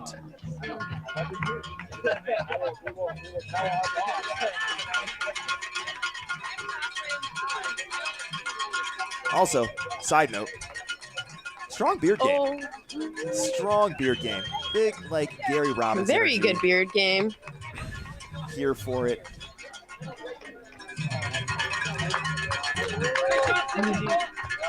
And with that, I'm going to let the man who picked Jeff Colt to win come in and gloat on the microphone. Dude, such a pleasure. And appreciate you, bud. I'll still be harassing you guys from across the room. So, Brett, get up here.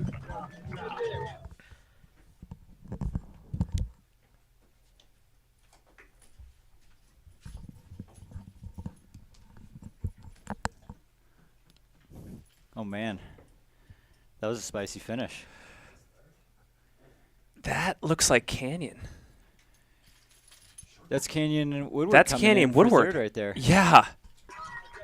Wow. Amazing. What? What a close. That was And I'm not talking about great close. lack thereof.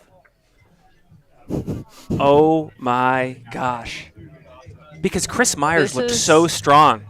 Chris Myers, you said He had looks that so strong. Walmsley stride. he had that Walmsley bounce. Right on, Canyon. Yes, hashtag yes we Canyon. Yes, we Yes, we Canyon. Oh, Very well may be going to Western States. Yes, we'll we see how it Canyon. plays out. Want to share anything with the live stream? Oh man, thank goodness I don't have to go run 100 miles in June. There's a big, they've been saying well. yes, we Canyon all day long. So they're big Canyon I fans. can share. That's funny. Congratulations, amazing.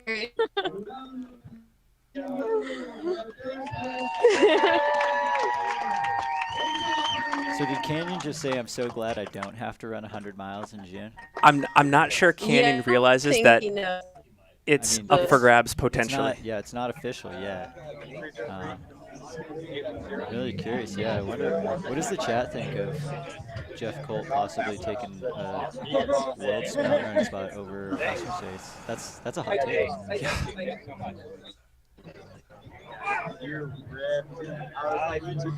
What a day.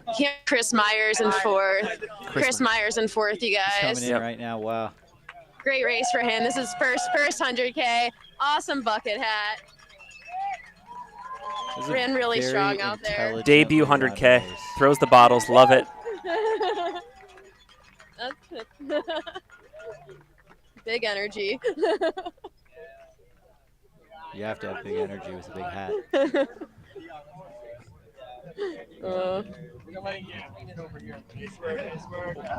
We talked earlier in the broadcast about how there's a certain mental switch among a lot of elite runners where you can be down in the dumps, you can face adversity early in the race, but recognize Any that words there's you still want to share with opportunity. the live stream? Oh, that was hard. Incredible racing. Yeah. Debut 100K. Thank you. Yeah, it was. It was a learning experience. I had a lot of fun.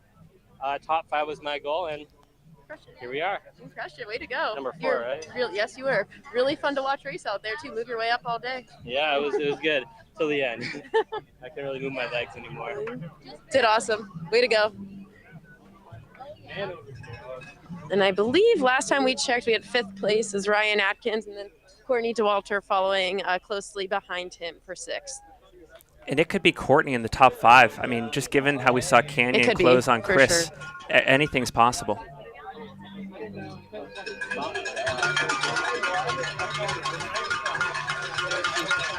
I'd love to know what's happening in that conversation there, Leah. Like, has Jeff talked with Canyon yet?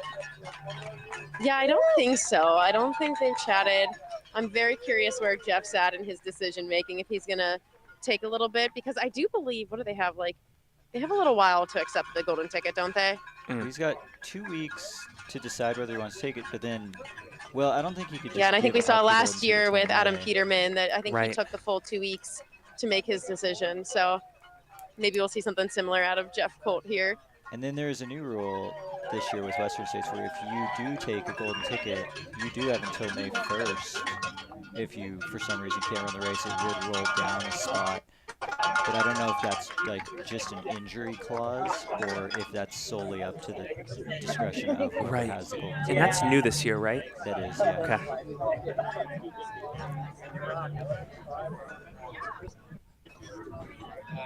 But yeah, going back to Canyon just for a second, he had the lead for I think most of the first half of the day, most of the first lap. He lost that lead, and I think he was as far back as 4th or 5th at one point in the day. Crawled his way, fought his way back into 3rd. I mean, it literally took him the entire race to get back into 3rd.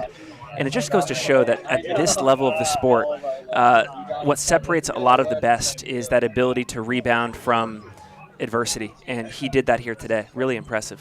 Yeah, super gritty running. And, you know, so much of that just, I mean, not only is it a huge amount of physical fitness, but that mental toughness as well to not throw in the cards and continue to just believe that, you know, even though, I mean, I'm sure he didn't feel good at any point in that second half Right. of the race, just continue to just keep pushing for some unknown reason that you usually figure out once you cross that finish line. Like, that's why I did it.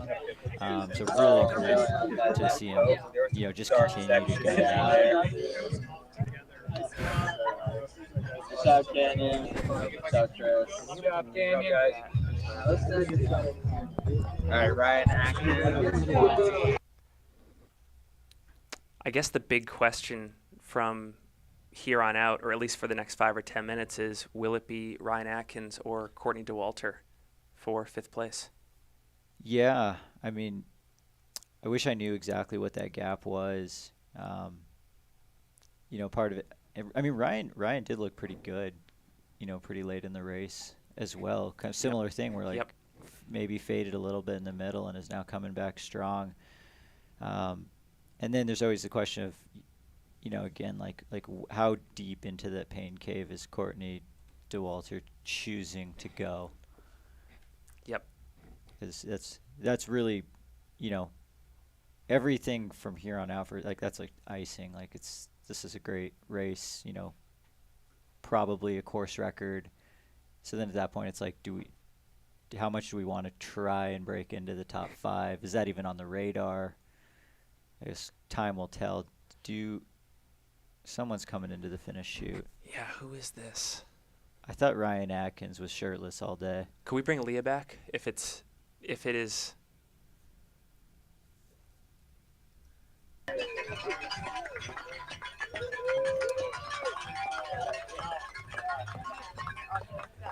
Not Ryan Atkins. Okay, not Ryan. Yeah. Yeah, the contingent of Team Skin to Win was pretty big today. It's true. There are fashion statements that seemingly take hold in real time. At one point, you had the checkered shirts back in the mid-2010s, late 2010s. Yep. And it even got commercialized. Rabbit made it a thing. Yeah. What's going to happen when people just leave crop shirts top, altogether? And now we've gone full circle. We're back to the Anton, just no shirt, no problems. This is not good for the garment industry. No. This could be a day of reckoning. They're going to take a big hit. Temporary tattoos are back in.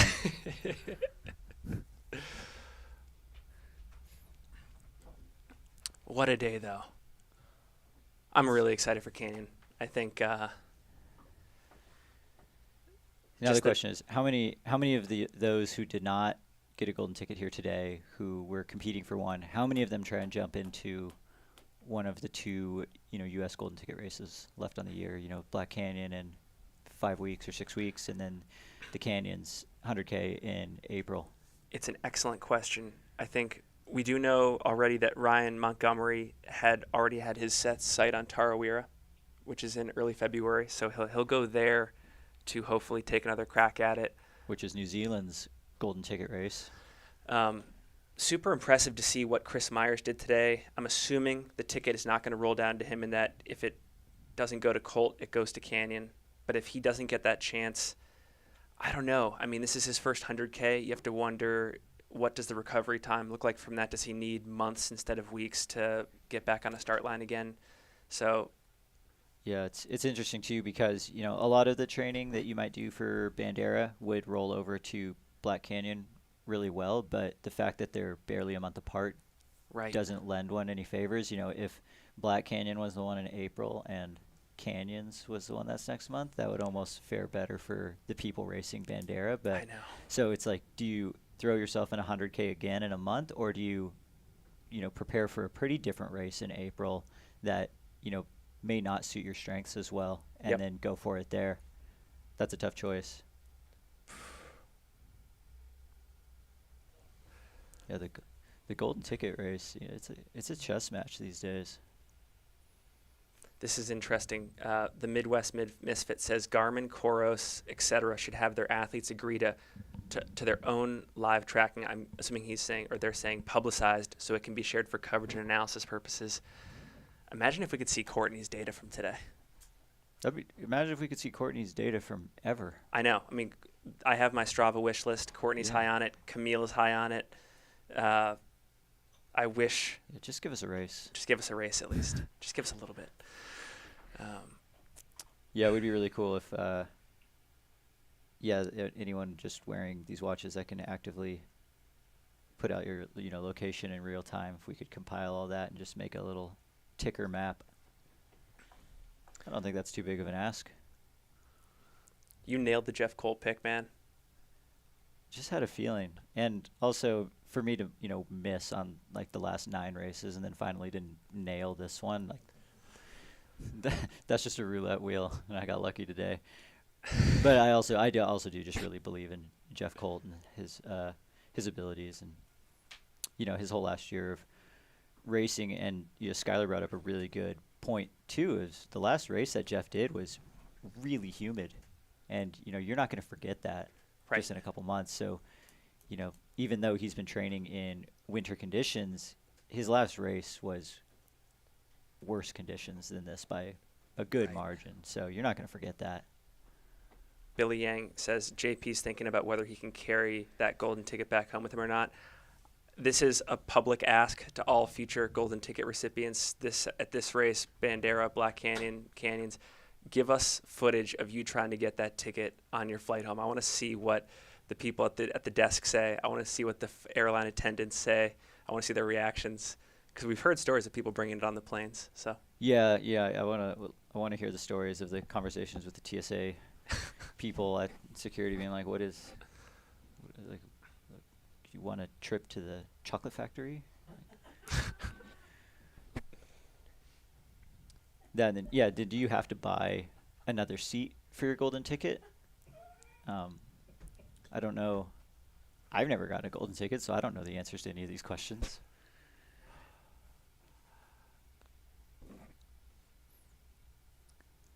Let's see, we're checking out some back to the finish line. Quite a gap here between Chris Myers and the 5th place finisher. It leads me to believe that it will be Courtney that comes in before Ryan Atkins. I think that this gap favors Courtney catching Ryan. Yeah, I mean, the longer that gap, the more it makes me feel like Ryan could be moving backwards, which, and then all it takes is for you to come around the corner and actually see someone, which can provide a huge mental boost. AJW says, gotta love ultra running. Just a bunch of dudes sitting on a propane tank talking about their races. So true.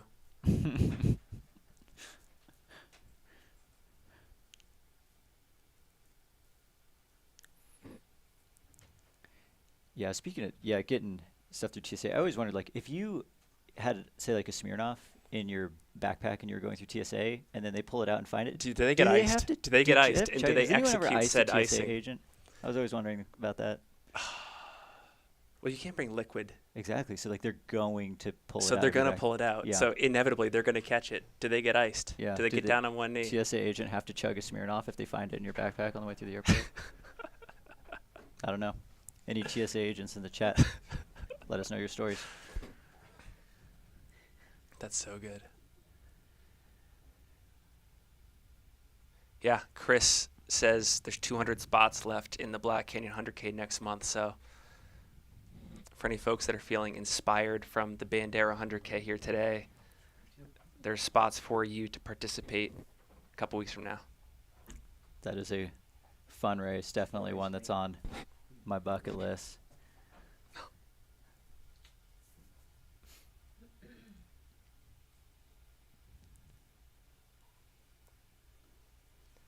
Just about 8:49 elapsed here.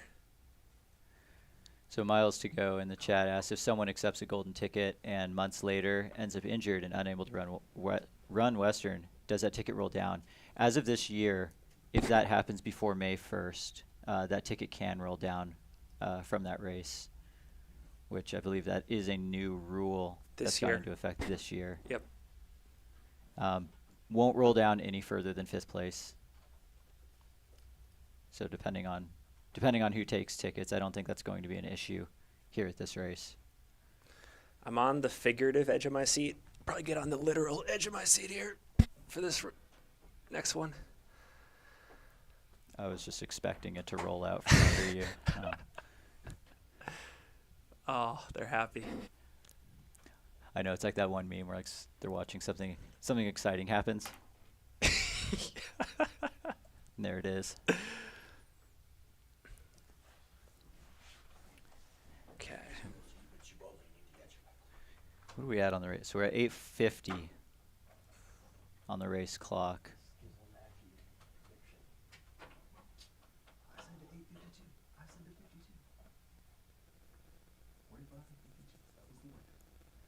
So Skylar's prediction window was 45 to 52. 8:45 to 8:52 for Courtney. We're at 8:50 right now. Almost 8:51. If you don't understand the Steve Kornacki reference, he's a great commentator on election night on MSNBC every 2 to 4 years. Does more than that, but famous for that. And we've got our own Steve Kornacki here live with us today.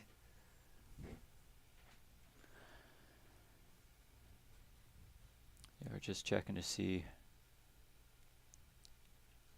I mean, this kind of gap in the action right now really goes to show that at any point in the race, you still never really know what can happen. You know, nothing's guaranteed.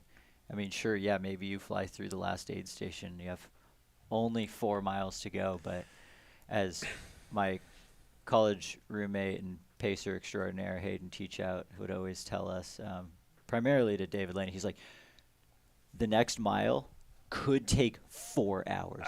You never know. And that's ultra running in a nutshell. It doesn't always get worse, and it doesn't always get better. Yeah, you know, the more you mess around, the more you find out. That's the graph. That's the ultra running graph right there. Yep, Anne-Marie Madden in the chat with a great TSA golden ticket story.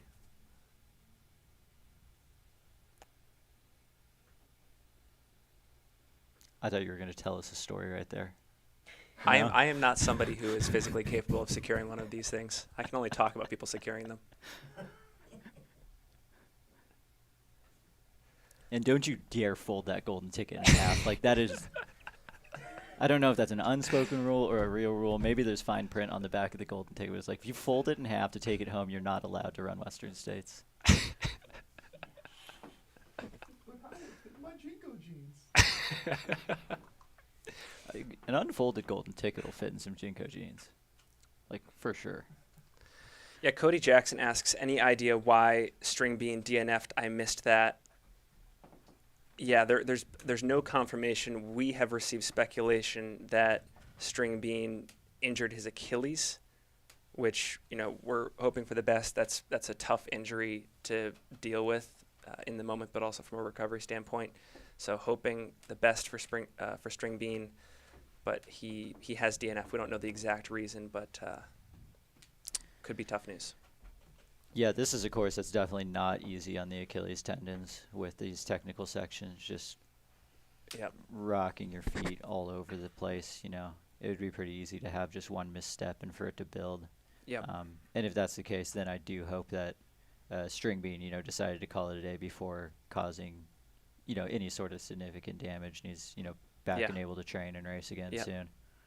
And to me, it's a bummer because I think, you know, you think about who is on the waiting list for the Barkley Marathons in March and April, and I've always thought that String Bean is the prime candidate. Like, the guy is the creme de la creme when it comes to long trail FKTs. The fact that he hasn't gotten in yet shocks me, and I don't know.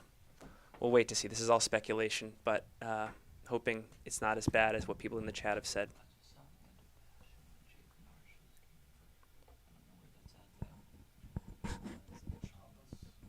So we got some footage of we're disappearing into the limelight of that was Amanda Basham coming through the Chappas aid station. Really? I don't know what place that was at, but I just saw we would flip to that briefly.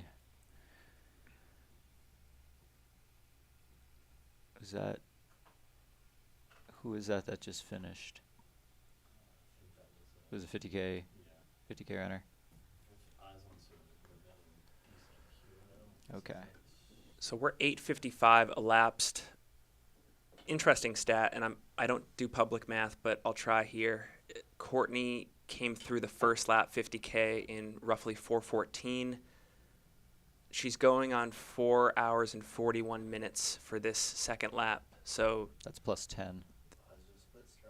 The positive split strikes for sure. Obviously, still looking like she's going to win this in commanding fashion, but it's interesting. We have someone coming in to the finish right now? Yes, that looks like Ryan Atkins. I can see he's shirtless. Again, not great for the garment industry, but he's going to finish in 5th place. He's going to hold on to that 5th spot. All right. Ryan Atkins sneaking in under that 9-hour mark. Such a tough guy. Hails from Sutton, Quebec, just on the border of Vermont. Comes down to New England at regular intervals and smashes FKTs. Super versatile. OCR guy. Oh, Ryan Atkins is part of the Canadian invasion? part of the Canadian invasion, one of the best Instagram handles of all time, the Ryan Atkins diet. No way, really? No joke. Nice. And he was, early on, I always wondered what his approach to this race was going to be. He was kind of hiding out in like 11th to 13th place in that first lap. I'll be very curious to see his Strava data because, he did what it took to move up 6 or 7 places. Great finish, Ryan. And did we confirm that this was Ryan's debut 100K as well, or debut ultra running 100K? For but like actual race scenario? But there's some OCR events that I think have similar like time on feet distances in it. So yeah, he's tenured for sure. So it's probably just a matter of minutes now before Courtney Dauwalter comes in to our finish line camera. Dollar Store Anton says, getting young Hal Kerner vibes from Ryan Atkins. Nice. I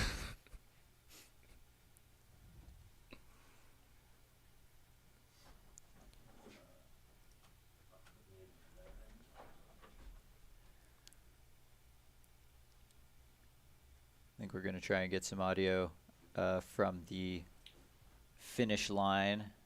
Ryan see Atkins. What's going on over there? Ryan Atkins part. think Oh, Leah. Oh yeah, hey. Yeah. How's it going, guys? So Ryan Atkins was the next one to come in. Yep, and we've got 2 minutes until 9 hours, so I'd imagine we'll see Courtney here in a couple minutes, hopefully in less than 2 minutes. It's getting kind of close. Like But, she's 8 minutes. She has 8 minutes to go under course record, right? 2, I thought. Yeah, I think the course record should be. Course record. She'll get that, I think. I just like the arbitrary 9-hour barrier for no reason. Yeah, hour barriers. All right, we're going to send the camera to the drone. I think we do have Courtney Dauwalter in frame. Courtney Dauwalter Let's go, Courtney. Let's Courtney go. has passed a Hoka beacon, so she can't be far from the finish. Let's go. I just figured those beacons have to probably be like 800 or 900 meters apart, and Courtney's clicking them off every 6 seconds. You said in Map our that preview out, that's episode fast. that Courtney is only getting better as a runner. I mean, it's kind of amazing that that's a true statement. I mean, we were looking back, 2018 was an amazing season of racing. Yeah. Had, 2018 been like, I'm retiring, we would have been like, that's one of the best seasons ever. And then 2019, and then, just this past year, just as good or better. Courtney's still on the up. Courtney's stock is still going up. The Tom Brady of ultra running, the LeBron James of ultra running. All right, yeah, Courtney's getting into the finish chute now. Courtney! Oh, she did it. She's awesome. Wow. That is amazing. Breaking 9 hours by There we go. 23 seconds. That is amazing. The first women's sub 9 hour in Bandera history, breaking the course record by about That is 7 minutes. Courtney Dauwalter. Courtney Dauwalter is your women's champion. We heard from her pre-race that her mission here was to get to Western States. We're assuming she'll take the ticket. What a summer she has lined up. And I think she worked hard for this today. She's tired right now. I think she did. Understandably Yeah. so. Way to go, Courtney. Courtney always tries hard. That's one thing I just respect so much out of Courtney and her efforts. Should we go get some words from? Oh my God, she's amazing. Look how cute. Oh, inspiring another generation. Yeah, I want to know how you how do you keep going when you're already winning by this much? What do you want to? Chaos Shells. As a couple special gifts from my daughter and from myself. There's your rattlesnake. so much. That's well done. What a class act. Class act. You want to say hi to the live stream? Hey, live stream. Hey, Mom and Dad. How are you? Oh, amazing day out there. You first woman to break 9 hours. It's such a hard course. It's a tough one, and you looked amazing doing it. Oh my gosh. Ooh, I could use a chair. Someone get Courtney a chair. Get her a chair. Chair and a beer. And a beer. So incredible. I want to be Courtney when I grow up. Oh, me too. Way to go, Courtney. I'm assuming she's going to take that ticket. Yes. Oh, and she took Yes. her golden ticket. All right. Yeah, Courtney's going to Western States.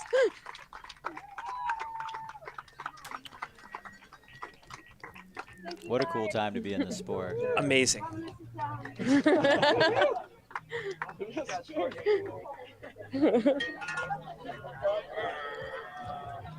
Just under 9? Mm-hmm. Under 9 hours by about what, guys? 22 seconds?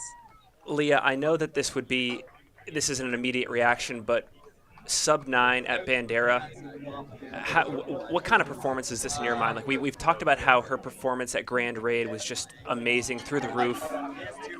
What kind of performance was this in your opinion? I think this is a really amazing race. I think like Courtney obviously wasn't very much pushed by anybody too closely behind her. I think you put somebody directly on her and she could probably run 20 minutes faster. But I think it's an exceptional race by Courtney, and I feel like Courtney's always got more in her. So I think we'll see that this year when she attempts the Western States and Hard Rock double. Yeah, that will be something to see. I am so excited. I'm going to grab my popcorn. I'm grabbing my popcorn right now for the Western States Hard Rock double. I know it's super early to be looking too far ahead as well, but do you think Courtney is the type of runner that can take on a Western States course record independent of weather conditions, independent of course conditions? I think that knowing that there's a Hard Rock to be run, a month later, that makes training solely for Western States, especially the course record, that makes it tough. I think if there's anyone that's up for the challenge, it's going to be Courtney. Yeah. But I do really wonder what the strategy going into Western States is like, knowing that there is a Hard Rock guaranteed right around the corner. The vibe I got was that she's treating it like there's no tomorrow. She's going to run Western States as if there's nothing on the horizon, and she'll just treat Hard Rock in the moment. Yeah, the big difference there is, well, she has won both. She has the Hard Rock course record already. She doesn't have the Western States course record, so I could see a little bit of that extra emphasis being put on the race that maybe doesn't have all the boxes checked. Awesome. Do you guys have splits on our second and third place women and what that race is looking like at the Yaya 8 station? We're going to pull that up here. I cannot wait to talk about Nicole Bitter, too. I think that the race that she's executed today has just been surgical. She's a hunter. I nicknamed her the saleswoman because she just closes. And she was out for blood. She wanted the golden ticket after narrowly missing it at Javelina. I can't wait for that to unfold here in the next few minutes. I did get some intel from the field that there is a close race. The Kareth Arnold is about a couple minutes behind her and Kareth looking has pretty been solid. So I these think we last could have a 20 race miles. for two. Man. I'm thinking we'll see those ladies probably under the 10-hour mark, probably between 9:50 and 10 hours would be my guess. 9:45 to 10 hours. Okay. It is going to be a fight to the bitter end. Sorry, Brett is on a whole nother level of humor. It takes me like 30 seconds to realize that what he just said was hilarious. I don't know if that's a good thing for either of us. I feel like Brett's been waiting to say that all day. I've been hanging. That one's been in my pocket for like 4 hours. Oh my gosh.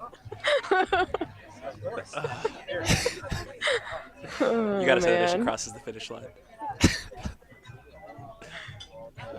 Rinny, it's because she closes. She closes. Mm-hmm. Is this like a U State Class E San Diego thanks for stopping by type argument right now? Got To the Craig bitter end. Thornley. She closes. You want to chat with our live stream? We got Craig Thornley here, guys. He's distributing golden ticket races today. What have you been up to today, and what are you thinking about the golden ticket race? Who we've got going to Western States? Yeah, these golden ticket races are always fun. watching Courtney run so damn fast, run away after listening to Dylan and Corinne yesterday that she wasn't in very good shape. I had pretty low expectations for Courtney, so she blew my expectations way out of the water. In the men's race, Jeff hasn't decided if he's going to come to Western States, but JP took his. Jeff will make the decision here in the next day. Awesome. So, and then we're still expecting Nicole to be second. That will be very poetic justice after what happened at Javelina with her. So really excited. Yeah. These golden ticket races are so much fun. So much fun. Well, Yeah. it's great to see you out here, and we're excited for Western States this year.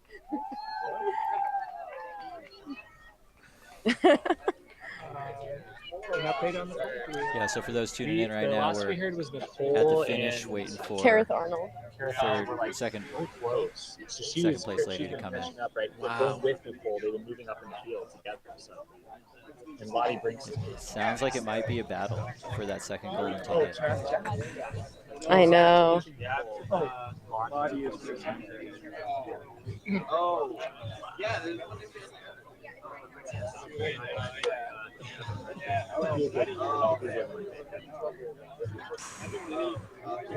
For so many. Yeah. I always bring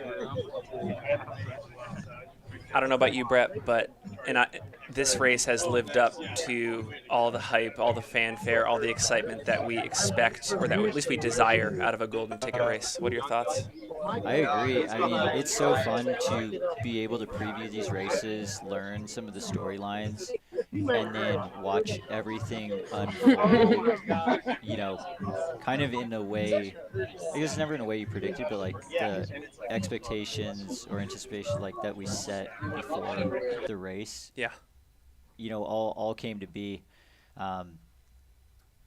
We were on course record watch for Courtney, and it, came all the way, through the last aid station to still not quite know for sure if that was going to happen. And then, as we had talked about in our preview show, the men's race was kind of open, up for grabs, and that proved to be the case, as even through the first lap, there was still 10 different guys that could secure a golden ticket. So that definitely made for some really competitive racing. And fortunately, the weather held out. It sounded like there was a little bit of slop in the first lap. The second lap, the ground firmed up, but then the sun came out and started to get a little hot, and we got to see some of that second lap Bandera carnage. So, yeah, really fun day of racing overall. We heard the first words out of Jeff Colt's mouth when he crossed in first was, "That was tough." We got Nicole Bitter on screen here. Maybe That's with Nicole a pacer? and pacer Zach. Okay. Good company. Nicole runs for Ultra. That is Ultra's team kit for 2023. And it looks like Nicole is on her way to grabbing that second golden ticket to secure a spot for Western States. I'm definitely paying close attention to the frame to make sure that, no other runners might sneak into it, because at this point, you still never really know. Yep. With how close these races are getting. Yep. I mean, talk about ultra runners' worst nightmare to have to kick at the end of 100K. Yep. I mean, taking it back to that Western States year where Kaylin Gerben and Camelia Mayfield were hammering the last 200 meters on the track for, I think, 5th and 6th place. Or Claire and Brittany. Yeah. Just ripping through the mile 95 aid station. Those are exciting as a fan, and probably not a spot you want to be in as an actual competitor. They're surprisingly... John Kelly just finished. Just finished, okay. So that's our 7th overall, 6th male. Okay. Yes. Way to go, John. Brett, you've... Got Leah here. Leo, is that John Kelly that just came in? That is John Kelly sitting there in the yellow chair, finished. He looks worked. Fresh off a 2:27 marathon at CIM. A lot of his notoriety comes from Barkley, well-deserved. Brett, you've called him one of the most versatile athletes in the sport. Yeah, I mean, how many people who Well, I mean, there's not that many people who have finished Barkley, let alone now have finished Barkley and have a sub 2:30 road marathon to their name. And, you know, that's 5:45 pace for a full marathon. I mean, that's some speed right there. Super impressive. You know, I'm sure John's goal today was, you know, to try and compete for a golden ticket, and, you know, to be finishing the race like clearly worked and having given it your all. Yep. It's hard to be too disappointed in that. To your question earlier, is he a candidate for an upcoming golden ticket race? Does he reinvest in the Black Canyon or the Canyons 100K? That would be fascinating. I mean, I feel like, you know, Canyons 100K seems like the logical choice, but then that always then has me wondering, maybe the Canyons 100-mile secure a spot for UTMB. Yeah. I would love to see him in a UTMB setting. Yeah, that could be great. I mean, what I've really learned is that John Kelly in any race setting is exciting. Yes. And he's well known for that sort of 1,000-mile stare post any endurance effort. He's just kind of like seeing his whole life flash before his eyes. What did I just do? I just went to the well. Wow. What a 20 seconds under what an the experience. 9 hours. So that was what, 10 like minutes? 11 minutes ago? John's asking about how Courtney came in. We ran this one before, right? What? Did you run this one before? Yeah, I ran it. I think it was in 2018 when I ran Bandera. John Kelly actually ran it, and it was on the prairie section of the course where I was coming into it and he was coming out, and that was when I realized he had a 2-mile gap on me. Okay. And yeah, that was disheartening. Yeah. And then second hot. Yeah. I think we're gonna head back to the Nicole Bitter camera. Yeah. All right. She's looking so good. Yeah, Nicole's rolling. Like I just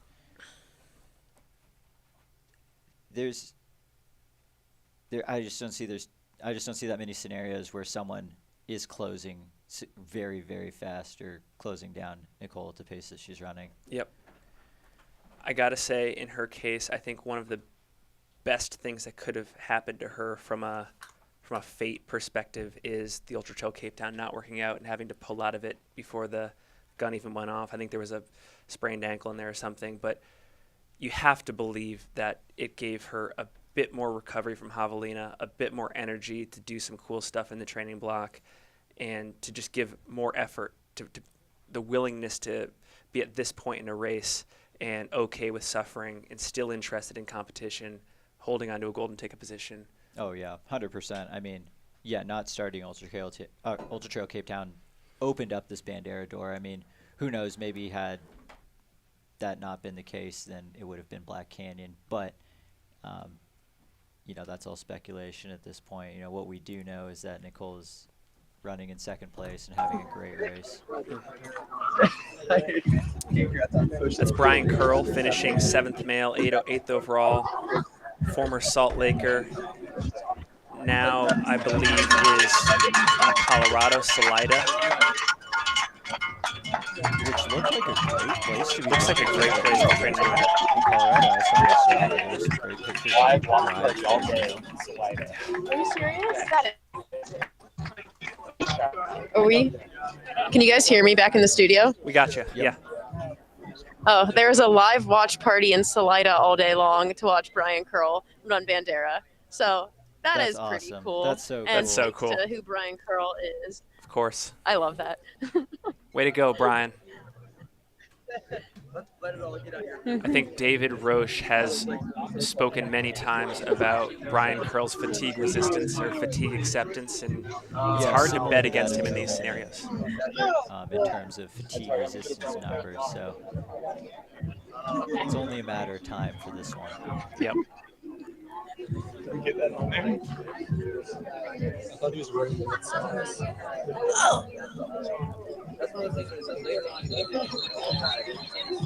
Brian's got some bloody Achilles. You were saying this course does numbers on it. It's just not. Yeah, this course is not friendly to your skin. I couldn't even tell what shoes those were. They're so destroyed. Oh, he is bloody. I mean, maybe this is a lesson to be learned about ankle socks in ultramarathons. Yeah.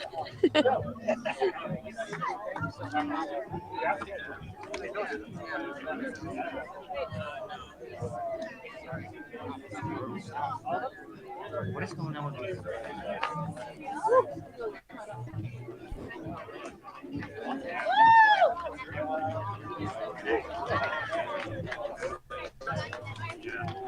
You gotta love seeing the decompression, the gratitude, the hugs.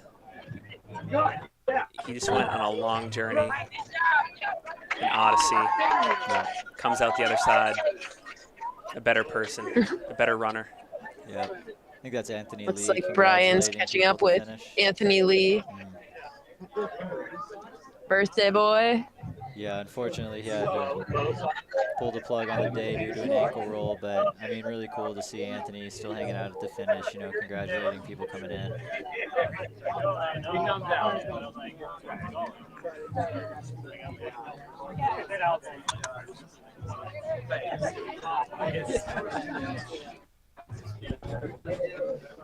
we pass? You're on there right now. Yeah, we can give you the mic too. You can shout out your friends. So as of current, we have Jeff Colt winning the Bandera 100K, but has yet to confirm whether he will accept the golden ticket or not. JP Giblin got second, 5 minutes back from Jeff, and it is confirmed he will be accepting the golden ticket. It's And we Nicole have again, pacerless. I don't know where Zach is. Zach has been dropped. Zach is allegedly been dropped. Yep. That's the only logical explanation for having a pacer and now not having a pacer. A real bitter drop. We're getting the slow clap from Skylar. I don't know. All if I've that's a ever good wanted to thing do or is a make bad thing. Skylar proud in my life, and I just did it right there. You and Leah said something super interesting in our preview episode, which is that the Bandera 100K course is the great equalizer. It doesn't favor necessarily runners from the Mountain West or the East Coast, that it's fair play here for runners of just raw, pure ability. Nicole Bitter, though, Austin, Texas local, you got to believe that some of the training that she does is in this area and just benefits from that to some extent. Yeah, no surprise absolutely. she's in second. Yeah, I mean, there's not. It's funny. There's not too many people that we get to talk about that might have home field advantage on a course, on this course, but Nicole is definitely one of those. And especially like prior to that, Nicole lived in Arizona. Yep. Prior to Phoenix. Yeah, Zach. Oh, you can see Zach. Okay, Zach. Zach has taken the lead. We're just observing the pacer and racer interaction. It's always a unique situation for every race, but yeah, I mean, for Nicole's strengths as a runner, Bandera is one of the courses that would actually pop up, and you don't get to say that about this course for that many people, because it doesn't lend to the pure speed runners, and it doesn't lend towards the pure mountain runners. You have to have this interesting ability to navigate technical terrain without getting too beat up, so that way you could still cruise pretty solid miles for, late into the race. Also, at the very end of the race, there is another section of hills that's pretty technical that you have to navigate as well. So, a lot of it chalks up to, that fatigue resistance. We keep coming back to it, of who can whose legs can be the least tired. Who going slows down into- the least. Yeah, going into the last 20 miles or so.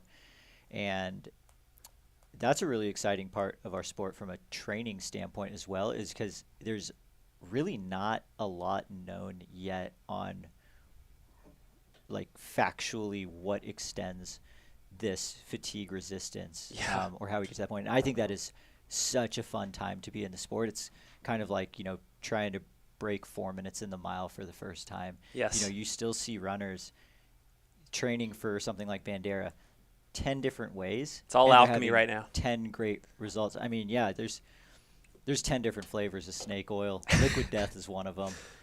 That's the one Finn's sipping on. Let's set the record straight here. Liquid Death is not snake oil. It's fish oil, if anything. Dude, It's if good you had for just drank 32 ounces of any type of oil, I'd be worried for you. Shout out to Liquid Death. But yeah, we're in a really exciting part of the sport from a training standpoint, because there is no just simple, if you do X, Y, and Z, you'll get this result. People are winning Bandera training for it 10 different ways, and I think that's really fun because there's a lot of experimenting that's still going on in regards to what works, what doesn't. Yep. What a day. Yeah, I've seen a lot of coaches come through the chat, and I'm sure every single one of them, could be coaching, maybe someone up there in this race, and they might be all writing it out a different way. And I think that's so fun. That's so cool. I got to give a hat tip to one of our sponsors here while we have some free time.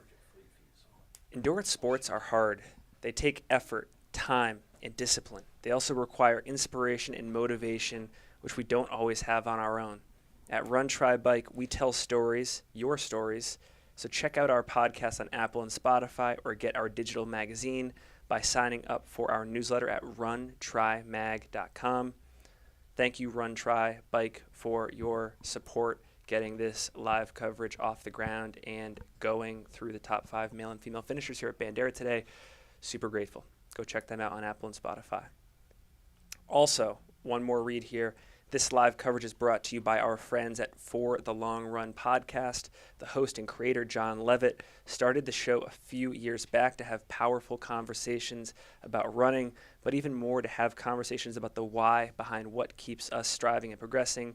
John and the For the Long Run team wanted to support this live coverage because they love watching people prepare, train, and test themselves out in the arena. If you're interested in hearing from all kinds of runners, from Olympians to weekend warriors, make sure you head over to the For the Long Run podcast. You can find them wherever you get your podcasts, Apple, Spotify, etc. You can also find them on Instagram at ForTheLRPod. Thank you so much, John and team, for supporting the Bandera live coverage as well. Someone in the chat was like, at Bandera, snake oil is actually appropriate. That's a good point. Can I just say one more time that the live chat here today has been awesome. And the live chat has been phenomenal. It's been so good. Even when I was at my lowest lows getting heckled by more than 25 people for not picking Courtney to win this race, you guys have been great. I love you through it all. Wait, you didn't pick Courtney to win this race? Oh my gosh. All right, so what's going to happen next is we're going to recycle this whole game where I just get roasted for the next 10 minutes. And you know what? This skin is thick. Bring it on. But no, thank you all so much. And it's just been a super fun day. I think my favorite part of the live coverage is just riffing with the folks here. I don't know about you. I mean, it's really we're just chatting with a whole bunch of people who enjoy also chatting about running and the sport. And one of the really unique and cool parts where for better terms, we're kind of making it up as we go, which is amazing. We're not following a particular model or something like that. Like, we get to create this interactive live stream where fans of the sport can come in. I think we've got Kareth Arnold. Kareth Arnold is just come into the drone shot, being paced by Lottie Brinks. And Lottie is Oh, you gotta love that. Lottie is at level Let's go. 15 for pacing enthusiasm right now. Someone give that pacer an award. The presence of mind. I love it. Yo. Yeah, you hear the buzzing of the drone, and that's when you know that you got to get hyped. You got to get hyped for your runner. The first time a drone ever followed me when I was racing, it was Lake Sonoma a couple years ago, and I thought it was a swarm of bees, and I just freaked out and was just flipping out, hands going everywhere, before I realized that it was just a drone and someone was actually watching me do all of that.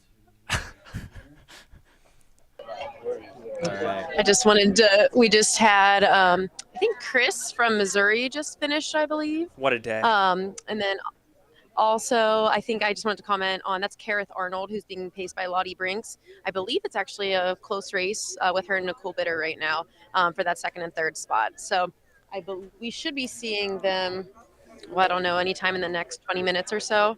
But yeah, it looks like Lottie was bringing the energy for Kareth. So that's Kareth Arnold. And I think she's from Florida, I believe. Okay. You guys can fact check me on that. Yep. Lottie Brinks' sister-in-law. This is Kareth Arnold. Yeah, I'm so curious to see what this actual gap is between the two runners. Because I've seen both now in the drone footage, never in the same picture yet. So there's definitely still a little bit of a gap. But it's coming down. It's coming down to the finish here. Couple interesting things about Kareth Arnold.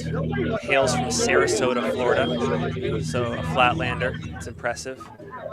And has some history at Bandera. Second place at the 50K last year, so she ostensibly did some course recon here. And this should be Alex Miner from West Virginia, finishing, I think, in the 10th place spot. I think 10th overall, 9th male. I might be wrong on that, maybe 11th.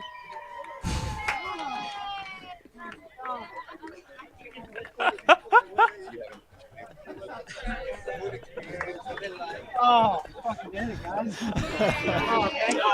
The chat is just continuing to roast Finn in all the best ways.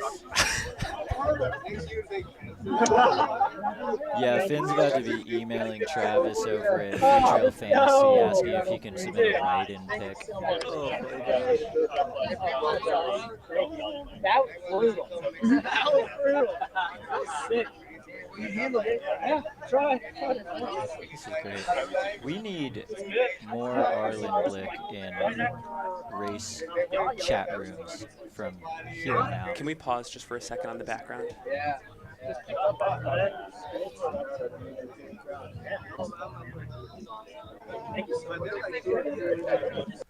Yeah, Arlen, if you're out there, you should come banter with us on the single track pod or any pod. I'm digging it. Yeah, he's had some real humzingers in the Also, chat today. Dollar Store Anton. Oh yeah, he's sponsored. He can't say anything anymore. No, it's the other way.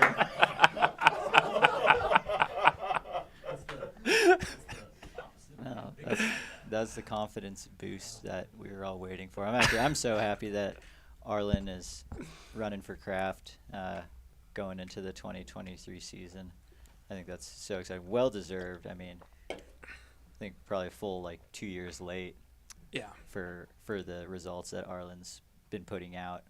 So glad that he's getting some more support on that end. Oh, I've laughed too much today. That's a good thing. It's a good thing, but I have a headache now. You know what's good for that? Liquid death. Liquid death. Liquid death, that's right. It's like the Snickers commercial, like, where'd your hunger go? It's like, where'd my hydration go? Murdered. So we are just eagerly awaiting the next finisher on the ladies' side. Still no guarantee who it's going to be. Nicole Bitter or Kareth Arnold. I've talked Nicole up a ton. We've all talked her up a ton, but you see Lottie rallying Kareth there. Yeah, yep, definitely. I mean, I think Lottie knows exactly what's on the line and what's possible, and how you have to just keep giving it 110% till the end, till the finish.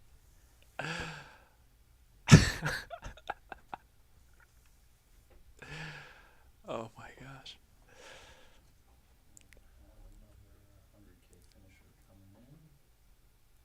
Got another 100K finisher coming in here. Wondering who that is. What was his name?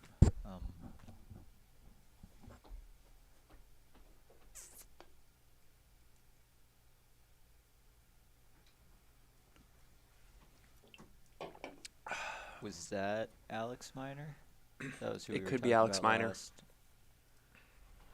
We'll have to see. Again, I've been surprised by how many people in the men's race didn't necessarily quite hold position, but they stuck in the orbit of the top 10. People like Alex Miner. Yeah, I mean, gone are the days where people like me blow up by 2 hours on the second lap. Have we evolved from that era of ultra running? The massive blow-ups? I mean, there's still blow-ups, but it's not a guarantee that, 50% of the field's going to blow up anymore. We've seen it. We saw it at, UTMB and Western States and, even Hard Rock, where it's like, they still exist, but you can't bank on half the people in front of you just dropping out anymore. Right. I think the level of competition and, the training consistency that's gone into preparing for these races. Yep. That's what's elevating the consistency so much. And not only that, but just the way that we're figuring out nutrition and the gear, even just like what we thought was so simple, like just hydrating properly. That's all leading to these higher finisher rates. Yep.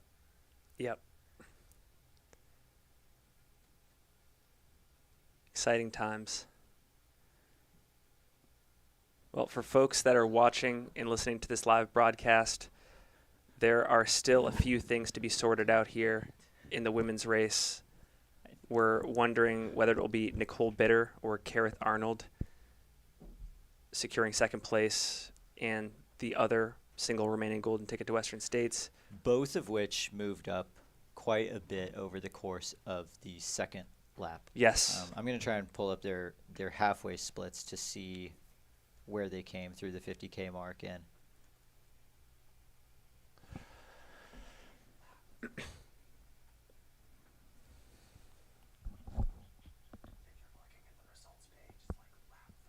Gotcha.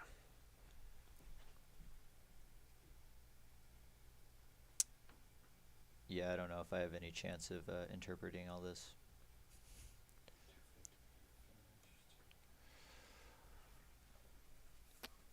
Okay, looking to see who this is on the aerial drone footage.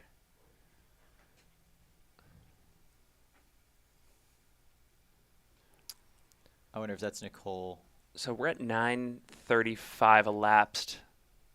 We see Arlen here in the chat wondering when we can expect our next female finisher. Any guesses? I thought Leah was saying it might be in that 9:50 to 10 hour mark, Okay. but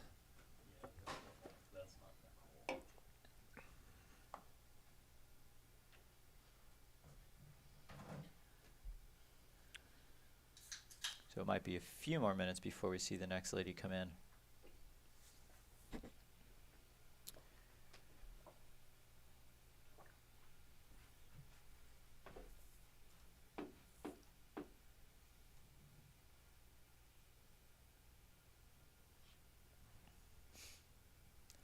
How much longer are we in the Courtney era for? I mean, with how much she's been getting better every year and thinking, oh, there's no way that she, like, Courtney could, her performances could go down by like 50 or 60% and Yep. still be winning races. So I mean, I think it's a pretty conservative guess to say that Courtney could be out here for the next like 70 to 80 years. No, I mean, I could really see Courtney being at the top of the sport for a decade, another decade. So she'll be the athlete of the 2020s in our sport. Yeah, I mean, I just don't see who else it would be. Other, the level of just kind of domination. Yeah. Across the races, and so much of it too isn't even, in interviews that I've listened to with Courtney, it's not I want to destroy people or win. It's just I want to push myself and see where my theoretical limits are, and it's so much of it's just a personal challenge. Yep. And her love for playing in the mountains. Yes. Which it's interesting that like her, Francois Dane, Kilian Jornet all have the same answer. Yeah. Where it's just I like to play in the mountains, and a byproduct of doing that a lot is winning races. Yeah. One of the most sustainable sources of excellence I think I've ever come across in an athlete, like you just mentioned, doing everything at a high level, but seemingly with all of the most sustainable. Yeah, it's in a sustainable way. Reasons keeping that up. And I think that is that's something that we've learned throughout decades of this sport, is that you can overdo the amount of times in a year that you put forth a race effort, or, even from a training standpoint, not hammering all of your long runs. And, the way training has evolved in the last decade has led to some longer careers. And, something like that might just become the norm. I always thought that you needed to have demons at the very top of the sport in order to do these like truly impressive feats of endurance. And having talked with Courtney and having seen her interviews and stuff, I almost doubt that she has those sources, that she just has different, better things to fuel her. I think there's a lot of different ways to fuel the fire. I don't think they all have to be just pure gasoline. Like maybe a nice slow burning like apple wood. Solar panels. Caleb Bowen.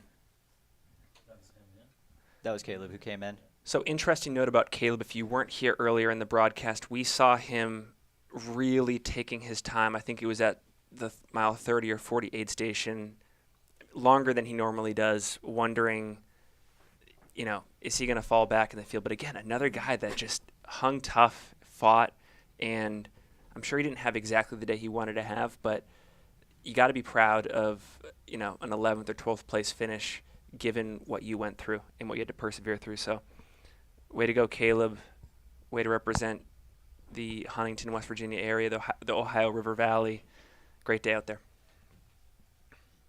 Absolutely.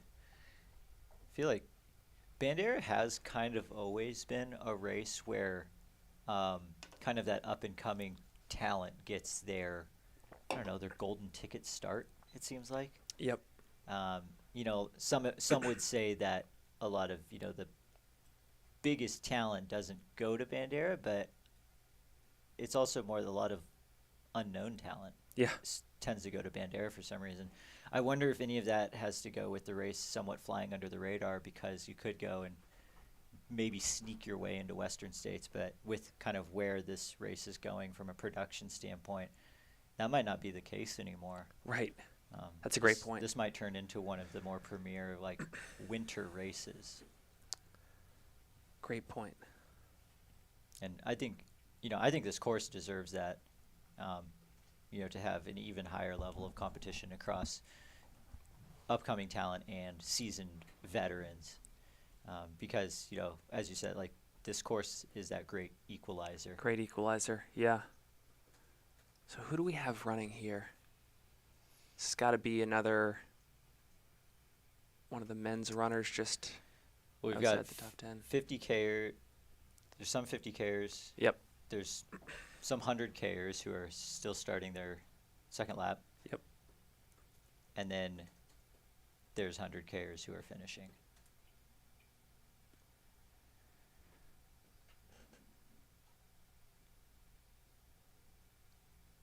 In 2019, when Bandera was held at their alternate course, it was even more in the middle of nowhere, and there was a 6-mile dirt road to get to the park that was completely beat up from the storms, and I was driving like a Kia Rio or something and was just scraping Manager all over special? the place. It was a manager special, but I did not win the lottery that time. But I was so destroyed that on the way back, I drove myself fully solo that race, and driving back, I made myself car sick getting back on that dirt road, and I had to pull over and just yak all in the bushes because of that dirt road. So like, I am so glad that like they've been able to race on like their classic course, because while it's out there, it's not that out there. Right. Right. And this is a great venue for a golden ticket race. The only thing that it was missing was coverage to really produce it, because it's easy to spectate and crew. It can, the venue can fit a lot of people. Yep. So you can not only have a stout elite field, but you can have a big field just beyond that. All right, We we're might going have to some Troy Camp. coverage of Nicole Bitter here. Yes. No, that's Amanda Basham. Okay. Out by the Yaya aid station. So that's 4 miles out from the finish. Yaya is at mile 58, and we're looking at Amanda Basham, who Amanda's moving well. Moving well, running, I'm assuming, with her partner Justin Grunwald, also a fellow ultra athlete. Yeah, Amanda looks good. Yeah, it seemed like Amanda definitely had unfinished business in this course. Really cool to see Amanda back, getting into that racing form that she knows is within her. One of the takeaways I got talking with her earlier this week is just how much pure love she has for the sport, and just how long she's been waiting to get back to this area of her life where she could become more dedicated to it or rededicated to it. And this is her first real race back in 2 years. And, it's easy to forget because 3 years can be an eternity in our sport, especially after COVID. But in the mid to late 2010s, she was one of the very best American ultra runners. And there's no doubt in my mind she can get back to that point. So. Yeah, absolutely. Yeah, part of that original Nike Trail team, now running for Ultra. But yeah, Amanda has been kind of a force in this sport, and across some of the harder races, like some of the bigger ones out there, like she's had some great results. Yep. Looks like she's coming out of the Yaya aid station now. I think she's in 4th place. That could be right. I think she's in. Yeah, the live chat's asking what place. We've gotten footage on Nicole. We've seen 2nd and 3rd. We've gotten footage on Kareth. I want to say she's in 4th, and that would mean she has passed Sarah Bergeron. The other person that was in there that we haven't gotten visual yet of is Kat Shore. And Kat Short. Yep. So we're still waiting to get eyes on Kat Shore, which yeah, she could be in front of Amanda. We just haven't gotten confirmation on that yet. Yeah. But yeah, Amanda running ahead. It's great to see her in good form. I know she's had some injury issues, like lower back related stuff. So the fact that, she's in stride like this right now, moving well with just a couple miles left to go, I think it bodes well. I think that there is a point in your career where if you're coming back from just a change in lifestyle, or you've done something like started a family, these are just as important wins as maybe realizing like your highest competitive aspirations. Because I think on any day, and I know that I picked her to win, she's capable. Yeah, and I mean, one of the cool things too that I think Amanda said in your pre-race interview with her is like, she's running for more than just herself now. Yep. Which that brings like that brings an additional superpower to her. She's like, Yeah. and also it gives that kind of multi-dimensional, just like being, you know, where it's like at the end, like regardless of how the race goes, good or bad, like I'm Yep. still going to go home to my kids who are going to love me. I'm going to love them. And, you know, that's really special. And that kind of peace of mind can lead to better racing, especially in these longer ones where it's so much of a mental kind of mental fight. Two things I want to point out in the live chat. I overlooked Andrew Simpson, who was the 10th male finisher here. Cool because he's from York, Pennsylvania. I mean, it's cool to live anywhere, but, you know, got a special place in my heart for the East Coasters. Good on you, Andrew Simpson, showing up. And then Chris Warden in the chat, and maybe I'll ask this to you, Brett. He asks, do you think there's a greater inclination to call it a day earlier at Bandera if things go sideways, simply because there are still opportunities like Black Canyon and Canyons to regroup for a golden ticket? Yeah, so that's Viv and I were talking about that when she was on, and we both thought it would be really hard to frame that mentally. And because these golden ticket races are so competitive now that if you're giving yourself any sort of out, even from a finishing standpoint, it would be really hard to be up front because, you know, kind of like we saw today, like with Canyon Woodward, like his day seemingly started to maybe unravel. If he had that, oh, I'll just try it again at Black Canyon mentality, he could have stopped, but instead he rallied really hard for third, and as of right now is still in the talks for a golden ticket. Yeah. And I just don't know if you get there without having that I gotta finish this race, mentality. Yep. Cool footage here. Yeah, it is amazing. I'm so glad that viewers get to see so many images of the course and what the different kinds of terrain that you get to cover over these 2 50-kilometer loops. So we're at 9:48 elapsed. I gotta think that in the next 5 to 10 minutes we're seeing the second place female finisher. Yeah, I think we're definitely right around that corner for sure.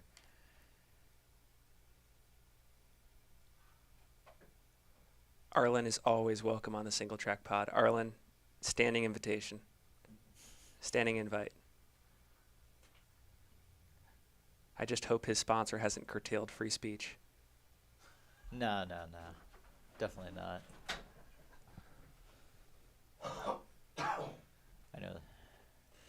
I know a couple of the craft runners, the Swedes, they're pretty nice people. Not to be confused with the mac and cheese, which there's been a little bit of back and forth about that. The clothes are with a C. The mac and cheese is with a K.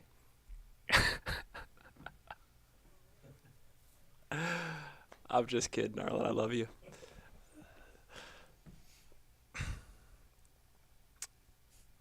Exciting times.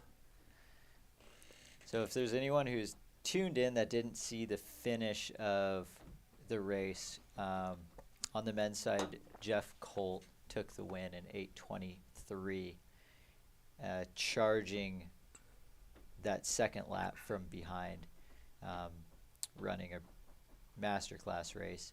And then on the women's side, we had Courtney DeWalter go at it from the very beginning and led wire to wire to sneak in the 100K in just under 9 hours in 8:59 to break the previous course record by 7 minutes. Wow. Which that course record is really impressive because this wasn't a fast year. I mean, it was not a fast year. Like I'm pretty sure Jeff Colt has run faster on this course. That's a great question, actually. And, just with Leah being on the ground there in a t-shirt all day, saying like it was very comfortable from a spectator standpoint. Like that is not ideal racing conditions. The sun did come out. It was humid to start. It was a little bit muddy. And despite all of that, Courtney's still going under the course record off of 5 weeks of training. What was Jeff's time for the win? 8:23. Yeah, so Jeff ran 8:23 for the win. He ran 8:35 here to get third place back in 2019, and he ran 8:48 in 2018. That got him fifth place. So he has made. He's knocked 10 minutes. He's off made each about time. 10 or 15 minutes of progression each time, which is interesting. But 2018 was a super fast year. 2018 was a super fast year. I don't really remember it ever getting that warm or feeling that bad. You'd love to see that progression, though. I think knowing Jeff, he probably estimated that running around 8:20 might not have gotten him the win today. It ended up getting him the win, but it was going to at least put him in strong contention for a second place podium or a podium overall. Yeah, great racing tactician. And, I'm sure Jeff feels great about this, having the option to return to Western States if he chooses to, because he was the dreaded 11th place this past year at Western States. So he was the first one to not get that automatic invite back.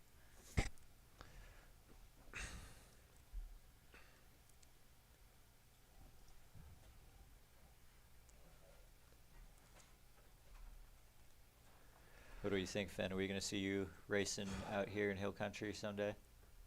I don't know. I think the live coverage, being here in the studio, is too much fun. It was too much fun. I don't even know if I'll ever race again. Jeez, this is super. This is super awesome. Can you imagine if we had cameras on you right now after this broadcast, how much you would be getting roasted in the chat? Oh, you don't want to put a camera on 29th place. Dude, I want you to race this race just so we can talk about it in the chat.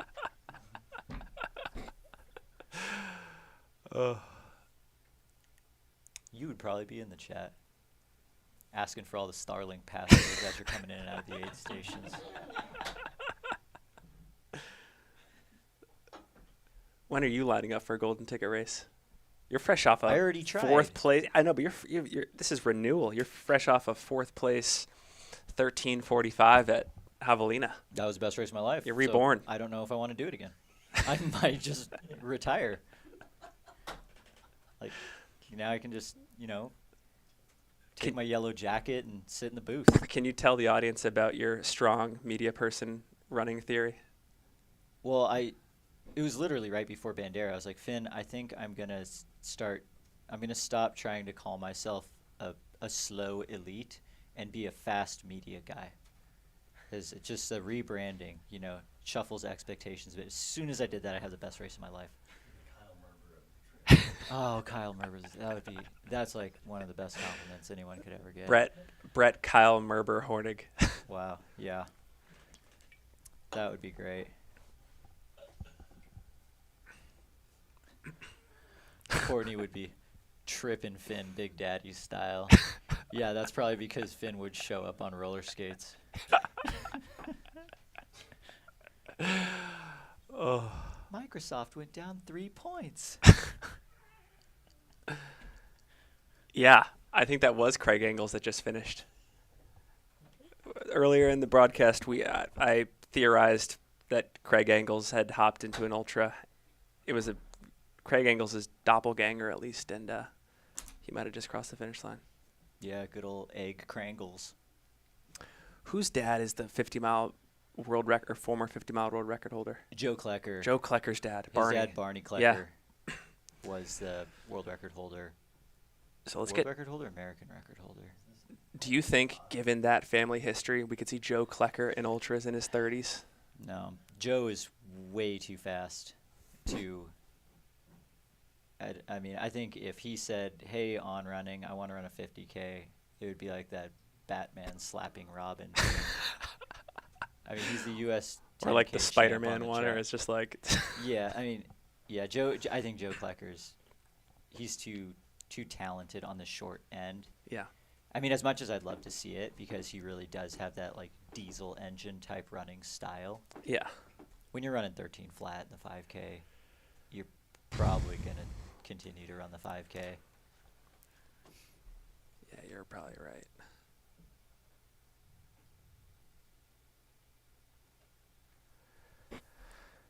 $9:55 elapsed.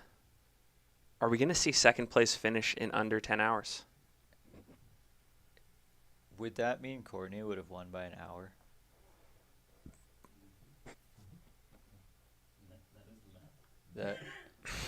That math's out. We do Skylar, public math thumbs up sometimes. for Skylar on that one. Yeah, and that's not knocking the second place finish time at all, because this is still right in that average second place finish time. It's just that Courtney's performances are so unique in that they're such an outlier of speed that it throws all numbers.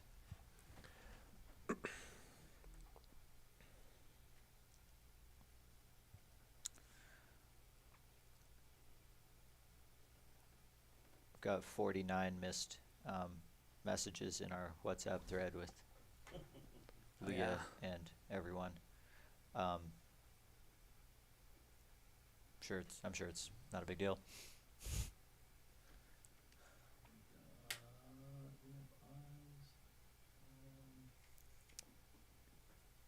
Fourth and fifth women made it through Yaya a while ago.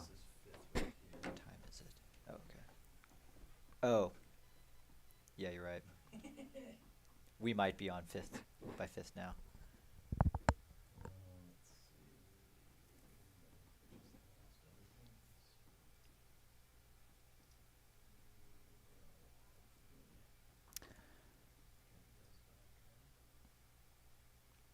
Yeah, we could be coming down. We could be coming down to the wire for the second golden ticket. I thought I saw some pictures as well of Casey Enman.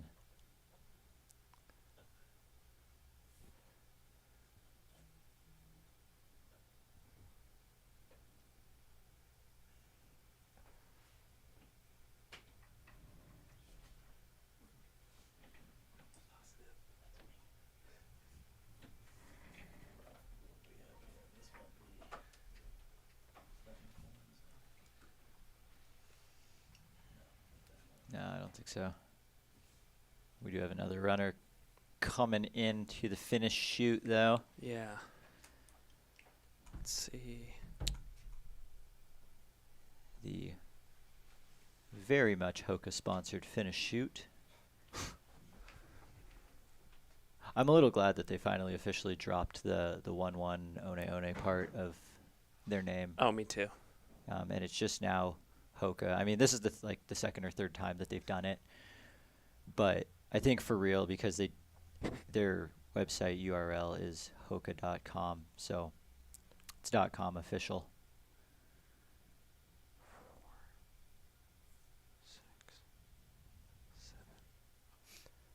'Kay. Little interesting stat here, just quick back of the napkin math. 7 of the top 12 overall finishers hail from east of the Mississippi. Interesting. So good representation from the East Coast today. Love to see that. Shout out Ryan Atkins. Shout out Chris Sandifer, Alex Miner, Andrew Simpson, Caleb Bowen, Canyon Woodward. Good stuff, guys. Yes, this is the furthest east golden ticket race as of now, right? Sorry? This is the most east golden ticket race. This is the most east golden ticket race, so leads me to believe if you build it, they will come. Would love to see a race on the true East Coast again at some point. I think there was a time where the Georgia Death Race was in play. U-Rock was in play. Wish we had AJW here because he could rattle off some other names. Definitely. Just taking a look. I'm taking a look through Aid Station Fireball's Twitter to see if he threw any other stats at us. And the last one that came up is just that Courtney DeWalter edged out Marianne Hogan for fastest second lap, 4:45 to 4:46. So wow. Even though Courtney did slow a decent amount over her first lap, it's still the fastest second lap in the race's history.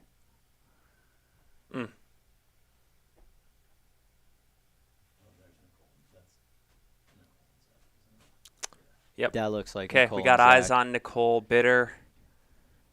Looks like she's moving well. Is there an estimate on how far out this is?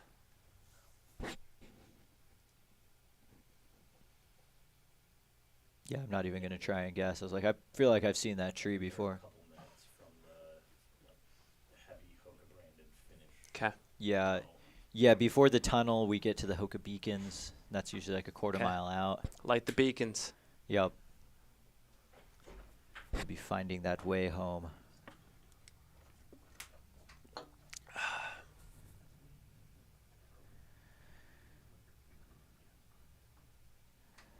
Dylan Bowman just tweeted this awesome graphic of death knocking on the doors. Who made this? Guy, did you make that? No, okay. Grand Raid course record, Hard Rock course record, UTMB course record, and the Western States course record door is being knocked on. Yes. I'm excited for that. I'm of the mindset that conditions are somewhat irrelevant for Courtney. I think that if she wants to go for it on the day, it could happen. That's what you can do when you're a once-in-a-generational athlete. Fun stat that I'm pretty sure has been confirmed is no runner has ever won, just in their career, Western States, Hard Rock, and Leadville. There's a lot who have 2 of the 3, but Wow. no one has all 3. That's a great stat. Yeah, and there's only, I mean, the only people who really could be eligible for that right now would be like Killian and Courtney. Okay, we got our first Hoka pillar here, Hoka beacon. And we got eyes on Nicole Bitter. Again, if you're just joining us live right now to check in on the race, Nicole Bitter, I hate to use the cliche word textbook, but she ran a textbook race today. It has been talked about to no end that she has this ability to just race smart in the first half and then get to work closing on athletes that maybe bit off more than they could chew early on. And today she moved up through the field. Oh, watch out. Barring catastrophe, I think she's going to get a golden ticket here to Western States. I bet Nicole is going to be so excited to finally get back to Western States because Nicole's had some success at Western States. I mean, that type of race falls kind of right into her strengths. Yep. And now, securing it at Bandera in January gives you an appropriate amount of time to rest and recover and then get in a proper training block. All right. Nicole is making these final turns, entering the Hoka Tunnel, and making her way to the finish line where we will be greeted by Leah Yingling. Undeterred, finished the Odyssey, stuck with the mission, stuck with the goal. Nicole Bitter, second place, heading to Western States. Let's talk with Leah.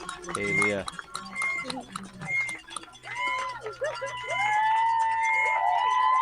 It's your second place female, guys. Nicole Bitter. All right. Way to go, What a Nicole. day. Good job. Way to go. That's so gotta well be. deserved after a really close race in Javelina. Getting a little redemption here. Absolutely. Yeah. And Doing then- what Nicole does best. And having to fight all the way to the very end. Absolutely.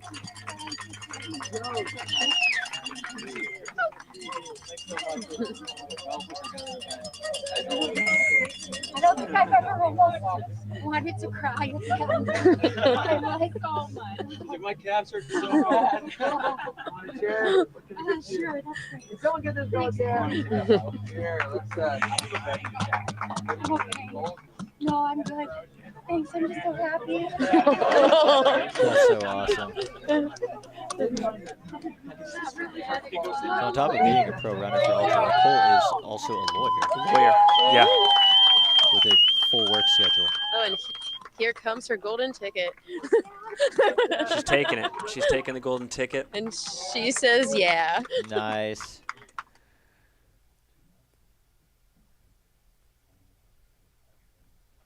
So 3 of the 4 golden tickets at Bandera have officially been claimed. The We're last one is Jeff Colt. just waiting on Jeff Colt, and depending on what he does, you wonder. Is this Casey Enman? Okay, Yeah. so yeah, I believe that is Casey. You're just unsure of the position in the race. We're approaching the Yaya aid station. And this is about, is it 3 miles out? 4. 4 miles out? Okay. All right, we're going to head back to the finish line. Great scene.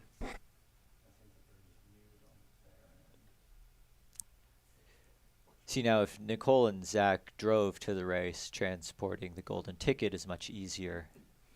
That's no fun. That's another home field advantage. Take a picture first.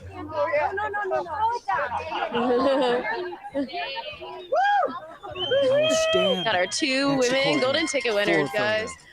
No matter what.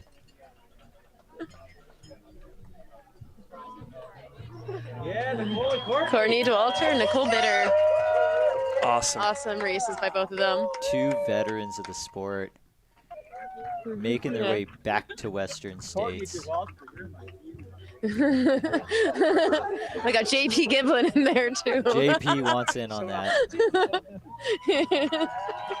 Surely Jeff Colt's feeling a little bit of FOMO right now, not getting to take that picture with the golden tickets. You're spring-loaded. I'm impressed. You're so jumping up. Yeah, I know. Go run another lap. Yeah. Okay, I'll go. Congrats, Courtney. Thank you. Unsurprising, I do say so. Yeah, Nicole didn't until a couple days ago, actually, so it worked out pretty nice, actually. Did you guys have fun? Yeah, I think other than that final climb at the end, that one we could have done without. She was pretty smooth the rest of the day. Nicole, the fans want to hear from you on the live stream. Congratulations. I don't have many fans.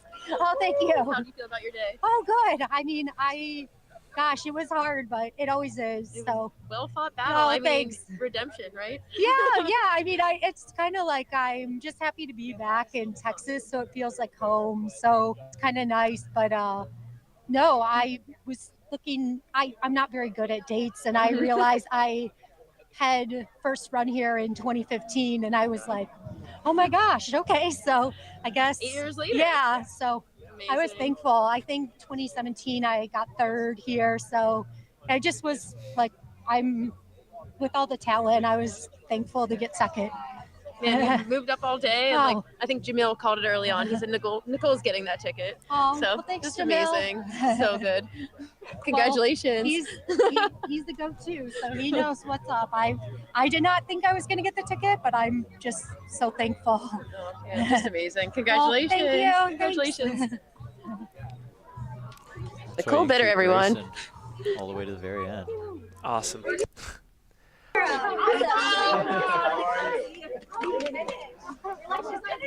I do love that about the golden ticket races. It's like you might get 2nd place, but you feel like you won. Oh, yeah.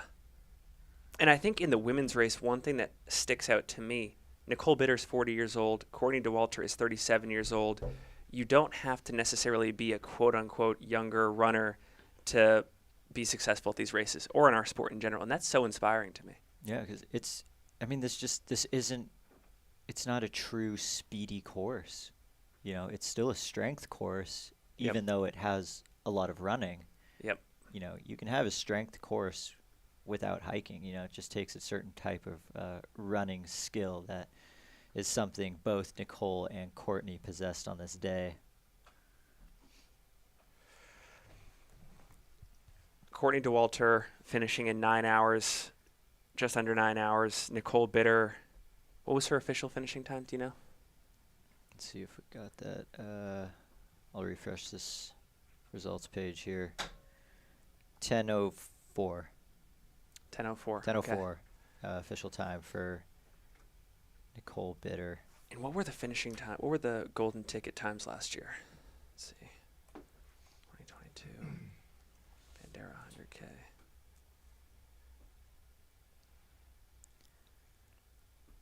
Yeah, and we'll have to see what the race for 3rd, 4th, and 5th is shaping up to be like, because the last timing checkpoint was about 6.5 hours into the race, and they were showing Casey Enman, Catherine Short, and then Kareth Arnold. But a lot of the images we were getting showed maybe Kareth Arnold, the next one coming in, which, I mean, and it could definitely go any way,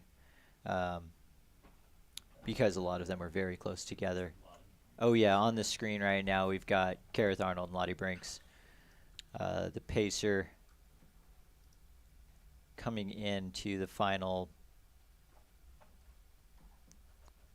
I can't guess the distance on where we actually are. Very close to Final K. Final K. Yeah, we'll see Half the mile first maybe. pylon here, Hoka pylon here in a second. Yeah, it's like these trees are all starting to look pretty similar at this point. I can't imagine what the runners are feeling like. So the spread last year for the top 5 was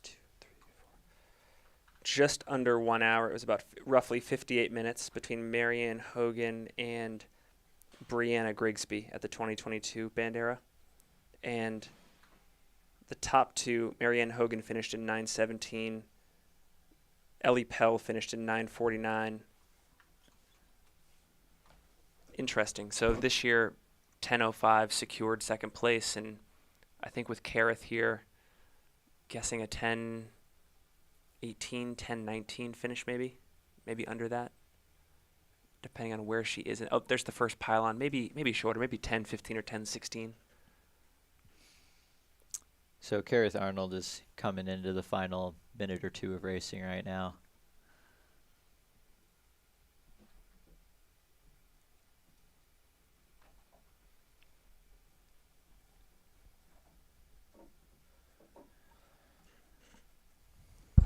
Is it okay for this live stream to be over 10 hours? Okay. Cool. Kareth Arnold, I believe, from Sarasota, Florida. Another East Coaster having a good day here today. I wonder if there's any relation to Katie Arnold, another great ultra runner in our sport.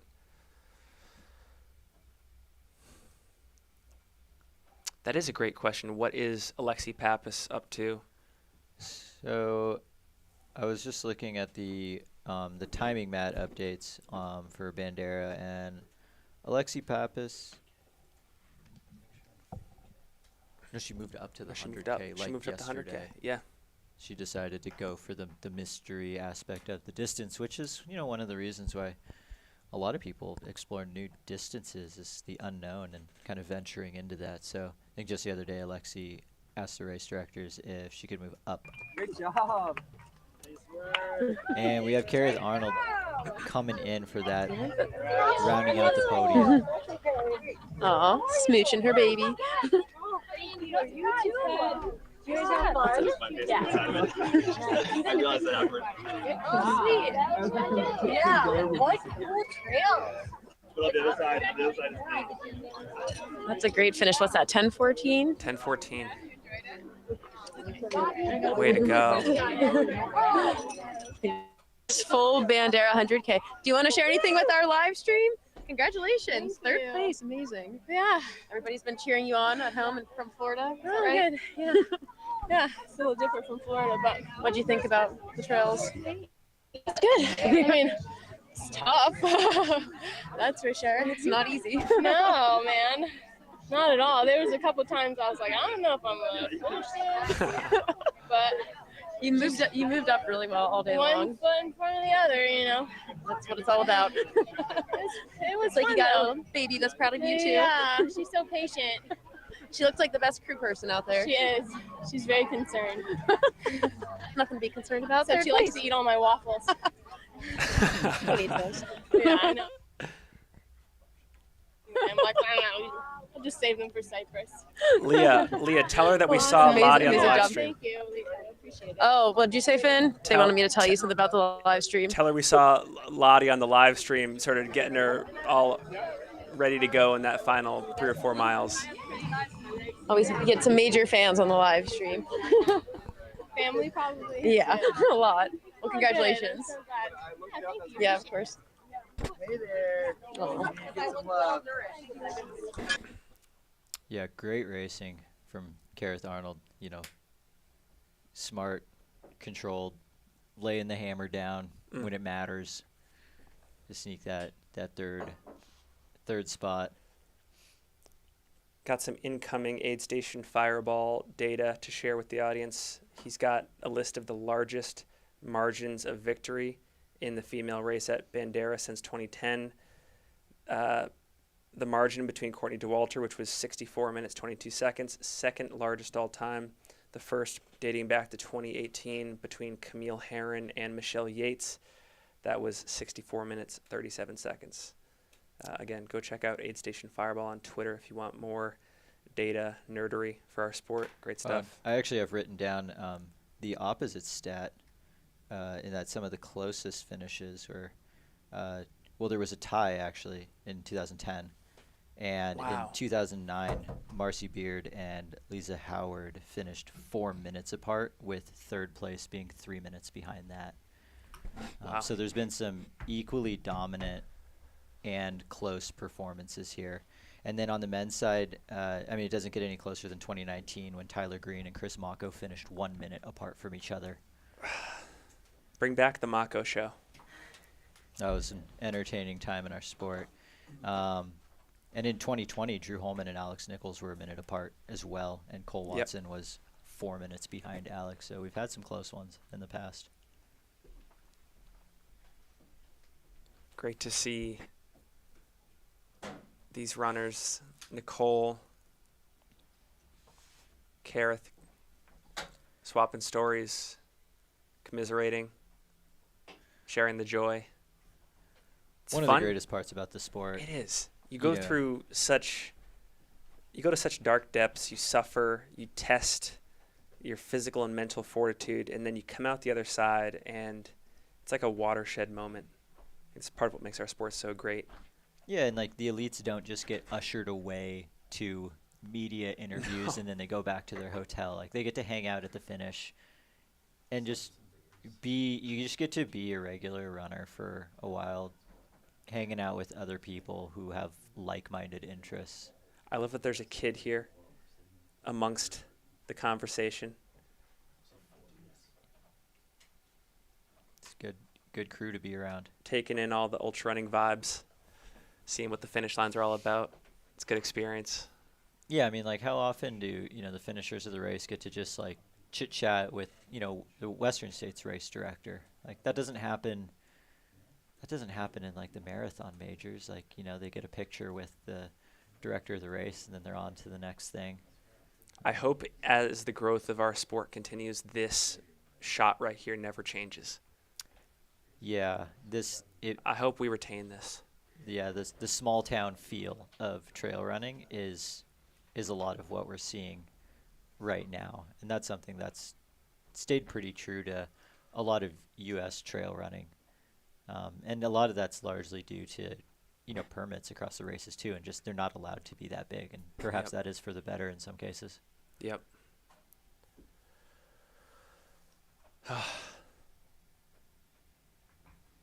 So we're going to be expecting the 4th and 5th female runners relatively soon. We had footage of Amanda Basham earlier. She looked good. Kat Short is also in that mix. I believe. Cassie Enman, Casey Casey sorry. Enman.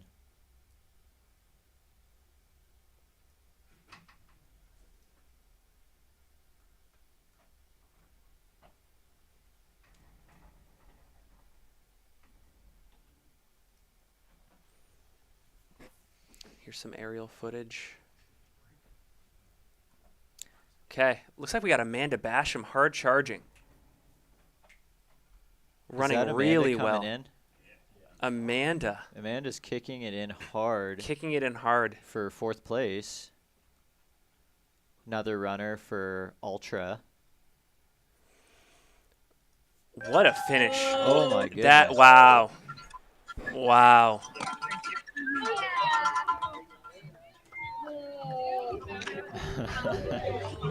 We've not seen Should one we of those just give her yet. the mic? You love to see it. It's just going to be a lot of heavy breathing for the next 60 seconds. She made up a lot of ground. She made up a Amanda- lot of ground. Amanda hammered from yeah to the finish. You become a track athlete. Yes, Amanda Basham closing with authority. Oh, my God. Wow. That is why. Oh my God. Casey Enman finishing just a minute Catherine at most. Short. Catherine Catherine Short. Catherine Short. I apologize. Catherine Short finishing just a minute after Amanda. A minute at the most. You know, that might have been 30 seconds. That is why Amanda was closing. Amanda so Basham hard. says that it's as hard as it used to be. Ah, that's a great quote. Yeah, this sport doesn't get any easier. Wow, that was cool. This is what we were saying, ultra runner's worst nightmare. Having a kick in the last 200 meters. This is the result.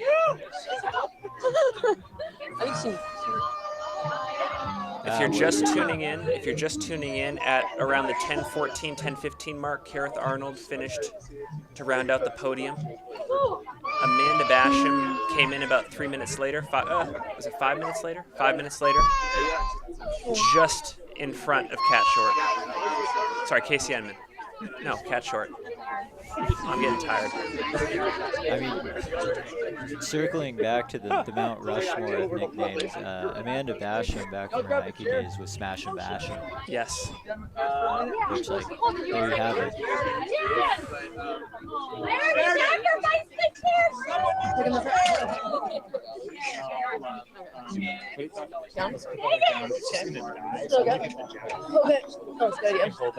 Yep.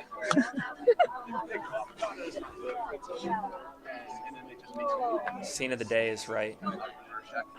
Super cool.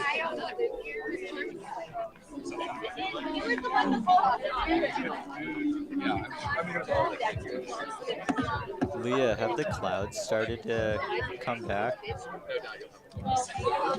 Have the what started to come back? Has the cloud coverage started to come back? Oh again? yeah, it's like it's gonna rain. Yeah, it looks like actually. it's getting a little dark up there. Yeah, it's actually quite stormy, it appears. I was just thinking about those who are still on the First second nice lap. finishing miles though, no sun. Yeah. There's some Courtney Amanda hug.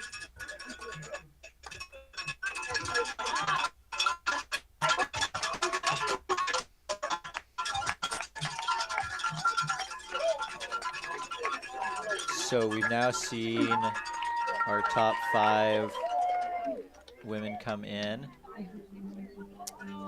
with the golden tickets going to Courtney DeWalter and Nicole Hooker.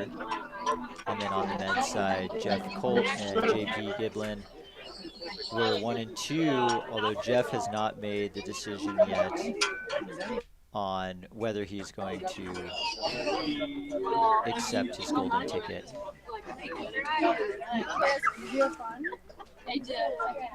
I had no pity parties. That's getting better.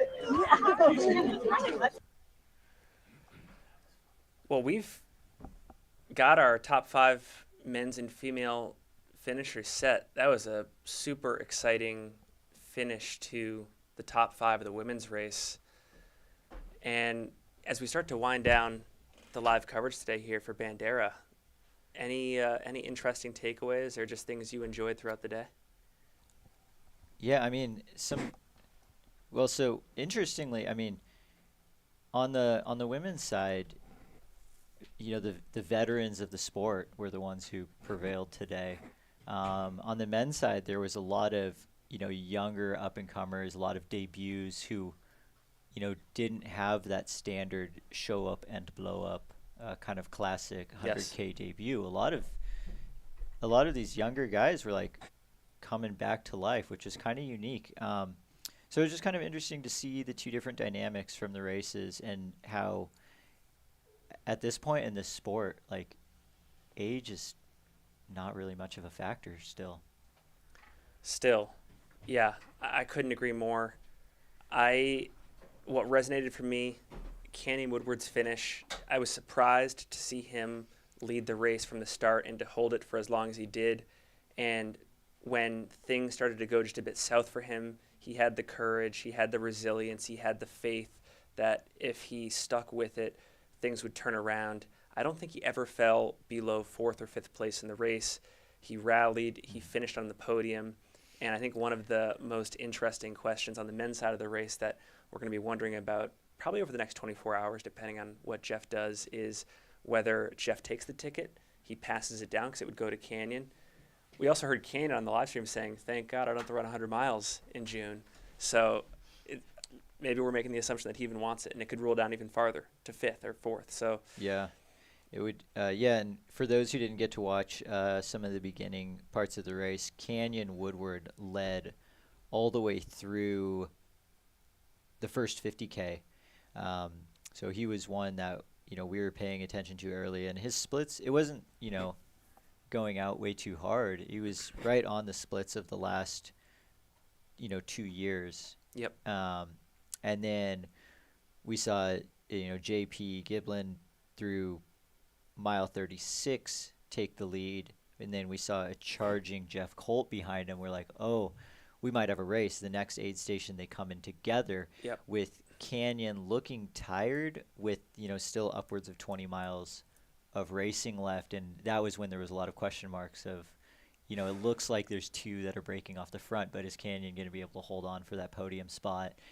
And as the race progressed, Jeff continued to pull away, but not by that much. I doubt there was ever a moment in Jeff's mind where he thought the win was secured until he crossed the finish line.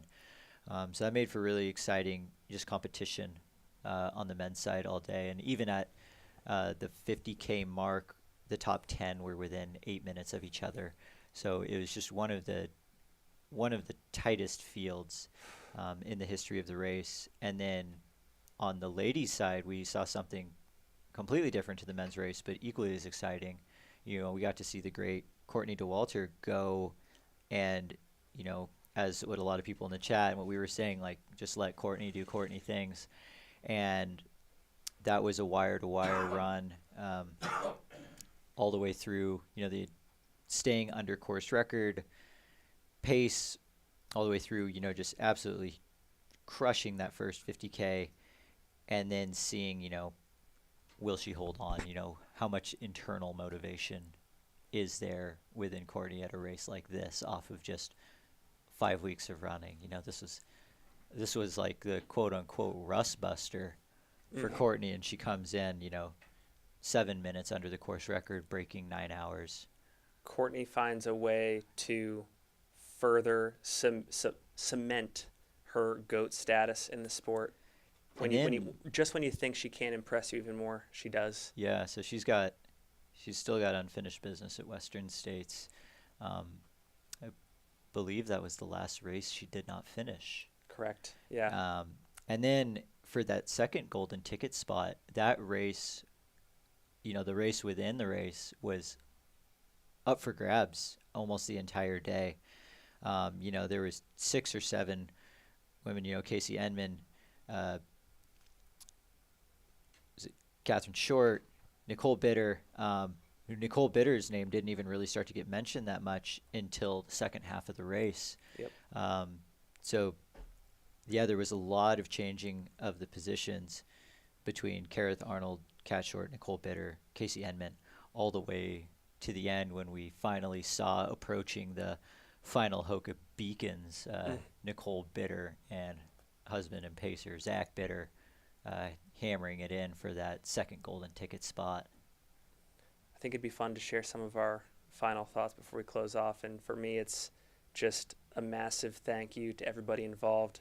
I know you and I just loved the opportunity to sit here and chat for a few hours today and converse with the ultra community. So got to thank Aravaipa Running for stepping up, reaching out to Bandera, and making live coverage happen for this event in an area that we didn't think it was possible to do it. There were some hiccups, but I think it was a great day overall. Kudos to all of our fellow broadcasters here today. I think it helps a ton to take turns and to stay relatively fresh.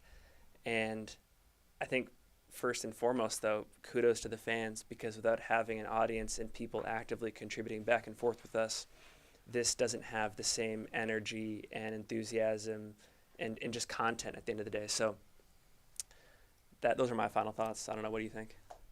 Yeah, I mean, I'm so happy that we got to have this opportunity. I can't believe Aravaipa gave us the keys to the building to let us in and talk on this live stream. It was so fun, and also just the fact that this live stream hasn't been in the works for that long, and that everything got pulled off. We had Jamil and Leah in Texas, on the course, reporting back to us. This stream, it could have been so much simpler than it was, and the team just went above and beyond. So I mean, we had the easy job. All we had to do was sit here and talk. Easy. So it was just really special to be a part of. And you think we're gonna get an invite to another one? I hope so. I hope so too. I don't know. There's a lot of eye rolling going back there. So maybe not. Maybe we're one and done. That's okay. This was super fun. And big shout out to all the sponsors to help contribute to this this live stream as well. Yeah, we've got Some Work, All Play. That's David and Megan Roche's excellent podcast. We've got Catula. We've got Pizza Cletta wood-fired pizza up in Flagstaff. We've got For the Long Run podcast hosted by John Levitt, the Run Try Bike magazine, and Wolf Peak Marketing Outdoors. So thank you so much. I think that's it. I think we're done. Thanks all right, all. Everyone. Thank you See you next time. Thank you for giving us a reason to talk. We'll see you in the next one.